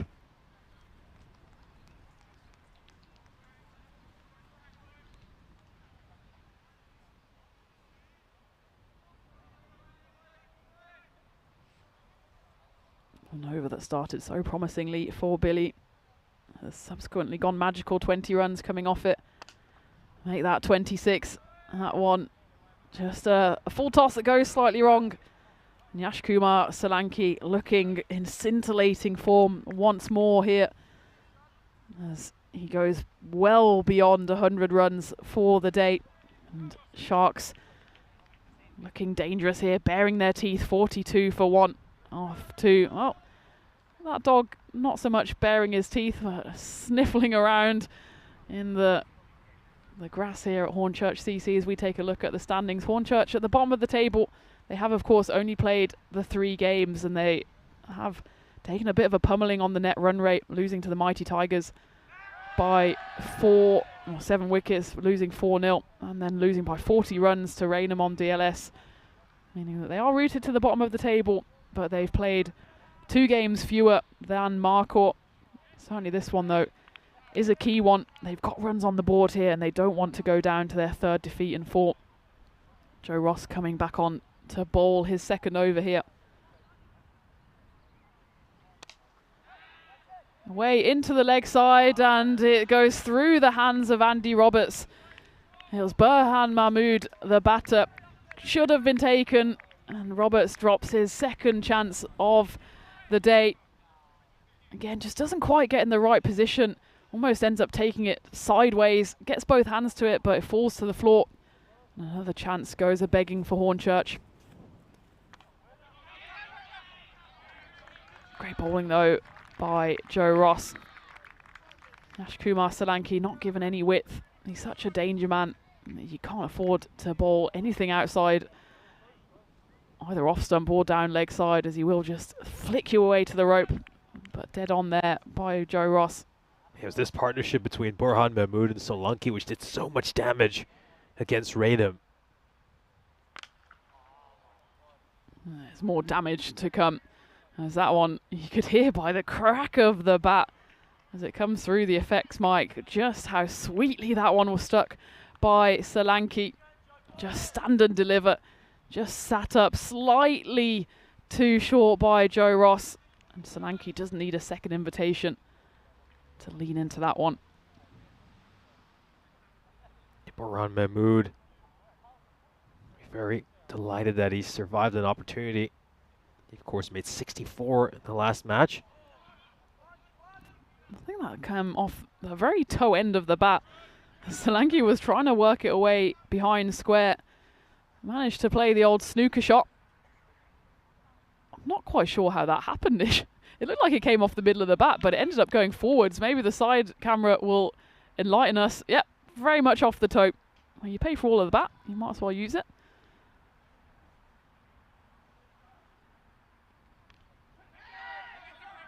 Oh, just gets a little bit of an edge over there, and it will land safely. Wasn't in control of that shot, Burhan Mahmood. Improved figures for Joe Ross. I really felt for him during the last match when he had to bowl in those really difficult conditions against Raynham. He ended up going for 64 runs in the 2 overs he bowled, but I think now in better conditions, drier conditions, we really see what Joe Ross is all about. Ends up bowling very decently. Giving up 24 runs in 2 overs is very respectable in T10 cricket.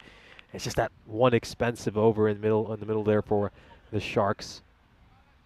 Yeah, absolutely. Joe Ross, good comeback from him. Doesn't pick up a wicket, but only goes for 24 runs, which is pretty good going, especially when you bowl 2 out of the 3 overs in the power play against the likes of Solanki, who's such a dangerous player.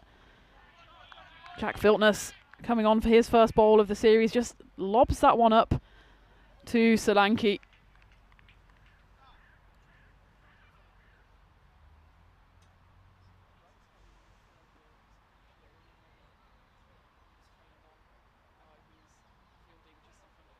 So toss that one up. It ends up being a full toss, and oh, is sent straight to the fielder at long on. What a terrific catch by Paul Murray, and the celebration is even better. Massive, massive grab. What a grab that is. What a celebration, as Jack Filtness just on his 2nd delivery. Not a very good ball in all honesty, but it's the towering form of Paul Murray who holds on. And look at that for a celebration. They love it here at Hornchurch. It's a great wicket to pick up. It's not Solanki, he's still out there, but Burhan Mahmood has to go for 7 off 5, and Hornchurch pick up their 2nd wicket. Sharks get to 50, but it's 51 for 2 now. Now just take a look at this celebration once again. That's as good as it gets.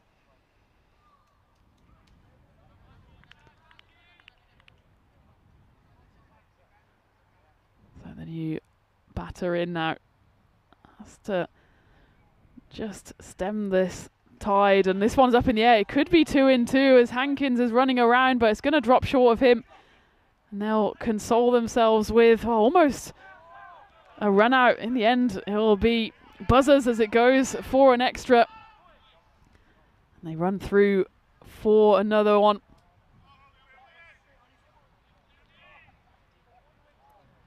Yeah, huge wicket here. And well, what's going on here? We've got the delivery of 3 pizzas, and who's it going to? Oh, it's none other than the flying bus. He needs a refuel. It's a long old 30 minutes in the field, isn't it? And the bus, he's called in reinforcement. 3 pizzas coming his way. Is it pepperoni? Well, he's going to have to wait another ball as we go back to live. As that one goes into mid-wicket, and it's taken, third time lucky by the fielder out there, Andy Roberts. What a great catch out of the deep for Roberts. He has a chance to make amends for the chance he put down earlier. And, well, he's insisting that he's got to take the pizza. Well, I thought the delivery of the day would be a spectacular Yorker. Turns out it's a pizza. Oh, it's worthy of a slice of pizza, that catch. Andy Roberts, pure relief. Get that man a slice of pepperoni. As another wicket falls. And well done, the schoolboy delivery. Hope he's heading over to the commentary box. I hope so. We are very much happy and open to bribes. Of course not, but if they're pizza, who says no? Well, the flying bus needs a refuel, and the Sharks, they need to restart this innings as they lose a couple of wickets in just the 3 deliveries. And, well, in all of that, let's not forget, it was Solanki who fell as well. 34 off 10 deliveries, but Andy Roberts, the most relieved man in the building as he takes the catch. I've got a challenge here for everyone in the chat. Let's do pizza-related puns for these last 6 overs. I've got one. Deep crust for the deep cover. I love that. Obviously, that one not quite pizza sliced away. Comes off the edge of the bat, though. Jack Filtness quietly just puts in an absolute perler of an over. Picks up 2 wickets. It's not the best over he's actually ever bowled, because a couple of those were rank full tosses, but he picks up 2 important wickets, only gives away 5 runs. And at the end of the 4th, Sharks 55 for 3. And they picked up some massive wickets here, and we know the Sharks, their batting is rather top heavy, so now that these 3 wickets have fallen, you just wonder where they're going to find these remaining runs. The required has gone up to 20 as well. You could just see that gap between Hornchurch and the Sharks is starting to widen. Now Mark Whitlock, fueled by pepperoni, is into the attack now to bowl the 5th over. Smiles all round. That's the grin of someone who's just enjoyed a slice of mighty meaty. Just losing their shape a bit here. Sharks almost trying to overhit it. This was Usman Shafi and Jason Batsen out there, both new to the crease, both came in the previous over. There we go, though. You don't have to overhit it. You just get to the pitch of the ball and hit through the line. That's exactly what Usman Shafi does on that occasion. 6 runs. Yeah, Shafi, he does have some batting power. We saw that in some of the brief stints he had out in the middle during the 2 losses the Sharks suffered yesterday. It's just a case of how long can he continue to go at this rate. Yeah, Shafi got a big pizza that ball. There we go. Flying bus saying, oh no, that's not what I ordered. What's the second one? He certainly didn't order a Maximo. That's what he got, though.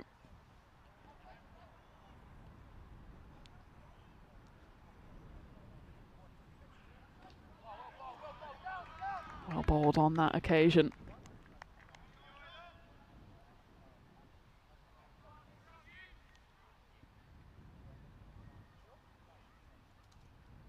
I'm just so distracted by trying to think of pizza puns now, Nish.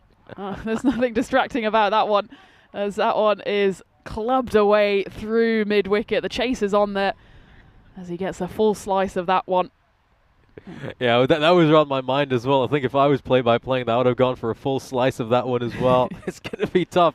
I think we're just going to spend these remaining overs thinking of puns and not actually calling the game. You'll forgive us, though, I think.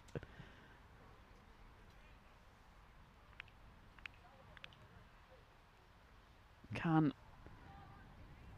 the flying bus here deliver a hot slice of a wicket?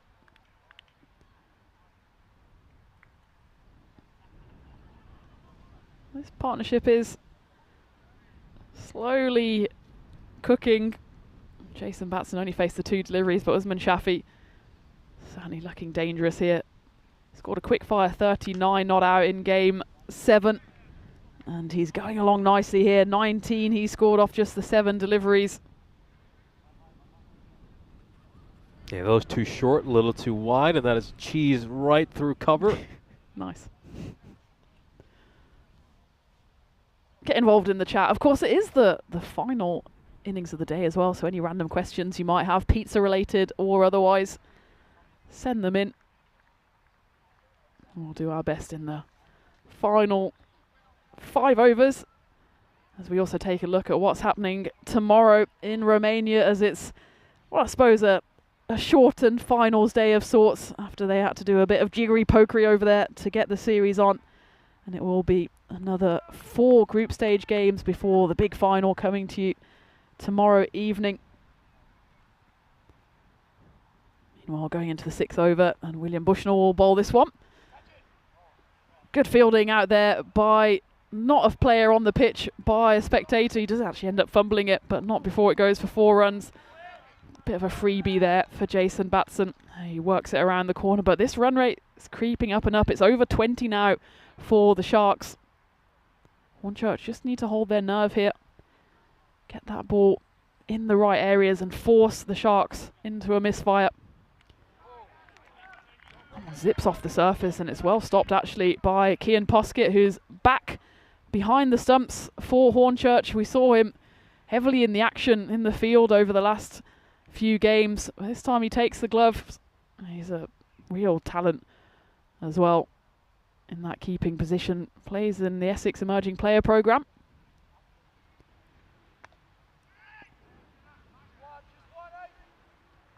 Towards backward square leg, that's going to be another single. What point do we just start to wonder whether the Sharks will even get to that 122 mark, I think. At this point, you'd still expect them to get there, but you know, Hornchurch have a chance to pick up all 4 points from this game. This one's high up in the air, and it goes over Joe Ross there. Deep square leg. Yeah, certainly. Game's still in the balance. I wouldn't say Sharks are out of it by no stretch of the imagination, especially with Usman Shafi out there in the middle. And they just need to tighten up a bit in the bowling ranks to Hornchurch. Don't allow the Sharks any opportunities. Still that run rate over 21. Well, exactly 21 at the moment. But a couple of magical overs and suddenly things might get nervy here for the hosts. But that's a brilliant piece of wicket keeping by young Cian Poskett. Lightning quick hands to not only flick off the bails but dismantle all 3 stumps. Look at this for a grab. Absolutely worthy of the highlights reel as it comes dancing down the pitch. Usman Shafi, by the time he's turned around and tried to put his bat down, all 3 of the stumps splattered on the ground. And it's the 2 youngsters that combine. 16-year-old Bushnell, the bowler, and Cian Poskett, 15 years old, with the gloves, whips it off. And that's a brilliant stumping, wasn't it? He's just a magnificent cricketer, isn't he, Cian Poskett? You know, we've seen him fielding out at long on throughout the course of this series. He's done a brilliant job there. And whenever he's had to go behind the stumps, he's been very sharp with his glove work as well. So very, very talented cricketer. And we all know what a wonderful batter he is as well. Speaking of wonderful, that's crunched off the middle of the bat of Hassan, who's come in a number 6 spot for the Sharks. I suppose the good news for them, as they still keep on scoring the runs at a decent enough rate. 17 coming off that over. Still, Hornchurch will be hopeful that they can defend this. It's 85 needed in the final 4 overs for the Sharks, so that run rate still above 21. They need magical overs and quick. Got Julian Dawson asking if there's any local food recommendations for this area. Now, East London is most famous for jellied eels. Have you tried them? No. That was a very emphatic no. I think we're talking about this during lunch with some of our scorers, as this one is going to go away for 4 runs. And I stated that, you know, I'm not the biggest seafood fan in the world. There are certain things I do like, you know, I'll have a salmon and really like canned tuna for some reason. But yeah, jellied eels, I'm not going to be trying them anytime soon. I think that's a good call. We went past a pizza shop, not pizza, food shop the other day. I think it was selling jellied eels, as there's a chance for a run out here. In fact, the throw in goes wrong. Walking down Romford High Street, and there was a shop that was advertising jellied eels amongst other delicacies, and right next to the shop was a defibrillator. And I'm not sure if this was placed there intentionally, but it didn't exactly speak for the health benefits of jellied eels. But I suppose probably packed with protein, I imagine. It's not going to sell me on them though, as that one's hit firmly down the ground, and it will go past the 2 fielders as George Hankins put the sprint on, while Paul Murray long on just watched the ball sail past. 4 runs. Maybe he was disappointed there weren't jellied eels as a topping. Yeah, if there's no jellied eels, then he's not interested.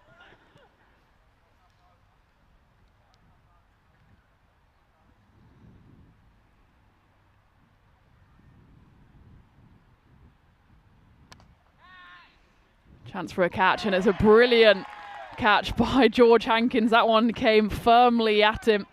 Sigh of relief from the skipper, as if that one went past him, probably would have gone for 6. Gul Hassan, he has to depart. And this run rate continues to rise like a perfect Neapolitan pizza dough. Every ball that doesn't go to the boundary, it will go up and up. And it's the next wicket to fall for the Sharks. They're now 5 down, 98 for 5. That will be the end of Gul Hassan's innings. Got James in the chat talking about pie and mash as well. Yeah, love a pie and mash. Absolutely do. I'll have me some of that. It's a good catch at chest height there for skipper of Hornchurch. What a great match it's been for him. Yeah, Graham in the chat saying there's a pie and mash shop in town and we'll have jellied eel. I think that's where the defibrillator was perfectly located, just in case you overconsume on the pie and mash. Maybe it's just coincidental that the defib is there. But we liked the image of it as we were exploring the delights of Romford Town Centre yesterday. That one was a delightful hit off the bat of Shahid Mushtaq. Gets the Sharks over 100, 104 now. Final ball of the 7th. That one's gone high. It won't have the legs on it. It's going to be a tough chance for Andy Roberts. And this time he does drop it. Frustrated with himself.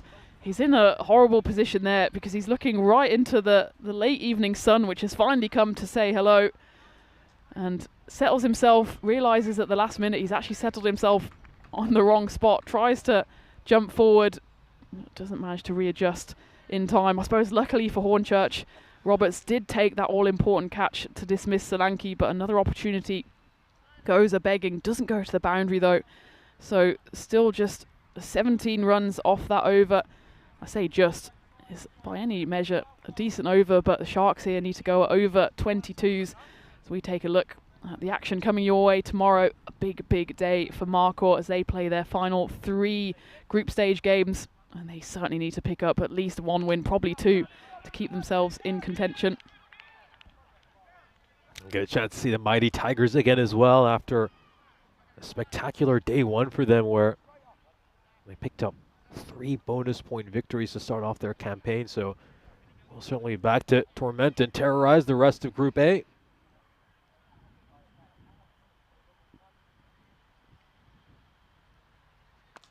That one's gone a long way. Shahid Mushtaq deposits that one into the trees, and the chase is on again.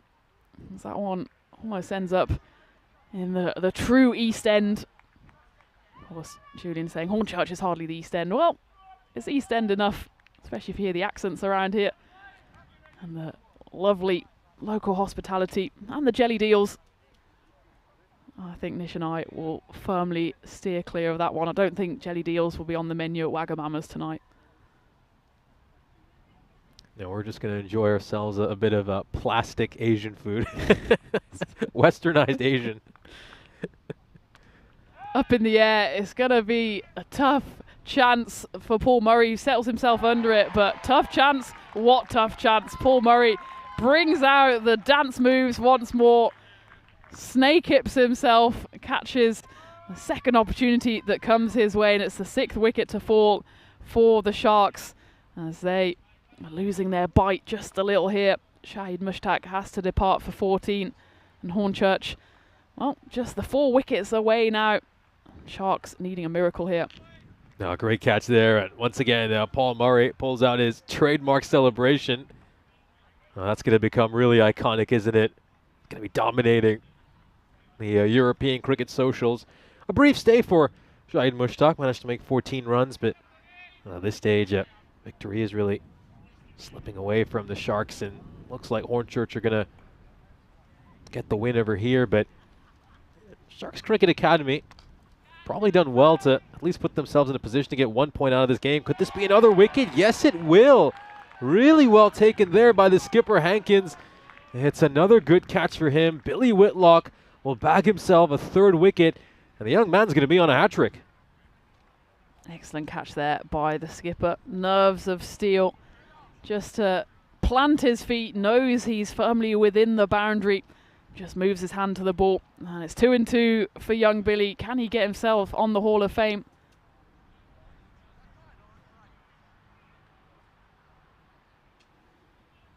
What a moment this would be if Billy does manage to pick up an ECN hat-trick. 2 and 2 is already impressive enough.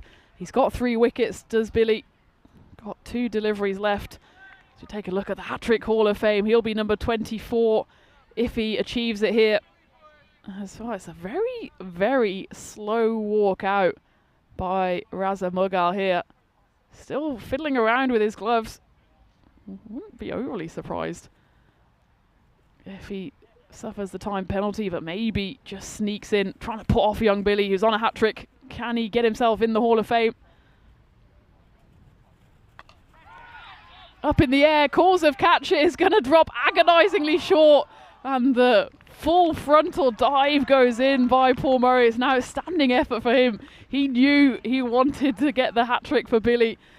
Agonising. You can see the agony and possibly a few choice words there from Paul Murray as he put his body, heart and soul into that dive. Just lands short. It does go for the 4 as well, but there's absolutely no criticism of Paul there, going for the spectacular catch. Still a brilliant over though from Billy. Comes to an end. He finishes with figures of 3 for 37 and only the 11 runs coming off that. So the Sharks now looking at another defeat after a brilliant day for them so far, but now needing 57 off 12 deliveries, and they need an enormous 9th over here to still keep themselves in contention.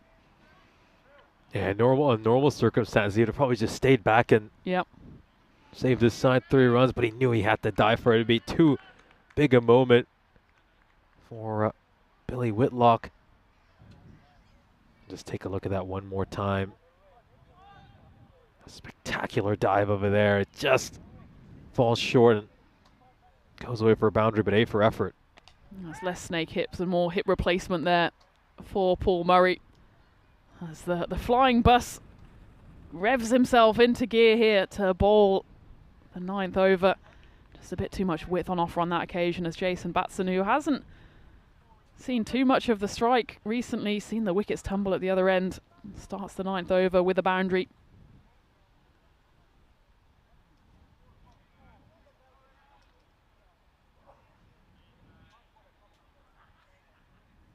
Smiles all round though for Hornchurch, as they know they're eyeing up their 2nd win of the series. Will be an important win for them as well. as they certainly didn't want to finish day 2 with a record of 1-3 as it is though. They'll probably level it up to 2-2. Certainly a more comfortable position for them, bearing in mind that you just have to be in the top 4 out of 5 to get through to quarterfinals day. Up in the air, probably will land short, but actually no, it's a brilliant grab running up the hill. It's young Joe Ross who's putting a brilliant comeback in this final game of the day. Didn't give him credit there because I thought he was going to land safely, but he launches himself up the hill, gets there comfortably. It did go high up in the sky, lingered for a long time, and Joe Ross takes it well to his left, and that is the next wicket to fall, the 8th one to go for the Sharks, and the Flying Bus picks up his first wicket and gets a slice of the wicket action. And of course, the important thing to note here is they have managed to pick up 1 point here, so Hornchurch won't be able to get a bonus point victory here, but they'll certainly be able to do plenty of good for their net run rate. Shouts of catch it. He'll only be caught by some of the patrons of the car park or the fitness, outdoor little fitness gym there. As a new batter comes in and smacks that one down the ground for 6 runs, but it looks like it will be a little too late for the Sharks. Still needing 46 runs in the remaining 8 deliveries.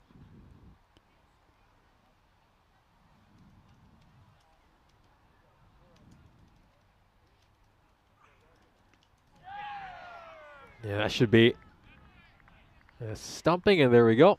There's another wicket. There's actually some bat involved, I believe. Yeah, and it's been given by the standing umpire, so let's just take a look at this. Yeah, it's been given a caught behind in the end. The standing umpire has raised his finger, and I think just to make sure, he's also decided to go for the stumping as well, so he would have had him out either way, but it is a caught behind.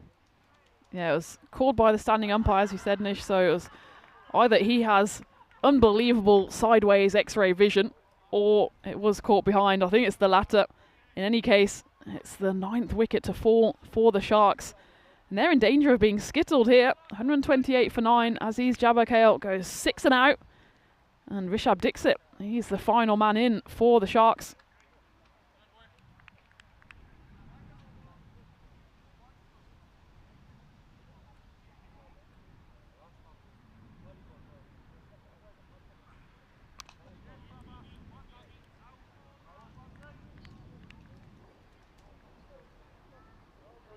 Sharks here can at least console themselves with the fact that they picked up that bonus point, which could be all important still.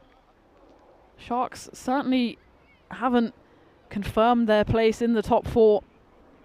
They did pick up 2 wins today, but they'll lose this final game, so they'll finish with a negative record at the end of day 2. 2 wins, 3 losses. And it looks like it'll be an almighty scrap in mid-table. Certainly Mighty Tigers at the top, they're sitting pretty, 3 wins from 3. As Paul Murray popped his hip back in, and he'll be balling the 10th over here.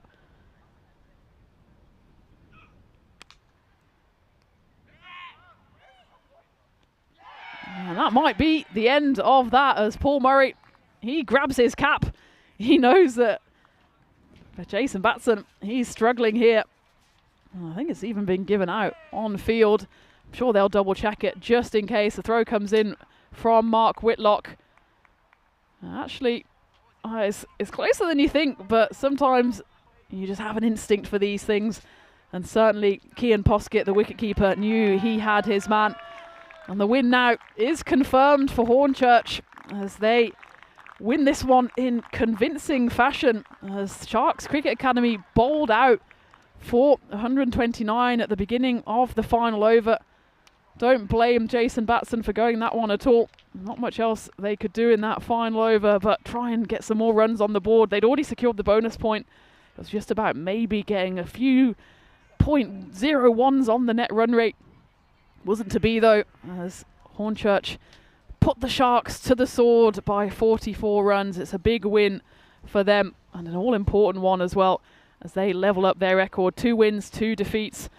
And the sun comes out here late in the day in East London, and it's shining down on the hosts as they finish the day with a win. As we take a look at what's happening tomorrow, Markhor London, it's a big day for them. Their final 3 group stage games, and it's an almighty task for them in match number 11 against a fully rested and recovered and unbeaten Mighty Tigers, who start the day with a double header and then come back in match 14. And once more, we'll see the hosts Hornchurch finish out the day with matches 14 and 15, but it's certainly going to be a big day tomorrow. It's going to be a massive day. Really looking forward to the cricket we have coming up tomorrow. It's time to roll the highlights of what has been an exciting second innings. We saw a little bit of everything, including a pizza delivery, which I'm sure we'll get a chance to look at some point in this highlights package. Khan, well, I should say he skippered this side a couple of matches ago.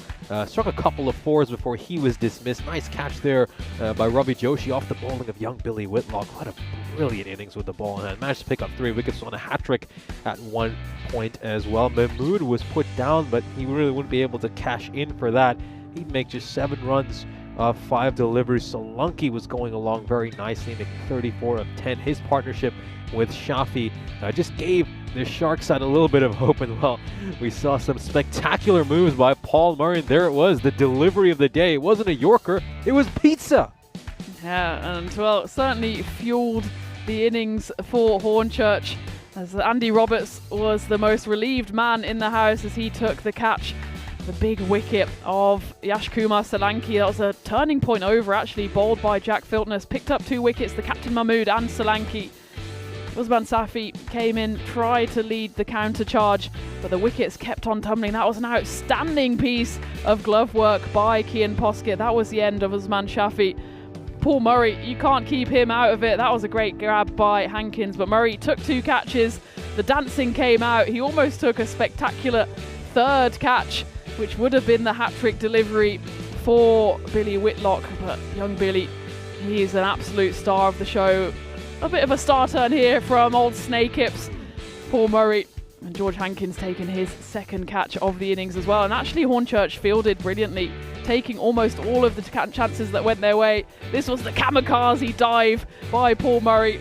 Made sure that he left no one in any doubt that he wanted that hat-trick ball for Billy Whitlock. Wasn't to be, but Hornchurch, they kept on taking the chances as they came their way, and Sharks, in the end, fell pretty comfortably short. They certainly did, and I think in the end the Sharks will be happy they managed to even get a point out of that match. It would have been very disappointing for them to get a bonus point victory earlier in the day and then give up that extra point they'd earned against Hornchurch. And we're now just going to see that final run out right at the end, which has secured this victory. Jason Batson running to the danger end. He was run out. Good throw by Mark Whitlock. Kian Poskett finished things off. So in the end, the Sharks were restricted to 129. They made 7 more runs than they needed to pick up that single point from this game. Hornchurch win it by 44 runs. Let's have a look at the scorecard for this innings. The top scorer was Yashkumar Solanki with 34 runs of 10 deliveries. Usman Shafi made 25 of 9. It was their little partnership that gave a glimmer of hope to this Shark Cricket Academy side. But once they were dismissed, it was pretty much game over from the Sharks' perspective, as Hornchurch would cruise to victory. Yeah, absolutely. And it's only one of the few occasions we've actually seen a side bowled out. Hornchurch really ruthless with the ball. 6 bowlers used, and nice to see Jack Filtness into the side and into the wickets as well.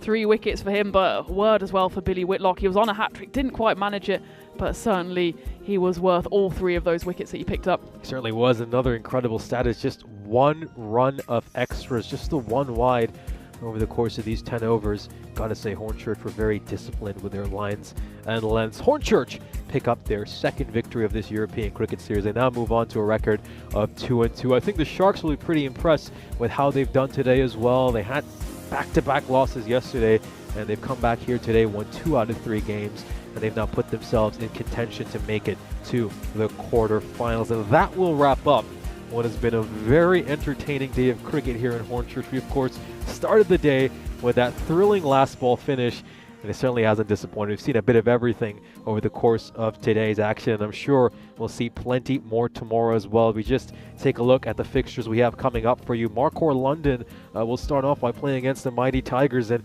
Markhor are going to be heading into that fixture with 4 straight losses. And who do they face aside? who've won all 3 of their games in bonus point victories. But Marquardt, they're going to have to find a way to win at least 1 or 2 games to give themselves a chance to make it to the quarterfinals. Raynham have some couple of important fixtures tomorrow as well. They're taking on the mighty Tigers, and they'll be back out there to take on Marquardt, and then the hosts Hornchurch, as always, end the day with a couple of fixtures. Yeah, looking forward to those, and certainly a big day for Marquardt London as they need to basically do what Sharks did today, which is pick up 2 wins on the back of a losing day 1. And that's it for us today, and come back for a slice of the action tomorrow. We're going to go off and try and have a slice of that pizza that was gratefully delivered there by the Hornchurch mighty crowd there. In the meantime, though, thank you as always for joining us. Thanks to all the crew for their stellar work, especially in trying rainy conditions earlier today. Hopefully the weather gods are on our side tomorrow. In the meantime, enjoy these highlights and see you again in the morning for more cricket action on the European Cricket Network.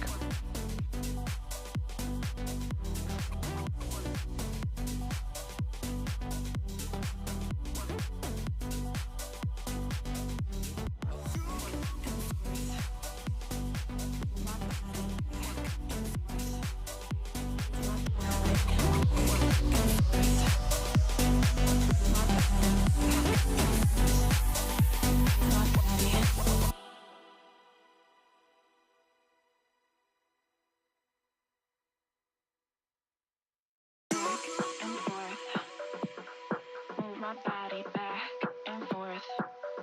Move my body back and forth.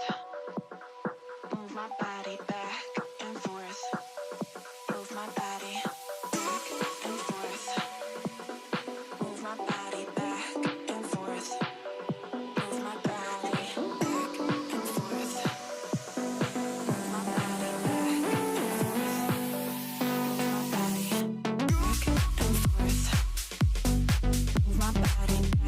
and forth. Move my body back and forth. Move my body back and forth. Move my body back and forth. Move my body back and forth. Move my body back and forth. Move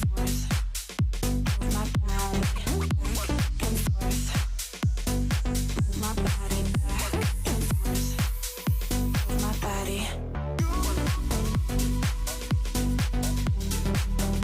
Move my body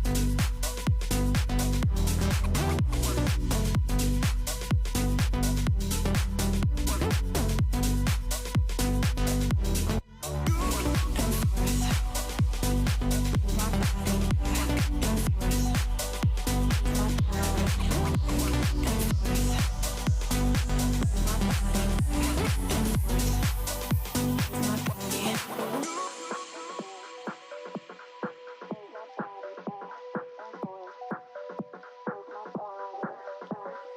and forth. Move my body back and forth. Move my body back and forth. Move my body. Move my body and forth. Move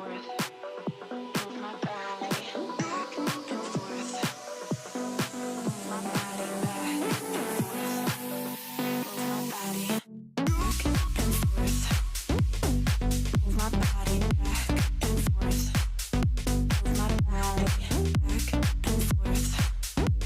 Move my body back and forth. Move my body back and forth. Move my body back and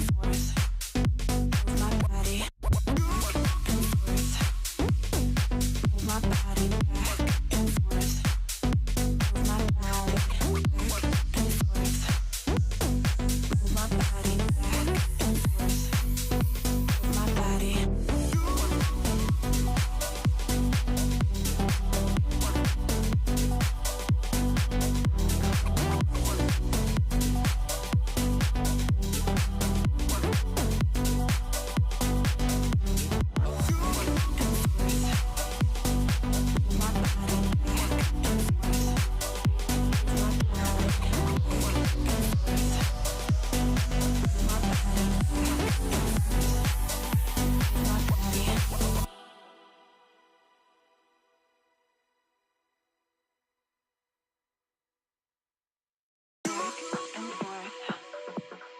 Move my body back and forth. Move my body back and forth. Move my body back and forth. Move my body back and forth. Move my body back and forth. Move my body back and forth. Move my body back and forth.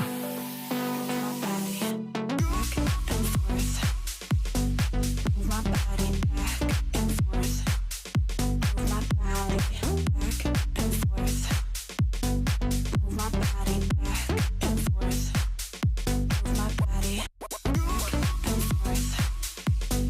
Move my body back and forth. Move my body back and forth. Move my body back and forth. Move my body. Move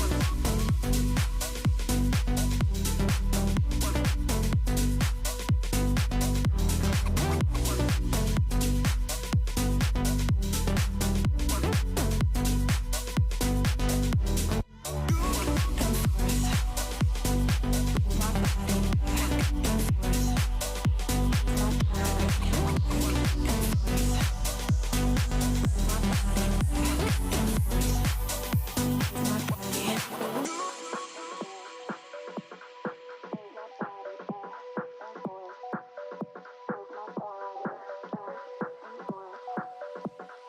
Move my body back and forth. Move my body back and forth. Move my body back and forth. Move my body back and forth.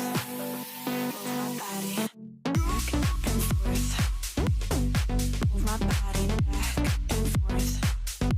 Move my body back and forth. Move my body back and forth. Move my body back and forth. Move my body